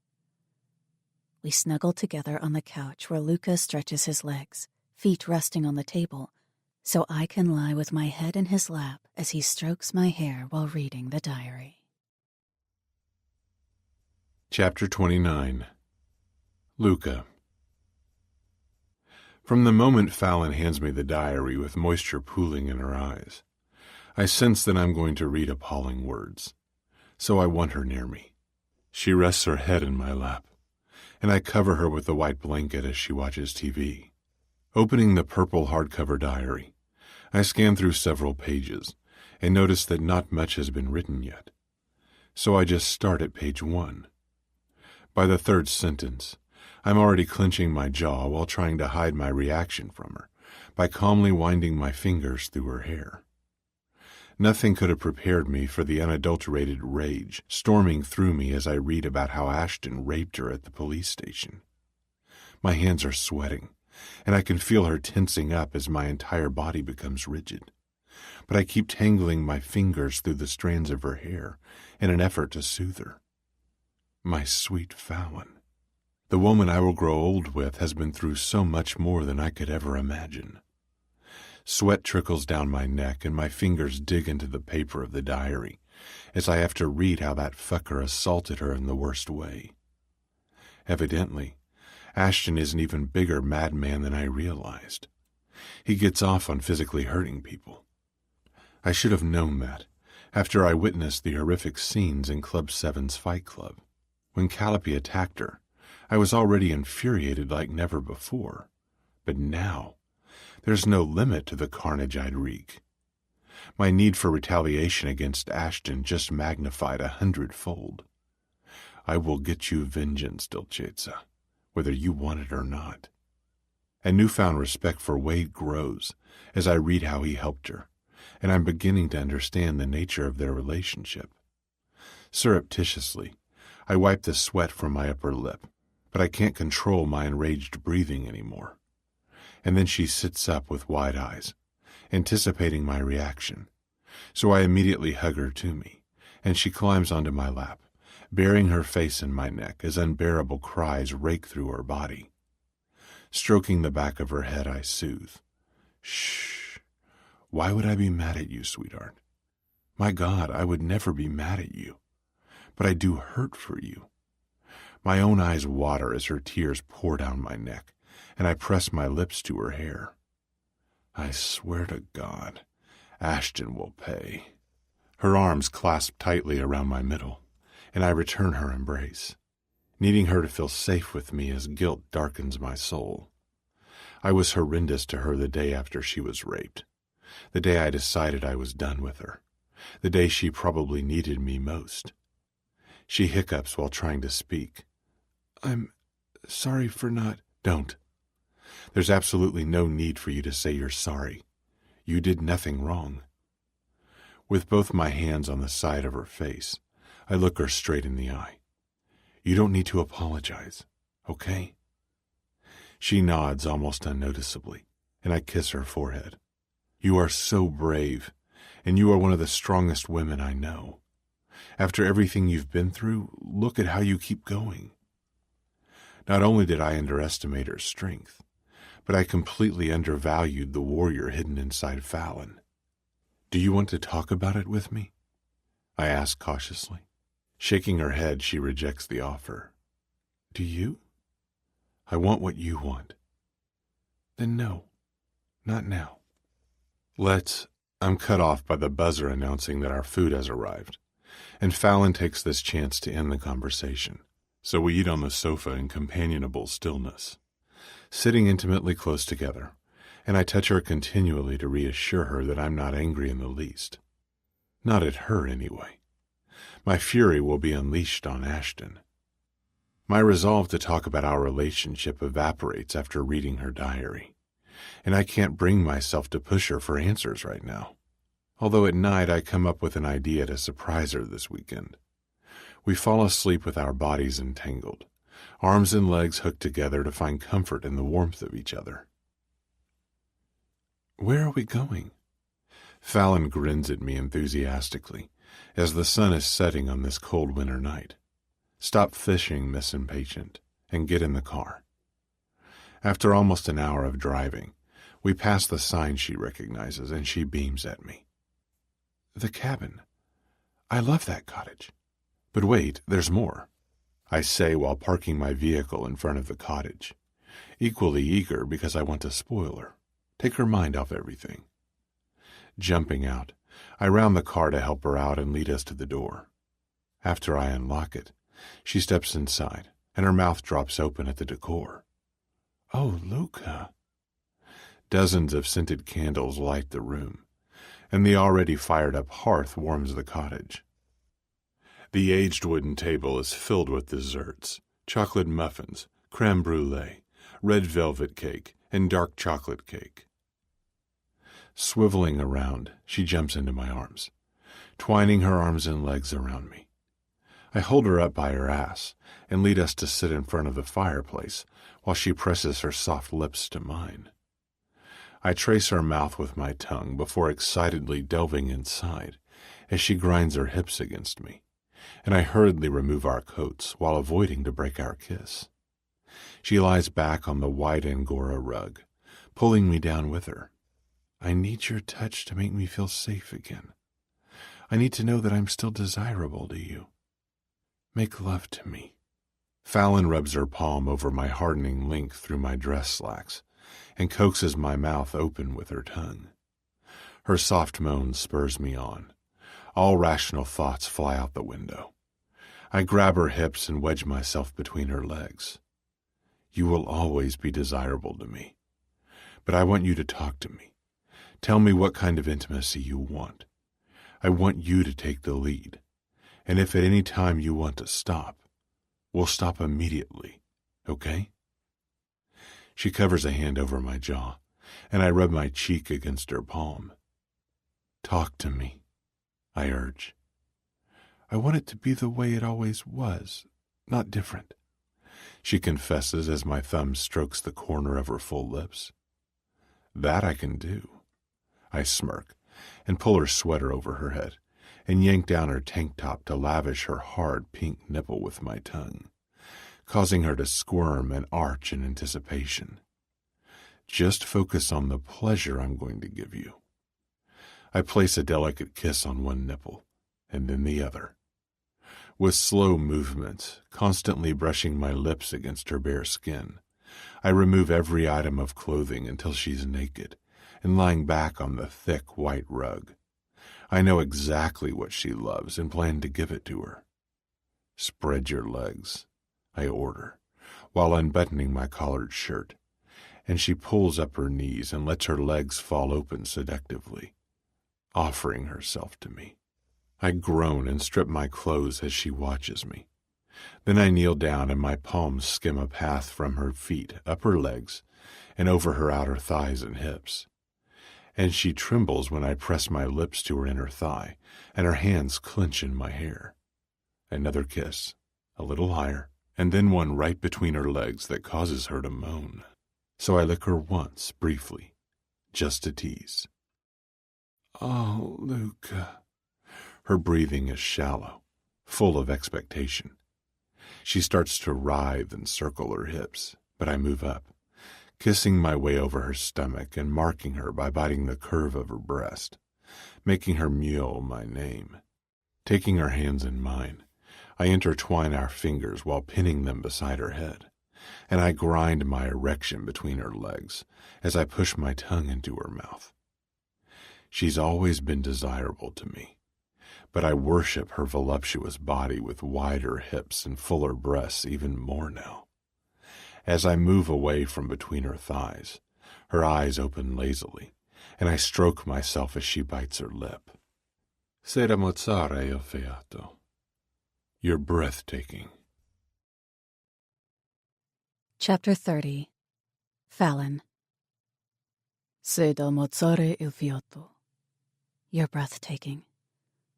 I smile because that's actually one of the first Italian phrases I researched since Luca said that a lot when we first met.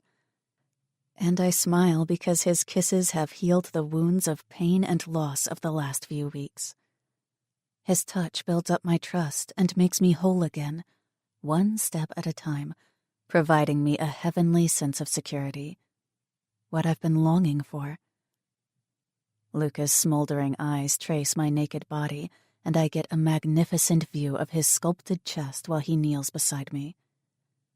My fingers explore his well-defined muscles, tracing the dark line of hair down from his navel as he hisses from my touch, locks eyes with me, and catches my wrist before I reach his erection. "On your stomach," he orders in a throaty voice, and I obey instantly. I look back over my shoulder at him, expecting he'll give me what I need. Hard and fast. Luckily, I'm right. Pulling me back up by my hips, he places his hand between my shoulder blades so that my cheek stays on the soft rug, and he bites the swell of my behind before moving his mouth over my center, the sensation intensified by my exposed position. With the flat of his tongue, he licks up deliciously slowly, tormenting me with anticipation. Repeating his licks, he puts extra pressure every time until I'm writhing and begging. More, please. "Anything for you." His hands shift over the shape of my ass, and his tongue pleasures me while I push back against his face, and he growls and sucks hard until I almost come. But then he stops, so I meet his eyes, and his salacious expression promises me so much more. Eagerly, I lift up, on my hands and knees now, as his fingers mesh into my hair and down my back. Then he softly presses his lips along my spine, placing feather-light kisses as his hands skim up my sides and he covers my body with his. "I'm going to give you what you want. I'm going to fuck you now, Fallon," he whispers against my ear as he rubs the head of his arousal against my center. Gliding in with one hard thrust, he releases a long groan, and I moan from the wonderful fullness. He thrusts over and over, breathing harshly against my neck. "Mi sei mancata." I missed you. When his chest leaves my back, I whimper, and Luca's fingers dig into my hips as he keeps driving into me. A deep rumble escapes him. Tingles ignite in my lower belly, and I soar to release as 1,000 stars explode behind my eyelids.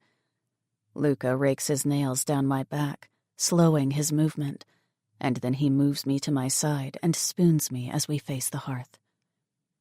As I turn my head slightly, a wicked grin flicks across his face. "We're not done yet," he murmurs. I guide him as he lifts my leg to plunge in, his breath caressing my neck. Teeth graze my earlobe, and he hooks my leg underneath his arm, hugging me tightly to him while I arch my back to take him in deeper. Taking my hand, he tangles our fingers and grips my breast, massaging the swell roughly as he drives into me, panting in my hair. Luca rolls back on the rug with one arm fastened around my midriff, spreading me wide. With my back to his front and his gasps hot on my ear, he grips my waist while he takes me ruthlessly, giving me what I asked for. "You have no idea how fucking good you feel, how much I've wanted you every day that we've been apart."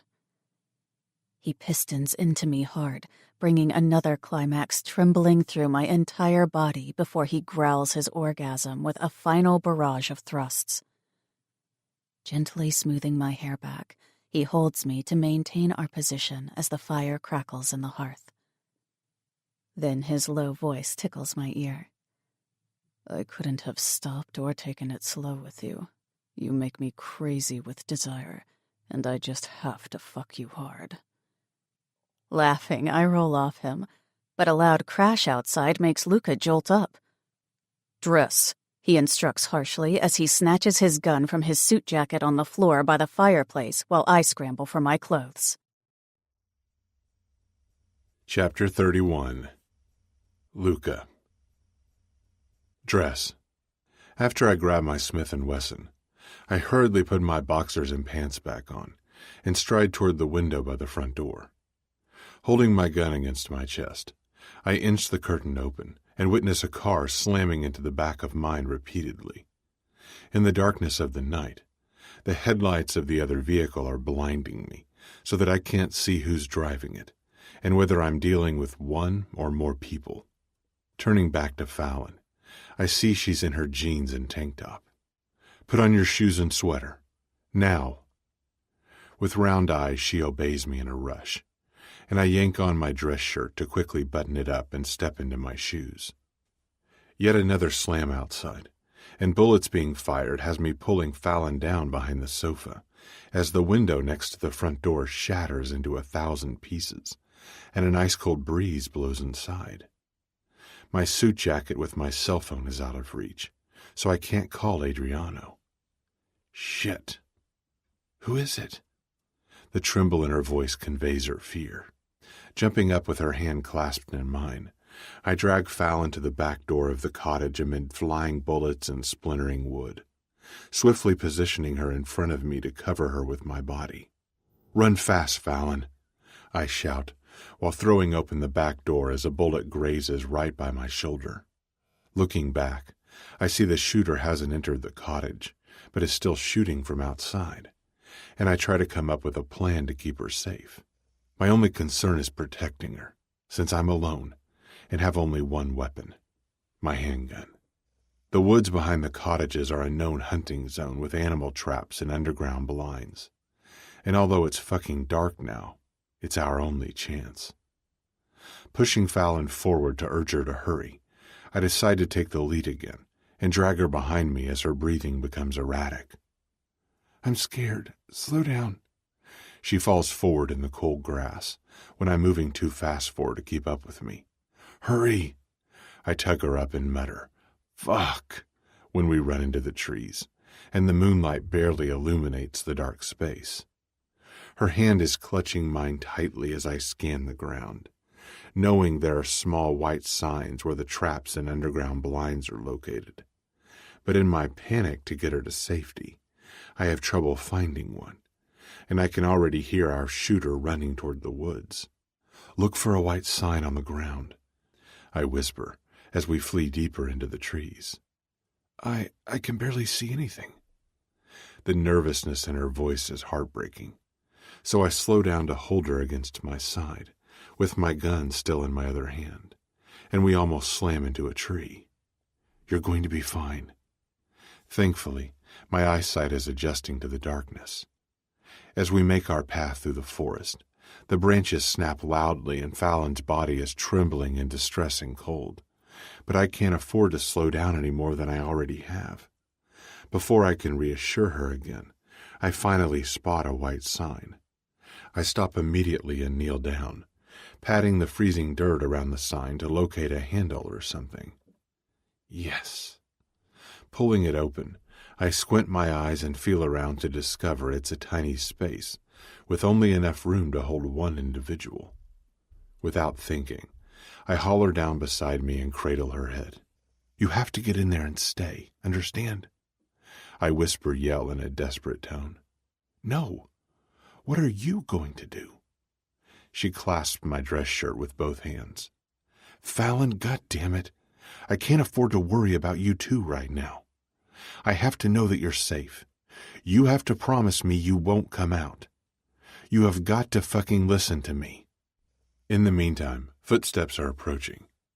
Our faces are barely an inch apart, so I can at least see her tear-filled eyes as darkness surrounds us, and I feel the wetness flowing down her cheek. I embrace her because I have a bad feeling about this, and she knows it because she holds me firmly around my middle, not wanting to release me. Leaving a hard kiss on her forehead, I thumb away her tears. Get in. Fear for Fallon's life has me on high alert as she folds herself into the space, and I press the lid closed. Then I kick the sign loose, cover it with a layer of dirt, and quickly run in another direction, leading whoever is following us away from her. After I make my way to an area away from where Fallon's hiding, I lean back against the cold, uneven surface of a tree and try to catch my breath. Once my breathing slows, I can clearly discern the footsteps of at least 2 people. 2 people coming at me from opposite directions. DiMiliano. A male voice I recognize taunts. Michaels, come out, wherever you are. I'm fucking sending a prayer up above that Fallon stays put. All at once, the wind brushes past me, making my teeth chatter from the iciness as it cuts into my skin. Then a ray of artificial light shines through the trees and blinds me, so I duck and circle the tree. However, my forehead is banged against the tree from behind. The gun drops out of my hand, and I collapse to the ground on my knees. Got him, he yells to his co-conspirator, while his arm chokes me around my neck. I pull on his arm helplessly, bewildered from the blow. But my arms are wrenched back and tied together by the wrists as the second person, the one holding the flashlight, joins us. I'm heaved around, my head is yanked back by my hair, and I come eye to eye with Ashton and his companion, the blonde hostess, both on their haunches. Ashton kisses the blonde on the lips. Thanks for blinding him, sexy. I knew you would be helpful. So he and the hostess have an intimate relationship. Finally, we meet again. I've been waiting, not so patiently, for you and that bitch to leave town, so that I could get you alone. I remain silent, except for my superficial breaths, and lift a brow uninterestingly, which earns me a blow to my jaw, causing me to fall back on my ass, and my teeth cut into my bottom lip. As I spit out blood, Ashton retreats in a quick reaction, giving me room to kick him in the stomach from my sitting position on the ground. Grunting, he comes at me and crushes my jawbone in his fingers, showing me how strong he is, but a rush of worry about Fallon shoves the pain away. Where is she? His voice flattens with disdain.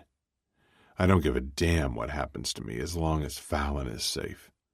I would rather die before he ever touches or sees her again. He removes his hand, and I throw out my right foot to kick the legs out from under the blonde, and she stumbles back on her behind. Ashton just smiles snidely and doesn't give her the time of day. I know Fallon's here.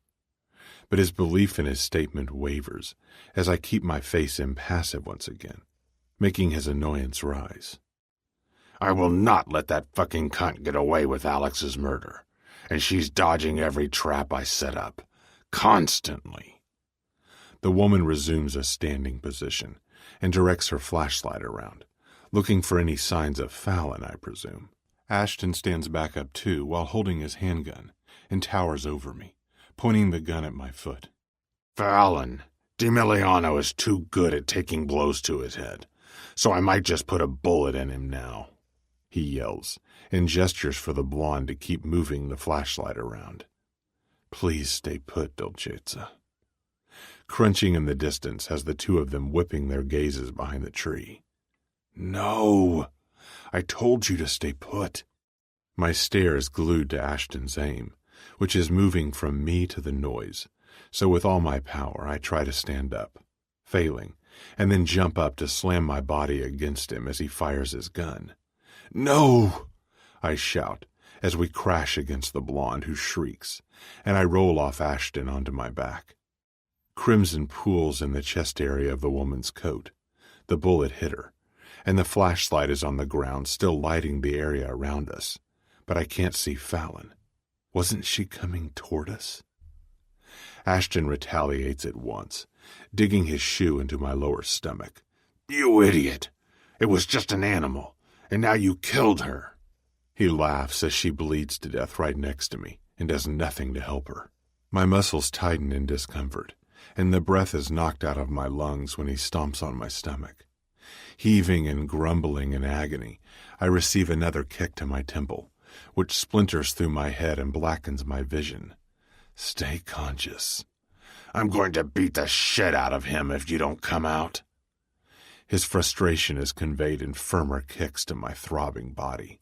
By now, I've reached my limit. Shut the fuck up. Or is she in the cottage? He suddenly mentions. Because I can't imagine that bitch could stand to hear you slowly dying. You two fucking ruined my life. I loved Alex. I'm passing out, losing consciousness as his ranting becomes distorted. Opening my eyes, I feel blood trickling behind my ear as I look directly into the barrel of his gun. My inability to move from the sheer pain has me realizing that this is the end. This is it. It's over. There's nothing more I can do except hope that she'll stay put. And at the end, I only think about the beginning with Fallon. I intently stare at the woman across the room, intrigued and mesmerized by her huge, radiant eyes, in a dress that's incredibly sexy, without revealing too much bare skin. She traces her lips with her finger, smearing lipstick down her chin so innocently that it has me smirking. But her friend is pulling her attention away from me. Then Ashton pulls the trigger. Chapter 32. Fallon. It's pitch black. This isn't happening. Hunched like a ball, with my knees pulled up, I'm stuck in this scant place, crammed in here with the lid pressed against my back. Sweat seeps along the contours of my face as I try to turn my head.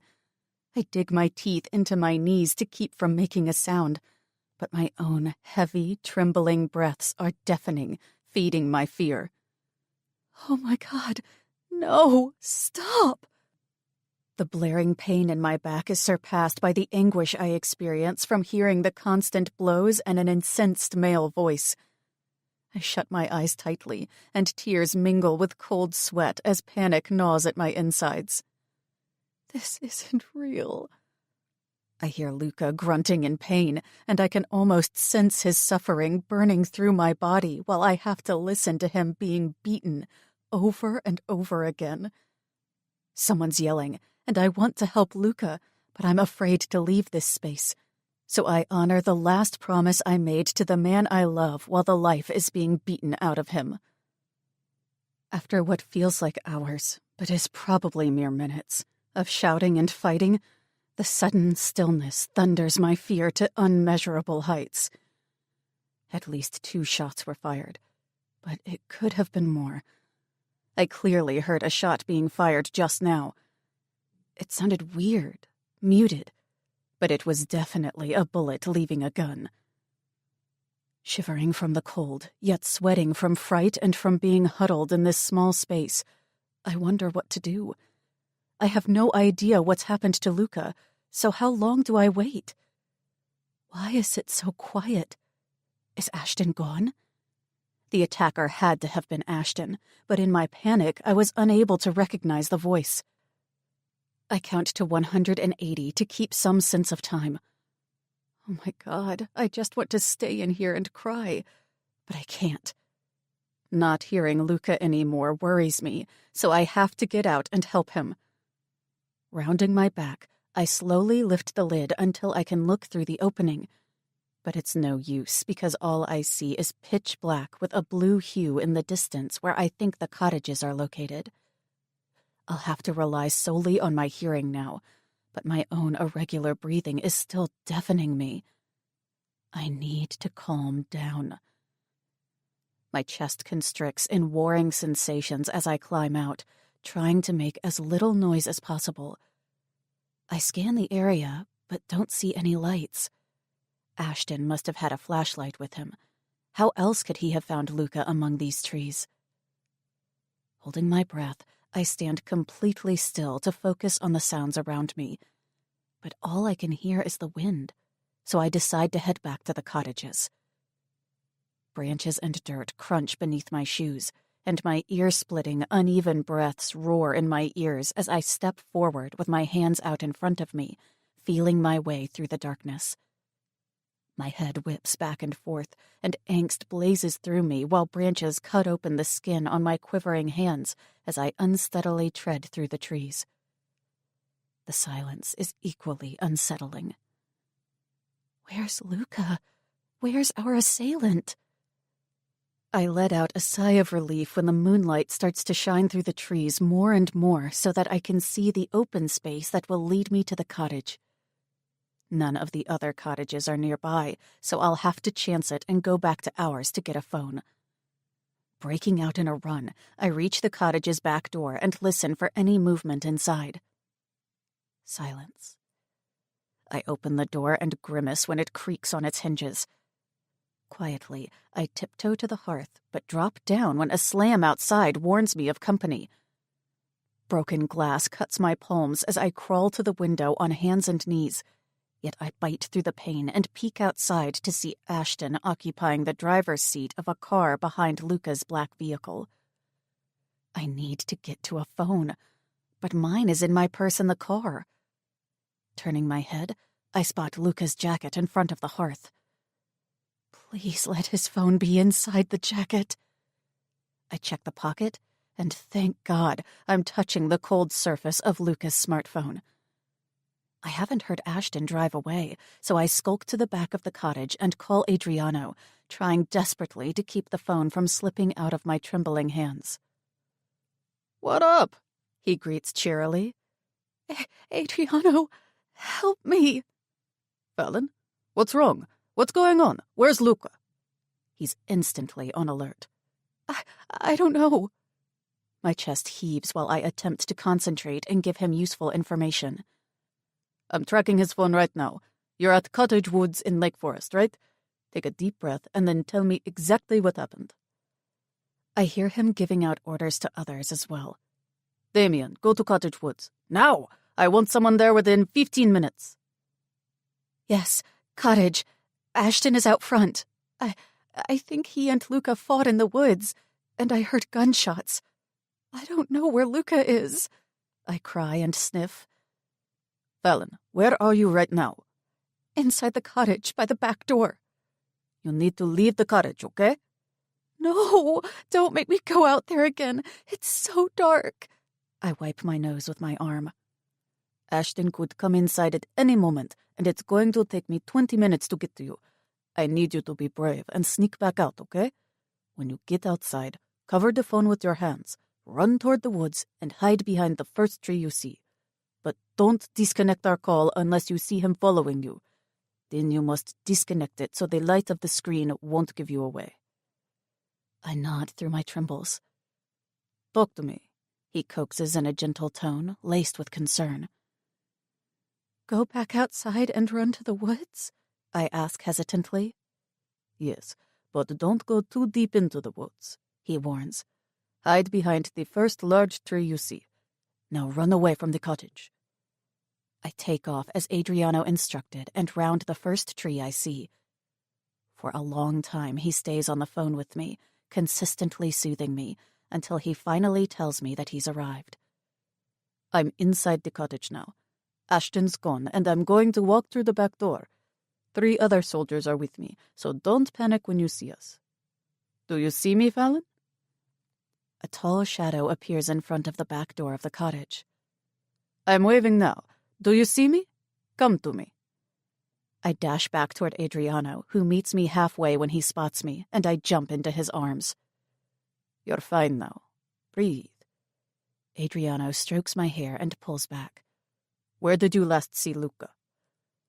Other men holding guns and flashlights are behind Adriano.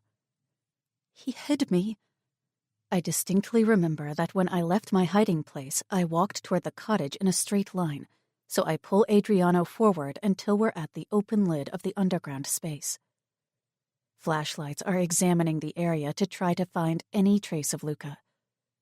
With quivering lips, I continue. They were fighting near where I was hiding. I could hear them, Adriano. I point my unsteady fingers to my ears as tears pour down my face. I heard gunshots. Adriano, a male voice shouts. Over here. He takes my hand in his, and we run toward the other man. And then my heart drops to my feet as I fall to my knees. No, Luca, you can't leave me alone.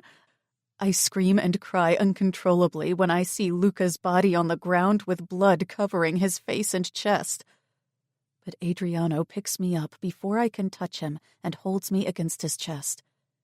His arms and sheer exhaustion immobilize me. "Is he alive?" I ask. "He's in bad shape. We need to get him out of here."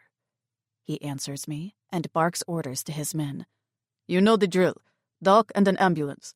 Doc will take care of everything at the hospital. I'm taking her myself. Bury the other body." There's another body? I didn't even notice that. "I want to stay with him," I whisper so softly, but he hears me. "We need to let the others do their work, Fallon. We'll go straight to the hospital, and you can see Luca there." I sit on the white bed in the emergency room at Northwestern Lake Forest Hospital and wait for Adriano to return with an update on Luca while a young doctor removes glass splinters from my palms.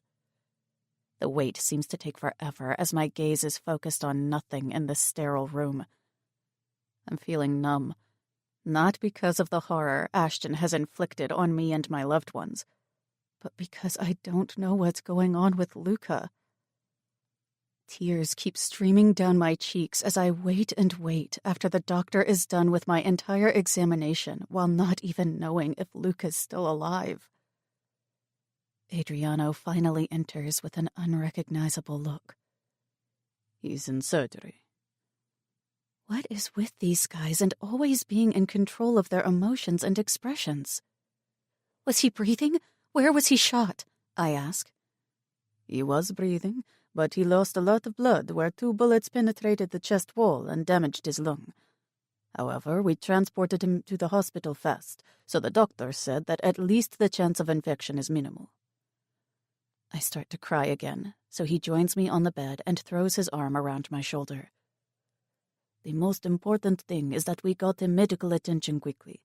The human body is much more resilient than you think, and gunshot wounds are usually not fatal, Fallon. Only shots to the heart or a major artery are potentially lethal when not treated immediately." "Is Dr. Calderon operating on him?" "No, he is not a chest surgeon, but I called him in so that he can take care of the hospital's legalities. Hospitals are required by law to contact the police when a bullet wound victim is brought in. Luca won't be in any trouble because there will be no report of his admittance here. Doc will take care of that part." "Do you think he'll survive?" He snorts and locks eyes with me. "Of course. He would never leave you." Adriano comforts me while I cling to the belief that I won't lose Luca now that we've just found our way back to each other. I won't survive it if I lose him, too. Chapter 33. Luca. Has he woken up? Not yet. Gradually, I open my eyes and blink to adjust to the severe lighting. "Mr. DiMiliano, good evening," a doctor greets, accompanied by a nurse. "Fallon?" I inquire in a hoarse voice and swallow, hurting my sore throat, but he doesn't hear me. "How do you feel, Mr. DiMiliano?" "Sore throat." I move my body slightly and experience severe pains. "You were out for a day. It's now evening. You were brought in last night with 2 bullet holes in your lung, but I removed them and had to remove a lobe, a section, of the injured lung. You have a thoracostomy tube in place. It's a plastic chest tube that's attached to a suction device to withdraw air, residual blood, or any body fluids from the chest.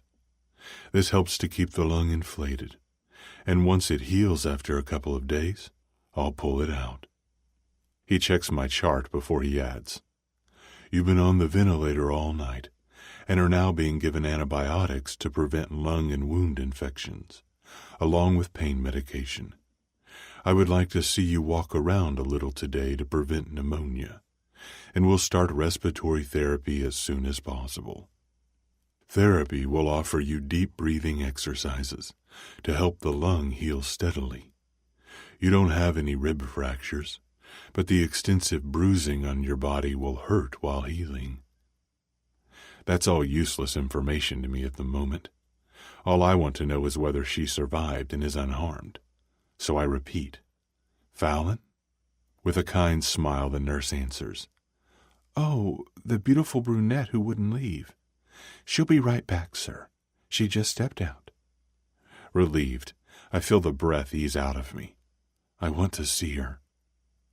"I'll tell Fallon if I see her before you do," she replies. The doctor starts speaking again. "Since you're otherwise healthy and in perfect condition, I believe you'll have a speedy recovery." That's good news. I can't afford to be bedridden or physically weak for a long period of time.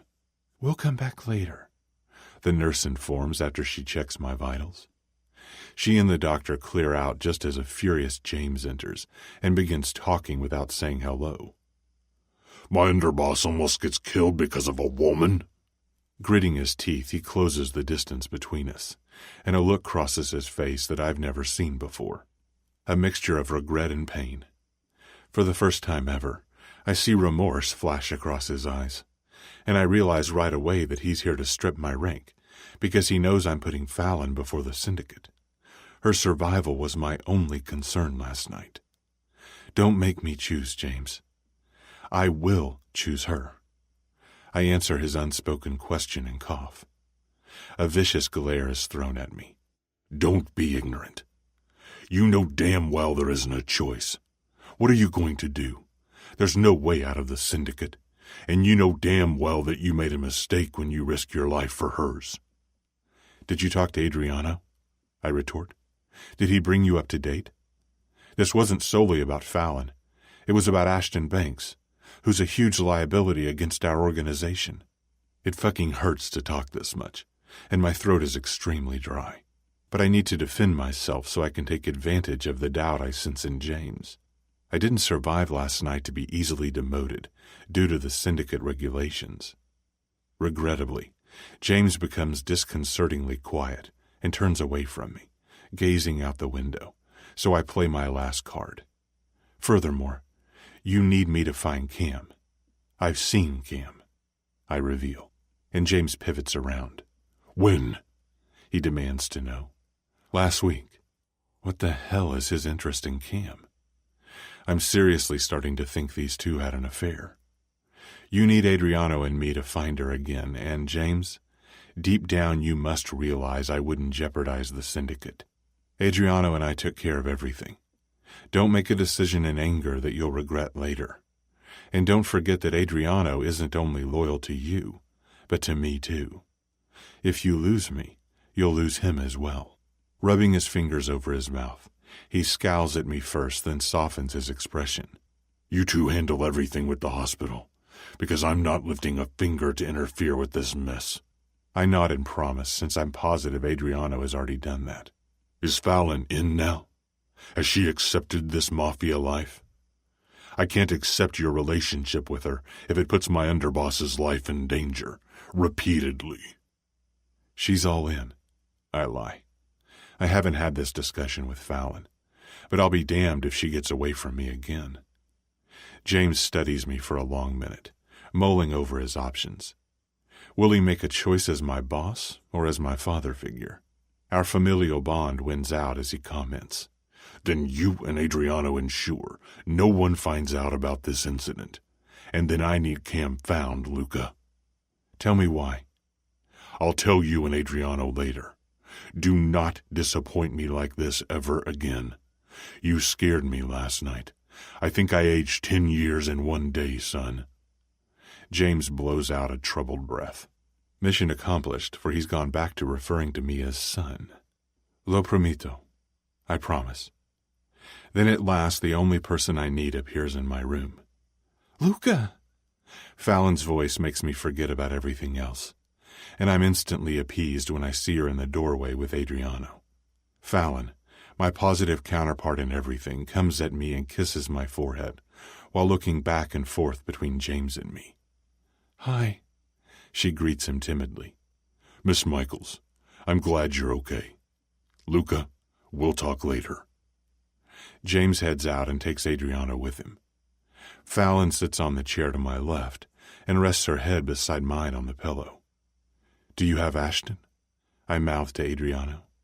Adriano nods before he exits with James as Fallon touches my unshaven jaw, and I notice the marks on her palms. Dolcezza, what happened to your hands? I ask, and she looks up with moisture pooling in her eyes. It's fine, just some cuts, she explains, assuring me. The doctor already examined me. The last piece of distress leaves my body. I entwine our hands and bring her knuckles to my lips. Don't cry. I just heard that I'm going to be fine as well. Her entire manner relaxes, and she leans her forehead against mine, cocooning us in our own world, like she always did when we first met.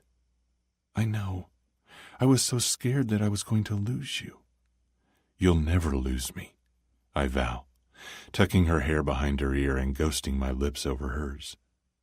Even through my pain, she manages to dispel every negative thought inside me. As usual, Fallon centers me. She calms me with the gentlest kiss she's ever given me, one that says so much more than words. I cup the back of her head to taste every inch of her velvety mouth, and I feel her smiling.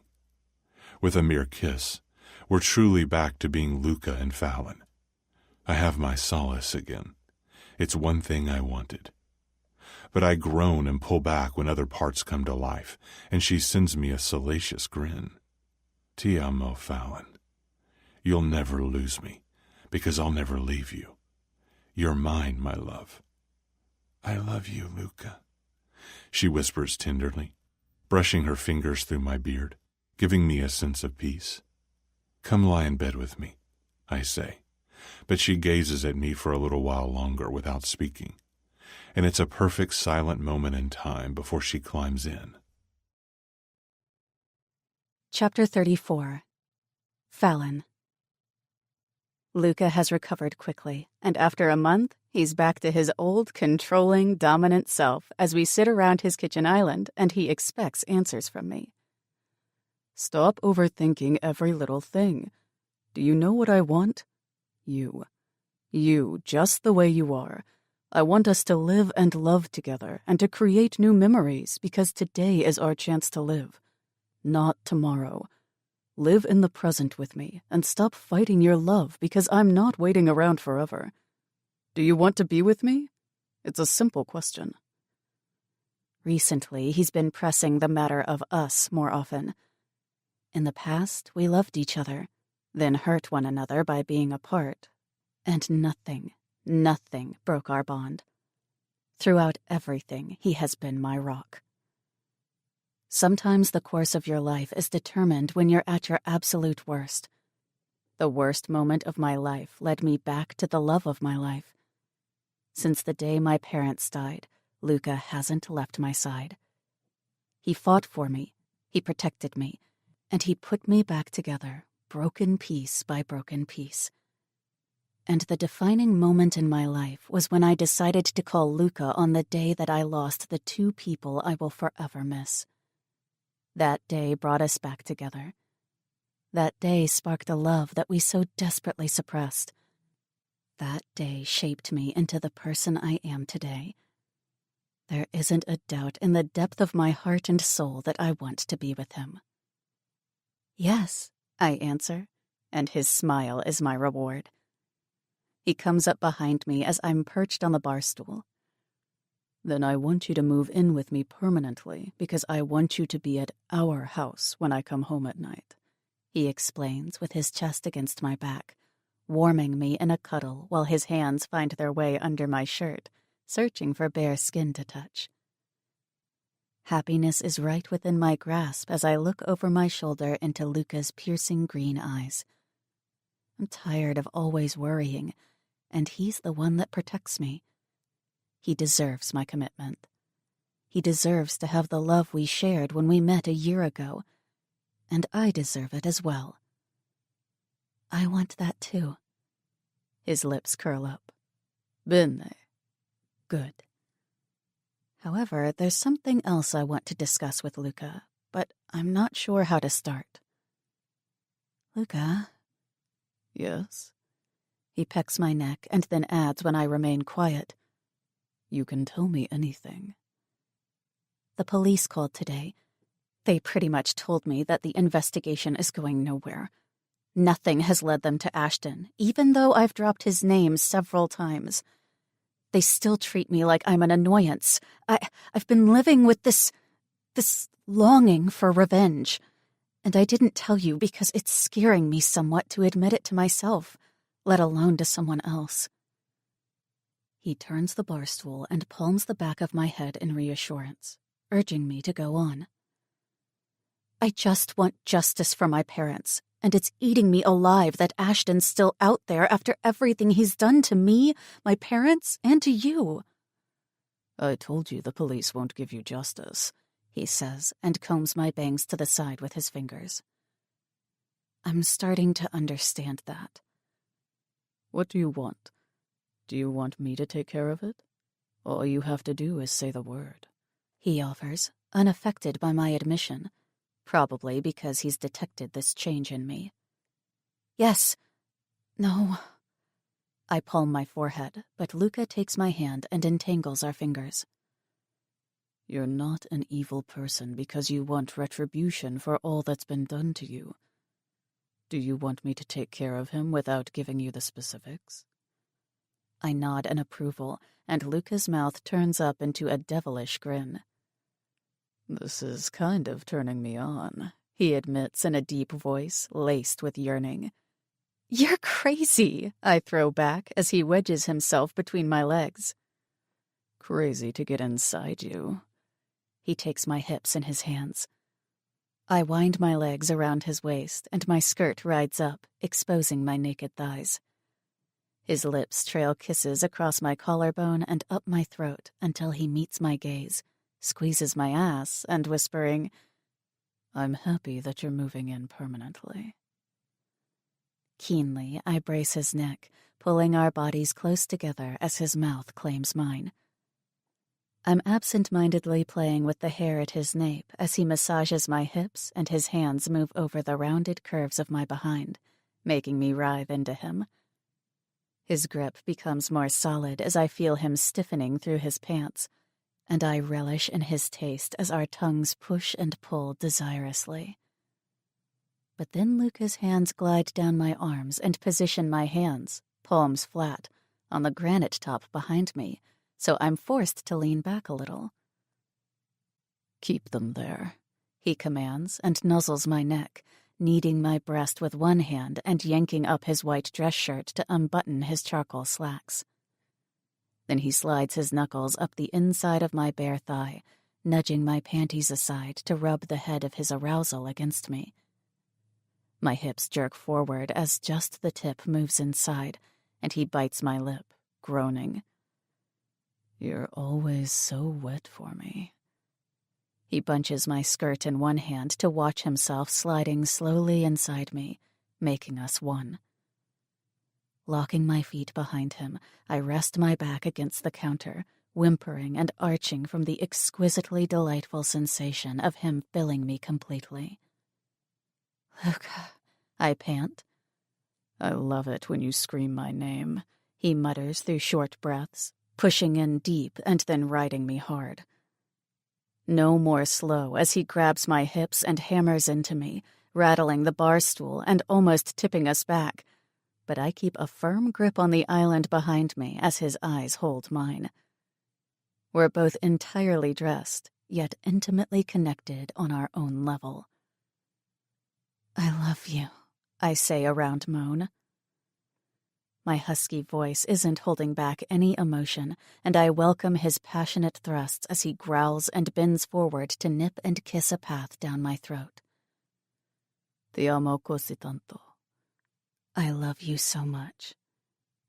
Luca circles his hips, and I explode with pleasure, traveling from my core to the tips of my toes as he keeps up his brutally rough thrusts until I feel him swelling inside me and emptying with a low groan, collapsing against me. I cradle his head against my breasts as our chests rise and fall, and we just caress each other for several satisfying minutes. Do you have time for a shower together?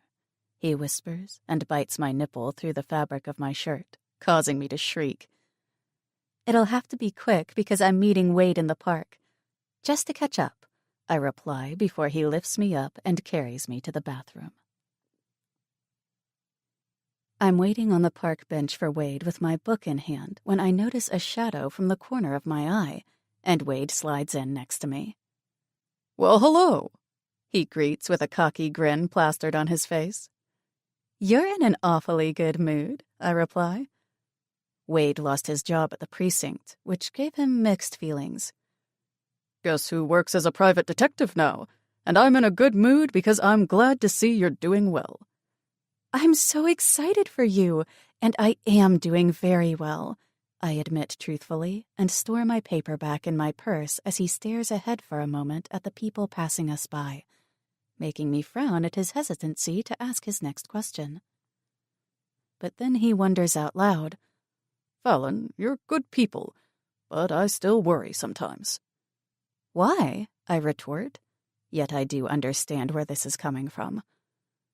Wade knows much more about the underworld than the rest of us civilians, so I bet he's concerned about my relationship with Luca. He glances at me, disappointed at my obvious feigned ignorance. "Luca lives in a dangerous world. He might seem clean, but you have to be careful." Apparently, Wade has been doing more digging, which he unfortunately is extremely skilled at. However, one thing I promised Luca is that I'll never disclose anything about the Syndicate. And I'm sure Wade couldn't have found any tangible evidence of Luca's connection to the Syndicate. He's just suspicious. Wade's also wrong. Luca lives in the same world as Wade and I.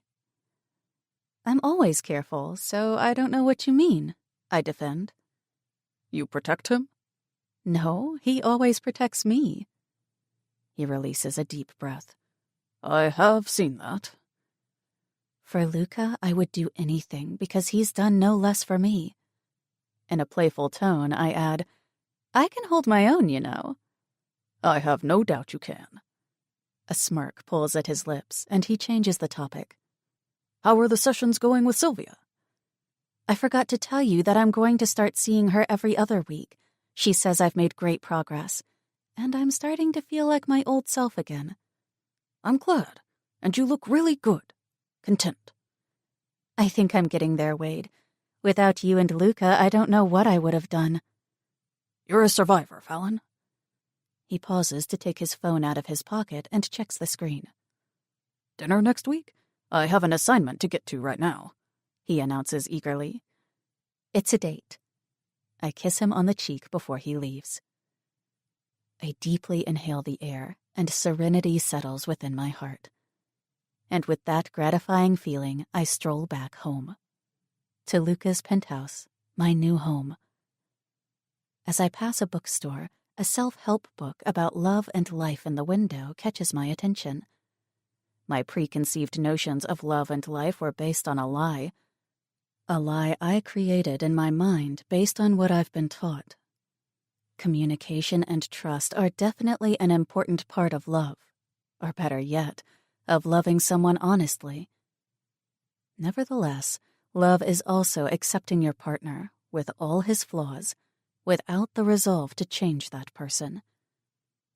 That's what loving Luca D'Emiliano has taught me. While our love suffocated us for 4 months while we were apart, we learned how to let it breathe on its own when we found our way back to each other. More importantly, I don't always need to know every little detail about his life, because at the end of the day, he comes home to me. We are each other's home. Luca's a part of me as much as I'm a part of him. I belong to him as much as he belongs to me. He fulfills me and always puts me first. And even though our relationship isn't traditional, and it'll always be something people around me wouldn't understand if they knew the truth about Luca's line of work, I still love him. I accept him. Today, tomorrow, and always. Chapter 35. Luca. Adriano and I enter the warehouse where Ashton Banks has been held captive for a month, since that night at the cottage. Adriano had ordered Damien to go ahead and race to the cottage, while he was calming Fallon on the phone. Damien got there in time to capture Ashton before he had a chance to drive away.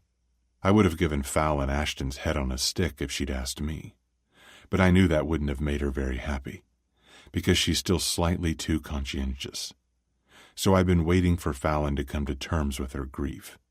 However, no one gets away with what Ashton did to Fallon, the Syndicate, and me, and that's why I've held him captive here without telling her. Vengeance has never been far from my mind, but I didn't want anything to obstruct the rebuilding of my relationship with Fallon, and I wasn't about to lose her again. So I waited patiently for her to come to me and ask for revenge while already making Ashton's life a living hell. I lied to her. Yes. Am I sorry? No, because I will always protect her however I see fit. To lie or not to lie. That's what it all comes down to with us, every single time. And I'm pleased Damien caught him and took him to the warehouse that night, because I knew the police were never going to do anything to solve her parents' murder. They made that abundantly clear with the way the detective treated her from day one.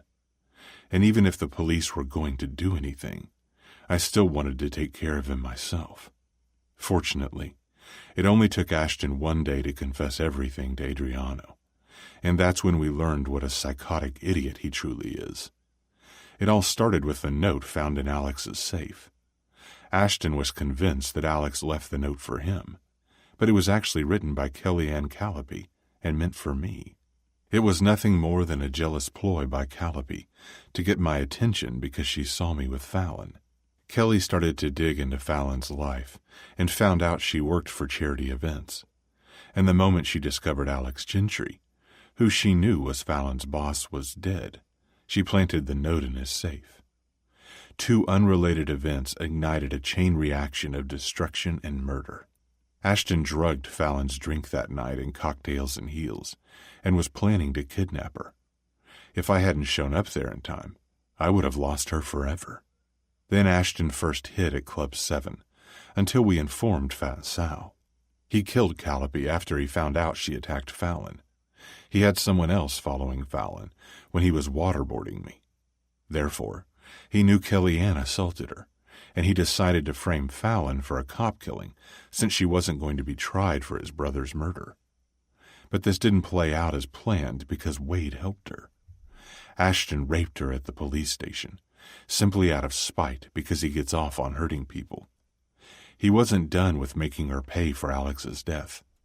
He wanted Fallon to feel the pain of losing someone she loved, and was becoming increasingly furious with how she got away with everything. So he killed her parents after following her to Lake Forest. A murder that changed Fallon's life was based on misinformation. Ashton was moving around Chicago to hide from us after that, with the help of the hostess of Club 7, constantly keeping him up to date, until he followed us to the cottage, and even that plan didn't work out for him. Ashton was obsessed with Alex, and never once investigated whether the note was actually written by Alex. If he had done that, much loss and violence could have been prevented. For the first week of his capture, I had him in hell confinement in the first room of the warehouse because I wanted him to suffer. Hell confinement made it impossible for him to walk, sit, use the toilet, or feed himself. A pair of handcuffs and a pair of foot shackles that were linked together with a steel bar restrained him so that he had to stand up constantly as the bar pressed against his back. For a week, I starved him, and he was forced to defecate on himself. Since then, we've had him strung up during the day, but let him sleep on the floor at night while feeding him water and bread, because I don't want him to die too quickly. Bring him out, I ordered Damien, while Adriano and I moved to the back of the area where the elongated high-temperature cremation oven is already burning with flames. He rolls Ashton, who's shackled on a metal table, over to us. Damn, he reeks. Adriano's mouth turns down in disgust. You should have made sure you killed me when you had the chance, I grind out, watching Ashton's pitiful expression. His eyes widen in fear when he looks at me. Just kill me, he begs, No trace of the fighter he once was. His thin body is black and blue. Oh, dear Ashton, this is just the beginning. Calmly, I unbutton my suit jacket, but as I speak, my anger detonates. Death is too easy of an escape for you. Too bad for you that I had to read how you fucking raped my girl and tried to break her. I had to read how you pushed your filthy cock in her, you motherfucker. How you defiled her when she has done nothing to you.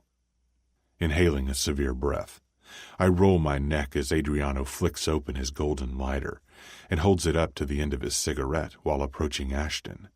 You mess with the wrong people, asshole. He whispers into his ear, and then takes the cig between his pointer finger and thumb to blow smoke into Ashton's eyes before handing it to me. Without delay, I press the burning tip of the cig against his crotch. There will be no mercy for you. Ever.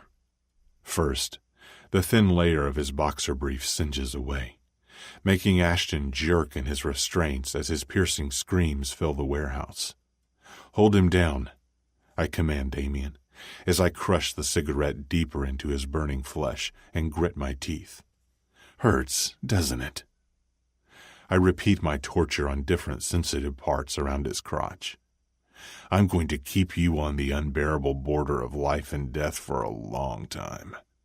When you do finally die, I will eventually find you in hell to torture you for eternity. That's a promise, fucker. Signaling to the oven, I direct Damien to roll him in before the temperature gets too high. Damien opens the door and reels him in partly, so that only his legs connect with the flames, while his ear-splitting screams of agony echo off the concrete walls. The hot singe of flesh permeates the air around us.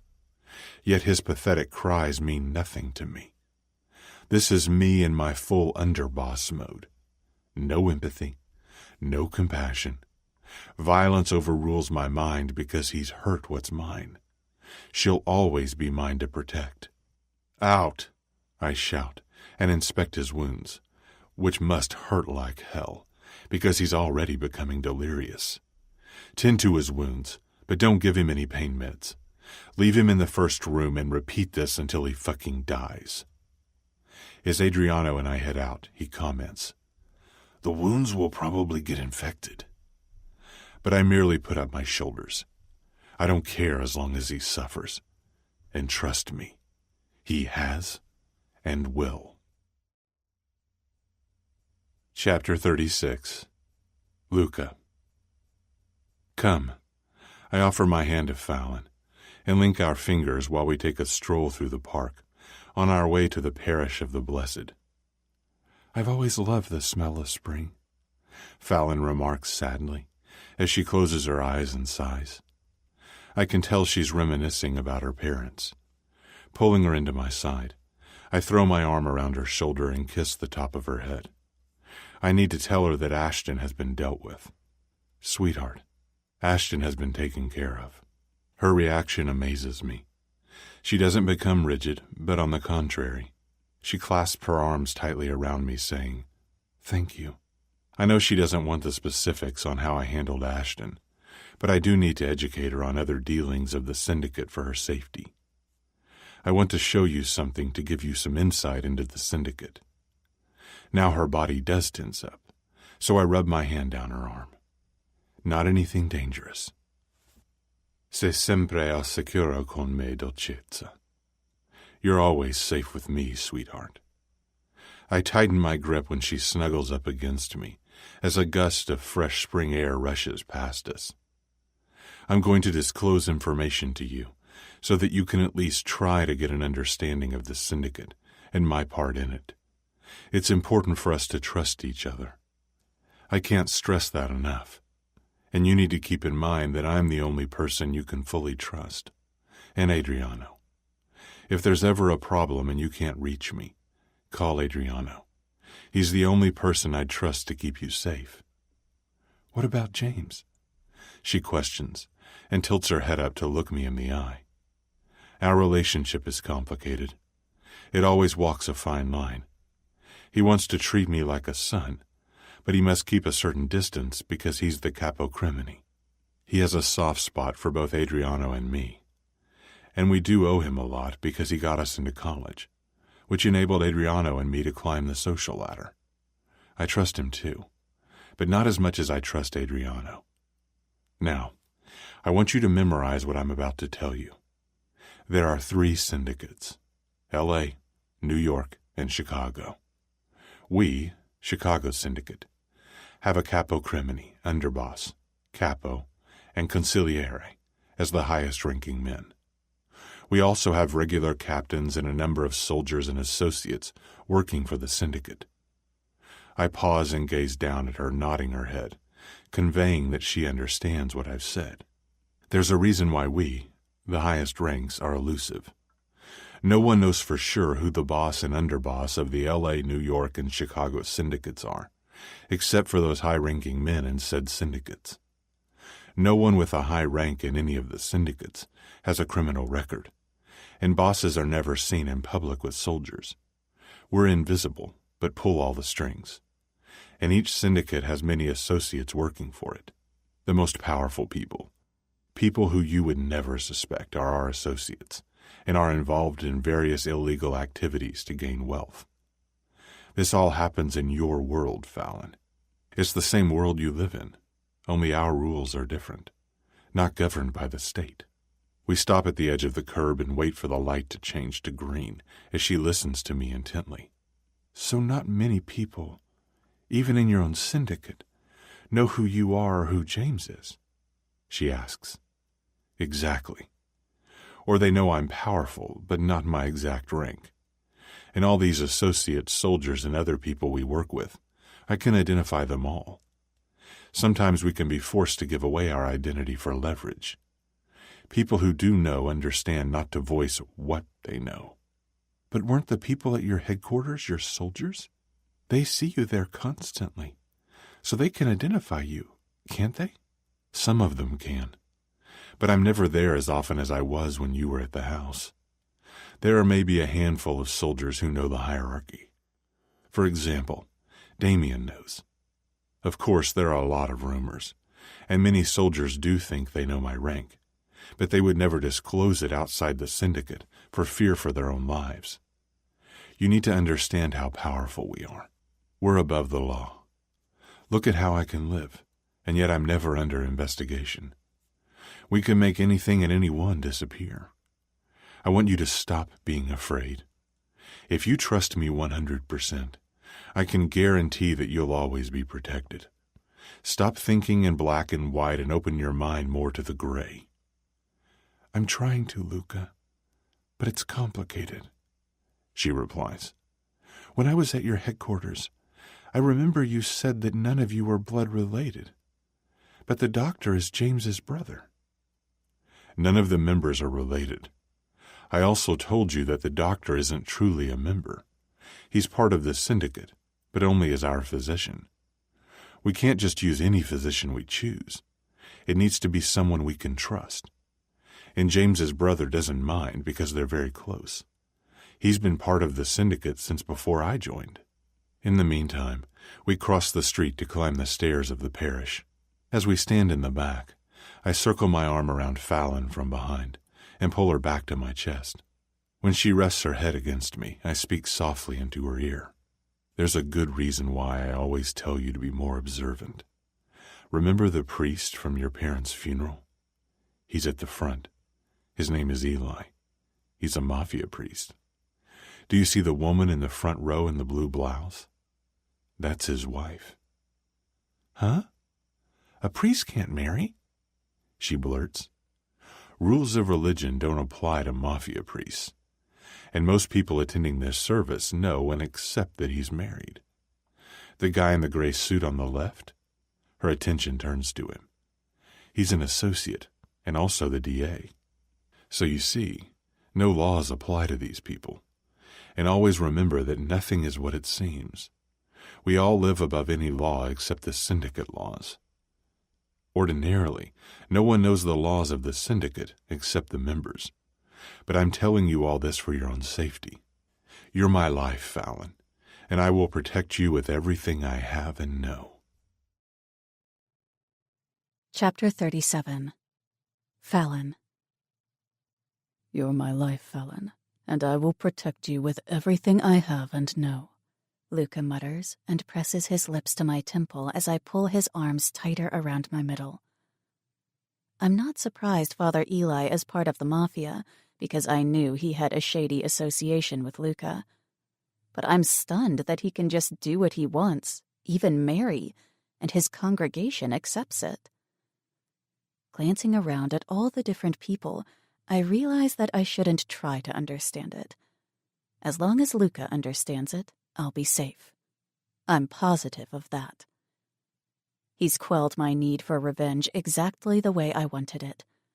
I feel at ease again because I'm confident that Luca has made Ashton pay. Although I don't want to know how, the fact that he's taken care of him fills me with serenity I never thought I'd enjoy again.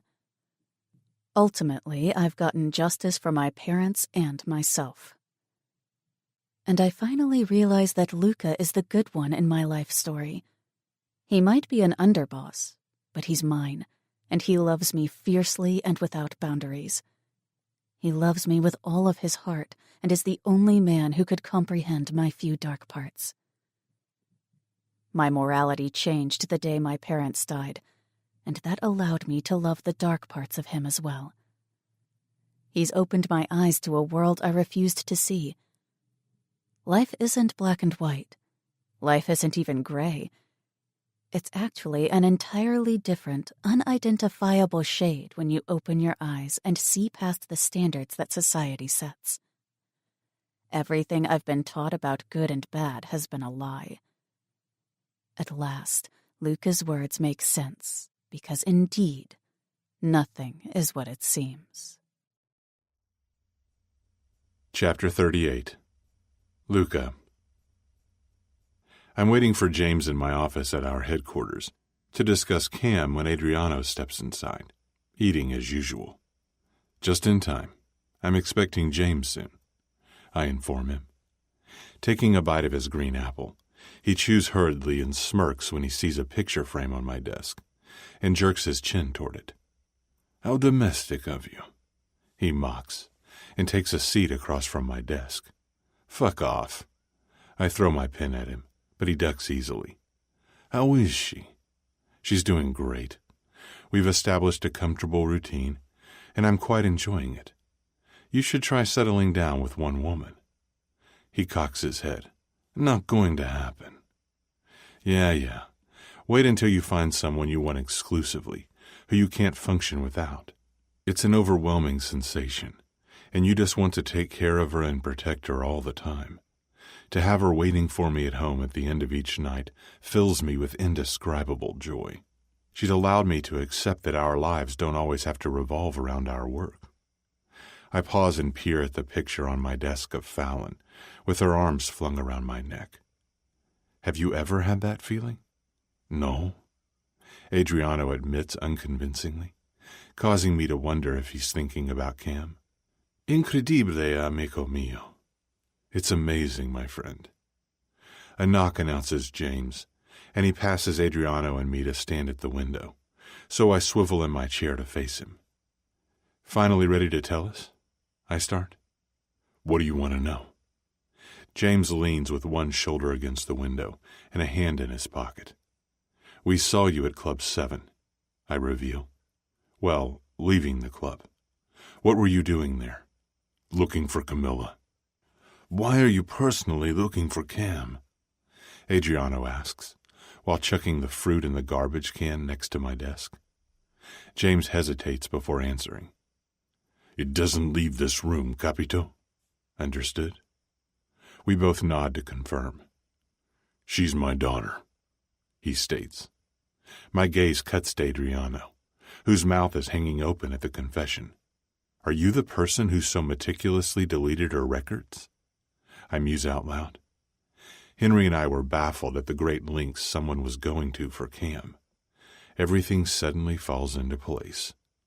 Only a man as powerful as James could have done that. Yes, that was me. How long have you known? I question. She's the result of a one-night stand while I was already with Alyssa. But I didn't find out until a couple of years ago. I had to learn that I had a daughter who was working in Sal's depraved club. Although I never discovered if she worked at the sex club or dance club. But do you realize how much that hurt me? I didn't know if my own flesh and blood was selling her body, while I have more money than I could ever spend. And then she suddenly disappeared for months, before I found her working at some random restaurant.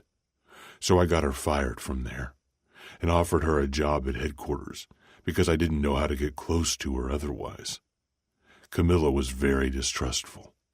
I was hoping that I could tell her one day after we'd bonded, but I didn't get a chance, because you two let her go.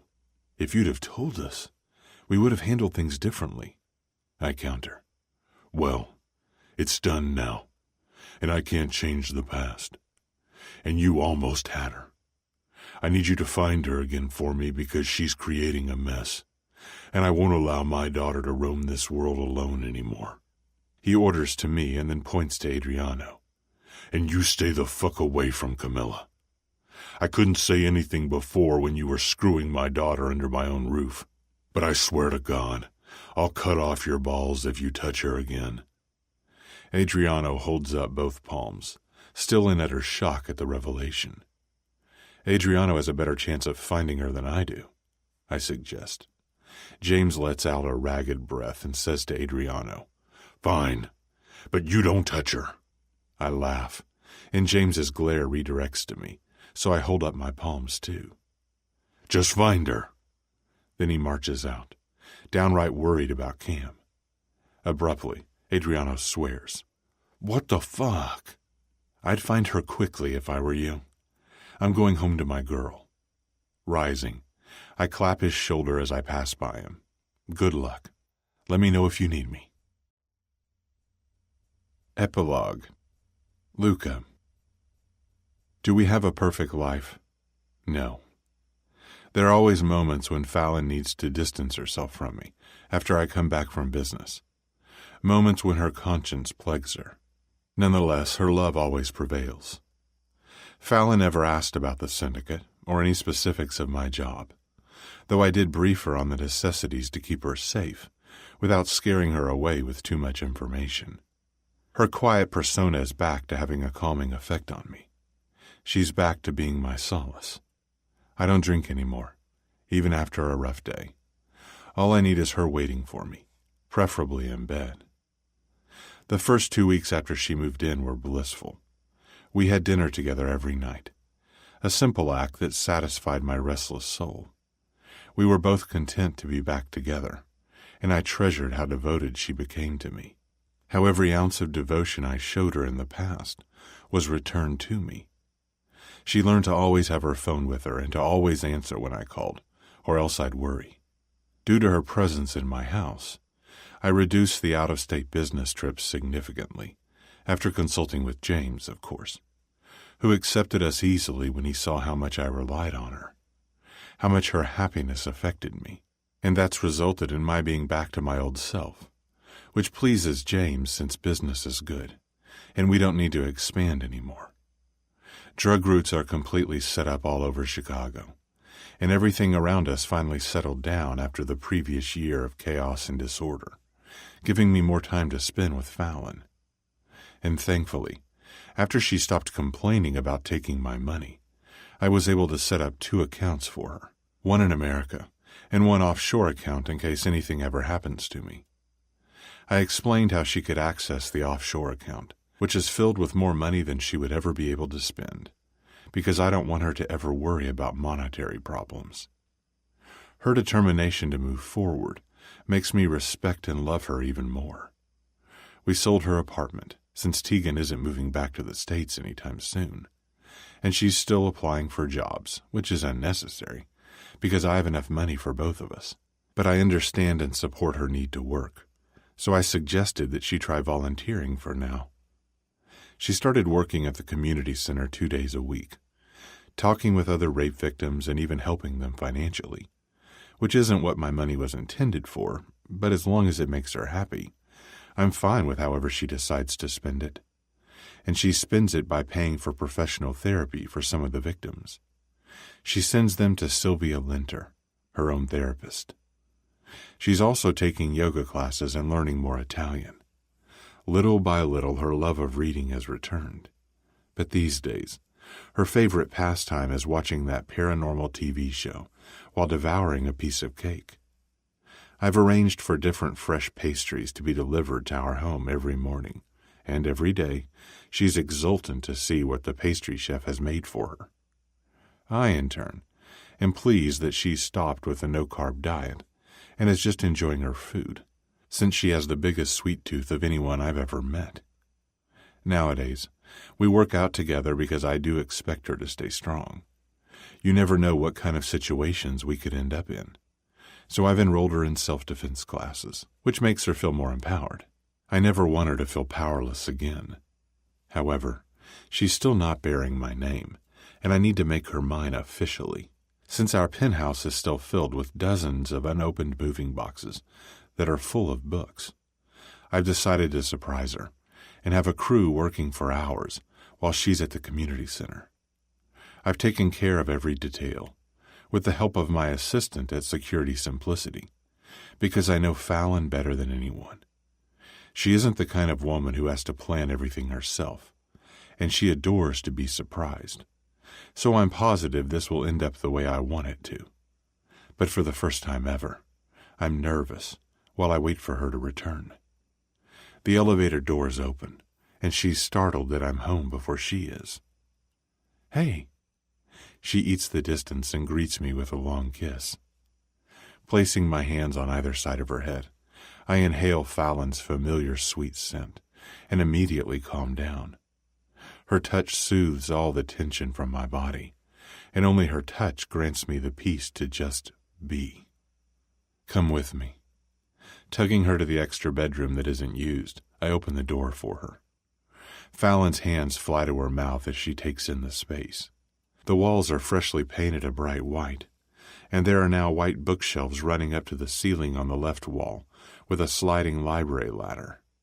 The right wall is decorated with huge white bookcase letters spelling Dolcezza, and at the floor-to-ceiling windows, there's a newly built white wooden reading bench with cream cushions and pillows. I chose white for her library because the bookcases in her old apartment were that color. White is serene, calm, and clean, just like her. Swiveling around, she excitedly jumps into my arms. "Luca, this is amazing. How did you do this?" "Well, a lot of people worked very hard and very fast today." Holding her up by her ass, I walk us around the room, and one of her hands hooks around my neck, while the other traces the books on the shelves. "Oh my, there are new books?" Her huge eyes twinkle with joy, and I peck her on the cheek. I had to fill it up to the ceiling, so Amazon made a huge delivery today, and not only books. Stepping to the leather bookcases on the other wall, I stop before the D and make sure she sees what's in it. "Charmed? You're amazing." "All the seasons are there. Now you can watch it as often as you like." I chuckle when she throws her arms around me and presses her lips to my neck, inching higher until our mouths meet. Before I rip off her clothes, I need to give her my other, more important surprise, because I'm not done yet. "Wait." I pull back and let her drop to her feet. Then I adjust my pants as she grins at me, before I get the envelope from the bookcase and hand it over. She rips it open enthusiastically. "Yes! We're going to Italy?" She screams with excitement. "We're going to Venice, and you're going to meet Zio Joseph, the man who raised me after my parents died. Moreover, in Venice is my other surprise." After a comfortable flight in first class, we arrive in Venice, Italy. "Ragazzo mio." My boy. Zio Joseph kisses me on my cheek. His hair has become even whiter, and he's lost some weight, but he looks healthy. "Zio," I greet, equally overjoyed to see him again, but I'm pushed aside when he spots Fallon behind me. I turn and grin when he wraps her in a tight embrace. She laughs back at me over Zio's shoulder. Hey, Zio. Si bella misia, mia cara. Benvenuti a Venezia. You're beautiful, my dear. Welcome to Venice. Grazie. Thank you. Since I have a tight schedule, I ask, Zio, back to the castle? Si, come, children. I'm so happy you finally brought your woman, Luca. He sneaks his arm around Fallon as they talk, and I collect our luggage. The warm Italian wind blows against my face as we make our way outside. Then we travel to a Renaissance castle, where Fallon thinks I've rented us a suite, but in actuality, I've rented the entire castle. Once we're in our suite, Fallon walks directly to the balcony and watches the sun setting behind the scenery of the Italian landscape and vineyards. This place is unreal, she utters, and then roams through the other rooms. The 16th century castle, decorated in Michelangelo-esque style, is definitely enough to impress her. Let's take a bath, and then we'll have dinner downstairs, I suggest, and stroll to the magnificent bathroom, which has a huge black marble bathtub in the center, and a ceiling covered with painted frescoes, displaying narratives of the Old Testament. Wow, it's gorgeous, Fallon breathes, stripping her dress and panties as I fill the bath with water and bubbles, and the smell wafts around us as we step inside. After we're seated with her back to my front, I lather her with soap. She pushes her ass against me, and all my blood rushes downward. Her arms come back around my neck as I skim my hands up the inside of her thighs, spreading her wider while her fingers sift through my hair. I eagerly cup between her legs, making her gasp. I'm going to fuck you hard and quick, I whisper against the shell of her ear, thrusting my finger in as I knead her breast while showering her with kisses, my erection lodged against her ass. She starts to ride my finger, and I grind against her as water sloshes over the edge of the tub, but I crave to be inside her. Turn, I order, grazing my teeth over her earlobe. She complies, straddling my lap and gripping the rim of the tub while I grasp her hips and slam into her. I push up and deep into Fallon. Lust courses through me. Fallon meets my thrust, rounding her hips. Her head falls back, and I lean forward while she rides me, our slick bodies moving together as one, causing water to splash everywhere on the floor beside the tub. Taking her nipple in my mouth, I suck and bite, elongating her pink tip. Oh, Luca, she groans. One hand massages the wet skin of her ass as the other cradles her head, and I kiss my way up her throat. Look at me. I'm panting from holding in my release until after she comes. As our eyes lock, hers are filled with abiding passion.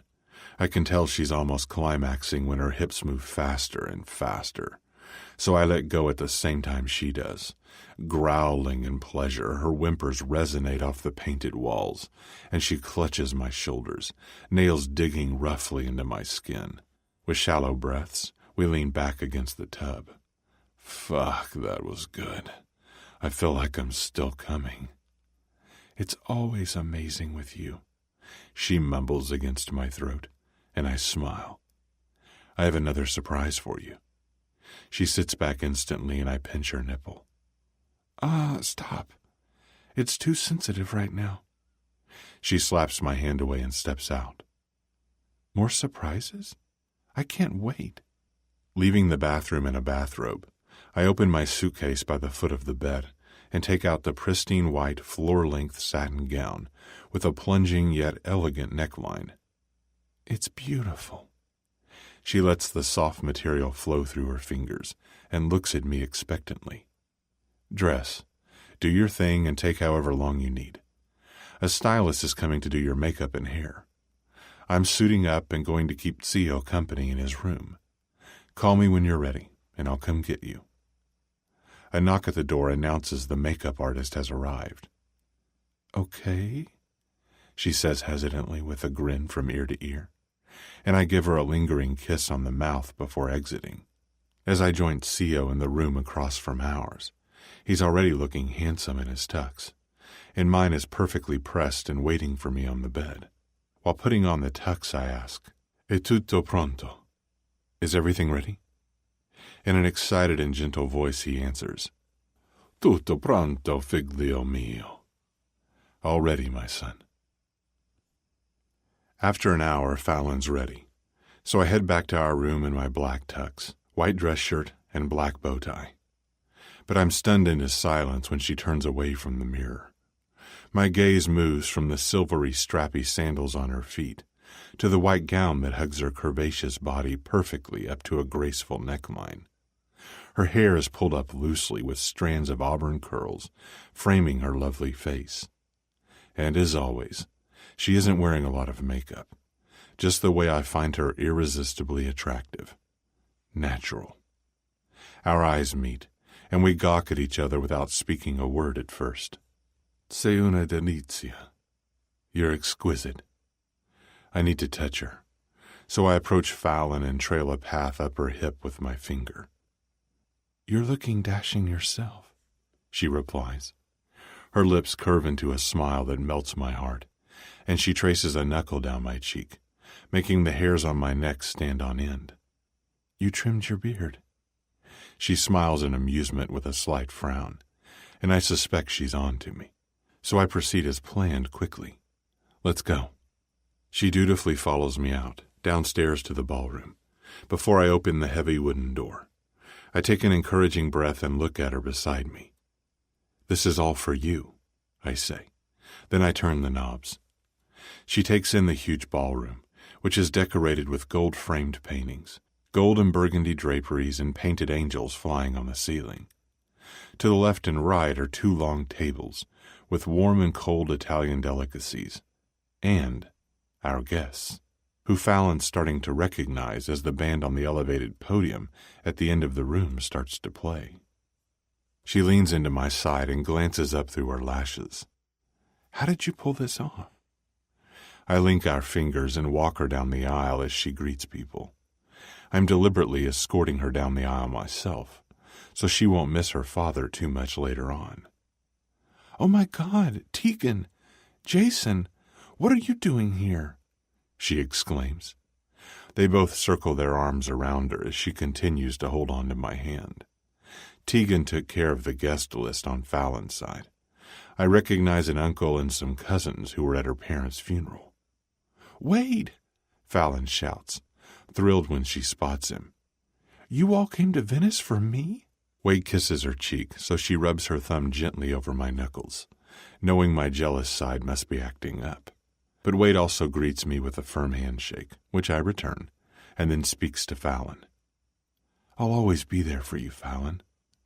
And they talk briefly before we carry on. After I guide her to the front, she moves aside to hug my best friend. Adriano, I can't believe you guys are all here, she utters. He also presses a soft kiss on her cheek and winks at me. I wouldn't miss it for the world, Fallon. I'm pleased that she and Adriano have bonded. Salvatore, James. She greets them with a kiss as well. They each introduce Fallon to their spouses after giving her a tender embrace that astounds me. When I give the signal, the band ceases playing. Everyone returns to their seat and the room goes silent as I go down on one knee, just as Fallon turns to me. And the first thing she does is graze her fingers over my beard, reassuring me. I open the light blue box, and the platinum princess-cut diamond engagement ring sparkles in the light. Mi vuoi sposare? Will you marry me? Her hand flies to her mouth as the other palms my jaw. Yes, in a heartbeat. I smile as exhilaration settles in my veins, and I place the ring on her finger. Rising, I pick Fallon up by her waist and kiss her as cheers and applause erupt from our guests. Did you know? I whisper into her ear. I had a feeling you were planning something when you gave me the gown, but before that, no. You've made me the happiest girl in the world. Ti amo. I love you. And I'm the luckiest guy. Ti amo così tanto. I love you so much. So this is our engagement party? I place her back on her feet, but she keeps her arms looped around my neck, and it's as if we're alone in the room, because we only have eyes for each other. I can't stop touching at least some part of her, so I unabashedly caress her sides. Well, that's your choice. It can be our engagement party or our wedding. If you'd rather go back to the States and plan an entire wedding, that's fine by me. But if you want to get married here in Venice right now, that's also possible.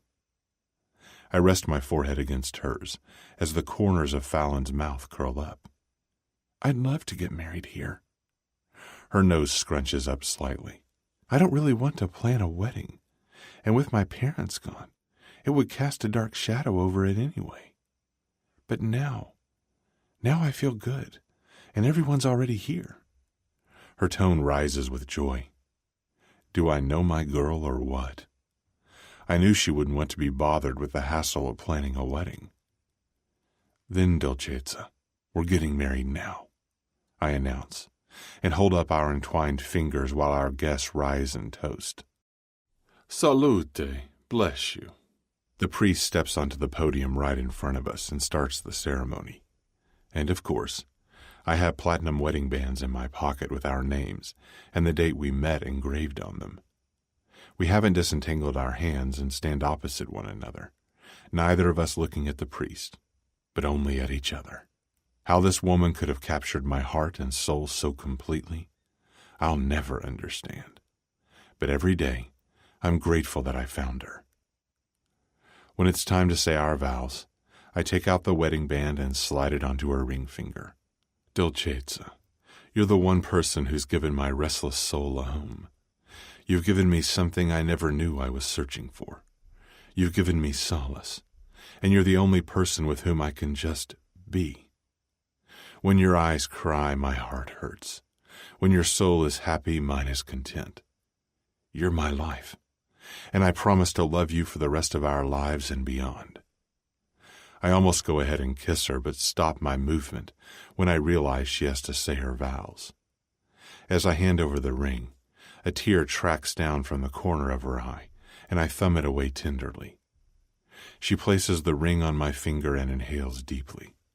Luca, you are the one I've been looking for. You've been there for me at my worst and at my best, and your love has put me back together. Your love has healed me, and I love the way you love me. I live for the way you love me, and I promise to love you for the rest of our lives and beyond. Her amber irises fill with expectation of the wonderful new journey we're embarking on. Neither of us is afraid of our all-consuming love anymore. We embrace it wholeheartedly. You may now kiss the bride. We both smile, and I grab her waist and crush her to me as her fingers weave through my hair. She angles her head, and I press my lips to hers several times, tipping her back while I whisper, Mrs. Di Miliano, onorare quel nome per sempre. I will honor that name forever. This concludes For Luca by Soraya Naomi. Narrated by Elizabeth Russell and Tortom. Copyright 2014 by Soraya Naomi. This unabridged audiobook is published by arrangement with Soraya Naomi and was produced in the year 2019 by Tantor Media Incorporated, a division of Recorded Books, which holds the copyright thereto. Please visit Tantor.com for more information on our growing library of unabridged audiobooks.